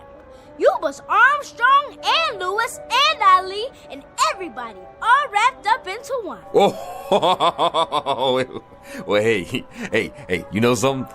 That boy must have hit me so hard, he knocked the hurt right out of me. How come? 'Cause, Henry, I don't remember a doggone thing. I mean, I must have really been punchy for a second because I thought he had me on my back. And there I was looking up at that old ref waving his arm down on me, and I was staring up at the light, blinking my eyes, and it must have been some kind of dream or something. I don't know nothing about that. Henry, I was never off my feet. I never got knocked down. That right? I gotta go. Henry, look at me, boy. Look at me. I was never off my feet. Say it. Am I your true friend? Yeah. Friends don't tell lies to each other. Now tell the truth. Henry, I'm asking you, was I laying on my back and on the way out? Yes. But nobody remembers it. Nobody at all except me. I thought it happened, but it didn't. I thought I was laying there on my back, getting counted out, but everybody tells me... Bowley, I made the big wish then. I had to make the big wish. I wish you were never knocked down. I just shut my eyes and I wished real hard. It was magic, Bowley. We had to have magic right then. No. Oh, no. Had to, Bowley. Nothing left for us then. Had to make a wish. Crazy kid! Don't you know there ain't no magic? Bowley, you're hurting me. There ain't no magic or wishing or nothing like that. You're too big to believe in fairy tales. If you wish hard enough, Bowley, it'll come true. If you wish hard enough and then believe it, it'll stay that way. Somebody's gotta knock it out of you, don't they? Somebody gotta take you by the hair and rub your face in the world and give you a taste and smell of the way things are, don't they? Stop! Listen, boy, I've been wishing all my life. You understand, Henry? You understand? I got a gut ache from wishing, and all I got to show for it is a face full of scars and a head full of memories of all the hurt and all the misery I've had to eat with and sleep with my whole miserable life. Oh, you crazy kid. I'm not. Crazy kid. You telling me you wished me into a knockout? You telling me it was magic that they got me off my back? Now, listen, boy, there ain't no magic, huh? No magic, Henry. I had that fight coming and going. I had it in my pocket, man. I was the #1 out there, and there ain't no such thing as magic. Bowley, if you believe, understand? You've gotta believe. If you don't believe, Bowley, it won't be true. That's the way magic works, Bowley. You gotta believe. Please, please believe. Little nutcase. That's what you are. How come I got mixed up with you? Ain't I got enough trouble without getting mixed up with some dopey kid that... Oh, God, sorry, Henry. Henry, come here.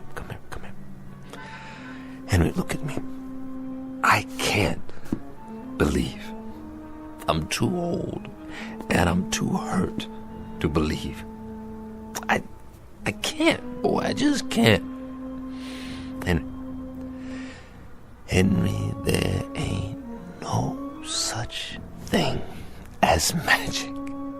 God help us both. I wish there were. Bowley, you got to believe. I can't. You got to. Bowley, you gotta believe. Or else... I told you. I can't. Then if you can't, Bowley, if you can't...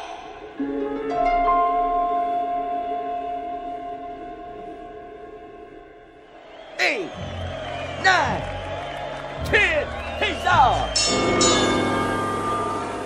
Come on, Jackson. I'll help you up. Oh, what happened? The kid got in a lucky punch. Don't worry about it. Don't mean nothing.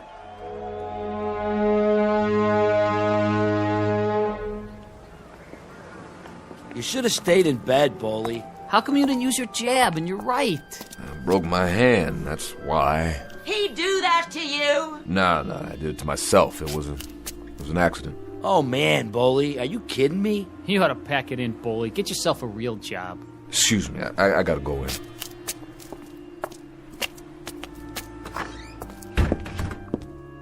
Are you okay? Yeah, I'm okay. I was afraid you got hurt. Me? No, I'm too tough for that. You sure? Let me see.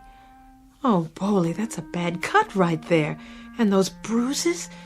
Let me clean it up for you. Maybe later. Where's Henry?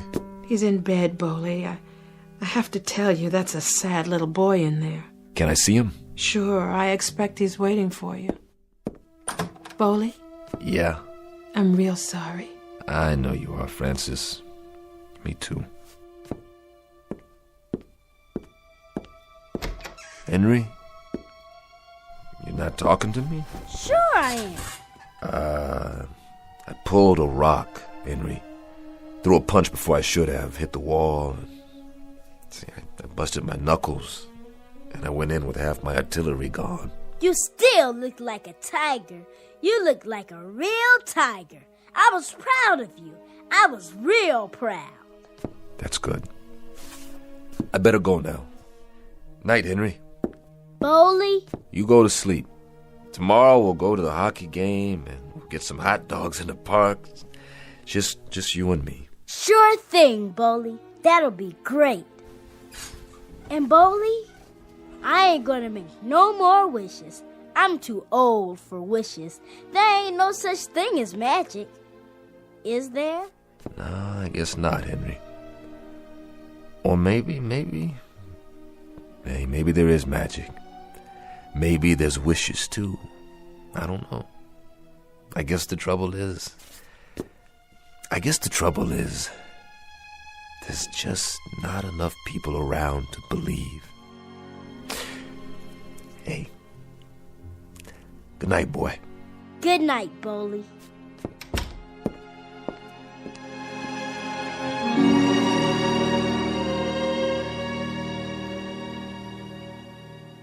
Mr. Bowley Jackson, who shares the most common ailment of all men, the strange and perverse disinclination to believe in a miracle, the kind of miracle to come from the mind of a little boy, and now perhaps only to be found in the Twilight Zone. We'll be back to the Twilight Zone after these brief messages. Hi, this is Carl Amari, producer of the Twilight Zone radio dramas. I'd like to take a moment to tell you about our official website at twilightzoneradio.com, where you'll get the latest news and information on these Twilight Zone radio dramas. Plus, at twilightzoneradio.com, you can digitally download 3 free episodes or any of our episodes for only $1.95 each. In this age of ever-changing technology, we've decided to make these episodes instantly available to you by making the Twilight Zone radio dramas a digital download-only series. This means that this series will no longer be offered on CD. The CD collections at our website are now being offered while supplies last at buy one, get one free. So be sure to get your favorites before they're sold out. Be sure to visit us often, and I'll see you in the zone.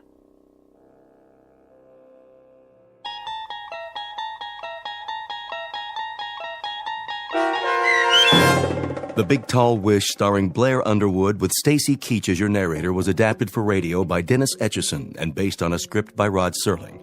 Heard in the cast were Maestro Harrell, Cheryl Lynn Bruce, Richard Hensel, Doug James, Turk Muller, Rich Komanek, Rick Peoples, Linda Ryder, Peter DeVito, Carl Amari, Vince Amari, and Roger Wolski. To learn more about the Twilight Zone radio dramas and to obtain audio cassettes and CDs of these programs, visit our website at twilightzoneradio.com. The producers of The Twilight Zone wish to thank CBS Enterprises, Carol Serling, Dennis Etchison, Dick Brescia Associates, Claire Simon Casting, Don Longo, Terry Jennings, our sponsors, and our radio affiliates for helping make this series possible. This copyrighted radio series is produced and directed by Carl Amari and Roger Wolski for Falcon Picture Group. Doug James speaking.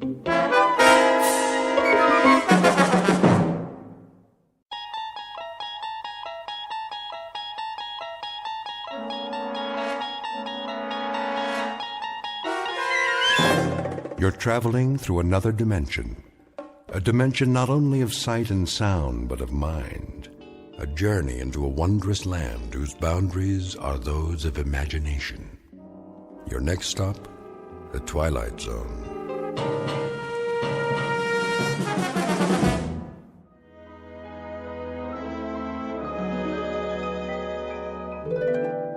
All right, ladies and gentlemen, let's begin with the field reports. Who wants to go first? I will, sir. Proceed. I don't want to spend all eternity on this.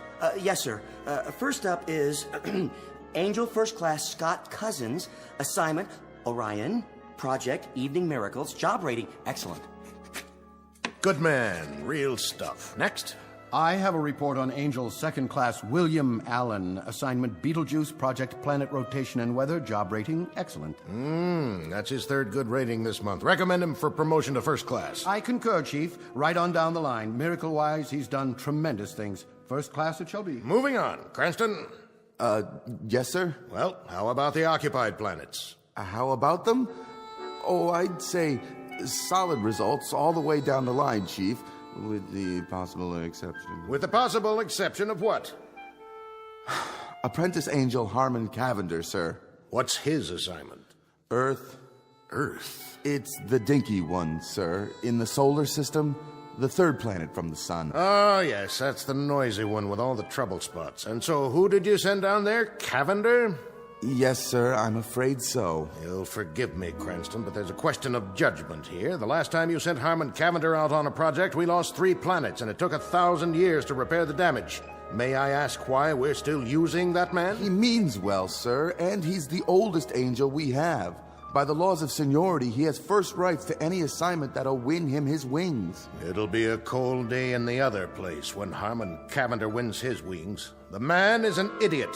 I hate to do this, but, well, I think it's time for reclassification. Oh, no! Forgive me, sir, but we haven't had a reclassification of an angel in at least an eon. This will most likely, well, destroy poor Cavender's spirit. Destroy his spirit, eh? And what has he done to our morale? Not to mention the Miracles Bureau, the solar systems, and the whole concept of natural and unnatural laws. Why, the man is incorrigible. His last project on Earth, do you recall it? Well, he was supposed to be working on a magic elixir, which would benefit the people of the planet. That's right. And after he went missing for 113 years, what did that elixir turn out to be? Gin. 113 years, and there he sat, an apprentice angel with the power of miracles, the prerogatives of a celestial entity, the acquired wisdom of 1 billion eons. And what is his accomplishment? The repeal of prohibition. With your permission, Chief. What? What's your recommendation now? That man won't win his wings, no matter the time, the place, the circumstances. With the Chief's permission, I could assign him to a very minor project. I mean, put him on an individual case, a relatively unimportant one. Like what? One of the Class D problems. You know, Chief, as we've done on occasion. Pick out one Earth inhabitant who seems unable to function without some kind of heavenly aid. Have you someone in mind? We could find such a person. Where? How about that one? Down there. Orient me. My eyes aren't what they used to be. Grep, Agnes, age 26. Habitat, New York City. Unable to hold a position, constantly in debt. Accident prone, somewhat discombobulated. Any change there would be a marked improvement. How right you are. But Apprentice Angel Harmon Cavander? The girl needs help, not more trouble. We could give it a try, sir. Well, let's see what he has to say for himself. Summon him at once. Yes, sir. Right away, sir. Submitted for your approval the case of one Miss Agnes Grep, whom we are about to meet up close and personal. As you will soon see, she was put on Earth with 2 left feet, an overabundance of thumbs, and a propensity for falling down manholes. In a moment, she will be up to her jaw in miracles, wrought by an apprentice angel named Harmon Cavander, who is intent on winning his wings. And though it's a fact that both of them should have stood in bed, they are about to tempt all the fates by moving into some particularly tricky territory known only as the Twilight Zone. And now, The Twilight Zone and our story, Cavander Is Coming, starring Andrea Evans with Stacy Keach as your narrator.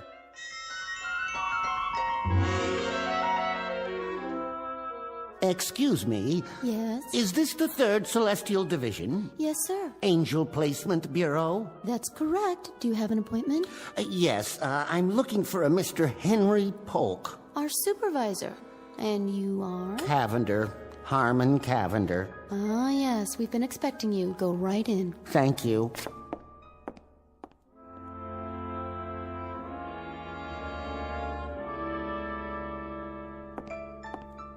You called me, Chief? Ah, there you are. Cavander, I presume? Nice office you have here. I like the cloud effect. Makes it look like infinite space out there. It is infinite. Oh, Apprentice Angel Cavander, it has come to our attention that you are the only angel in your class not to have won his wings. Sad but true. Not for want of trying, I can assure you. It has further come to our attention that you are a clod. A clod, sir? Never mind. Before reclassifying you... Reclassify? We're going to give you one more chance. Oh. Walk over to the edge with me and look down through the cloud cover. Cloud cover. What do you see?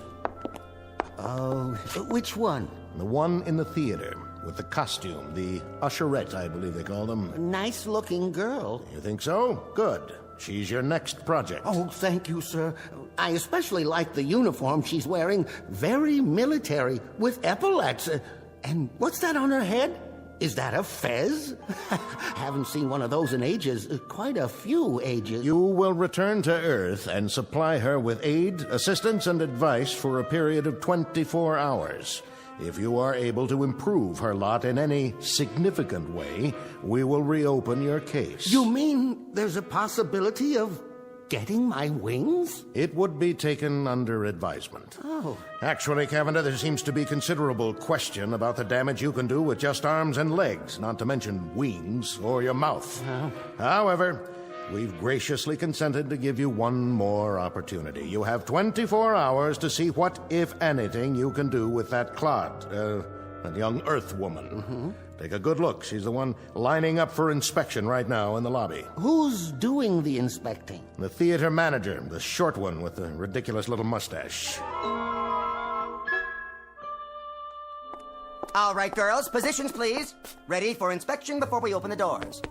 Excuse me. End of the line. Can I get in here? This is my position. Pardon me. Inspection. Left lapel wrinkled. Sorry, sir. Lipstick crooked. I'll fix it. And you. Yes, Mr. Stout? Stand up. No slumping. Eyes straight ahead. Eyes straight, I said. I'm trying, sir. It's a natural condition. You see, my eyes aren't straight. You're the new one. Yes, Mr. Stout, and I can't tell you how glad I am to have the job, and I work very hard, and this is the first time I've ever been an usherette, and I love the uniform, and... Miss Grepp, is it? That's right, Agnes Grepp. It used to be Gripinski because my father's father was Lithuanian, but when he married my mother... If you don't mind, Miss Grepp. Now then, for the benefit of the new recruits, I will go over very quickly the prescribed positions and order of the day. Pay attention, please, Miss Grepp. I will repeat this only once.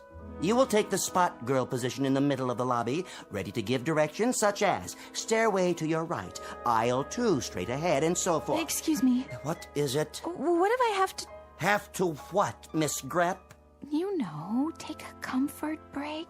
You will wait for your 30-minute lunch period, the same as the other girls. Now then, after you have taken their stubs... Their what?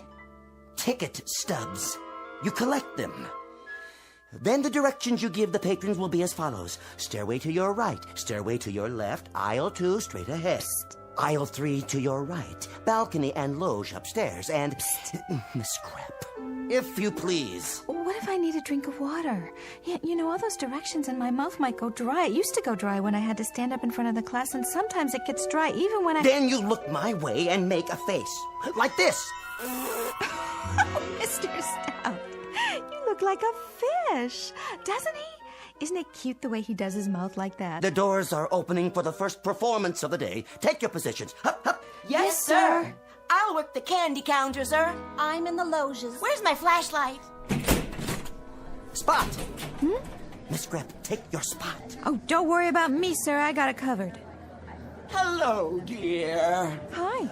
Can you tell us where to find the best seat? Give her your ticket first, Gertrude. Oh, yes, of course. Here you are, dear. About those seats. Immediate lodging. 3 aisles straight up. I mean, in the balcony. Pardon? Well, and I think there's some candy to your right, popcorn, and... Oh, God knows what else. Pardon me? Must have water. That man, ask him, but please. Oh, Mr. Manager, I think your usher here is having a fit. Any aisle, any seat at all, just go. What do we do with these tickets, Is there some problem? No problem. A regular fit. Fit? A conniption. Oh. Miss Grepp? Mr. Stout? You epaulets. Oh, Mr. Stout, look at me, please. Close your mouth at once, Miss Grep. Consider yourself cashiered out. You will never make usherette at Blonsky's Bijou of famous Hollywood hits. Now, turn in your uniform. Up, up. Dismissed.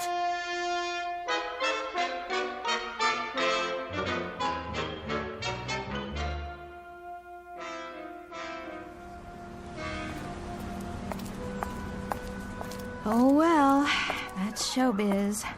Just plain fickle, I guess. What's the difference between me and all those women in the movies? Classy, sophisticated. Hey, bus!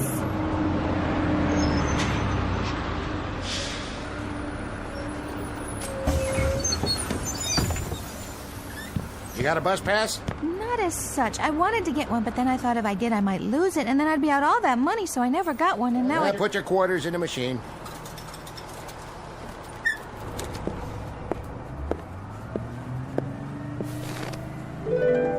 Where did you come from?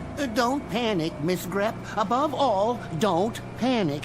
If you'll give me just a moment, I can explain. Who's panicked? I almost missed the bus, that's all. But you didn't. No thanks to you. On the contrary, I know this will come as rather a shock to you, but I happen to be a guardian angel. Say, when did you get on? I didn't see you. The whole bus was empty, and then... Indeed. I arranged it that way. As I was saying... Did you pay? I don't have to pay. I'm an angel. Oh, yeah? Where are your wings, then? That's a long story. In point of fact, I've been given 24 hours to help you out in every way possible. This does not preclude the use of miracles. As I say, I know this is going to shock you, but I happen to be your angel. Mm-hmm. Don't worry about it. I daydream a lot myself. Last week, I daydreamed I was an astronaut. I made 111 orbits before Mr. Goldfarb fired me. Mr. Goldfarb? He ran the delicatessen where I was working. I took care of the steam table all day long, and that's where I used to do most of my daydreaming. Wouldn't you at least like to see a little miracle? Okay, if it makes you feel better. Like what? Well, for example, instead of a run-of-the-mill bus that everybody uses, how about a nice, flashy, chauffeur-driven convertible? Wouldn't that be something? All right, then. Here goes. Is that it? Well, I have a way of fouling these things up, but if you'll give me just a second to concentrate... Wow, Central Park. Well, at least it's a carriage with a convertible top. Driver, once around the park, if you please. What is going on here? What happened to my bus? Oh, I'm so sorry. You don't know how to handle horses, do you? Of course not. A small miscalculation. A Lincoln Continental, real snazzy. That's more like it. Driver, take us to, well, the lady's residence. What is the exact address? I ain't taking nobody nowhere in this here car. I signed on to drive a bus. Oh, all right.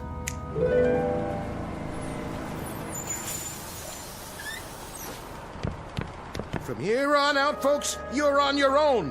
When the supervisor comes to claim the bus, tell him I resigned. Well, Miss Grep, what have you got to say now? Excuse me? Well, where are you going? Where do you think? I'm going home. This is my stop. No, wait! Miss Grep, please, wait!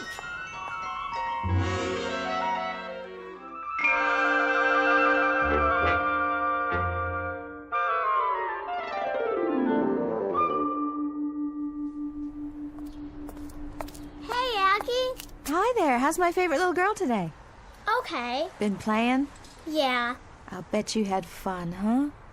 Well, it would be more fun if you could play with me. How come you have to go to work? Not anymore, I don't. I'll play with you tomorrow, okay? We'll go to the park. Promise? You come over and knock on my door in the morning and we'll go, okay? Okay. See ya, Aggie. Hi, Aggie. Hey there, Teddy. You got any candy today? Have I got candy? Look at this. I brought it all the way from Plonsky's Theater, just for you. Gee, thanks.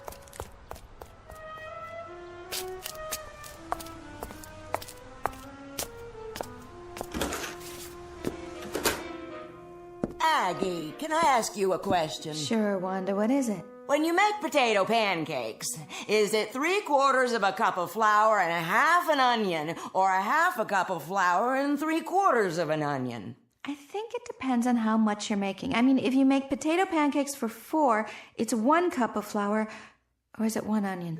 No, wait a minute. No, maybe it's 1 egg and half an onion. How's the job, Aggie? Hi, Joe.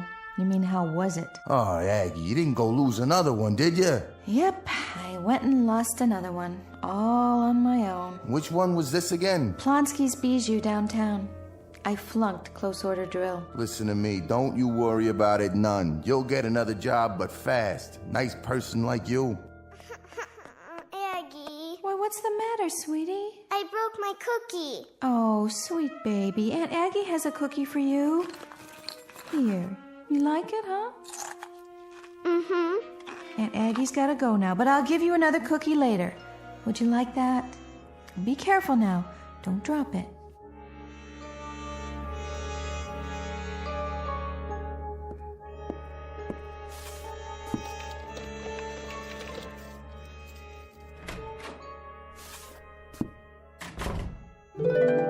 Don't panic.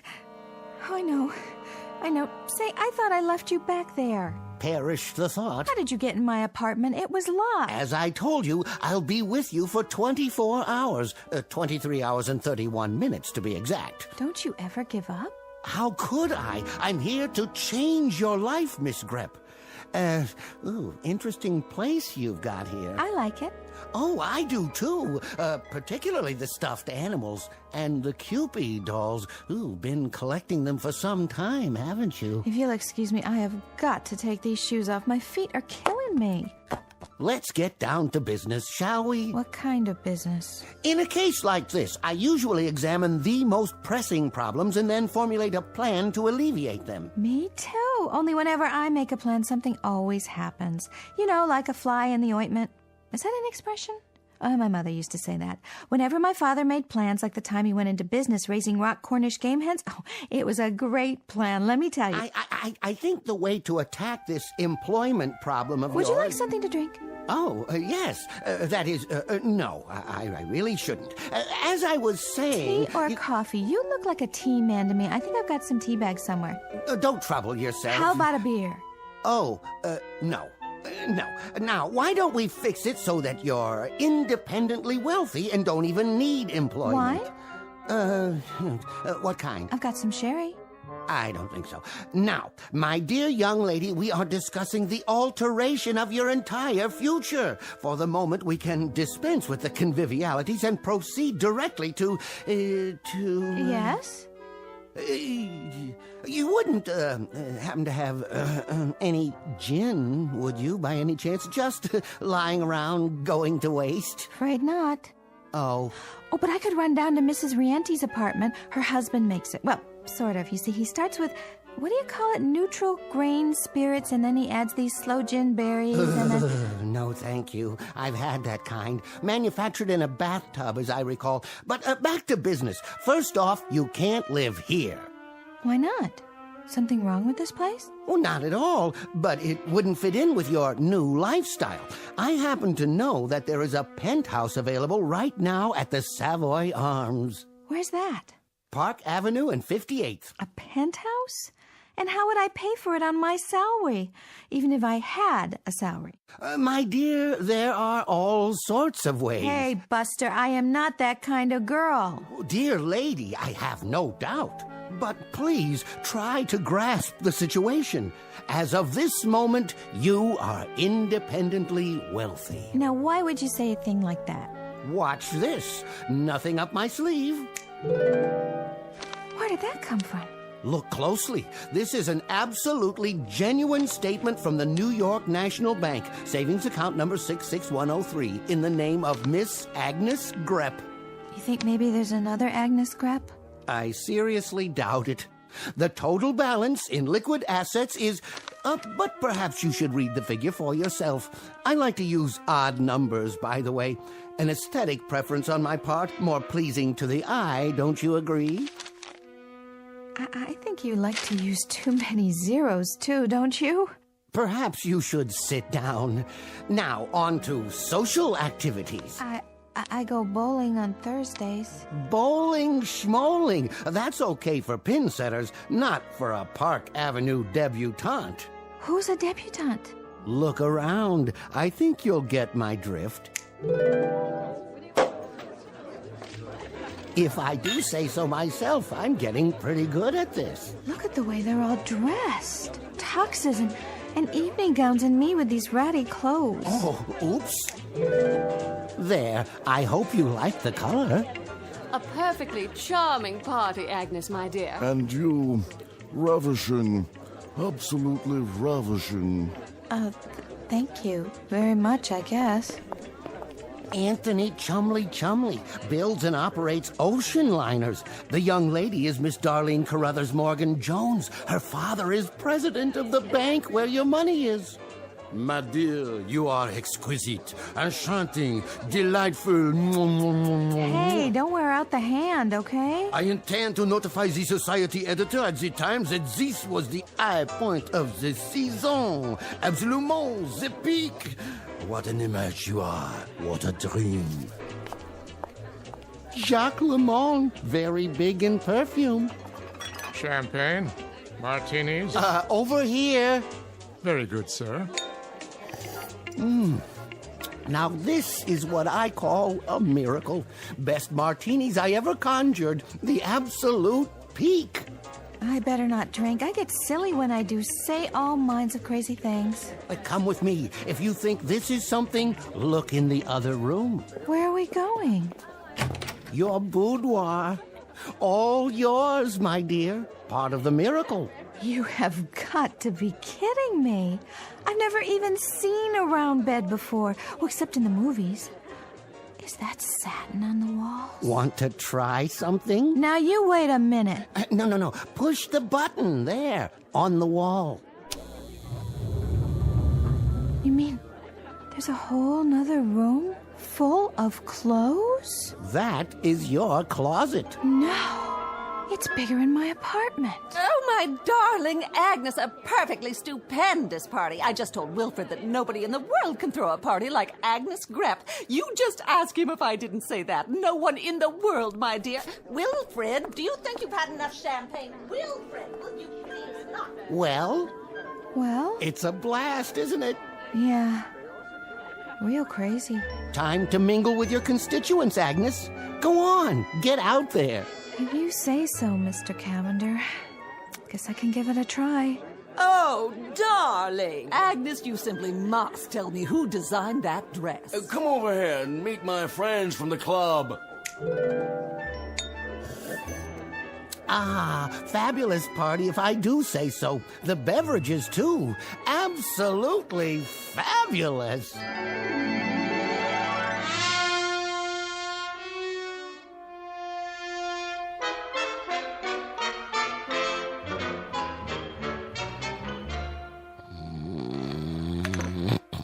What? Oh, yes, the party. A real blast. A humdinger. Cavander, you have outdone yourself. What time is it? Early, sir. Where is everybody? They've all gone home, sir. Oh, and Miss Grepp, is she... She's gone on an errand, sir. You're the last one in the penthouse. Oh, did she say where? Something very pressing, I should say. Would you care for a continental breakfast, sir? A Bloody Mary? Agnes! Agnes!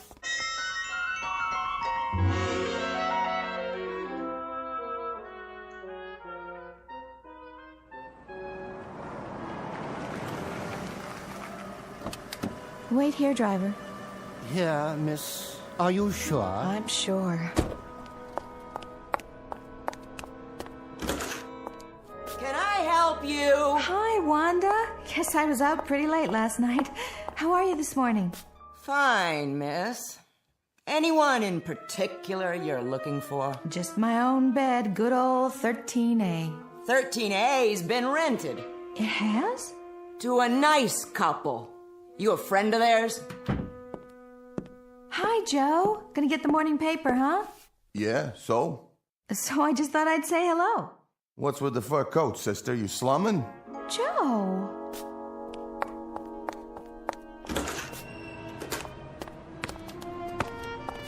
Hi, sweetie. Were you waiting for me? Huh? Remember? We said we'd go to the park today, you and me. Just as soon as I change this dress and get out of these awful shoes. Who are you? It's Aunt Aggie, honey. Don't you... My mom said not to talk to strangers. Oh, there you are. She doesn't know me. Of course not. And my apartment, it's been rented. Naturally. And my landlady didn't even recognize me. And you know what Joe, my neighbor, said? Miss Grepp, you can't have your cake and also eat it. That is, somebody's got to pay the fiddler, or something along those lines. What does that mean? Well, you know yourself. It's a kind of a give-and-take thing. Life, I mean. The whole philosophy of living. Well, what on earth did you expect? What do you want from me? Not much of anything, really. I didn't expect anything except... What? Friends, maybe. Excuse me. Hey, what do you say, slugger? Aunt Aggie's back, and she got candy for you. She's got... What's that? That's not a candy bar. No, honey, it's not a candy bar.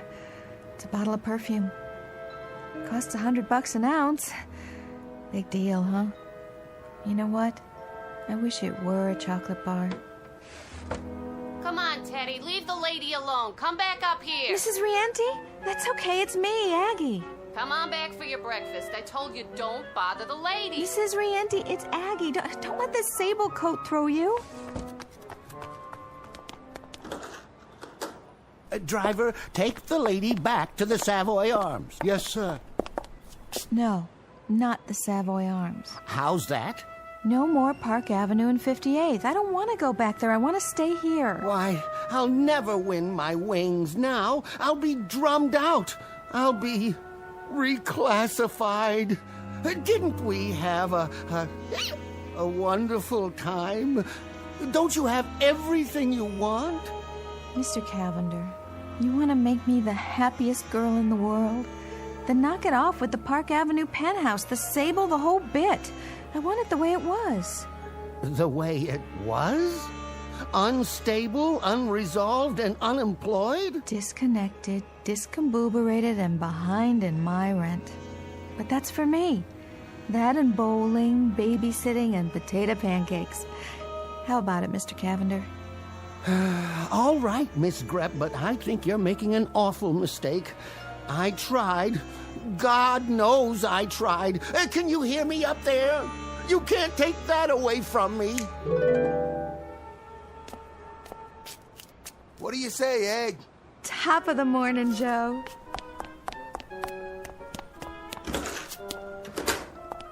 Aggie, on this potato pancake stuff, how many eggs? An even dozen, and I'll be down in a minute.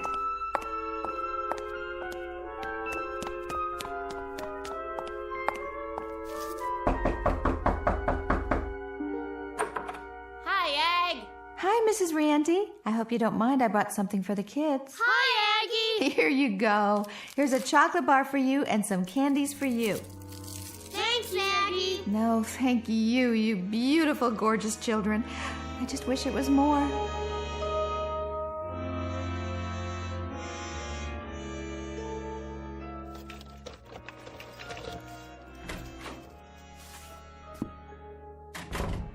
Mr. Cavander?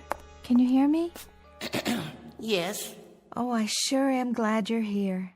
Because I wanted to say thanks a whole bunch. It was wonderful knowing you. Wonderful knowing you, Miss Grepp. Excuse me, what's that, Chief? Yes, sir. I'll be there right away.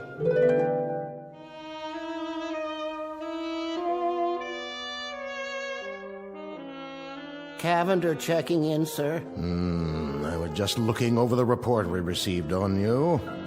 Conduct unbecoming an angel. Gin and tonic consumption. Gin fizz consumption. Gin on the rocks. Extra dry martinis. General inebriation.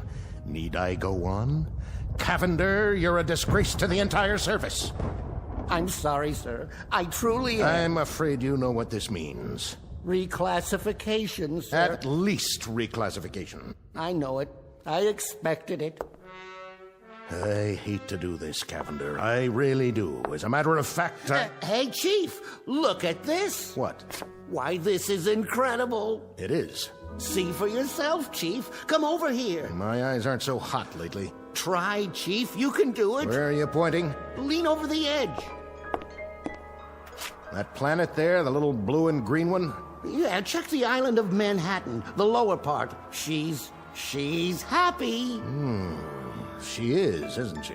She looks at least 6 times happier than when I found her. She's incredibly, deliriously, totally happy. I don't understand how that could be. But I tell you she is, sir. See? See what she's doing now? What is that costume she's wearing? A bowling shirt, I believe it's called. Say again? Bowling, sir. She bowls every Thursday night. Fascinating. And is she supposed to keep her finger in the ball after it starts rolling down the lane? Ooh, no, sir. She still hasn't quite got the hang of it. I do hope she didn't hurt herself. Well, Cavander, it seems I may have been premature in my judgment. Oh? After all, your assignment was to make her happy, and that's precisely the way she is now, so... Well, there seems to be very little left to do, except... Go on, sir. I'm all ears. I noticed. I think under the circumstances, Cavander, since you've done so very well with this subject... Yes? Well, it occurs to me that there are other deserving subjects down there who may require a little angelic assistance from time to time. Oh, definitely. No doubt. Each of them could be your personal project, so to speak. How would you like that? And my wings, sir? We'll reopen that issue later on. But for the moment, we'll start a dossier on the people you'll be assigned to. In a strange way, I feel rather sorry for them. Cavander?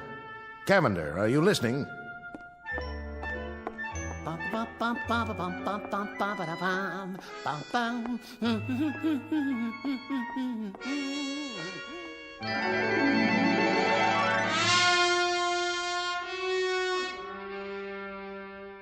Chapter 1 in the saga of Harmon Cavander, Guardian Angel, proving, among other things, that happiness is relative, that angels have their own problems, and that some people never had it so good, or something along those lines. Tonight's excursion into the Never Never Land known as the Twilight Zone.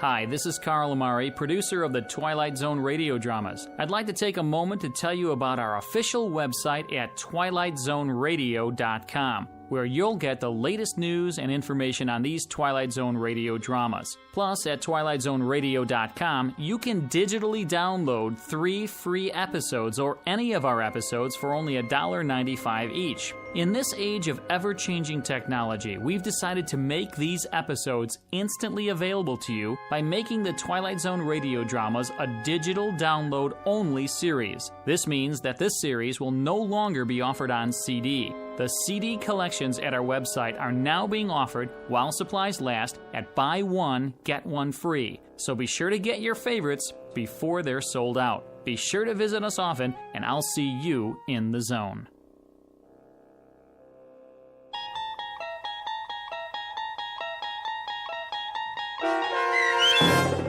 Cavander Is Coming, starring Andrea Evans with Stacy Keach as your narrator, was adapted for radio by Dennis Etchison and based on a script by Rod Serling. Heard in the cast were Richard Hensel, Roderick Peoples, Doug James, Peter DeFaria, Linda Reiter, Maggie Carney, Martin Hughes, Lauren Patton, David Darlow, Maria Stevens, and Meg Falcon. To learn more about the Twilight Zone radio dramas and to obtain audio cassettes and CDs of these programs, visit our website at twilightzoneradio.com. This copyrighted radio series is produced and directed by Carl Amari and Roger Wolski for Falcon Picture Group. Doug James speaking.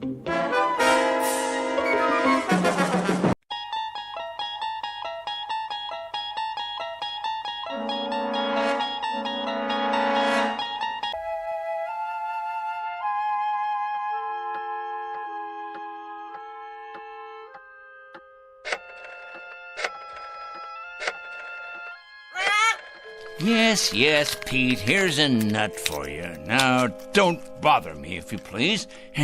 I have work to do.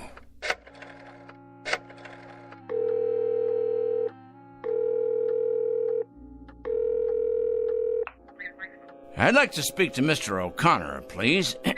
That's right. I'd rather not say. It's rather personal. That's it, Pete. Stay on your perch like a good bird. That's a boy. Is this Mr. O'Connor? Mr. O'Connor, I'll get right to the point.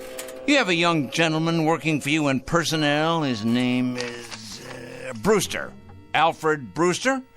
Been with your firm about a year and a half. Well, I'll tell you what about it. The man is a communist. That's correct, a communist, with certain terrorist affiliations as well. Never mind who this is. Let's just say a concerned citizen, all right? What is of the essence is the character of one of your employees.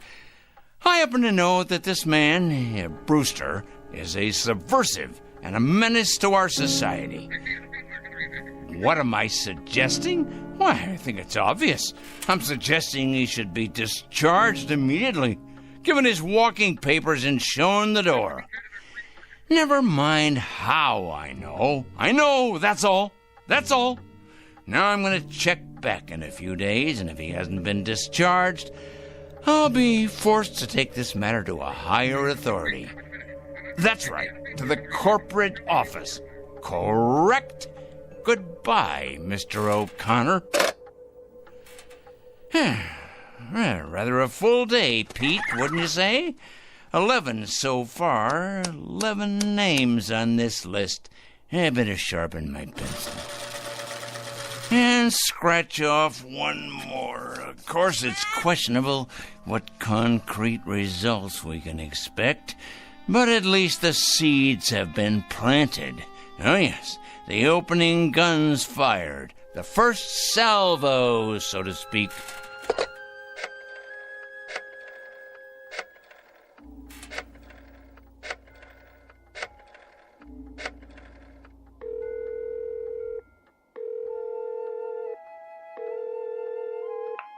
Hello, Board of Education? Well, please connect me. Yes, I'd like to speak with the Superintendent of Schools, please. It's a personal call. No, I'm not at liberty to give my name. That's right, it's urgent. Is this the superintendent? This is a concerned citizen. I'm calling about a teacher and your employee. That's correct. His name is Farwell. William J. Farwell. He teaches at your North End High School. That is correct. The man is morally objectionable. He's a drinker, a carouser, and I have it on good authority that his relationships with students are questionable at best. The man should be investigated immediately. Oh, yes. Never mind who this is. I happen to be giving you facts, and that is what is at issue here. Well, you best check on him. You most certainly should, and without delay. Quite right. Here you are, Pete. There you go. That's a good bird. You know, I'm rather tired. It's been quite a full day. You don't realize just how tired you can get during a campaign. But a dedicated man isn't concerned with physical discomfort or fatigue or anything else for that matter. No, a truly dedicated person is interested only in victory, in the conquest of morality over the forces of immorality.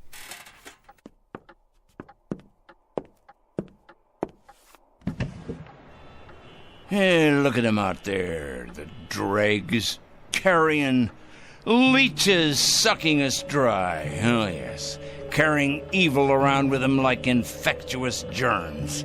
We're gonna have to face it sooner or later. Huh? Phone calls are one thing. Threats and exposure is simply expedience. No, Peter, my friend, we're gonna have to embark on a much more ambitious course. Some major surgery, I think. The long scalpel, honed sharp and cutting deep. If the sickness is extensive, so must be the cure. And it must be today, Peter. It must be today, this afternoon. 4 o'clock. Oh, yes, that's when it will occur. Yes, we'll make it occur at 4 o'clock. At that moment, we will destroy evil. That is both my charge and my obligation, Peter, to destroy evil. And we shall do it at precisely 4 o'clock. I'm not sure of the method yet, but it'll come to me. Oh, yes, it'll come to me. Most assuredly, it will come to me. And it'll be a revelation, an epiphany. It will be the expiration of immorality everywhere, the exordium of the end. 4 o'clock, Peter. That's when we'll have it happen. Whatever it is. 4 o'clock. This very day.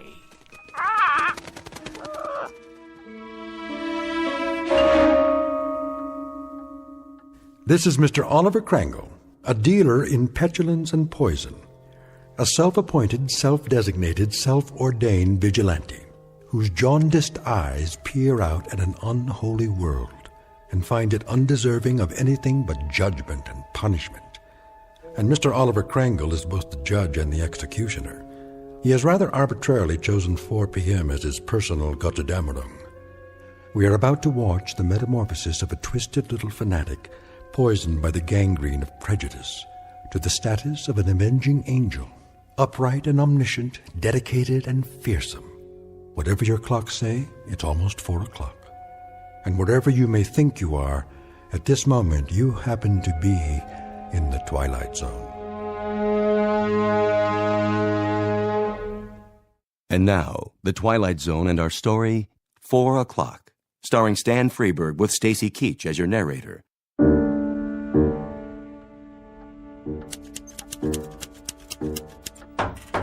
Yes?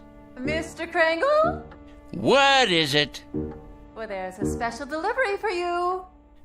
Just a minute.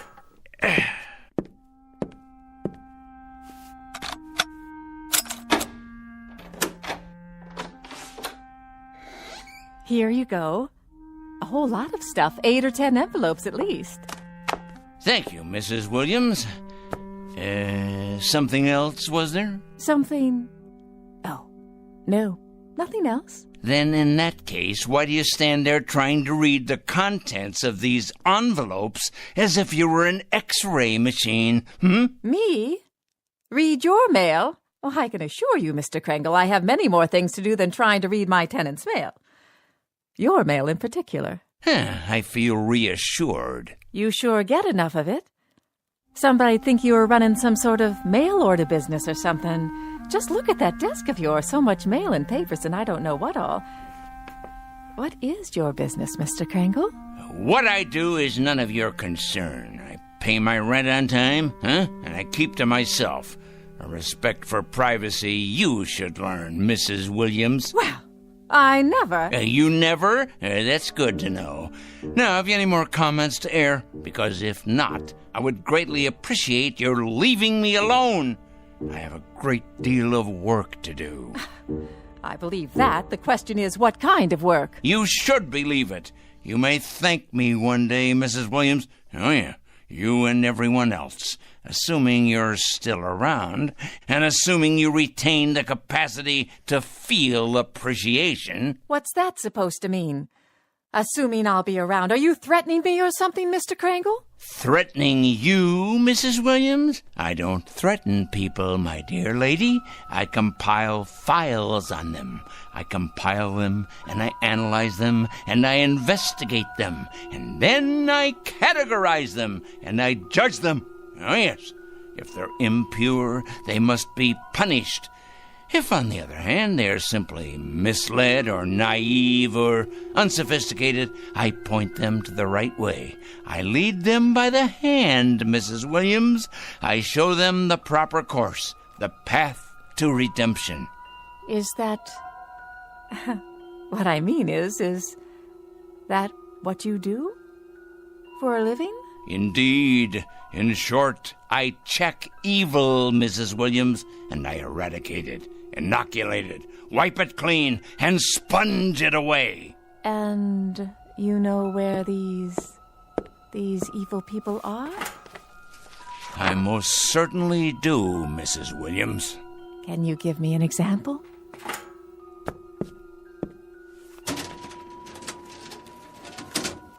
How about this one? Mrs. Claire Williams, age 54, widow, formerly married to John Alistair Williams. Political affiliation? None. Husband's political affiliation? None. Evidence of subversion? None. Negative personality traits? Curiosity and ignorance. Of course, that's just a preliminary report, Mrs. Williams. The in-depth research is in the master file cabinet right over there. Well, aren't you the strange one? You ain't nothing if you're not a strange one. I'll be going now, Mr. Krangle. Had your nap, Pete? All rested up, are we? Well, that's a good young parrot. It's going to be an exciting afternoon, Pete.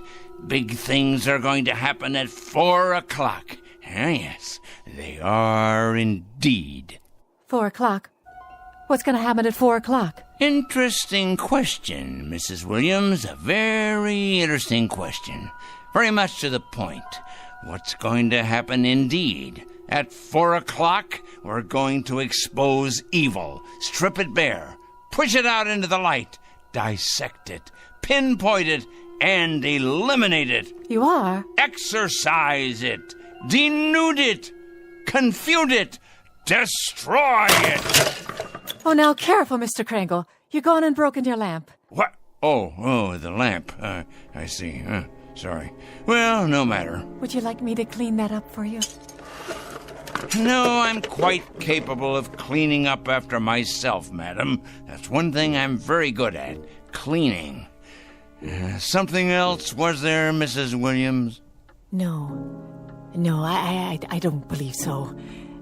If it's all the same to you, I'll be on my way.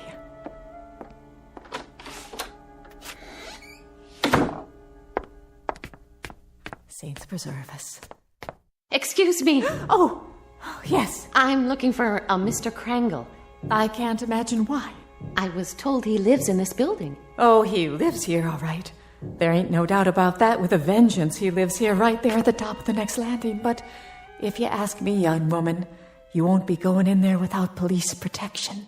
Is that right? If you ask me, the man has a leak in his attic a mile wide. I ain't sure anymore that he's safe to have around.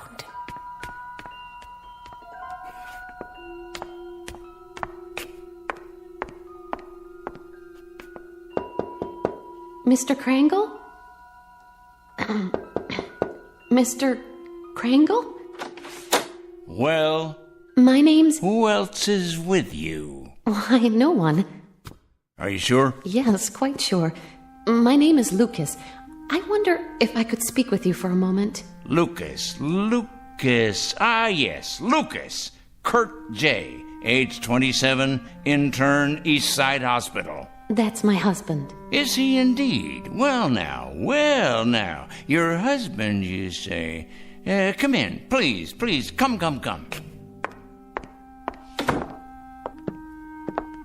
Have a seat, by all means. Thank you.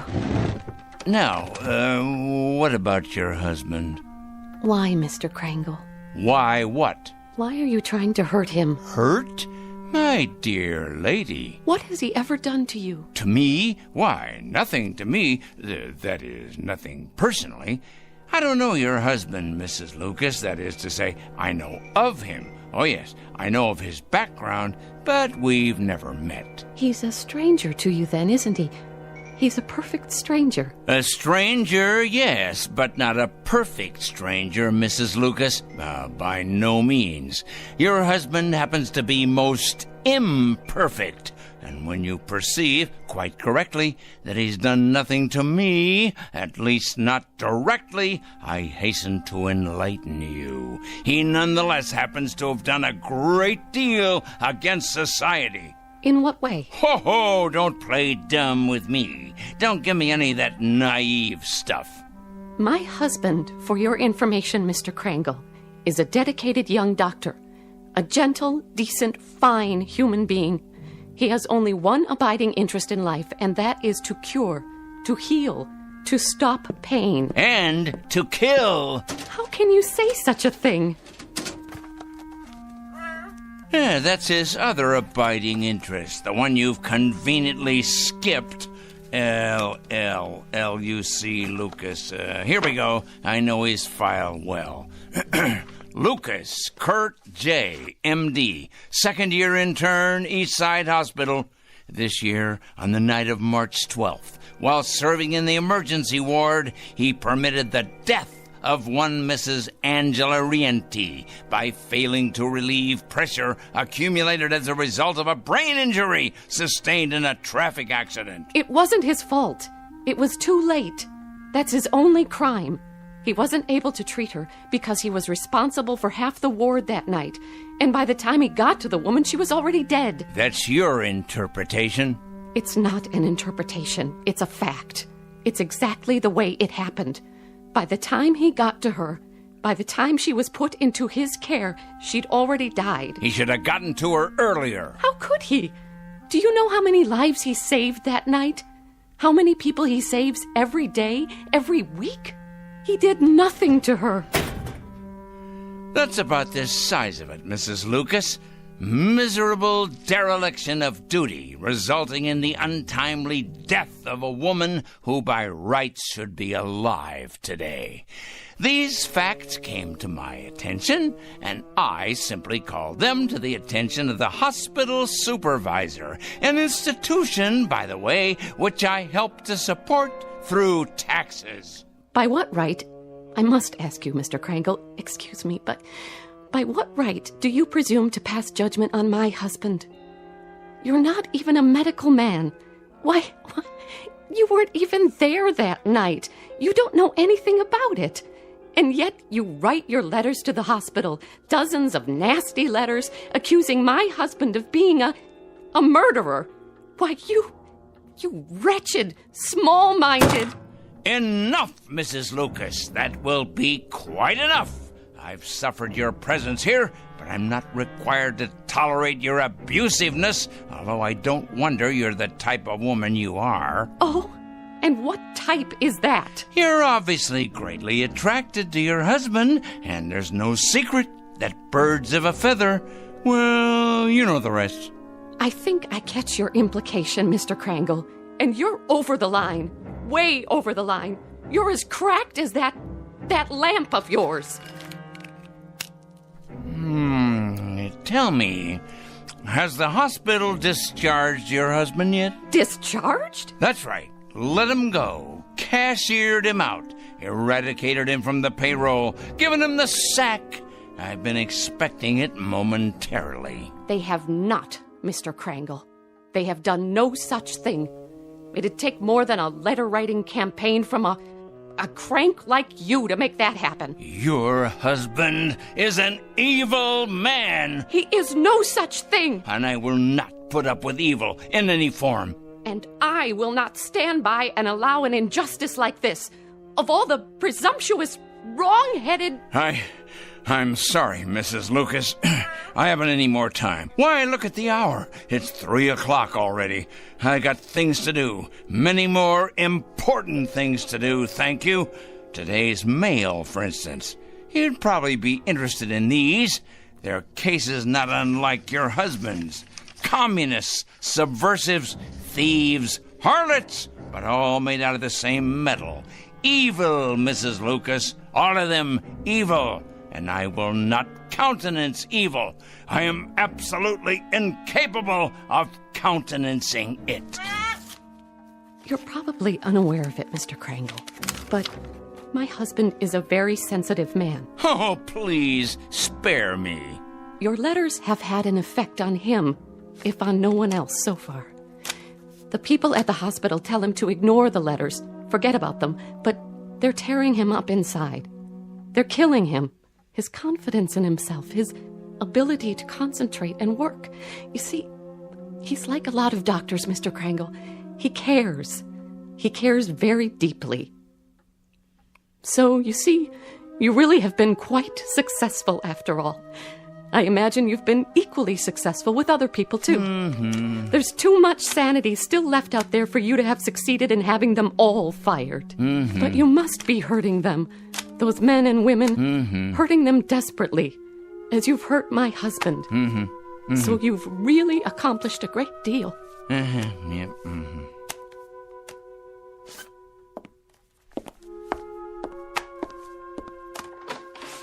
Tell me, Mr. Krangle, if you can, that is. Why? What's that? Why do you do it? I really need to understand. Why? You ask me why? Why? Because they're evil. That's it precisely. Nothing too complicated about that, is there? They're evil, plain and simple. Here, take a look out the window. All those little bugs down there, you see? Bacteria. That's what they are. That's what your husband is. All those little... That's it. That's precisely it. What is? That's what I'll do. I've finally gotten the clue. I said little, you understand? That's what I'll do. I'll turn all the evil people into little ones, understand? I'll make all the evil people, let's see, 3 feet. No, 2 feet. 2 feet tall. That's it. At 4 o'clock this afternoon, at precisely 4 o'clock, every evil man and woman will become a mere 2 feet tall. A revelation, an absolute revelation. Peter, my lad, did you hear what I come up with? Did you? That's it. Do you see the beauty of it, Pete? That's it. It's brilliant, absolutely brilliant. 2 feet tall, Pete. 2 feet tall.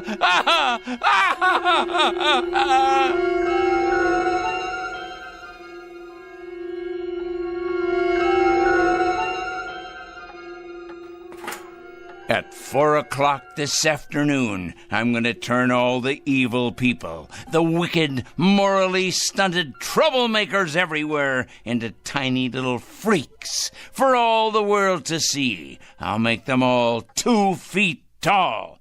2 feet tall, I say. Yes, it'll be better than if they wore badges on their clothing. Impossible for them to hide the purest form of poetic justice. Evil will be made an object of universal scorn, laughter, humiliation. Yes, you're not. You're hungry, aren't you, Pete? Here you go, boy. I won myself. We must be strong, the two of us. Strong for what's about to happen.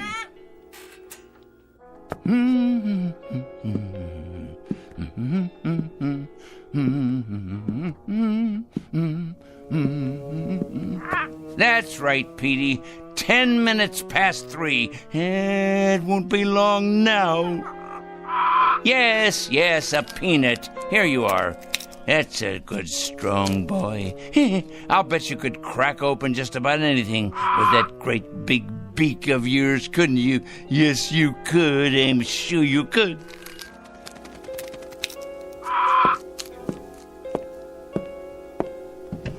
Look at them down there, all those wicked little people. They don't know just how little yet. No, of course not. But they will.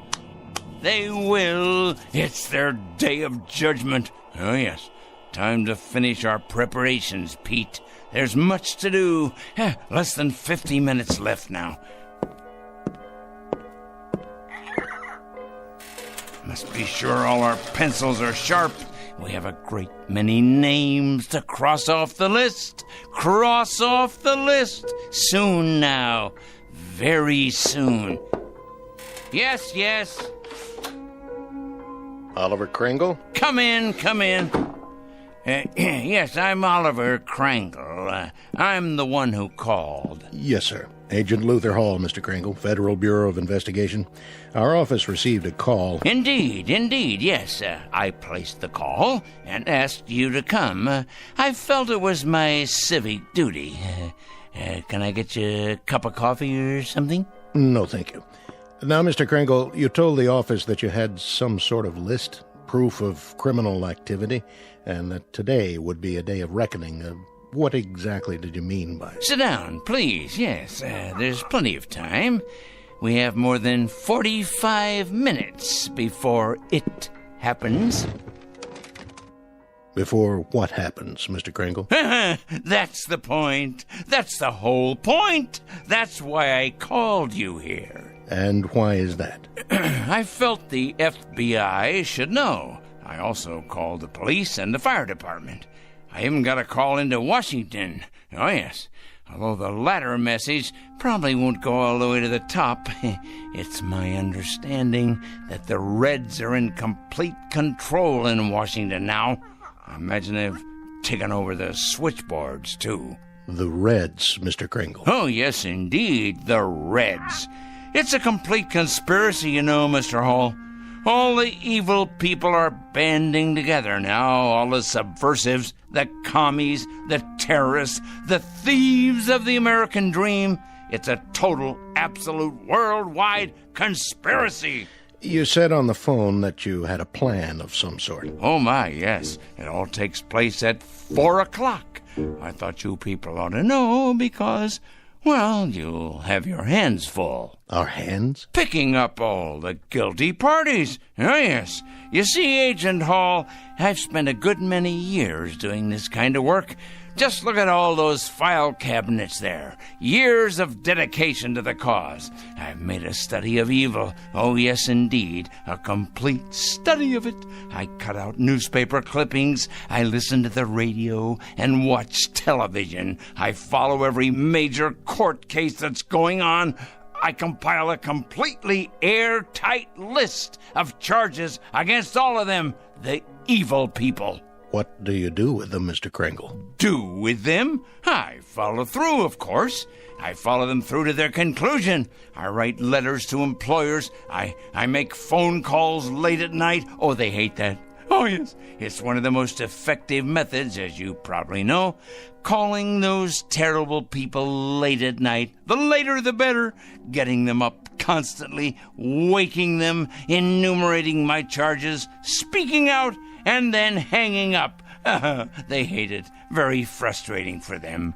I'll bet. Oh, yes, indeed. They go out of their minds with fury. They don't like to be awakened late at night, I can assure you. Who does? Yeah, but with these people, it's absolutely necessary. The evil people, you understand. The destabilizers. The enemies of order. But to get to the point, Mr. Hall... The point... And what is the point? The clock on the shelf there tells the story. The entire and complete story. It's 3:20 now.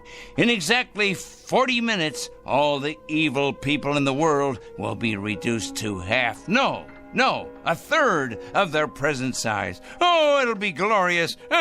All the unpunished murderers and the tyrants, the proud and the sinful, the schoolyard bullies, the cruel teachers and faithless friends, the wrongdoers, blackmailers, and the nicotine fiends, too, and the thieves, and the harlots, and the transgressors, all of them, every one.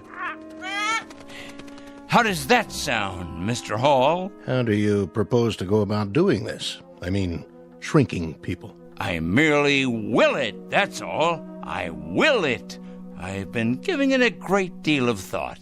Now, in the past, various other plans have crossed my mind. Other plans? Well, for example, I didn't approve of our entering any of the wars, you see, and I had it in mind I might take the stiffness out of airplane propellers. Do you understand? I'm not sure I do. Well, when the crews came out in the morning, bundled up like children against the cold, and then went into their planes, they'd find the props hanging limp like great empty banana skins. Then the war ended and, it seemed like a waste of effort at that point. After that, jets became the order of the day, and so I thought, what would jam up the intakes on those jet engines? Huh? What better than a flock of birds?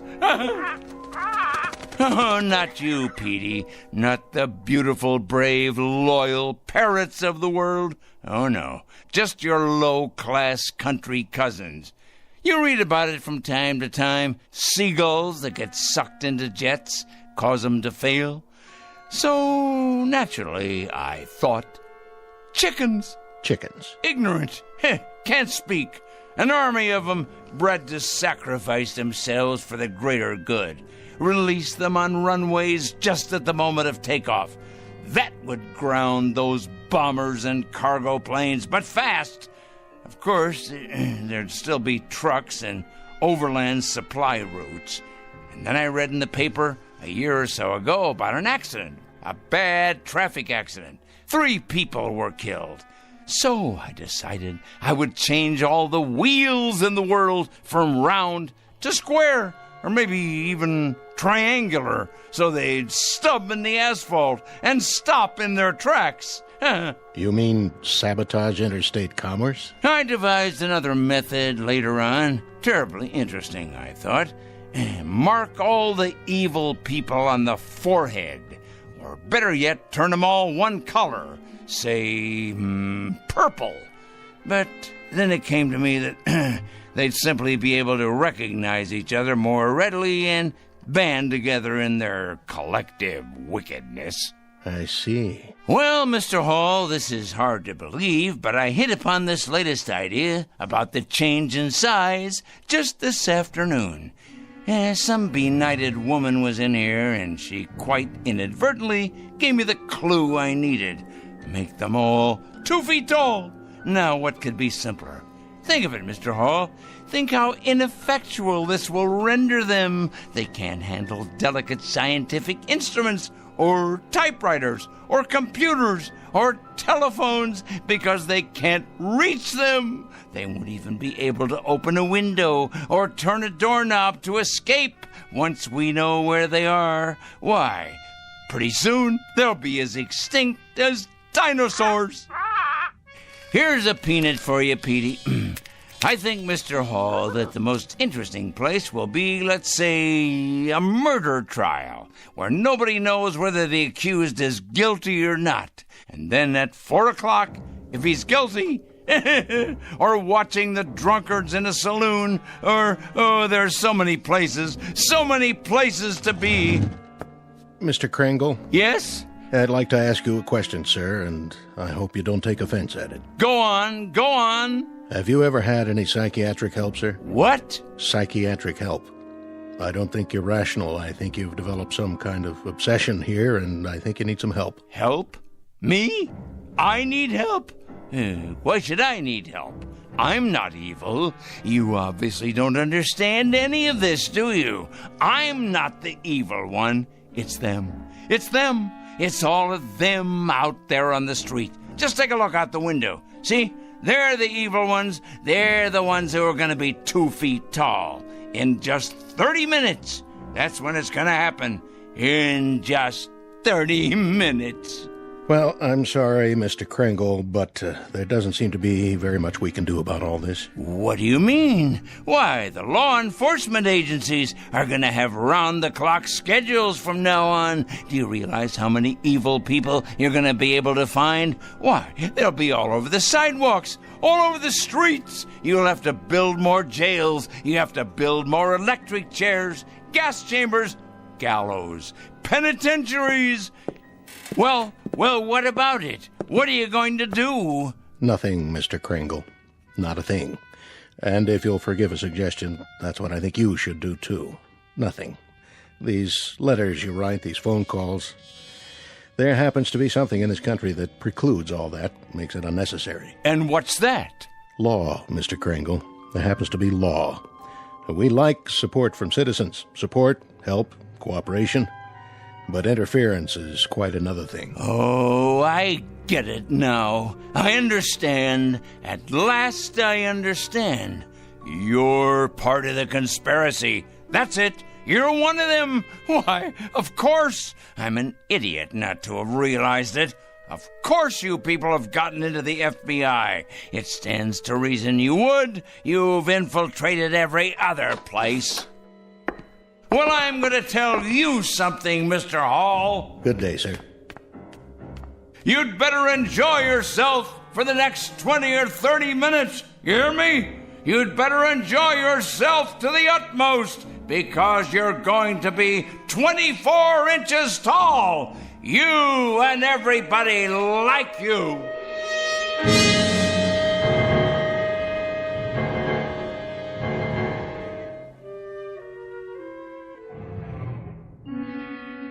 All the evil people, everyone, you'll see. Good riddance to bad rubbish, eh, Pete? To all their kind, the righteous will rise up, and the weak will fall before their terrible wrath. It's as right as rain. In a minute, Pete. It won't be long now.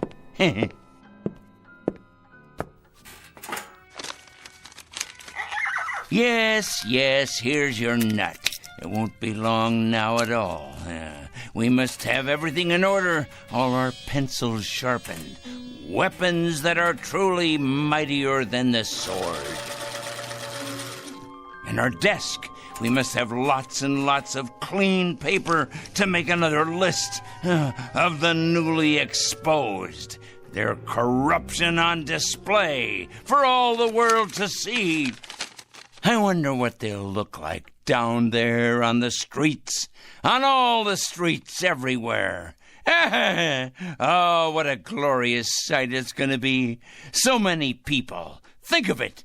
Fat ones, thin ones, the young and the old, suddenly grown too small for their clothing, which of course will no longer fit them. It simply won't fit them at all.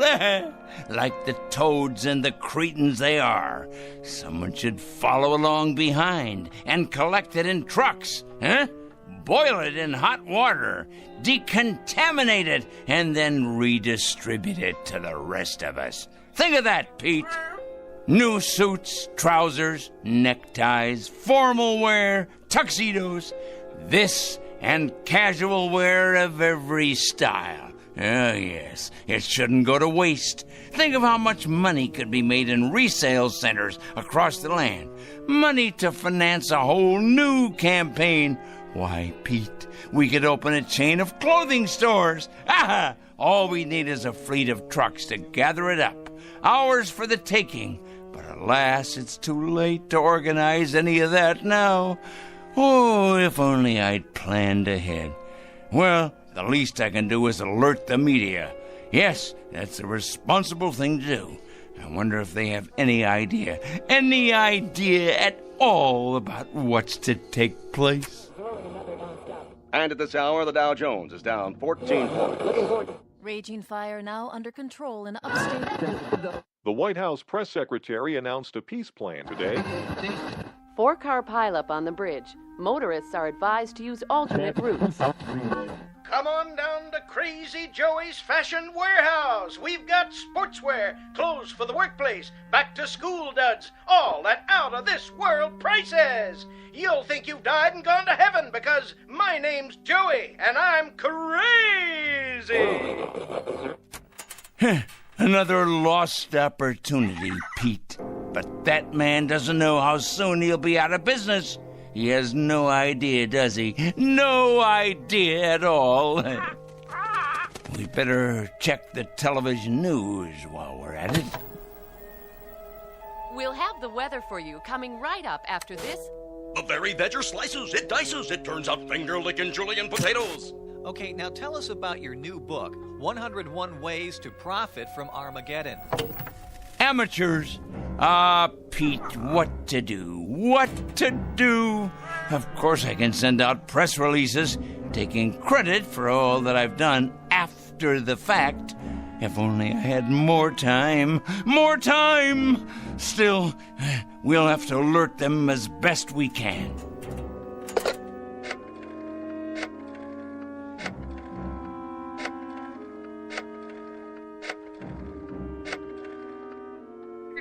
Yes, put me through to the news department, please. Never mind who this is. Wait. This is Oliver Crangle speaking, Crangle. Yes, that's right. I'm calling with an important bulletin. Yes, for the afternoon broadcast. That's right. You ought to break in right now with a news flash, you know. Oh, it's something big, all right. Something huge. Believe me, it is important. When? No, you don't understand. It hasn't happened yet, but your viewers will still want to know when it does happen. Otherwise, there'll be chaos in the city. In fact, this should go on the national broadcast, coast to coast. What is it? Let's just say a new perspective on the world. Hello? Hello? Hello? Petey, obviously they've infiltrated the local news channel as well. Of course they have. I should have known. They're everywhere, like insects, like vermin. Well, they won't be in control much longer, because Judgment Day is upon us. The strong will rise up to take what is theirs, while the subhumans are exterminated. It's the law of nature. But for now, there's precious little left to do, except make sure the clock is wound, and to prepare ourselves for the occasion. Just try to be patient, Pete. Just a few minutes longer. Wait with me, and you'll see that it's all been worth it. I promise. But first, I must look my absolute best. Yes, top-notch, befitting a man of my stature. The reporters will swarm up the stairs here, wanting interviews. And there'll be photographers, of course, with their news cameras. Let's see here. What do you think, Petey? Perhaps a clean shirt and tie? My best shoes. I have to pass muster here. Meanwhile, you preen your feathers, my boy, and get ready to meet the press.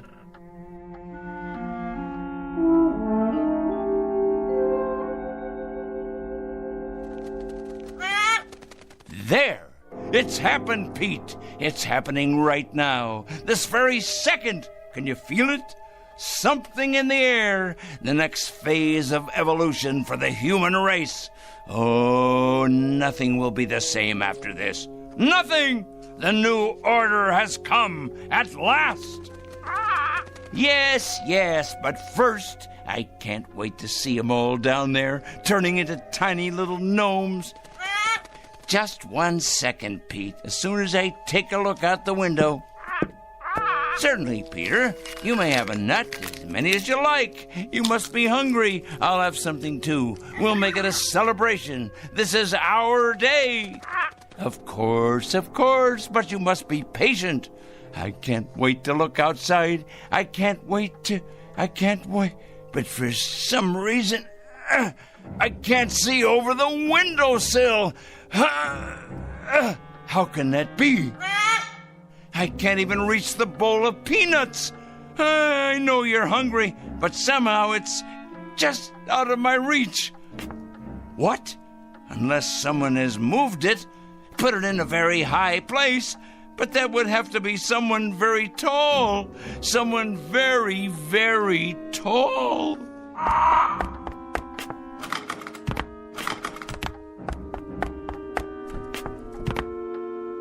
Pete! What's happened? You've grown so large, and I'm so close to the floor. These shoes don't fit me anymore, and these clothes, whose are they? Must get out of this ridiculous costume. Pete, why are you looking at me like that? Your eyes and your beak, close it. Please close it. You're not still hungry. You can't be. Pete, you're frightening me. You know me, Petey boy. You must. That's a good bird. Yes. Calm down now. No, Pete, no. Get away. Let me get out of here. I can't reach the door now. The locks. Let me out. No!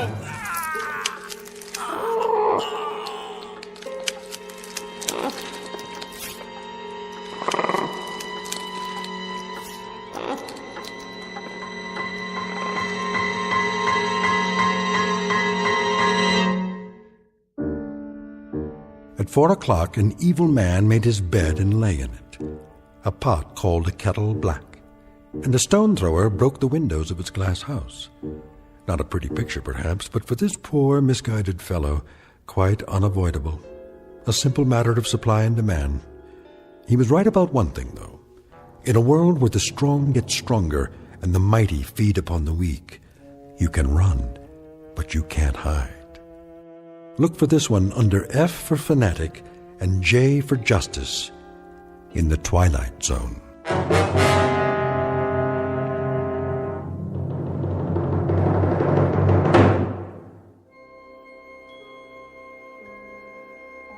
Hi, this is Carl Amari, producer of the Twilight Zone radio dramas. I'd like to take a moment to tell you about our official website at twilightzoneradio.com, where you'll get the latest news and information on these Twilight Zone radio dramas. Plus, at twilightzoneradio.com, you can digitally download 3 free episodes or any of our episodes for only $1.95 each. In this age of ever-changing technology, we've decided to make these episodes instantly available to you by making the Twilight Zone radio dramas a digital download-only series. This means that this series will no longer be offered on CD. The CD collections at our website are now being offered while supplies last at buy one, get one free. So be sure to get your favorites before they're sold out. Be sure to visit us often, and I'll see you in the zone.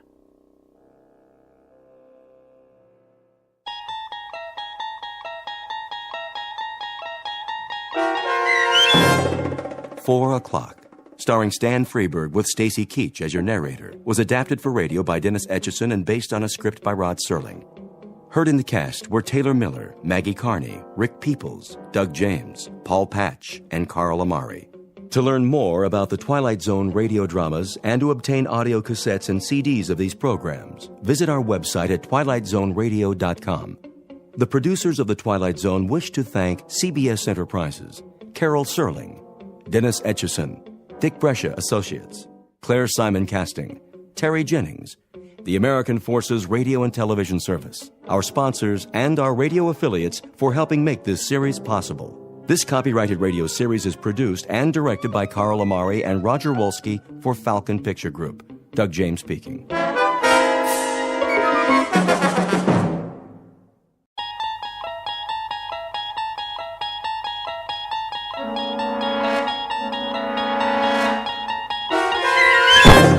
You're traveling through another dimension. A dimension not only of sight and sound, but of mind. A journey into a wondrous land whose boundaries are those of imagination. Your next stop, the Twilight Zone.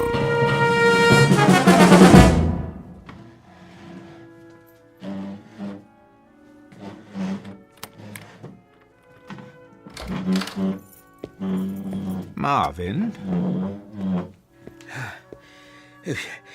Yes, sir. What do you think you're doing? Moving the table, sir. Why, whatever for? The party, Mr. Fitzgerald.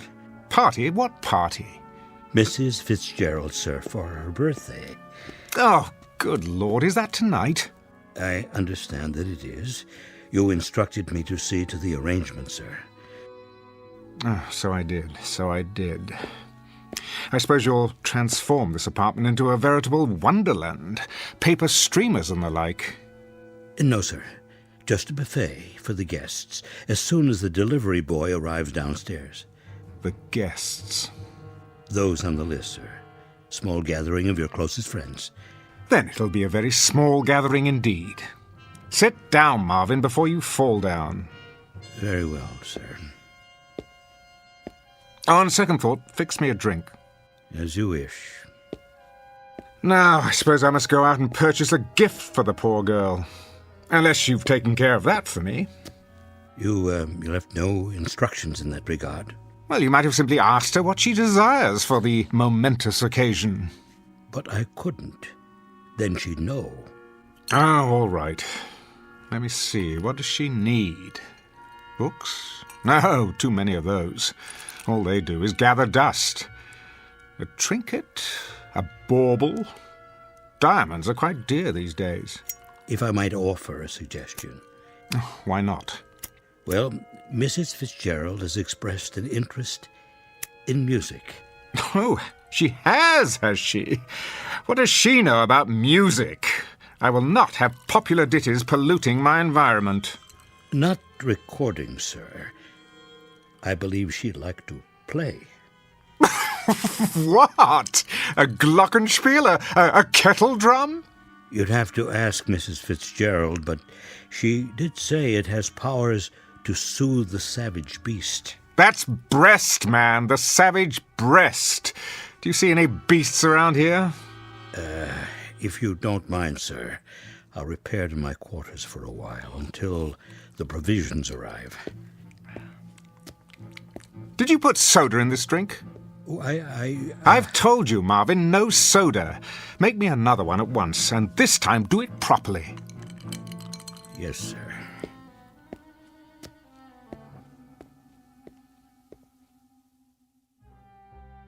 Mr. Fitzgerald Fortune, theater critic and cynic at large, on the day of his wife's birthday. If he knew what's in store for him, however, he would make it a point not to attend. Because before the party is over, an extraordinary instrument will play what might be called those old piano roll blues, an opening night that could only happen in the Twilight Zone. And now, The Twilight Zone, and our story, A Piano in the House, starring Michael York, with Stacy Keach as your narrator.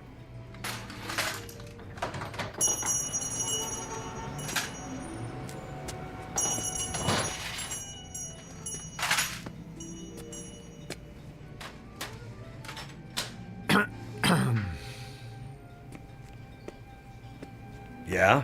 How do you do? If you don't see a price tag, ask. I am Fitzgerald Fortune. So? The drama critic. Uh-huh. Isn't rudeness a handicap in your line of work? What's it to you? I saw the name of your shop, Treasures Unlimited. I stepped through the door, fully expecting to encounter some sentimental old biddy wearing an ostrich-plumed hat and a moth-eaten feather boa. Instead, to my sincere delight, I believe I've discovered a fellow misanthrope. What's that? A man who despises people. I got work to do, mister. Putting up stock. And I am meant to be writing a review this very hour for tomorrow's edition. So why aren't you doing it? Life intervenes. Looking for something in particular? A gift for my wife's birthday. Well, you're in the wrong place. This isn't a gift shop. It's a junk store. Exactly. You see, my wife has the absurd notion that she wants to learn to play an instrument. Unfortunately, she hasn't a trace of talent. How do you know that? If you've never heard her play. I believe I know my own wife. However, I've hit upon a rather droll solution to her dilemma. Do you have, by any chance, one of those old-fashioned pianos that plays itself? A player piano? Funny you should ask. Amuse me. I just picked one up at an estate sale. Over here. It's kind of beat up, though.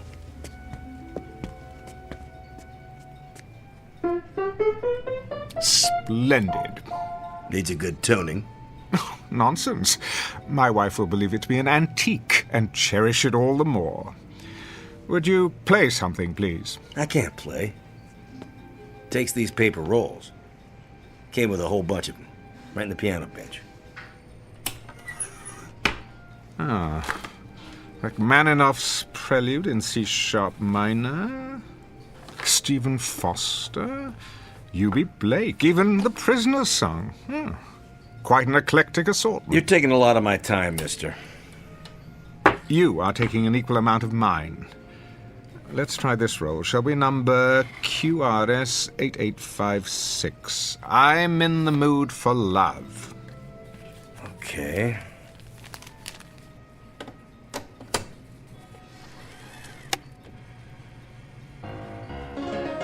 There we go.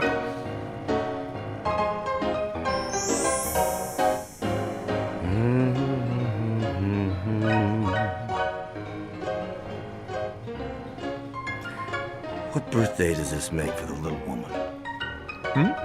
Your wife. Oh, her 26th. So young. You must be a man of great personal magnetism to have attracted one of that age. I am. How utterly romantic. Youth, wisdom, hand in hand. Oh, how I'd like to see you both together. And for her birthday, you're giving her the gift of music. How touching. What is the price of the piano? You are taking your young bride out somewhere tonight. A quiet nook, where you can be lost together in the midst of this great city, looking into each other's eyes. How much? Where's the tag? And worth every penny. A bit of restoration to take care of the finish. The mechanism still works, so since it's a birthday present, let's say, take 20% off that. No, make it 40. Forget the sales tax. Done. I shall require delivery before 6 o'clock this evening. The address is on my check. Certainly. I wouldn't want a lady to be disappointed on her birthday. How remarkable. And what's that? Are you aware of how susceptible you are? I am? To the power of music. Isn't everyone? To some degree, I suppose.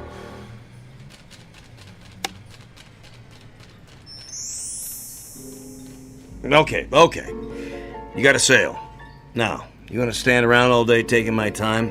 No, I was just leaving. Well, nobody's stopping you. There's the door. Tell me, are you sentimental about anything else besides birthdays? Birthdays? They're a lousy waste of time and money. It was the piano, wasn't it? Extraordinary. Good day to you.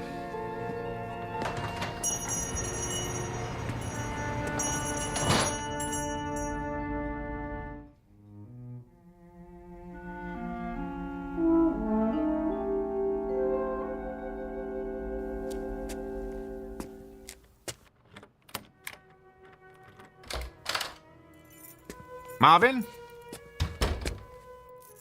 Marvin? Good evening, sir. Take my hat and coat, please. Very good. Oh, the piano arrived, I see. About an hour ago, I took the liberty of dusting it, sir. Marvin? Yes, Mr. Fortune. If you're going to wait on the guest tonight, then do something about your face. My face, sir? Yes, Marvin. A party is supposed to be a happy occasion. Could you manage to look a little less miserable than usual? I will try, sir. Do that. Anything will be an improvement. You may make my evening martini now. Right away. Is that you, Gerald? Yes, Esther. Hello, darling. How was your day? Oh, fine. The museum again with a friend. Been going there quite a lot lately. I have. You said you wanted me to improve my mind. Indeed.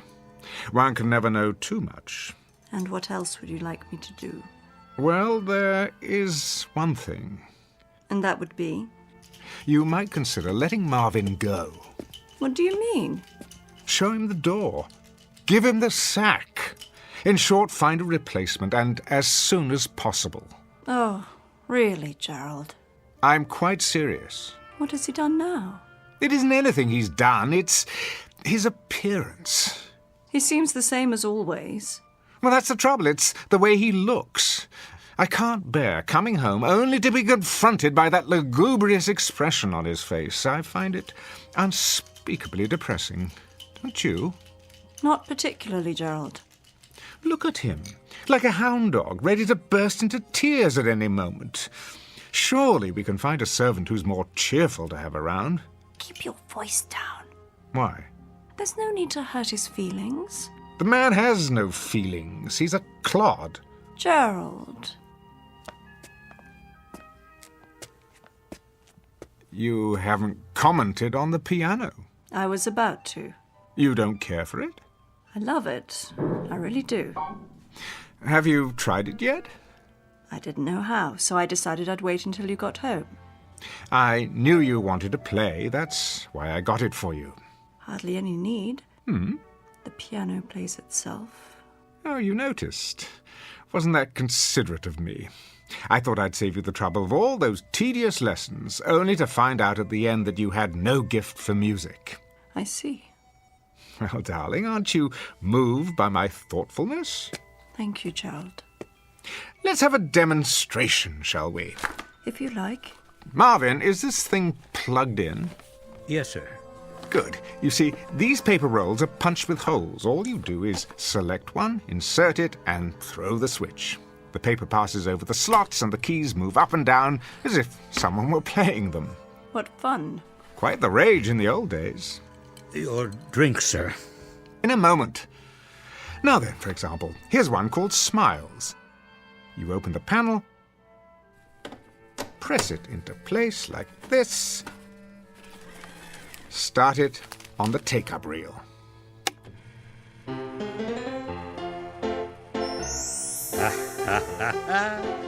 Yeah, they don't write them like that anymore. What on earth is the matter with you? Oh, nothing, sir. Nothing at all. Marvin, are you all right? I'm very well, thank you, madam. But you're smiling. Am I? You most certainly are. That's probably because I'm happy. Have you been drinking my martini? No, sir. Well, then what do you have to be happy about? Everything, sir. I make good money, got a nice place to live, my health, money in the bank. I like my job. Well, you can't. I treat you atrociously. Oh, you don't bother me, Mr. Fortune. You you tickle me. What? Oh, yes. Sometimes it's all I can do to keep from laughing out loud when you have one of your tantrums. I get a kick out of it when you go around, flicking the table to be sure I've dusted, or checking the silver to see if it's polished. You are funny, Mr. Fortune. Am I? Yes, quite. Downright hilarious, if the truth be told. Why, Marvin, I've never heard you speak like this. Nor have I. Well, there's plenty more where that came from. I've got 1 million of them, sir. 1 million of them. Well, out with it, man. You're quite the comedian today.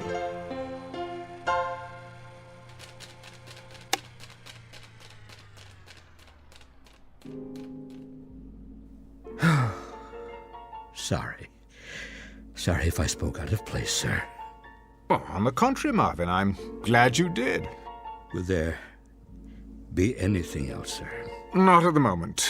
You may go now. Very good, sir. What a strange thing to happen. Wasn't it, though? An odd moment for us all. Most definitely. Who'd have thought that behind that gloomy exterior the man was concealing a sunny nature? I can't imagine how it happened. I believe I can. I'd say it was because of something extraordinary that has come into our lives. Something absolutely extraordinary. So, what really happened, Gerald? Marvin behaved so strangely a moment ago, and then he stopped suddenly. Well, perhaps it's not so strange after all. I've always believed that we have two faces, the one we wear and the one we keep hidden underneath. The problem has been to find some method of revealing that hidden face.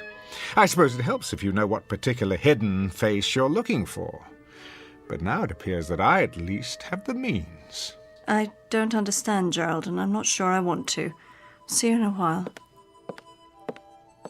Esther, wait. Let's try another one. I have to get ready. No, not yet. Let's play something a bit more intense. Some other time. Bear with me, Esther. An experiment, if you will.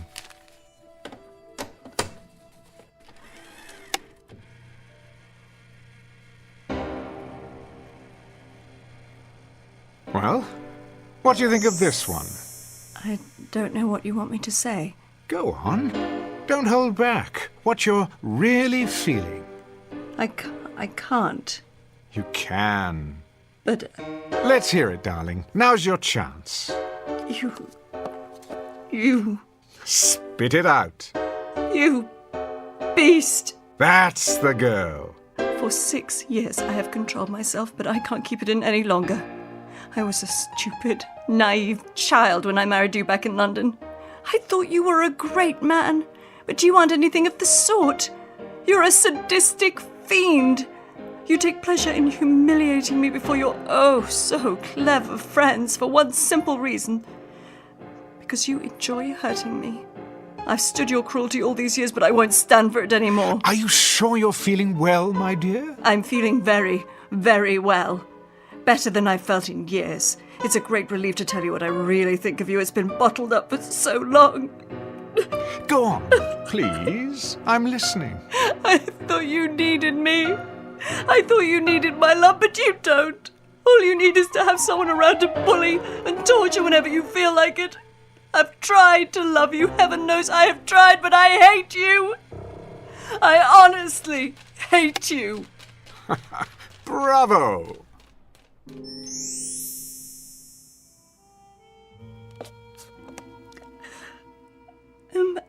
I'm terribly sorry.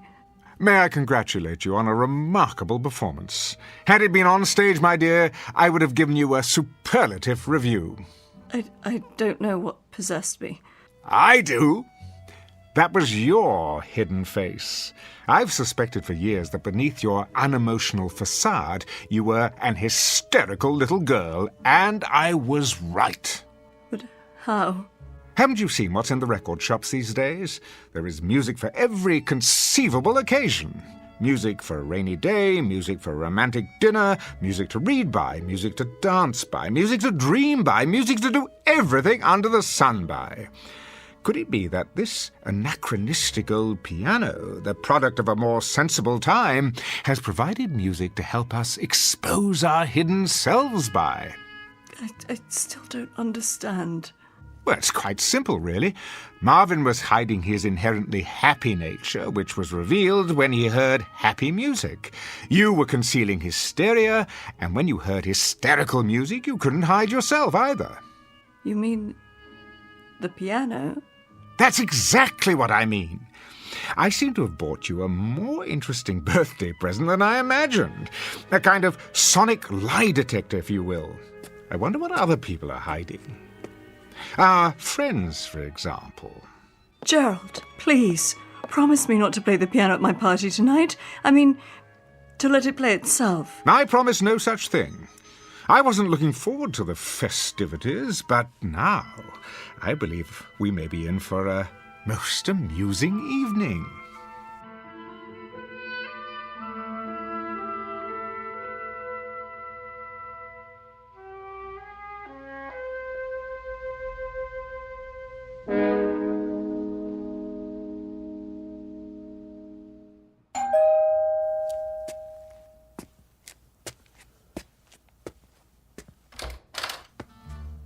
Good evening, Marvin.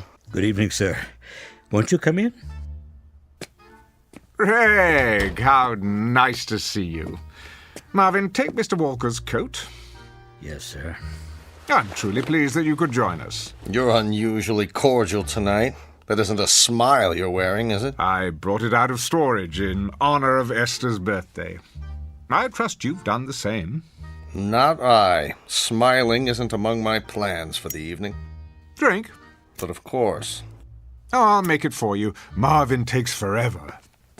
I'm delighted to hear that you share my distaste for birthdays. Birthdays, anniversaries, and certain holidays I overlook whenever possible.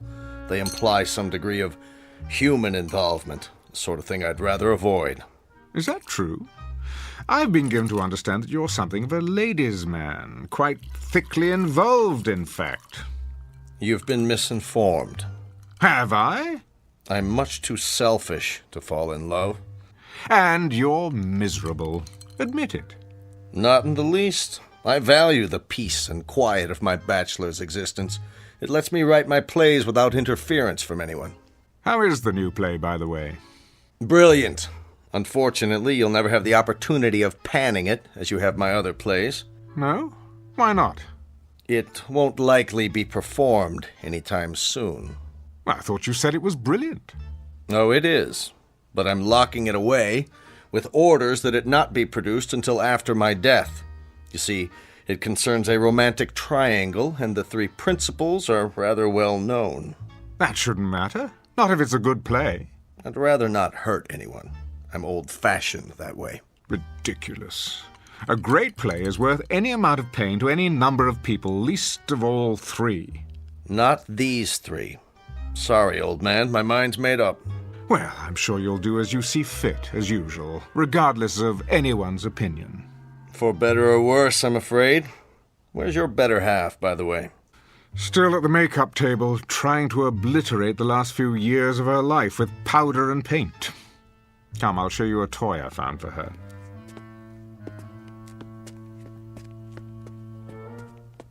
Well, well. I haven't seen one of these old jobs in years. Neither had I. Does it play? Remarkably well. Let me demonstrate. It's just this little switch here.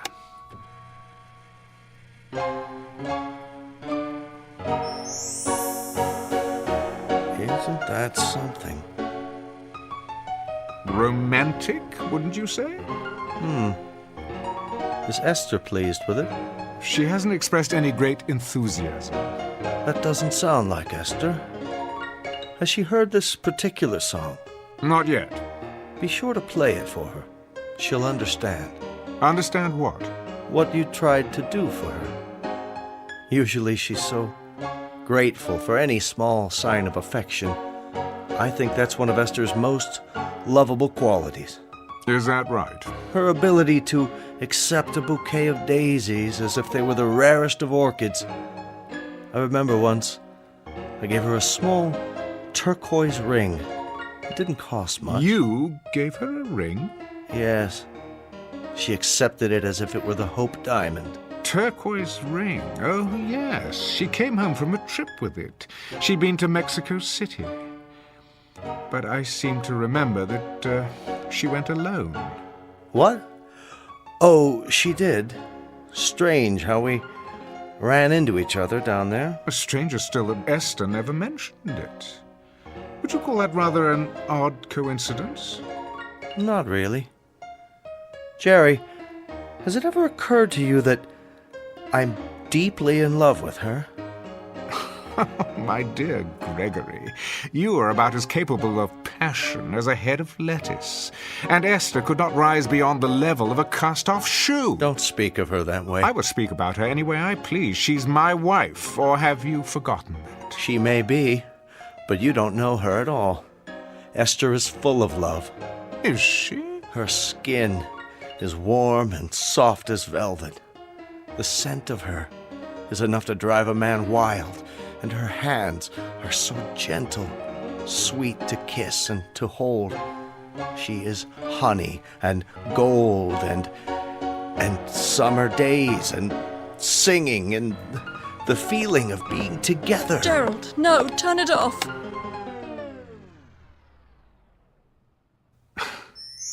I'm sorry you did that, Esther. I don't know when I've been so entertained. And you, Greg, why would you say such things? Sorry, Esther, I don't know what came over me. It's just as well. I never enjoyed deceiving you, Gerald. My dear, you are incapable of deceiving me. I've known for years your capacity for doing any number of sordid little things. The only revelation tonight has been the specific details of an unsavory affair. I'd better leave. Oh, don't be a schoolboy. We're in for a grand time this evening. Ah, our other guests are arriving. Before I welcome them, Esther, may I wish you a happy birthday? I hope that your next 40 years will be equally rewarding. What are you up to? Why, nothing, dear. Simply being the perfect host. I'll get it, sir. Don't bother, Marvin. I prefer to do the honors myself. Jerry, please don't play the piano again tonight. It's not something to fool around with. I'm not fooling around with it, Esther. I'm using it with deadly accuracy. Hi there, Jerry. What happened to Marvin? Here, Miss Moore. Good evening. Marge, dear, do come in. Marvin will take your wrap. Well, don't just stand there, Gerald, devouring me with your eyes. I know what's on your mind. Oh, kiss me, you fool. Like this?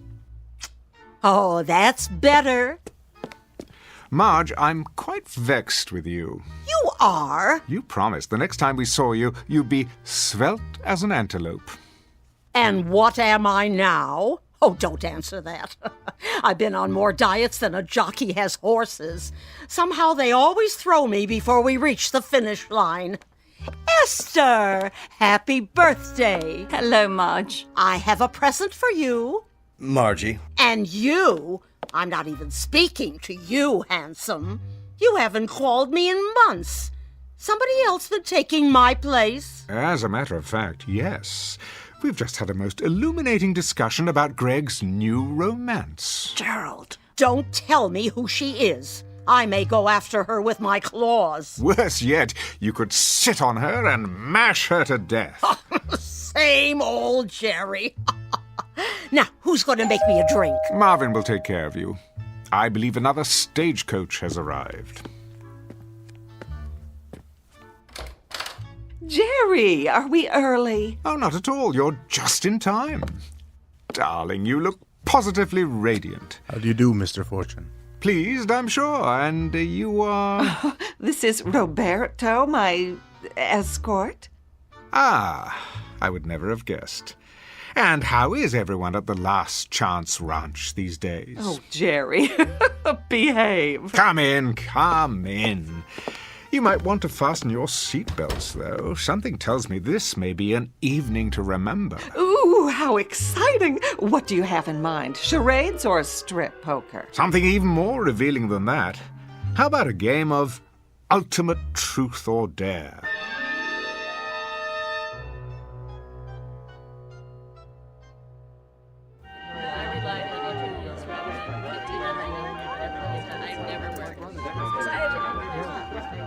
Pick up the empty glasses, will you, Marvin? Yes, sir. Everyone, let me have your attention, please. What's he got in mind? Over here, by the piano. Some sort of surprise. That's it. Take whatever chair you like. If there aren't enough seats, the floor will do. This should be fun. Don't worry, it's quite clean. Oh, not for me, thanks. I'd never be able to get up. Now then, the hour has arrived for fun and games. Well, about time. Being friends of Esther's and mine, you are perhaps inclined towards such intellectual pastimes as pin the tail on the donkey and spin the bottle. Now you're talking. I want to be it. Not this time. I've decided that tonight, rather than cater to your juvenile side, we might try a more adult game. I'm hungry. When do we cut the cake? Compulsive eaters will find hors d'oeuvre within arm's reach. Now, for our game, I shall need a volunteer. For what? You can't trust Fitzgerald. No telling what he's got up his sleeve. Must we, Gerald? Indeed we must. Hold up your hands. No one? Very well, then. In the absence of a volunteer, I shall have to conscript someone. How about Marge Moore? Okay, Svengali, I'll play along. What's the caper? Nothing physically demanding, my dear. I merely want you to listen to some music on the piano. What kind of music? Let me see. How about Clair de Lune?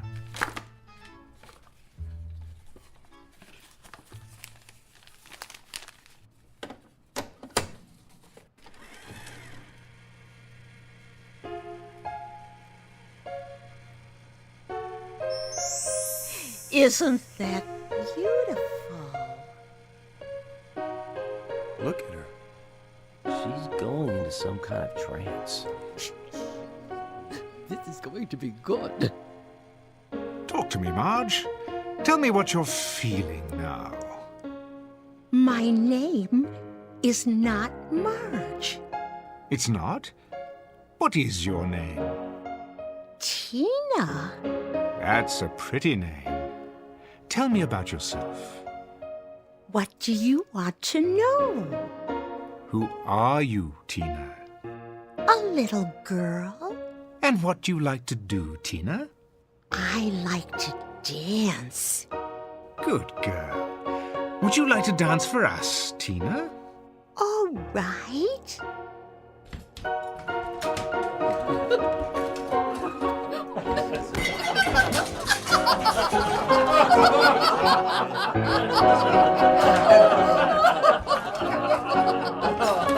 Shh! Thank you, Tina. You may stop dancing now. That was fun. Tell me, do you always dance? Only when I'm Tina. And who are you the rest of the time?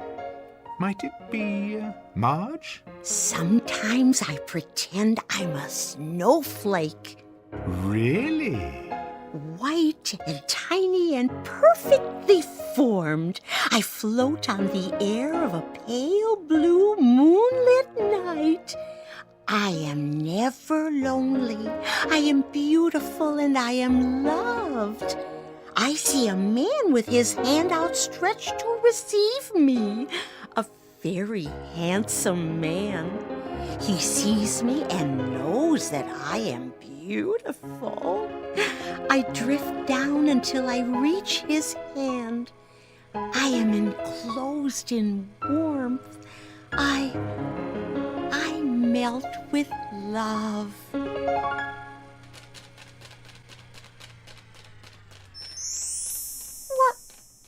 What? Where am I? Never fear. It's all in fun, my dear. What have I done? Nothing. Only an amusement for our guests. Why? Because I asked you. You were very compliant. But why me? Now, I chose you because I thought you could take a joke. Jokes are supposed to be funny. You think I'm funny, is that it? Not at all. Jerry, haven't we had enough of the piano? Not quite. I thought we'd perform one more listening test. For what possible purpose? To call forth the person who lives within someone else. And who might that be? Oh, I've been trying to make up my mind. What would be entertaining? A politician? A poet? A Broadway producer? Alas, I fear that there are none in our midst. Still, we must go for the big finish. So before the curtain falls, why not hear from the devil himself? What? Jerry, please. The only question is, in whose breast does he reside? No one here, surely. This is ridiculous. Is it? Where's your spirit of scientific inquiry? There's nothing very scientific about this. A cheap parlor trick to embarrass people. Easy, Greg. We're all friends here, aren't we? Nonetheless, I doubt that I shall get a suitable volunteer, but it doesn't matter. Esther, put this roll on the piano. What is it? Faust. If there's a devil among us, we'll know it soon enough. I don't think I like this. Why not? Are you the Prince of Darkness? Hardly. Then bear with me a moment longer. It might be edifying, a process of elimination, if you will. Esther, the piano. But... Now. Very well. And you thought this would be a typical birthday party? I think we'd better be going. Oh, but the game's not over. I think it is. Really? It's late. Just another minute, you'll see. It'll be worth it. Don't. I have to. Not that role. Something else. Greg, thank you. You've just given me an idea. Esther? Yes? We're waiting. Here, it's ready.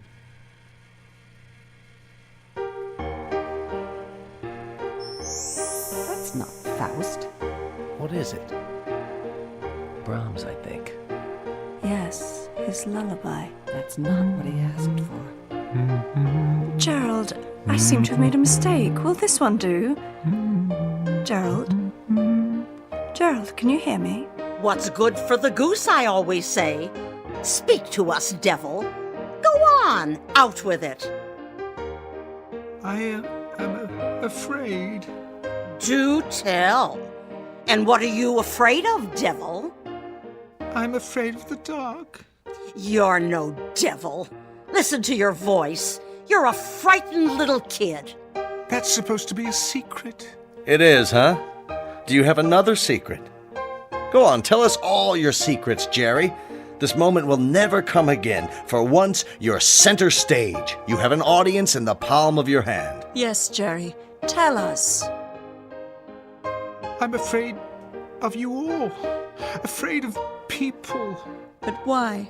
Who are you? Really? A small boy. I've stayed hidden away inside, but now I can't hide anymore. And what do you like to do, little boy? Hurt people. I can't stop from doing it. It's all I like to do. Why am I not surprised? Did you know I envy you, Marge? I'm too afraid to embrace the world as you do, and in my envy, the boy tries to hurt you. Who else do you envy? Greg, are you here? Yes. I've tried to hurt you, too. I've given bad reviews to your plays when I should have given praise. I've coveted your talent because I had none of my own, and so I hurt you in every way I could. For once, I have to agree with you. I think we'd better go. I think that's a good idea. Thank you all for coming. Yes. I'll call you. Take care, Esther. We love you. I'm sorry you had to see this. Good luck.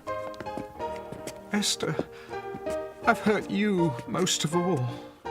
You came to me with love, but I couldn't accept it because it frightened me.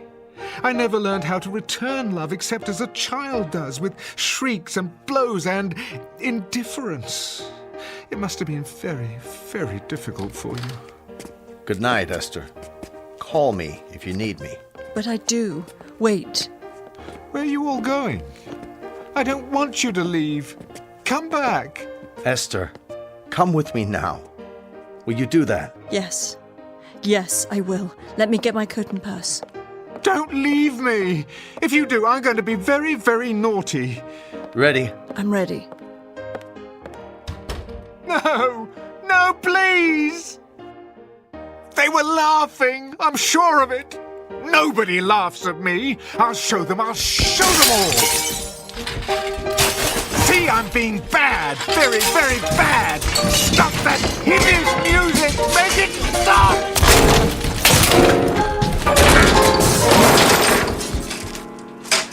There. What do you think of that? Mr. Fortune. What's happened? What's happened? What have I done? Where... Will there be anything else this evening? Are you laughing at me? Are you? Oh, no, sir. I'm most definitely not laughing. Because you're not funny anymore. Marvin! Marvin! Wait! Not you two! Don't leave me! Don't! Don't!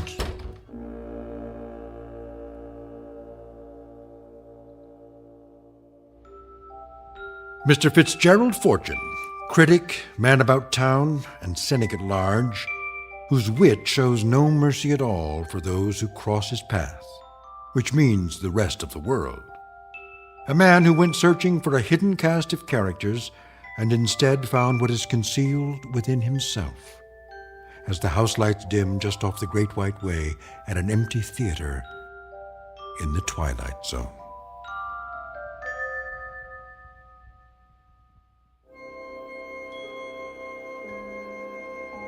Hi, this is Carl Amari, producer of the Twilight Zone radio dramas. I'd like to take a moment to tell you about our official website at twilightzoneradio.com. where you'll get the latest news and information on these Twilight Zone radio dramas. Plus, at twilightzoneradio.com, you can digitally download 3 free episodes or any of our episodes for only $1.95 each. In this age of ever-changing technology, we've decided to make these episodes instantly available to you by making the Twilight Zone radio dramas a digital download-only series. This means that this series will no longer be offered on CD. The CD collections at our website are now being offered while supplies last at buy one, get one free. So be sure to get your favorites before they're sold out. Be sure to visit us often, and I'll see you in the zone.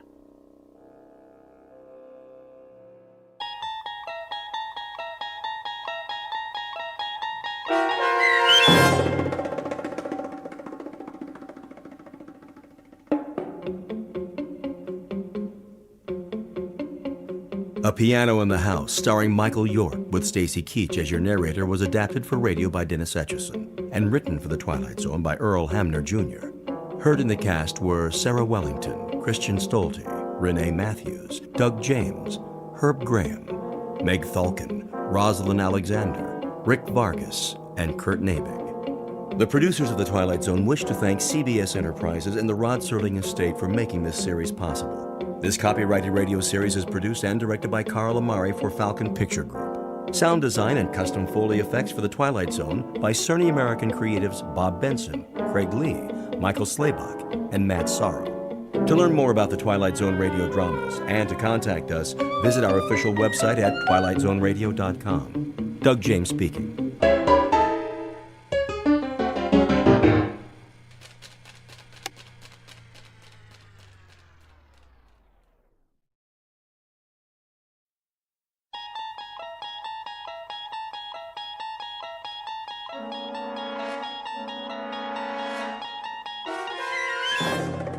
You unlock this door with the key of imagination. Beyond it is another dimension, a dimension of sound, a dimension of sight, a dimension of mind. You're moving into a land of both shadow and substance, of things and ideas. You've just crossed over into the Twilight Zone.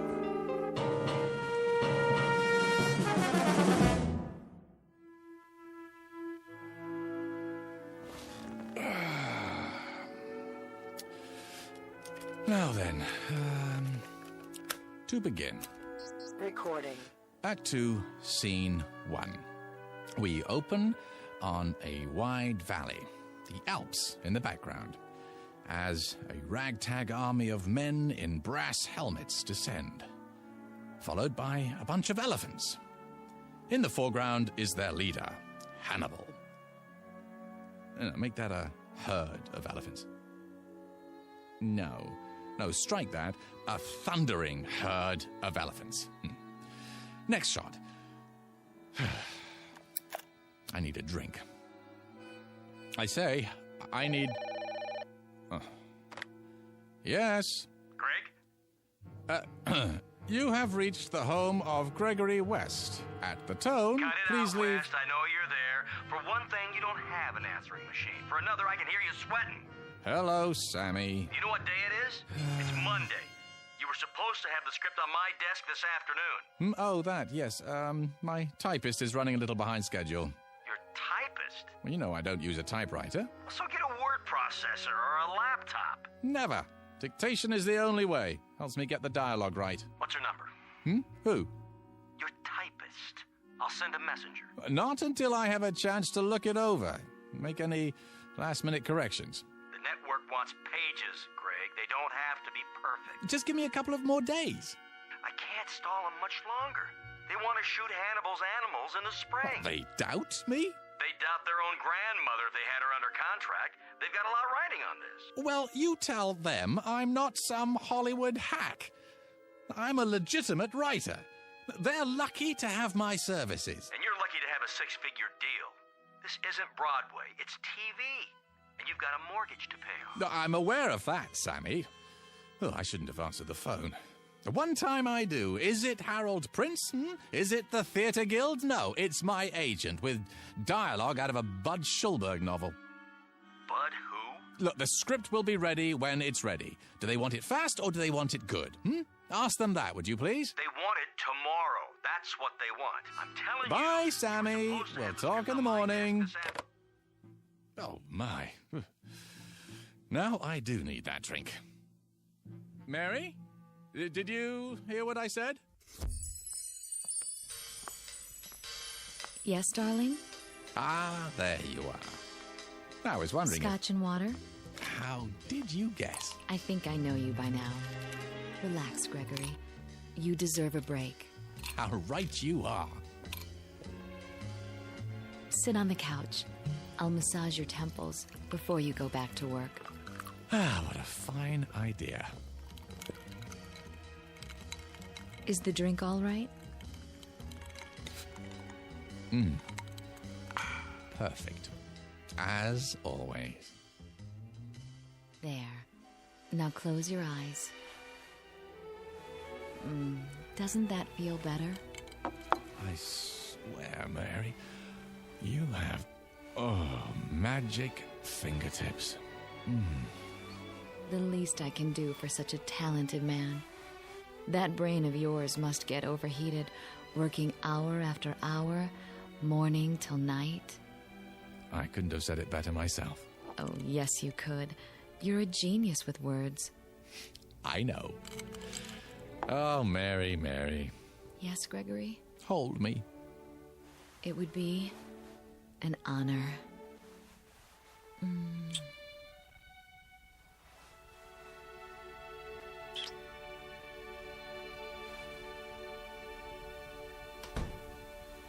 Who's that?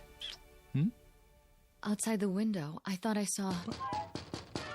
No. Gregory! Not Victoria. Gregory? She can't be home yet. Gregory!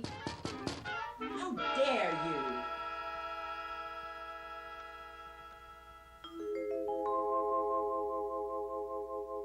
The home office of Mr. Gregory West, noted playwright, and now a resident of the Hollywood Hills.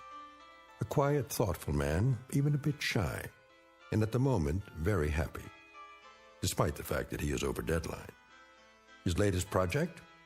A script assignment taken to ensure that his household remains secure, despite the occasional fickleness of drama critics. The other ingredients of that household? There's Mary, warm, affectionate, devoted, the ideal companion for someone who values peace of mind. And the final ingredient, Mrs. Gregory West. In a moment, she's going to learn the secret of her husband's success, a method of creative writing taught only in the Twilight Zone. And now, The Twilight Zone, and our story, A World of His Own, starring Charles Shaughnessy, with Stacy Keach as your narrator. Gregory! Oh!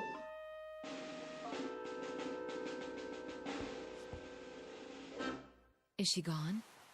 Yeah, for the moment. Are you cold? What? The air, it's chilly this evening. It was. Shall I light the fire? Not if you're with me. You're so lovely. Oh, Gregory.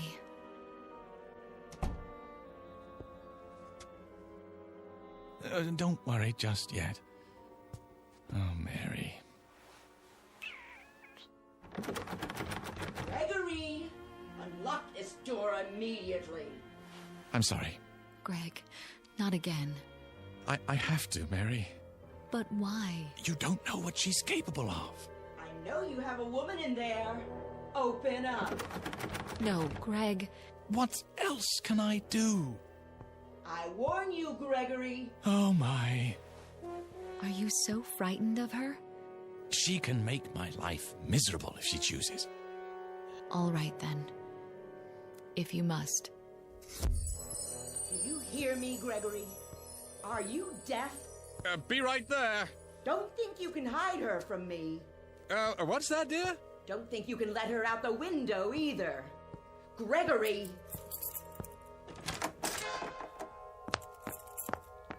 Ah, I thought that was you.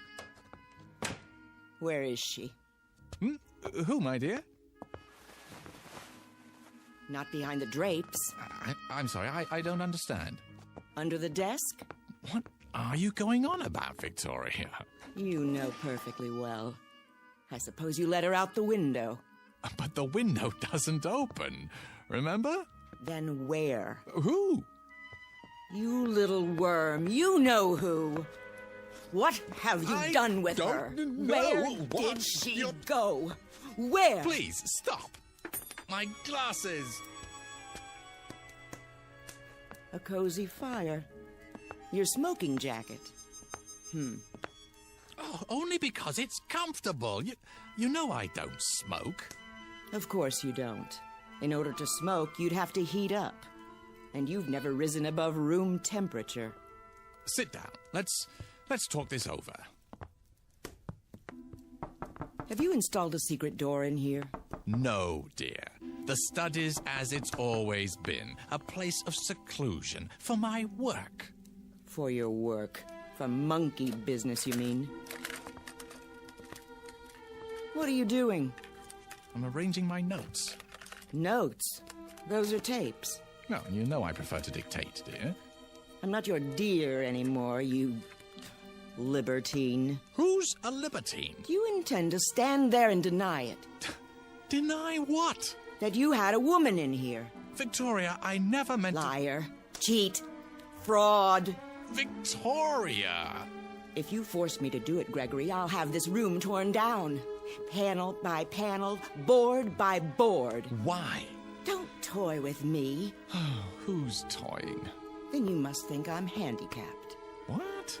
Lacking in all my faculties. The vital functions, like sight. You think I'm blind? Of course I don't. Then how can you refuse to admit it?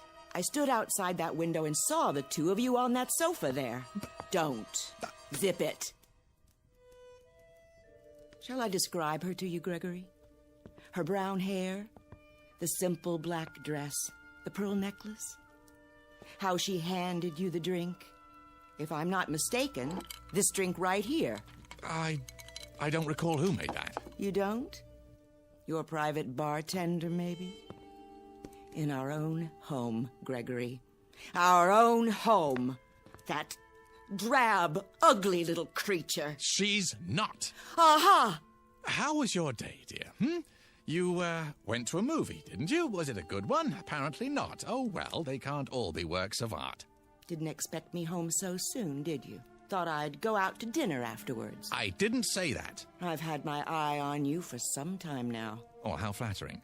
You thought you fooled me, didn't you? Why, no. You know you can't lie to me.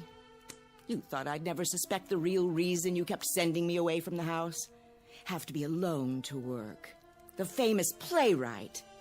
Famous philanderer is more like it. You do me an injustice. Oh, do I? All right, out with it. Who is she? Victoria, dear. Don't you dear me. Ow! And don't touch me. At least try to understand. Oh, I understand perfectly. But you don't. Why don't you enlighten me then? There's no other woman in my life. There certainly isn't. Not anymore. Because you don't have a life. How can I explain it to you? That's the question of the evening. How? Well, I'm waiting. I'm a very patient person. I'm not going anywhere. Go ahead. Take your time. Choose your words carefully. Because I intend to report each and every one of them to my lawyer. No, that won't be necessary. I'll be the judge of that. Victoria. Victoria. All right, then.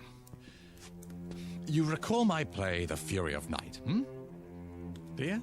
The one that made my reputation? It won a Tony Award? Then there was interest from Hollywood, and we moved out here. I'm listening. What about it? Well, you remember the character of Philip Wainwright. He was the first character that I was ever really successful with. The critics said he lived on stage, not a collection of mannerisms. He breathed, What's her name? What? Her name. What do you call her? Fifi? Foofy? Or do you just call her whenever you feel like it? Mary, but... Mary! How common. She's not common. Oh, you mean she has hidden talents? I'll bet. Does she cater to your every need? Drain off your tensions before they have a chance to build up? Victoria, don't. I'm trying to explain. Then go ahead. I'm all ears. All right. You know I've spoken many times of how fictional characters seem to come to life for me. Such vivid life that they begin to determine their own actions. As the author, I may have some particular lines and moves planned for them, but they simply won't do it. They become so strong that they begin to take over the story. I'm not interested in a lecture on writing. You artistic types are all alike, full of mumbo-jumbo about feelings and moonbeams. It's all smoke and mirrors. A cover, a front for self-indulgence, wish fulfillment, laziness. I don't know what you'd do if you had a real job to go to. If your delicate sensibilities could stand up Victoria, I'm asking you to bear with me. Bear? I've borne you too long. And now it's over. Finny, kaput. 10-4, over and out. Wave bye-bye, mark it and strike it. But this is important. Philip Wainwright. He was the first one of my characters ever to behave like this. Like what? Like you? With a complete lack of morals? With duplicitousness? Duplicity? What? The word is duplicity. Is it? Well, I've got a word for you. I must finish this, so please don't interrupt. Now, no matter what I tried to make him do in the service of the story, he balked, flatly refused to take direction, wouldn't accept my choices any longer. This is ridiculous. He was real, alive, do you hear? Alive, with a will all his own. We're off the subject. No, we're not. This is the subject. Philip Wainwright was alive, so much so that one night while I was working right here in my office, he came walking in through the door. My God. You're delusional. Victoria, believe me, he did. He walked right in and took a chair in front of the fireplace. A real flesh and blood man. Not just words anymore. And I had created him. What are you doing? I think psychiatry is next on the agenda. No, put the phone down. I'm telling you the truth, Victoria. Characters from my plays began to come to life. I saw them. I talked with them. I shook their hands. And made love to them? Yes! I mean no! You want me to put the phone down? How's this? Right on your fingers. Ow! Get out of my way. Look, hear me out. You know how I work, how I dictate my dialogue and descriptions into the tape recorder. The lazy man's way to riches. I can describe any character at all into it, and now, if I do it well enough, truly enough, the character will come to life. Real life, Victoria. Listen to yourself. They don't even have to be characters in my scripts anymore. They can be any kind of characters I want. You belong in an asylum. You told me that you saw Mary in here, didn't you? Oh, I saw her. Then how did she leave? I don't know. But I trust my own eyes before I trust you. Well, think about it. She didn't use the window. And you know very well that there's no secret door in here. The magician reveals the tricks of the trade. I'll tell you how she left. Because I want you to understand. Look in the fireplace. The what? The grating. Go ahead, look. I'm supposed to believe that she went up the chimney? Well, in a sense, but not the way you mean. Here, I'll show you. See this? What is it? A melted cassette tape. Is that what you do with your so-called notes? Burn them? Only on occasion. When I have to get rid of something in a hurry, or someone. The tape I had recorded her on, I threw it into the fire just before you entered the study, And she was gone. Poof! Just like that. Uncreated. Look, if you'll come over here, you can see what... I've heard enough. Wait! I'm leaving. I'm telling you the truth. Get out of my way. Where are you going? I'm going to have you committed. Look, you've got to believe me, Victoria. What do you think you're doing? Trying to save our marriage. By locking the door? Don't waste your time. It's so simple. Look, I could describe a cat or a dog or any kind of character you wanted, but I assume you'd rather see Mary. Besides, I've created her so often that she's readily available. Oh, is she? Give me that key. No, not yet. Recording. Her name is Mary. She's 36, 5 foot 3 inches tall, simply built, brown hair, fair complexion. The key. On the surface, now. a plain, quite ordinary female, yet with that quality of inner loveliness which gives her woman real beauty. If you won't give it to me, I'll take it. A gentle woman, an understanding woman. She wears a simple black dress, a single strand of pearls at her throat. I'm warning very you. Very little makeup, her hair arranged simply. There. She's coming up the front walk now. She's crossing the porch. She's opening the front door. Greg, someone's in the house. Closing it. Walking down the hall. Who? Good evening, Mrs. West.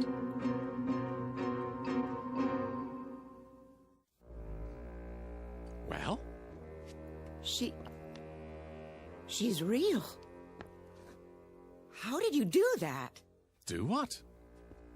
Bring her here. On cue. Don't you understand? I described her on the tape. You heard me. But why, Greg? Why do you bring me here now? Because... it's a bit tricky to explain. Try. Come in, Mary. Thank you. I'd love to.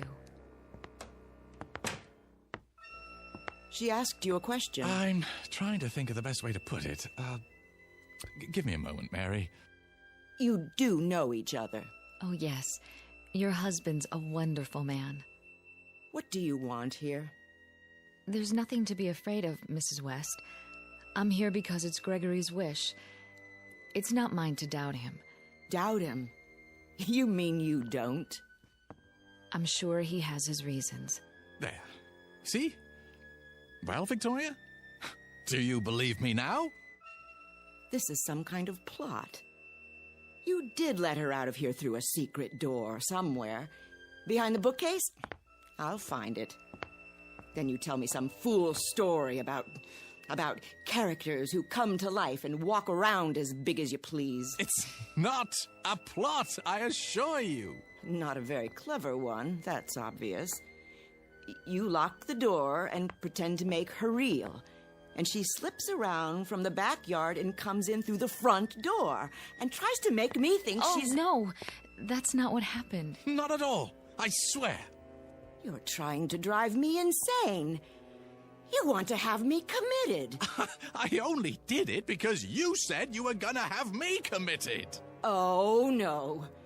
You want to get rid of me so you'll have our property all to yourself. So you can share it with this... Nothing of the kind. I only wanted to show you. Yeah, it's a demonstration. Greg? What is it? Is that why you brought me here? Not because you wanted to see me, but only to show her? Mary, try to understand. I am trying. Only... Victoria's my wife. Not anymore. Not after this diabolic conspiracy. Oh, come on, Victoria. Can't I do anything right? That's something I've been wondering for years. You haven't answered me, Greg. Answered what? Is that all I am to you? A parlor trick? Something to show off? Go ahead. Lie some more. Victoria, do you honestly believe that? Yes. And that's the only thing I believe. I hope you two are very happy together. Here we go again. Don't leave because of me. I wouldn't think of it. I'm leaving because of me. Victoria, please! Let go of me, monster. Very well. I'll claim false imprisonment. In your own house? What are you going to do now? Oh, you'll see. I'll scream. I will. What for? No need. Is that my tape? It is. And you're going to... There's no way around it. Craig, why do you do this to me? I'm sorry, Mary, but what else can I do? But again? I just got here. I have no choice. That's all you ever say. Don't you think I'm nice enough? Oh, that isn't it at all. Not loyal? Not interested in your work? Not sensitive to your needs? Not giving enough? No, quite the contrary. If you're going to be cruel to her, don't do it because of me. No, of course not. Wouldn't believe me. Oh, no. Had to make me prove it. Make me force poor Mary to... Oh, Victoria. Sometimes I wonder. A man has feelings. Feelings that get turned into thoughts, and then into words, and those words go onto paper, and eventually they live, and breathe, and walk, and talk, and strut upon the stage in their petty pace for a paying audience. But you wouldn't know anything about that, would you? Not even after living with me for so many years. I really don't want to do this. If you do, don't bring me back again, Greg. Mary. Just don't. I can't stand it any longer. You're a part of me. You know that, don't you? I'm not speaking figuratively. I give you my word when I say, this hurts me more than it hurts you.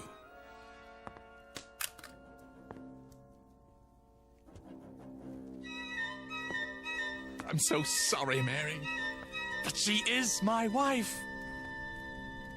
I understand. I suppose. Greg, I feel so strange. What's happening to me? Help me. Greg, help me. Please. Greg, I feel so strong.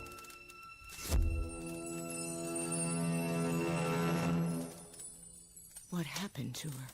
She's burning brightly. Where is she? I've told you. But where? Oh, don't you believe me yet, Victoria? Where did she go? I uncreated her. No. That poor woman. Come here. It's all right, dear. But... Shush. Hold on to me if you like. What have you done? It won't happen anymore, I promise you. I'll never do it again. I never would have done it in the first place if I hadn't been so lonely. It's just that you're so perfect, Victoria, in so many ways. So impeccable, so flawless. You make me feel inferior. Really, Gregory? I can't help what I am. Well, maybe not, but that's why I created Mary. I didn't do it to insult you. I just wanted a little company, that's all. Someone who wouldn't judge me and find me wanting. Someone I could talk to, someone I could feel comfortable with, instead of like a worm. You do understand, don't you? This has been a small sacrifice for me, and a giant step for the institution of marriage. What are you doing now? What else can I do? Return to work. Burn the midnight oil. And all for a paycheck to maintain the lifestyle you so richly deserve. Another tape, another dollar. We'll work it out, Victoria. You'll see. Somehow we'll work it out. Realize that I'm inadequate compared to you, and at least in some ways it's my fault. I should have been a pair of claws scuttling across a... Victoria? What do you have there? Got your keys out of your pocket. But I thought... Don't try to stop me. Well, where are you going? To the nearest lawyer. What? I'm going to have you put away for the rest of your unnatural life. Away from tape recorders. I'm going to live in this house alone from now on. In peace. Free of your diseased mind. No, Victoria. Yes, Victoria. Wait! No, wait! I can't let her go. I can't. I have to stop her. But how? Recording. A giant red-eyed elephant is standing just inside my front door, and he's mad. He isn't going to let her pass.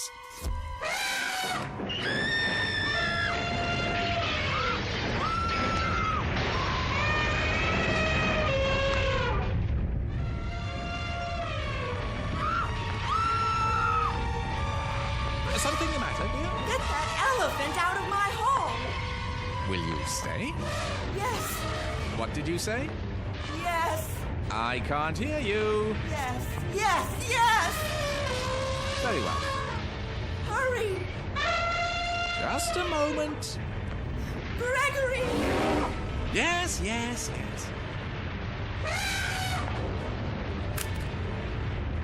I can't hold the door. His trunk. He's grabbing my hair. Another second or two.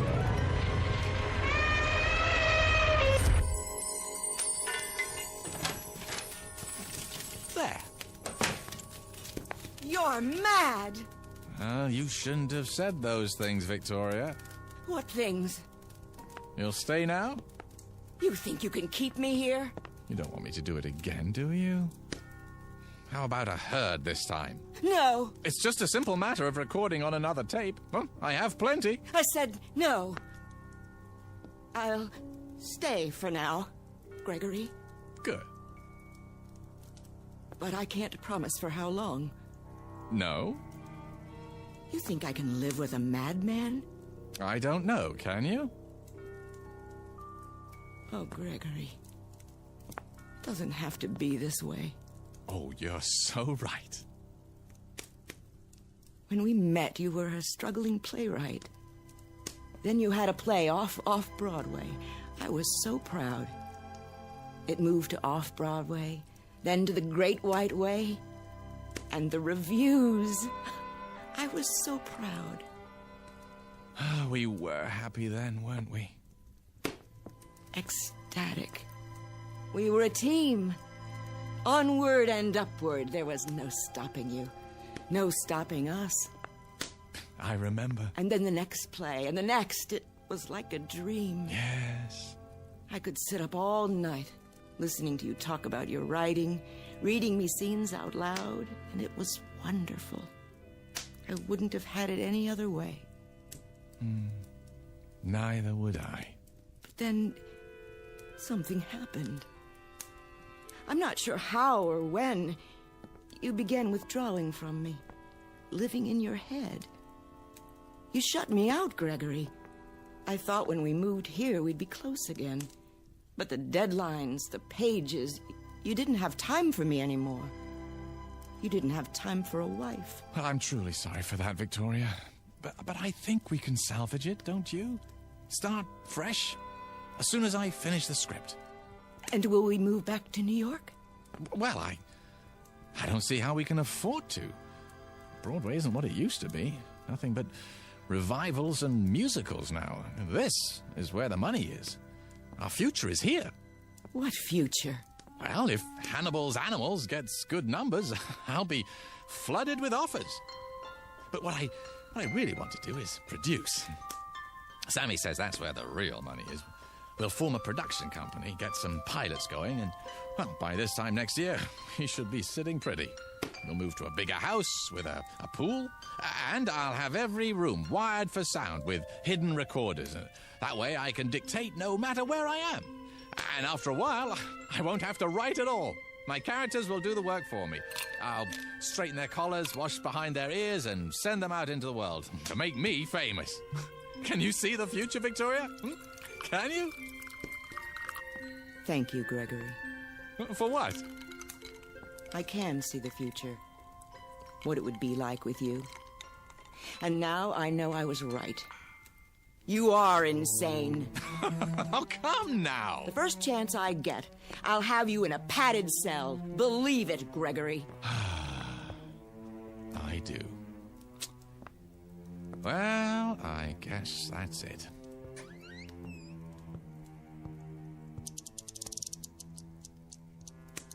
How long have you had a safe in the wall? This one? Well, only since we moved here. Before that, I had a safe deposit box. From the time we were married. What's in the envelope? Oh, see for yourself. It has my name written on it. Victoria West. That's right. What's this supposed to mean? I'll show you. A cassette tape. Your tape. What do you mean, my tape? Shall I put it back for safekeeping, Victoria? Or shall I burn it? Which will it be? You wouldn't. The choice is yours. You want me to believe... Oh, I'm telling you, Victoria. As if I had to. Well, look at yourself, Regal, beautiful. You could have had any man you wanted. Haven't you ever wondered how you got stuck with me? That's absurd. I know who I am. I have a lifetime of memories. Oh, I know you do. I gave them to you myself. It's all here on the tape. Didn't I just tell you you're impeccable? Flawless? Exactly the sort of wife that I used to think I wanted more than anything else in the world. This is another of your tricks. Why do you suppose I was so upset when you came back before, No, not because of Mary, but because it was the first time you'd ever come back against my will. The first time... Do you think you're frightening me? No. No, I guess not. You're beyond that, aren't you? I made you too strong. I forgot to give you human frailty. Well, I guess I deserve it. It's what I asked for. I'll put it back in the safe. Give me that. Oh, you want to be careful, Victoria. Very, very careful. You tedious little bore. How could I ever have believed I loved you? Here's what I think of your childish trick. Victoria! Do you know what you've done? I feel strange. Well, I'm sure you do. It's too late. I can't pull it out of the fire. I think I'd like to lie down. You don't mean to tell me it's true. No. No, it can't be true. No. Gregory. Victoria!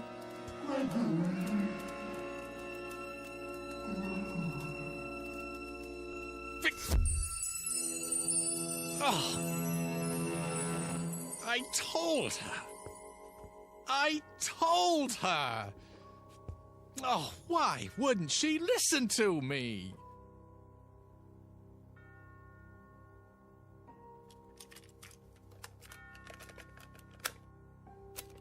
Recording. Her name is Victoria West. She...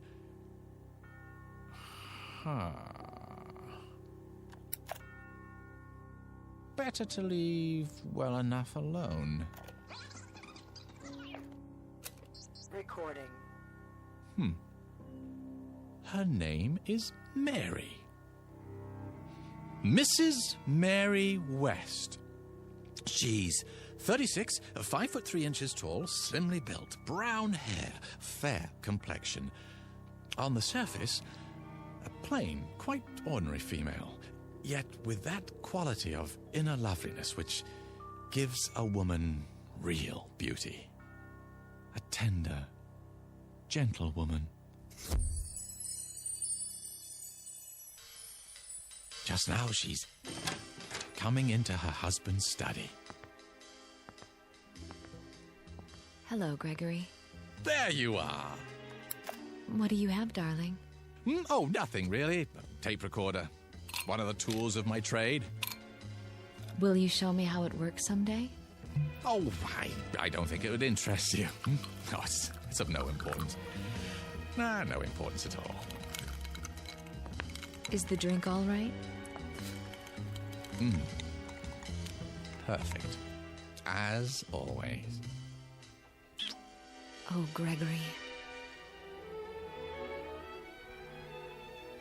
Mr. Gregory West, still shy, quiet, very happy, and apparently in complete control of the Twilight Zone.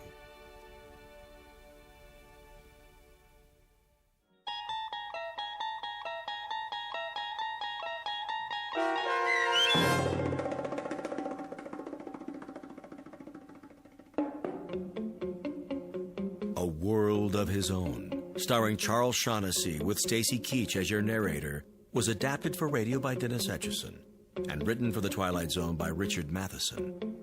Heard in the cast were Linda Ryder, Alyssa Fraden, and Doug James.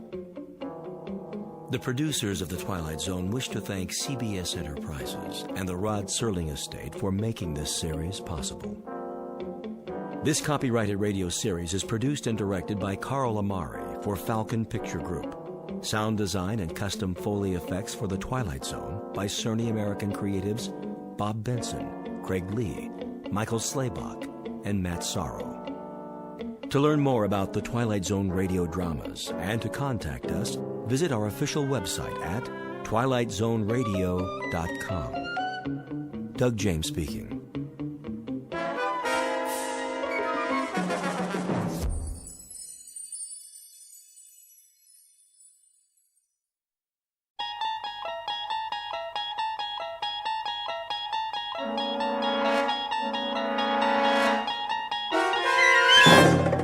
You unlock this door with the key of imagination. Beyond it is another dimension, a dimension of sound, a dimension of sight, a dimension of mind. You're moving into a land of both shadow and substance, of things and ideas. You've just crossed over into the Twilight Zone.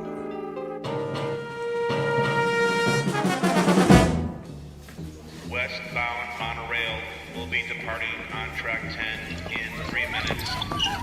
Hurry. We can't miss the monorail. Make way! Coming through!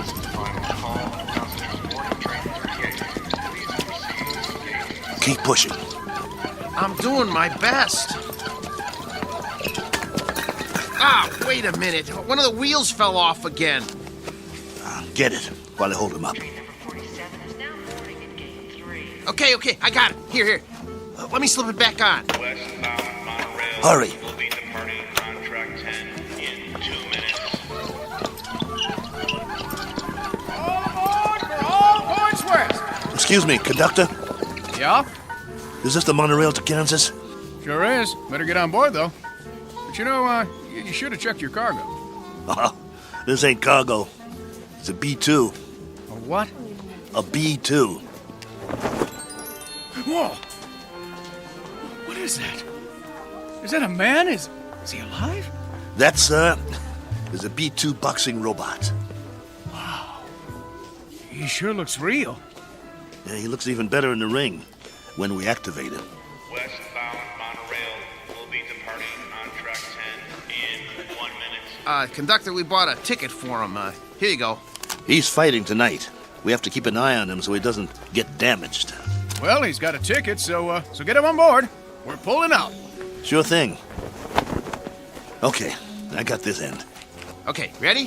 1, 2, 3, lift. Come on. Oh, good. How much does this guy weigh? Oh. next time. Let's get a lightweight instead of a light heavyweight. All aboard!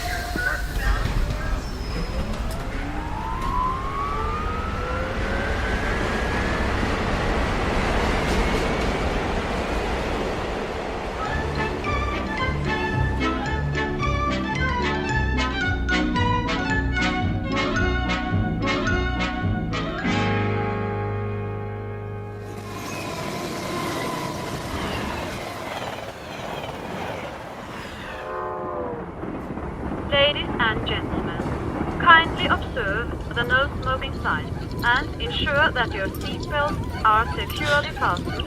Thank Well, you. here's our seats.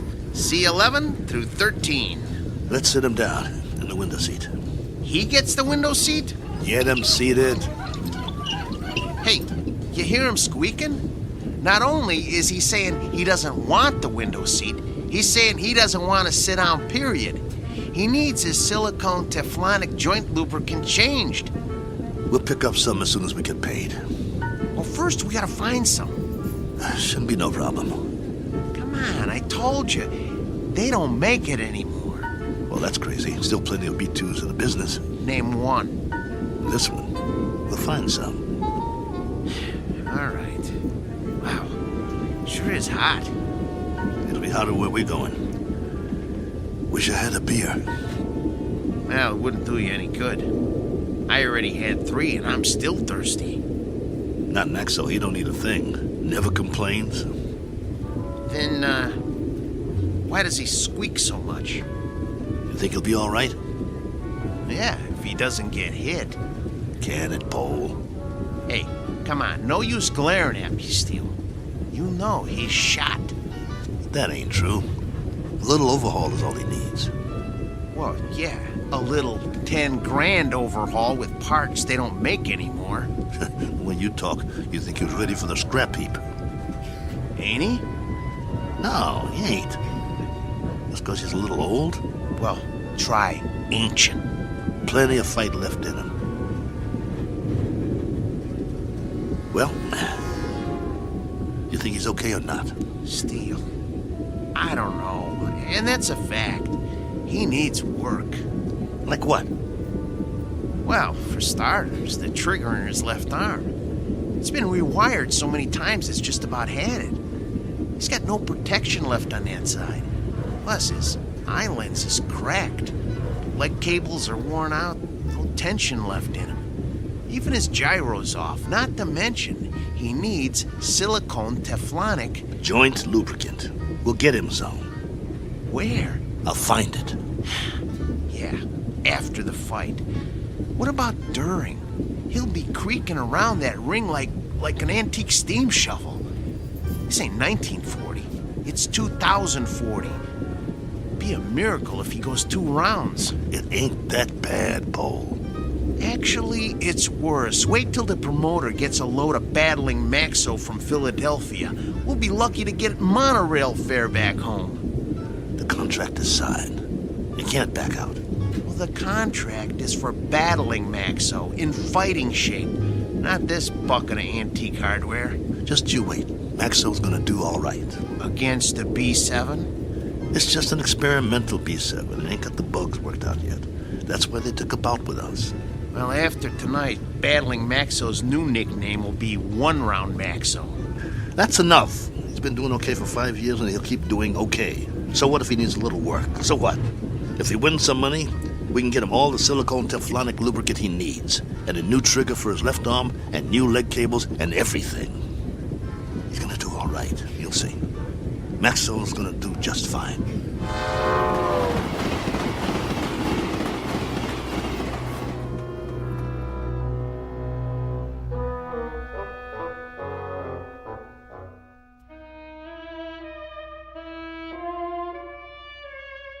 Sports item from the not-too-distant future. Battling Maxo, B2, light heavyweight, accompanied by his manager and handler on his way to Maynard, Kansas for a scheduled 10-round bout. Battling Maxo is a robot, or to be exact, an android, resembling a human being. Only androids have been permitted in the ring since prize fighting was legally abolished. This is the story of that 10-round bout. More specifically, the story of two men shortly to face the remorseless truth that no law can be passed to abolish cruelty or desperate need, or, for that matter, blind animal courage. Location for the facing of said truth?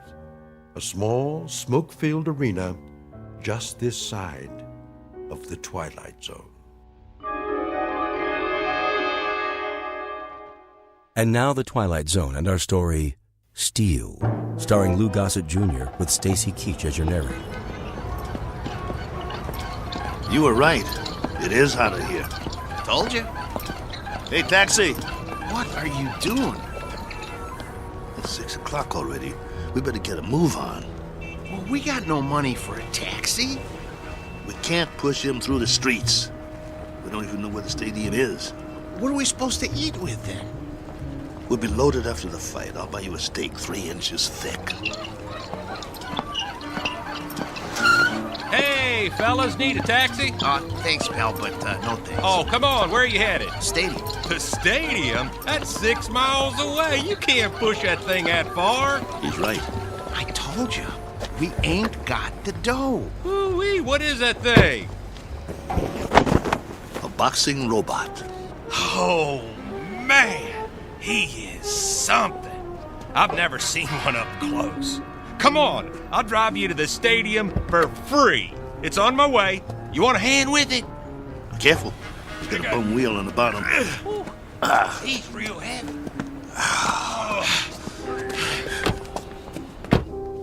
Oh boy, this is a real honor taking a fighter to the stadium. Well, thanks. Hey, which robot is that? This is Battling Maxo from Philly. Maybe you heard of him? No, but, you know, I'm no expert. He was almost light heavyweight champ once. No kid. Yes, sir. You ever heard of Dimsy the Rock? Don't think so. Why don't you give it a rest? Dimsy was number 3 in the light heavy ranks, on his way to the top. Well, my boy took him out in the 4th round. Left cross, bang! Almost put Dimsy to the ropes. It was beautiful. No kid. Yeah. Used to be in the game myself. Light heavy. Before they passed the law. Called me Steel Kelly because I never got knocked down. Not once. I was number 9 in the ranks before they outlawed human boxers. Wow. That's something. Anyway, tonight is going to be a good fight. Driver, have you ever seen a fighter from here called The Flash? Oh, yeah, you bet. Man, that is one good fighter. Won 7 straight. He's riding a bullet to the top of the rankings. You just wait. Matter of fact, he's fighting tonight, too. They're bringing in some heat from back east to fight. Flash is gonna slaughter him. Oh, where'd you guys say you were from? Philly. Oh, man, you're not. We are. Oh, look, I didn't mean nothing. I didn't know. Skip it. Forget it, pal. Doesn't matter. You're right. Why don't you shut your trap for once? Look, fellas, I'm sorry. Well, you guys need anything else? Anything? Do you know where we can get some silicone Teflonic joint lubricant? Oh, do they still make that stuff? No, they don't. Just trying to be funny. They haven't made it in years. Hey, look! They got the fight card posted for tonight. You guys are the 3rd fight out of 7. Woo! Your fighter must be pretty good. Oh, the Maynard Flash, B7 versus Battling Maxo, B2. You got a B2? Yeah. Well, at least you're not at the bottom of the card. We do have that going for us. Drop it, Bo. You'll see. You'll all see. It's nothing personal, Kelly. It's just the way it is. Well, it'd be a miracle if he wins. Hey, if he does, can I have his autograph? Sure thing. Thanks for the lift. Good luck, fellas. You're gonna need it. Steel, you know, Maxo's not programmed to sign autographs, right? I know. Let's roll him inside.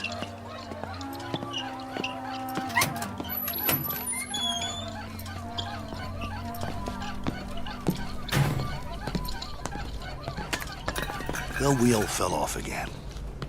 I got it. I got it. Keep pushing. Put it back on. Well, what's the point? Put it back on. The office is just down the hall. I want Maxwell to make a good first impression. Well, let's just hope his head don't fall off next. Keep quiet and let me do all the talking. What's wrong with you anyway? After 7 months, we finally get about, and all you can do is complain? Some bout. We're in Maynard, Kansas. What's this, the prize-fighting center of the nation? It's a start, ain't it? It's our first step on the comeback trail. The purse will give us enough to get Maxwell back in shape. And if we win, it would mean we get fights all over the place. Oh, spare me. We don't have a chance. I don't get you. He's our fighter, and we stick behind him no matter what. Why are you writing him off before he even gets in the ring? Don't you want him to win? I'm a Class A mechanic, Steele. I'm not some daydreaming kid. I know machinery. We got a piece of dead iron here. Technology always moves forward. We got a B2, not a B7. No way he's gonna win this fight. Shh, keep your voice down. It's simple engineering, that's all. Maxwell will be lucky to get out of the ring with his head on. Bull! It's an experimental B7. It's probably full of bugs, full of them. They always are. That's why they take a first fight in the middle of nowhere. We got a chance. Yeah, sure we do. Remember, keep your mouth shut. Yeah. Mr. Nolan? Nah, I'm Oscar. Mr. Nolan will be back in a couple of minutes. I'm Steele Kelly, battling Maxwell's owner. Oh, yeah, I heard of you.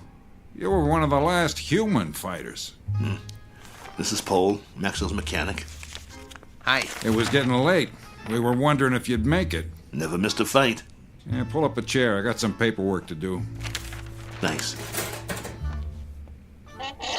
What was that? It was this folding chair. Okay. Sign on all the X's. You heard of my fighter, Mr. Oscar? What's his name?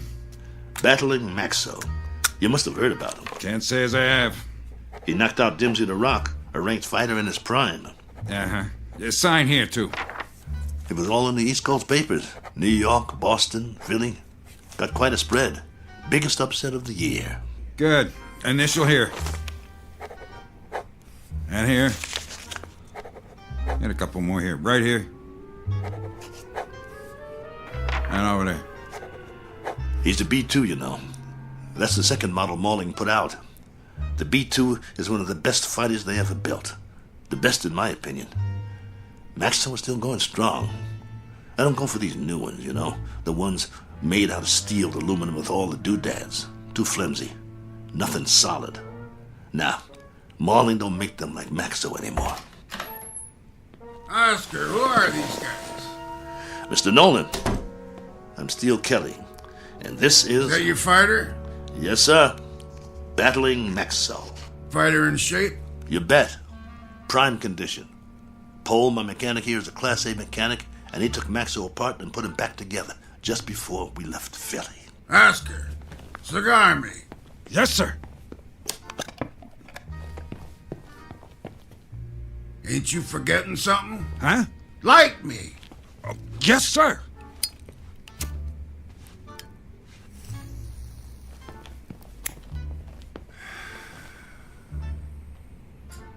You know, Steele, you were lucky to get this bout. We ain't staged a bout with nothing less than a B4 in must be 2 years now. The fighter we had scheduled got run over by a truck in a loading dock at a stadium in Detroit. I needed somebody on short notice. So that's the only reason you're here. You got nothing to worry about, Mr. Nolan. My fighter's in shape. He's the one that knocked out Dimsey the Rock in Madison Square Garden a few years ago. Maybe you... I just want a good fight. And you'll get it. Maxwell's in top shape. No first-round knockout. No, nothing like that. People pay to see action. Do you have a prep room we could use? We want to check him over and make sure he's perfect.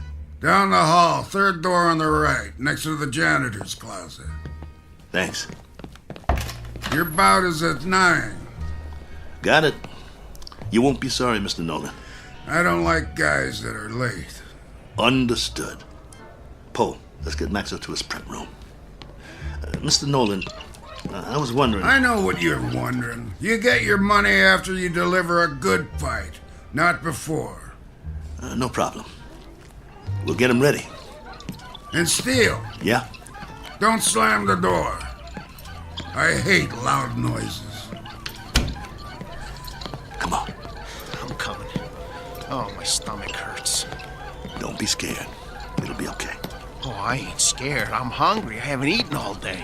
How can you think of food at a time like this? This one counts. It's our chance for a comeback.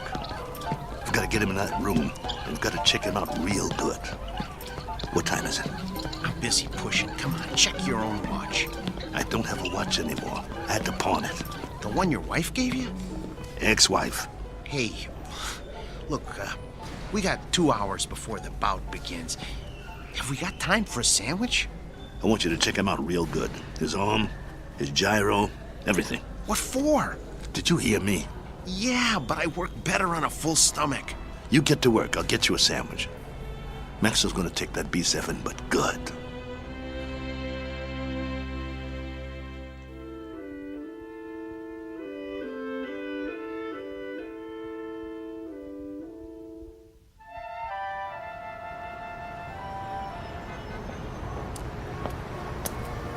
Excuse me, sir. Do you know where I can get a Philly cheesesteak?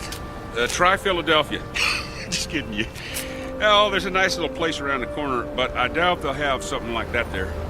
You new in town? Yeah. Where you from? Philly. Well, that figures. What brings you to town? I got a fighter in the third fight tonight. Really? Well, you must have one good fighter if you brought him halfway around the country for a fight. He's a great fighter. He's fighting an experimental B7. A B7 fighting a B6 could be interesting.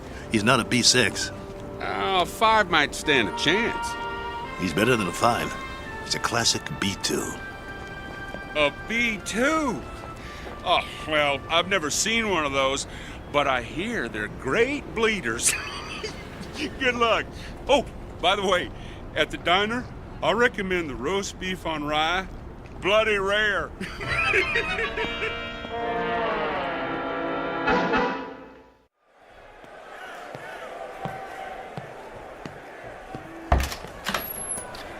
We got a big crowd out there tonight. Well, what took you so long, Steele? I'm starving. Here's your sandwich. How's Maxwell?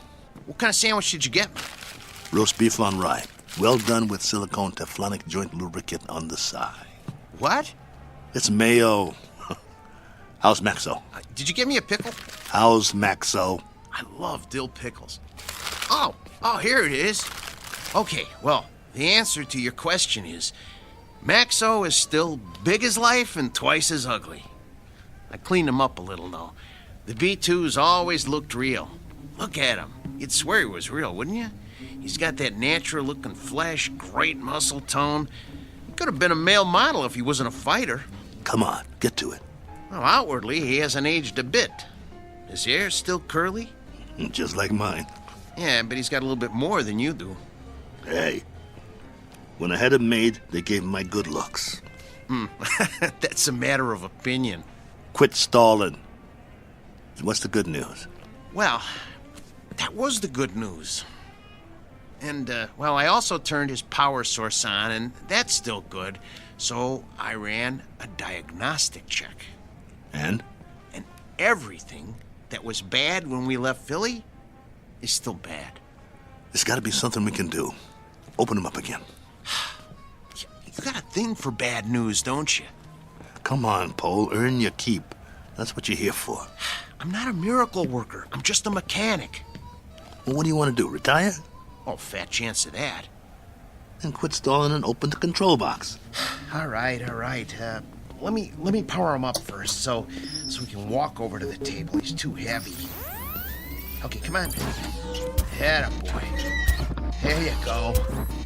All right. Okay. Here, help me get him up on the table.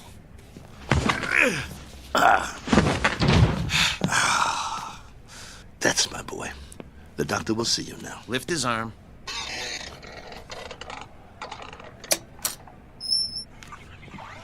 What's all that corrosion around the access panel? Dried sweat. All the B2s sweat like bulls. It's nothing to worry about, though. You hear that, Maxo? Nothing to worry about. We'll get you cleaned up. Hand me that probe.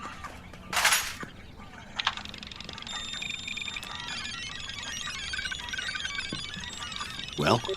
Well, all electronic systems are functional. Well, I hope the circuit board doesn't blow. Why should it? Well, if you recall, he got knocked out of the ring in the last fight 8 months ago. It jarred all his electronic systems. The connections are all still operational, but, boy, I wish I had more time to manually double-check the connections. Well, you don't have time. Sometimes you just have to suck it up and have some faith in your fighter. All right, then. Okay.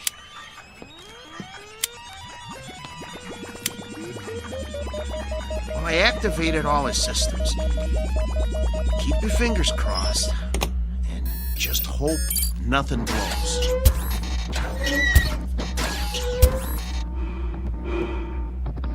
See, his breathing sounds good. His arms are creaky, but they'll quiet down when he warms up.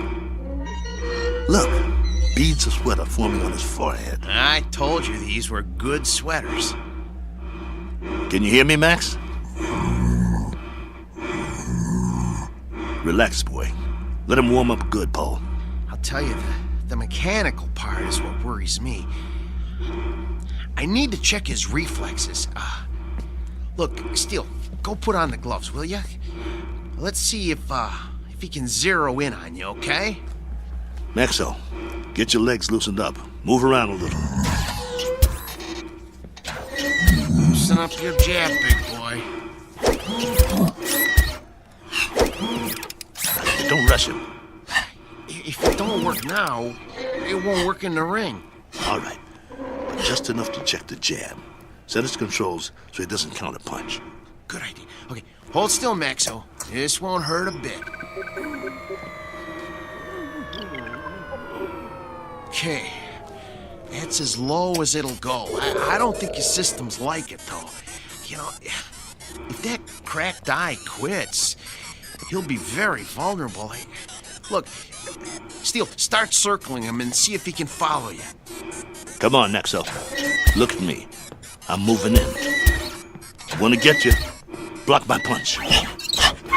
Oh, man, they're gonna hear that in the back row. That's good enough for now. We know it works. Steele, he's gonna get more than one punch thrown at his head. He'll outdance him to keep clear. Give him more power to his legs. Those cables are bandy. I don't like doing this. There's not much tension left in them. He seems to be moving all right. Yeah, but, boy, a heavy wind might knock him over. Put him on automatic. Oh, no. Come on. Let's not push our luck. Do it. All right. Here goes nothing. Maxo, gloves up. That's it. Beautiful. Now, let's see if he can move in for the kill. Kelly, Steele, no. Leave his systems on defense. He might have a couple of rounds if we leave him on defense. It takes less energy. You know, he's gonna get beat to pieces if we let him move in. No, do it. Will you use your head? He's a B2. He's gonna get slaughtered anyway. Look, if we let him go on defense, we might be able to salvage him for pieces. Nolan paid to see him on offense. It's in the contract. Activate his jab. Come on, it doesn't have any lubricant in it. Do as I say. All right. Activating the jab. Shut him down! Shut him down!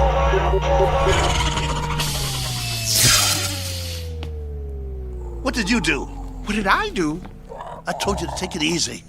It was on the lowest setting. I told you to check the arm. What's the matter with you? So help me if you broke that arm. If I broke it? Yeah, you. Look, Steele, I kept this heap running on borrowed time for 3 years now. Before we left Philly, I told you we needed to fix things and replace parts. We couldn't let this chance go. Please, Open them up and see what you can do. Steele, try finding another mechanic that could have kept this antique working as long as I have. I dare you to. Please, see what you can do. Hold the arm up. Oh, man. Oh, no. Ugh. Come here. Take a look. You see that? The trigger spring came right off. Can you reattach it? I can try, but, it's just gonna pop off again. That's what happens when a joint doesn't get enough lubricant. Well, I'll try to stretch it.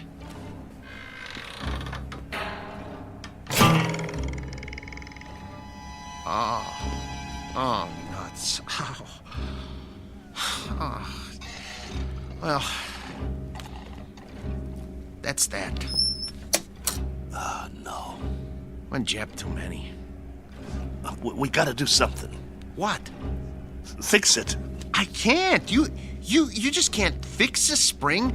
Once it can't spring, it ain't a spring no more. I told you it was getting ready to break, and to get a new one last year. He's got to be fixed if he's going out there, and he has to go out there. They fronted me the monorail fare. Steele, he needs a new spring. Nothing else will work. Well, can't you get another spring? Where? They don't make them anymore. It's a special spring. I can't just take one off a washing machine or something. Quiet. Yeah? 10 minutes. Something wrong? Oscar, can you make out about the one after the next one? Mr. Nolan does not make changes. We just need a little bit more time to make some last-minute adjustments. Sorry, pal, no can do. We want him tip-top, don't you? Nolan's got you on next. What's the difference? Third? Second? It's all the same, right? Second's the semi-main. That ain't for a B2. Maybe some B2s, but this one... They want to see a fight, not an execution. But I'm telling you... 10 minutes or you're out of here. Be a shame after coming all this way. Right, boys? Right. Well then, I guess that means... We'll have to hurry. You heard the man? I heard him, but it's over. We're finished. No, we're not. There must be a way. What? Sell them for scrap and get a couple of monorail tickets? We hung in there as long as we could, but this is it. I have to hand it to you, Steele. You wouldn't give up. Quiet. I'm thinking. There is one way. It just might work. What might work? If they don't watch the fights. Who? Nolan and Oscar. Maybe they don't even come out of their office. What are you talking about? Oh, no. Oh, no. Oh, no, no, no, no, no, no, no. No, you can't do this. Get the trunks and robe off Maxwell. I'll change my clothes. Steele, you are out of your mind. You can't go into a ring against a B7. I used to be pretty good. I can get through a couple of rounds. Just bob and weave, throw a punch every once in a while. You'll get killed. You heard that, Tub. We deliver a fight or we don't get paid. Steele, come on. You're never gonna get away with this. They won't let you. Who's gonna stop me? You can't make them think you're... Steele, for God's sake. I can if you help me. Nobody here knows what Maxwell looks like. If Nolan and the other guys don't watch the bout, we'll be all right. Steele. The crowd won't have a clue. B2s sweat, bleed, and bruise just like the new ones. Give me the boots. Look, I got an idea. You know what I can do? I can wire my sister. She'll send us the dough to get us back east. Tape up my hands. Steele? Steele. I got another idea. Wait. Look, hold still. I know a guy in Philly wants to sell a B5 cheap. We could hustle up the cash and, Concentrate on wrapping my hands. If you don't tape them right, I could break them on the first punch. Steele, this is suicide. It's a B7 out there. Don't you get it? It's a B7. You're gonna get mangled. Quit talking. I gotta do this. Hurry up. There's no more time, Paul. Put the gloves on me. Oh, I don't want to do this. Please don't do this. Look, let me go into the office and let me talk to them. Maybe they'll understand. No. They won't understand. So you're not going anywhere. You're gonna stay right here and lace up my gloves. Ow! You'll help me or I'll beat your brains out on this wall. But you're gonna get killed, Steele. Then I'll get killed. Better me than you, right? I got us in this mess. I'll get us out of it. Get the heap out of there! You heard the boss. Lace my gloves up tight. We gotta fight.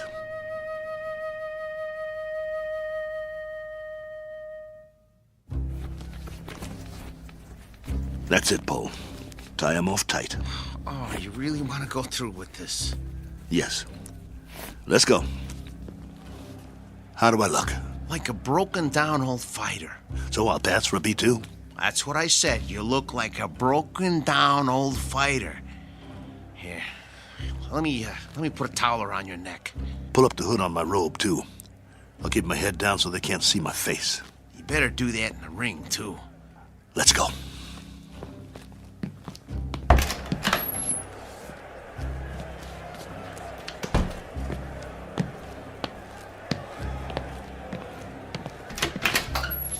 You're late. Just gamesmanship, Mr. Nolan.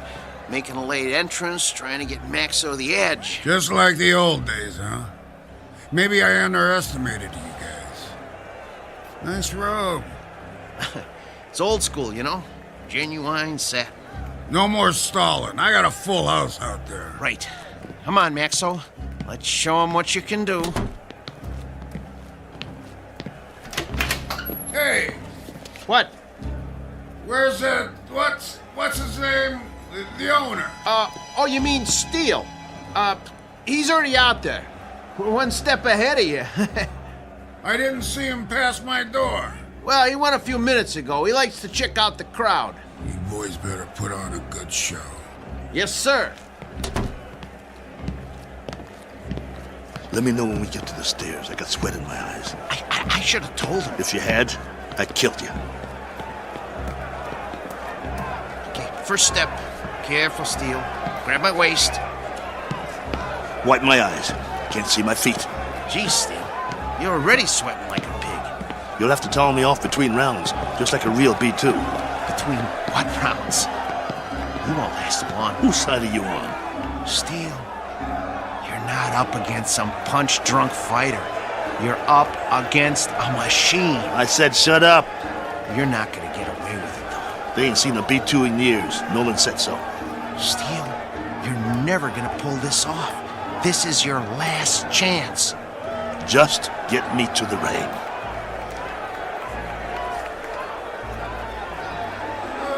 Hey, if it ain't battling Maxo! Go back to Philly, you bum! Rattling Maxo's more like it. You're terrible! What is it, a bucket of rolls? Okay, Steele, here's the ring. 2 steps to the apron. I can see them. Okay, I'm gonna pull the ropes apart. Hey, send him back to the junkyard! Ladies and gentlemen, the next contest of the evening, a 10-round light heavyweight bout featuring out of Philadelphia, the B2 Battling Maxo!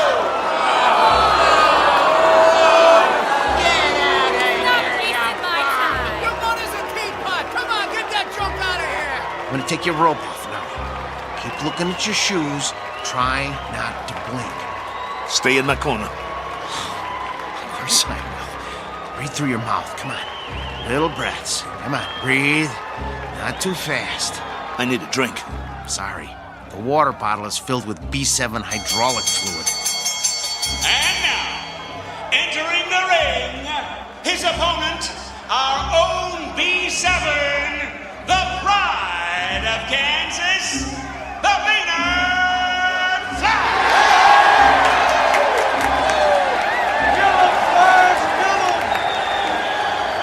What's he doing? He's jumping up and down on his toes. I never saw a robot do that before. Must be a new gimmick. Big deal. Well, this ain't kickboxing, so he's not scaring me. You should be scared, Steele. Come on.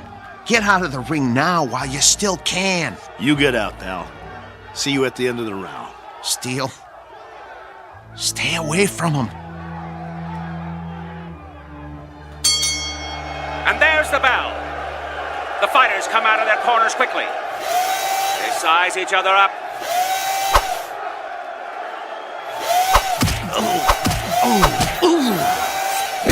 Oh, the flash landed a vicious right. And another. And another. Come on, get away from him. Get away from him. Maxo backs away. Come on, I got money on this fight. Come on, I can take it. The Flash is the aggressor. He backs Maxo into the ropes. Hey, no holding. Get your B2 off the ropes. See how you like this? Bring it, you bum. I can take it. There's thunder in those punches. Your mother's scrap metal. Maxo backpedals. The Flash swings wildly. If he lands one of those, he'll take Maxo's head off. The Flash is coming in for the kill. That one was lethal. Stop the fight. Come on, somebody stop it. Stop it. Maxo is down. It's over. It's over. It's over. Come on, stay down. It's over. Just get me up. I've never been knocked down. I'm Steel Kelly. In the time of 1 minute and 22 seconds of the first round, your winner, the Maynard Flash! Yeah, that's it. Haul him out of here. Move it. Is he broken or what? No, he's okay. Just a second, okay? Steel, can you stand? Come on. Talk to me. Are you bleeding? Put the towel over my face. Yeah, sure. Get the robe. What? The robe. I want to walk out of here like a man. Come on, before they start throwing things.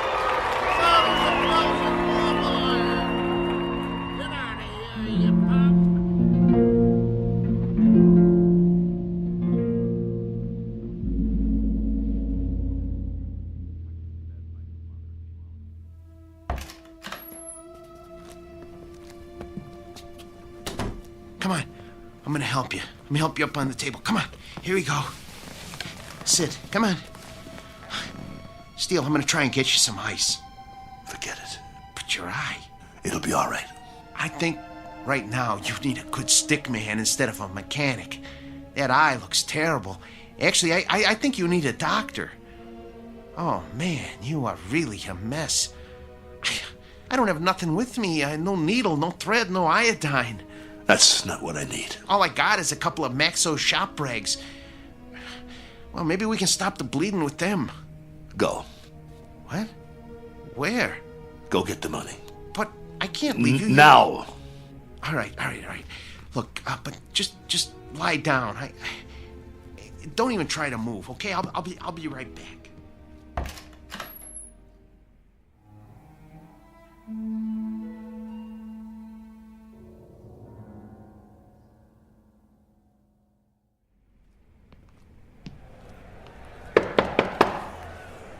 Yeah?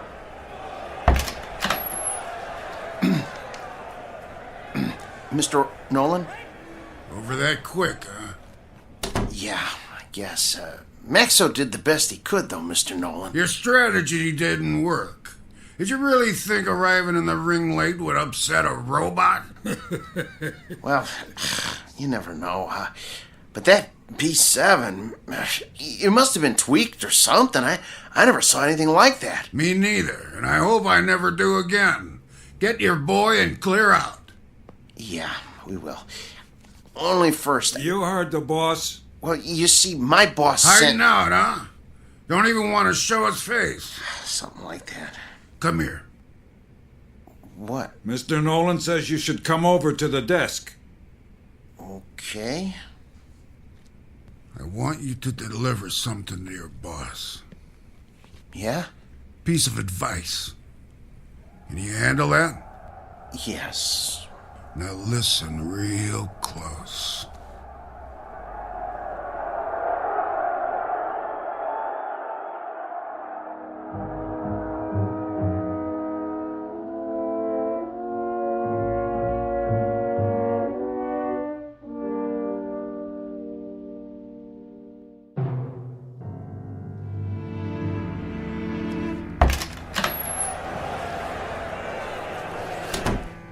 You get it? Steele. Well? Here. This all he gave you? Where's the rest? Well, that's what he gave me. This is just enough for monorail fare back to Philly. Well, he said he wouldn't pay for a one-rounder. What do you mean? Come on, take it easy. No. Here, let me see your hand. Oh, man. Did you break your wrist? He can't do that. Steele, that's it. He's got a bunch of thugs in that room now. I'll go in there. You can't. If he sees you, he'll know what you done. But the contract says... I'm supposed to deliver a message to you, too. He said to tell you.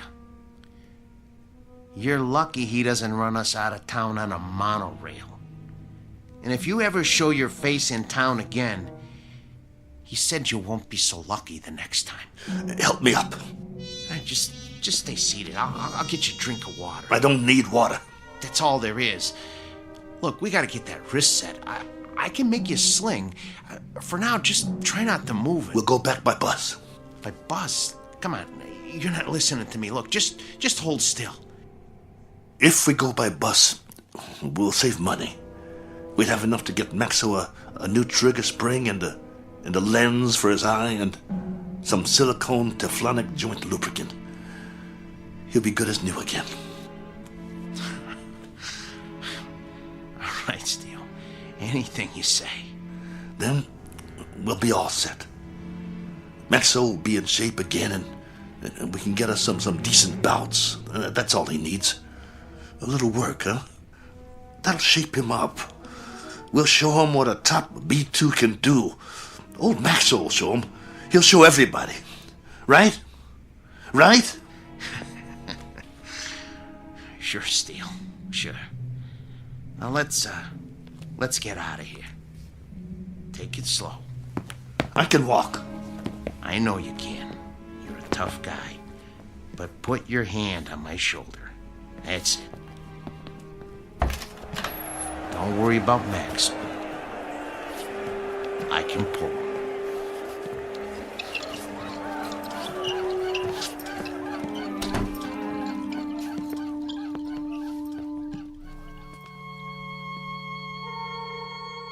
Portrait of the Losing Side. Proof positive that you can't outpunch machinery. Proof also of something else. That no matter what the future brings, man's capacity to rise to the occasion will remain unaltered. His potential for tenacity and optimism continues, as always, to outfight, outpoint, and outlive any and all changes made by his society. For which 3 cheers and a unanimous decision rendered in the Twilight Zone.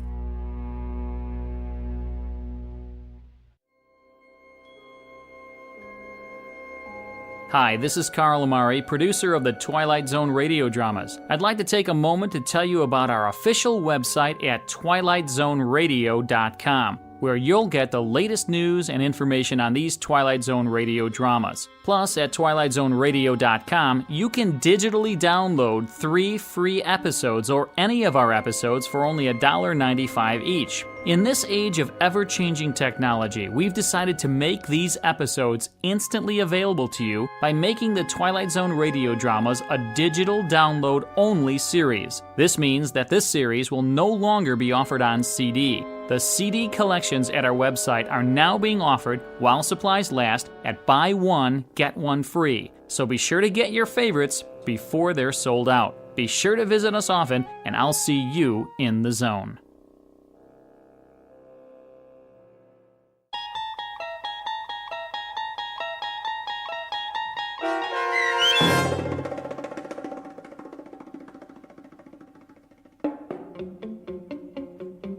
Steel, starring Lou Gossett Jr. with Stacy Keach as your narrator, was adapted for radio by Dennis Etchison and Joby Cerny, and written for The Twilight Zone by Richard Matheson. Heard in the cast were Joby Cerny, Danny Goldring, Rich Komenich, Sam Darrence, Pat Fraley, Tim DiDavo, and Jennifer Joy. This copyrighted radio series is produced and directed by Carl Amari and Joby Cerny for Falcon Picture Group. Custom Foley effects, sound design, and mixing are done in the Cerny American Sound of Picture Theater by Cerny American creatives Bob Benson, Matt Sorrow, Tim Cerny, and Todd Beyer. To learn more about the Twilight Zone radio dramas and to contact us, visit our official website at twilightzoneradio.com. Doug James speaking.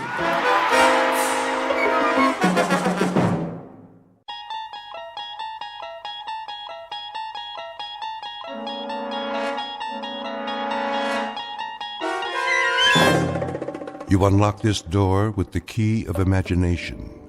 Beyond it is another dimension, a dimension of sound, a dimension of sight, a dimension of mind.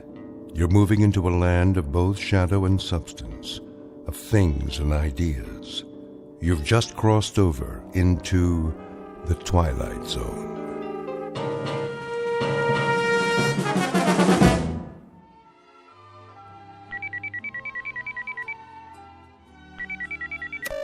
Yes? Hi, Marilyn. Oh, hi, Val. Guess what? What? I got a catalog this morning. That's nice. I'll hold it up so you can see. Didn't you hear me? I said I got What's so special about a catalog? You get a lot of them, don't you? Yes, but this one is from the Bureau. Oh. Well, isn't that simply the greatest? I suppose so. You suppose? Wait till you see it. It's beautiful. I know. You think you do, but you can't. Not until you've seen it for yourself. I got one, too. You did? Why didn't you call me? I was going to. Honest. Isn't it wonderful? Oh, I can hardly wait. How long does it take, do you think? I don't know. A few days. But the transformation prom's next week. They have to give us time to decide. I don't need time. I've already made up my mind. You have? Number 12. They're so beautiful, with perfect blonde hair and those little noses that turn up at the end. My mother's a number 12. I know, and she looks so fabulous. Don't you think she looks fabulous? My mother's a number 14, but I always thought your mother looks so much better. Who wants to be a brunette? Nobody has dark hair nowadays. There's this one girl at school, that senior Jennifer. Well, she picked number 14. What a mistake. Nobody liked it. She tried to dye her hair last week and it came out all red and springy looking. Now she wears extra makeup. She thinks we won't notice, but her hair doesn't go with anything else. And I have red hair. Oh, I know. Do you think there's something wrong with red hair? No, honest. It's great, really. But when you think about what you'll look like after the transformation, isn't it dreamy? Maybe I'll pick number 15. They have such nice long legs. Of course, number 11 does too, just like a dancer. Not as slim as number 12, but... I gotta go. To look at your catalog, I bet. Hold it up to the phone so I can see. It's not here. Well, where is it? You didn't lose it, did you? Better check, because if you did... My mother's got it. Oh, good. I mean, I want to ask her a question. Do you think she's happy being a number 12? If she could give me her opinion before... Yeah, I'll tell her. Bye, Val.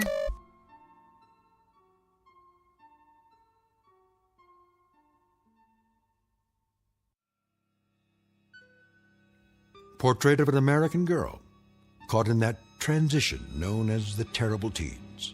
The place?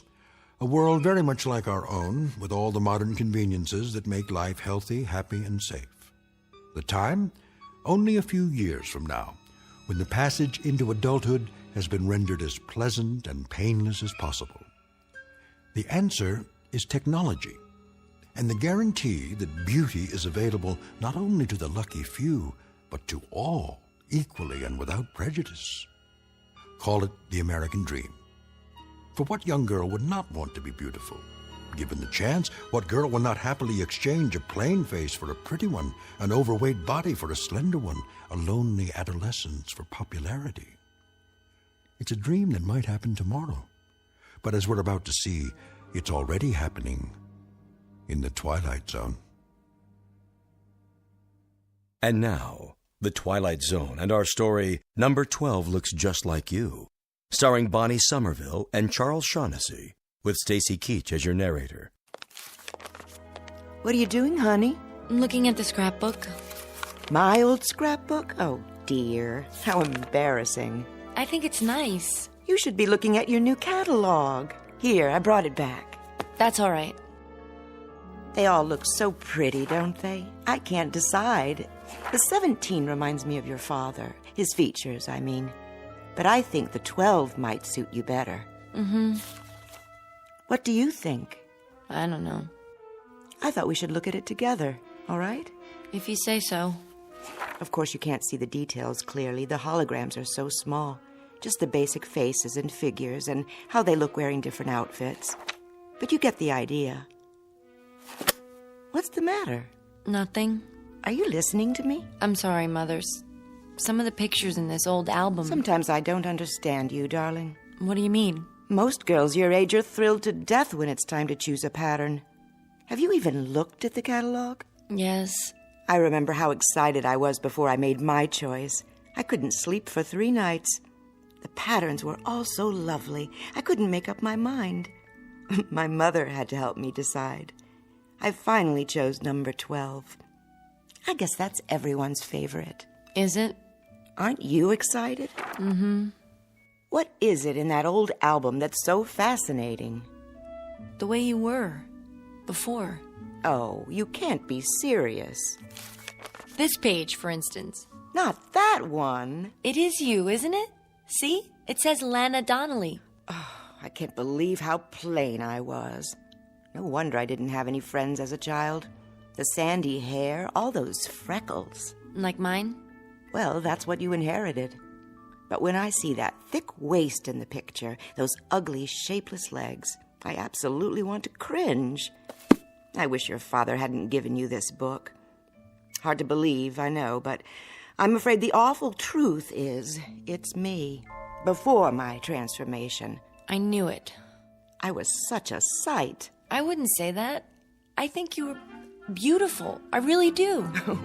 Well, I certainly don't. I was unbearably homely.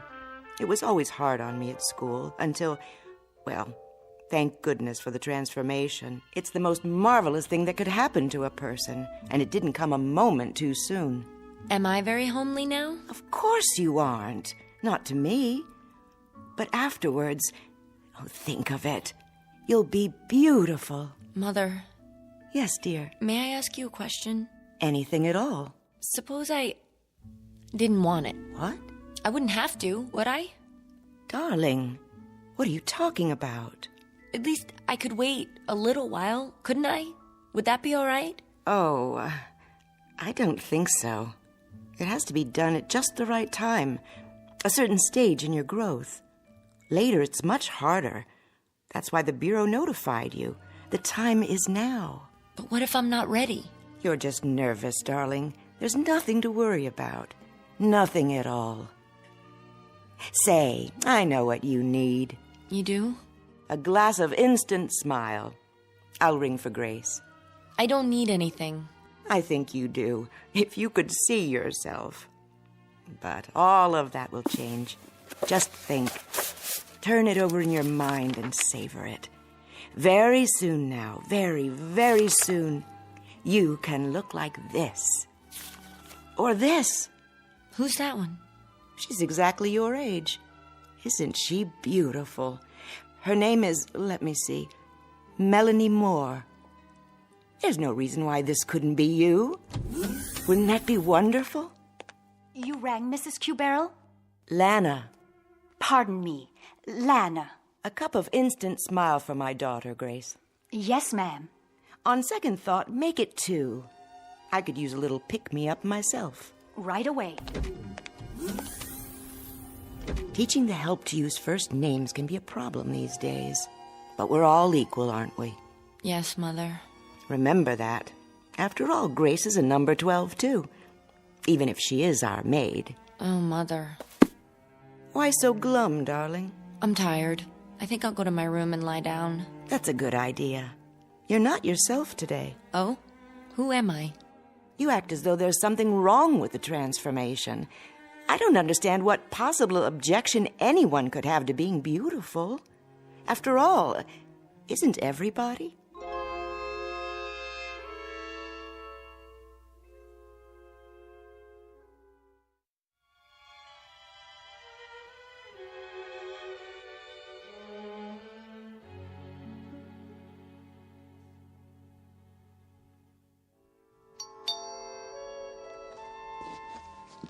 Someone's at the front door, Grace. Yes, Lana. Be right there. Never mind, I'll get it.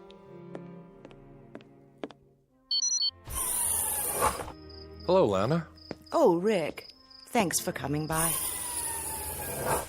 How's Marilyn? The same. I almost couldn't believe what you said on the vid phone. I couldn't believe it myself. But it's true. She doesn't want the transformation. Can you imagine? Let me talk to her. I wish you would. Where is she now? In her room. I'll let her know you're here. Yes? Marilyn, are you awake? Why? Uncle Rick is here. He is? Be right there. That girl. You were her father's brother, Rick. What did he tell her? How do you mean?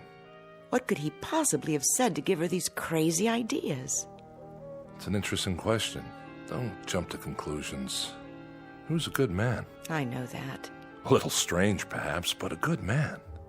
I'll have a word with her. Might not have been his fault, you know. Then whose? Hard to say. They pick up so many peculiar notions from the Trivid and at school. Here she is now. Don't let on that I called you. I won't. Honey, look who stopped by to see you. Hi, sweetheart. Uncle Rick! Oh, forget that uncle stuff, will you? You want me to start feeling old? Oh, you're not old. Can you stay? For a few minutes, I guess. I was just passing by and You two will excuse me. What's the matter, Mom?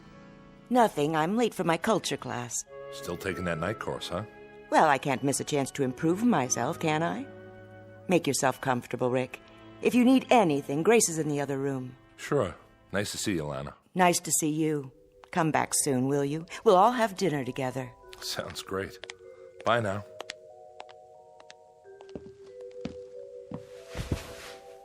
Now then, what's all this about? What's what about? Well, I gather your mother is worried. Oh.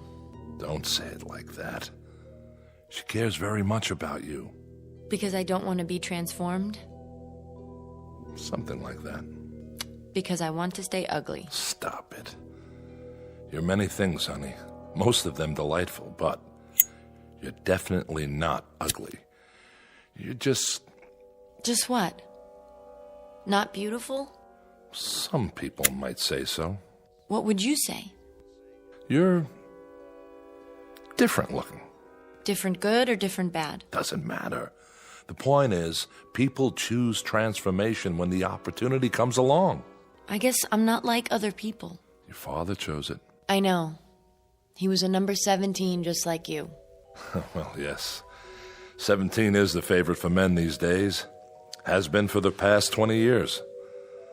My brother was a perfectionist. Wouldn't settle for anything less. Uncle Rick. Yes? Haven't you ever wanted to look like you? I do look like me. But you also look like a lot of other people. And all considered rather handsome, or so I'm told. Is that bad? Is it good to be like everybody? Isn't that the same as being nobody? I think it's time you tell me. Tell you what? Where you've been getting these radical ideas. My father used to say... Your father was a handsome man, wasn't he? Yes, but he read books. He thought about things. Sometimes we talk, just the two of us. Everybody talks. I mean about real things, not just electronic baseball or the super soccer team or where to buy a dress or fix your hair. Is there something wrong with sports, Marilyn, or buying new dresses? Think of all the businesses that would close down if nobody thought about them. But if you make that all there is in life... Sorry, sweetie, I have to be going. For now, I'd say you're out of sorts. It's not unusual at your age. You better have a glass of Instant Smile.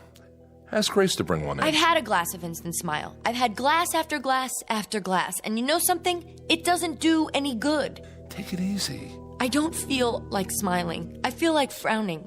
In fact, I want to cry. I'm unhappy, and I don't know why. Do you understand? I'm just not happy. I'll tell you what you are. I don't know how it happened, but I'd say you're a very sick young lady. Why? Because I don't want to be like everyone else? I'll tell your mother to make an appointment with the doctor tomorrow. Till then, take care of yourself, sweetie, and try not to worry. It'll all be better very soon. You'll see. What's wrong with me? Somebody please tell me. What's wrong with me?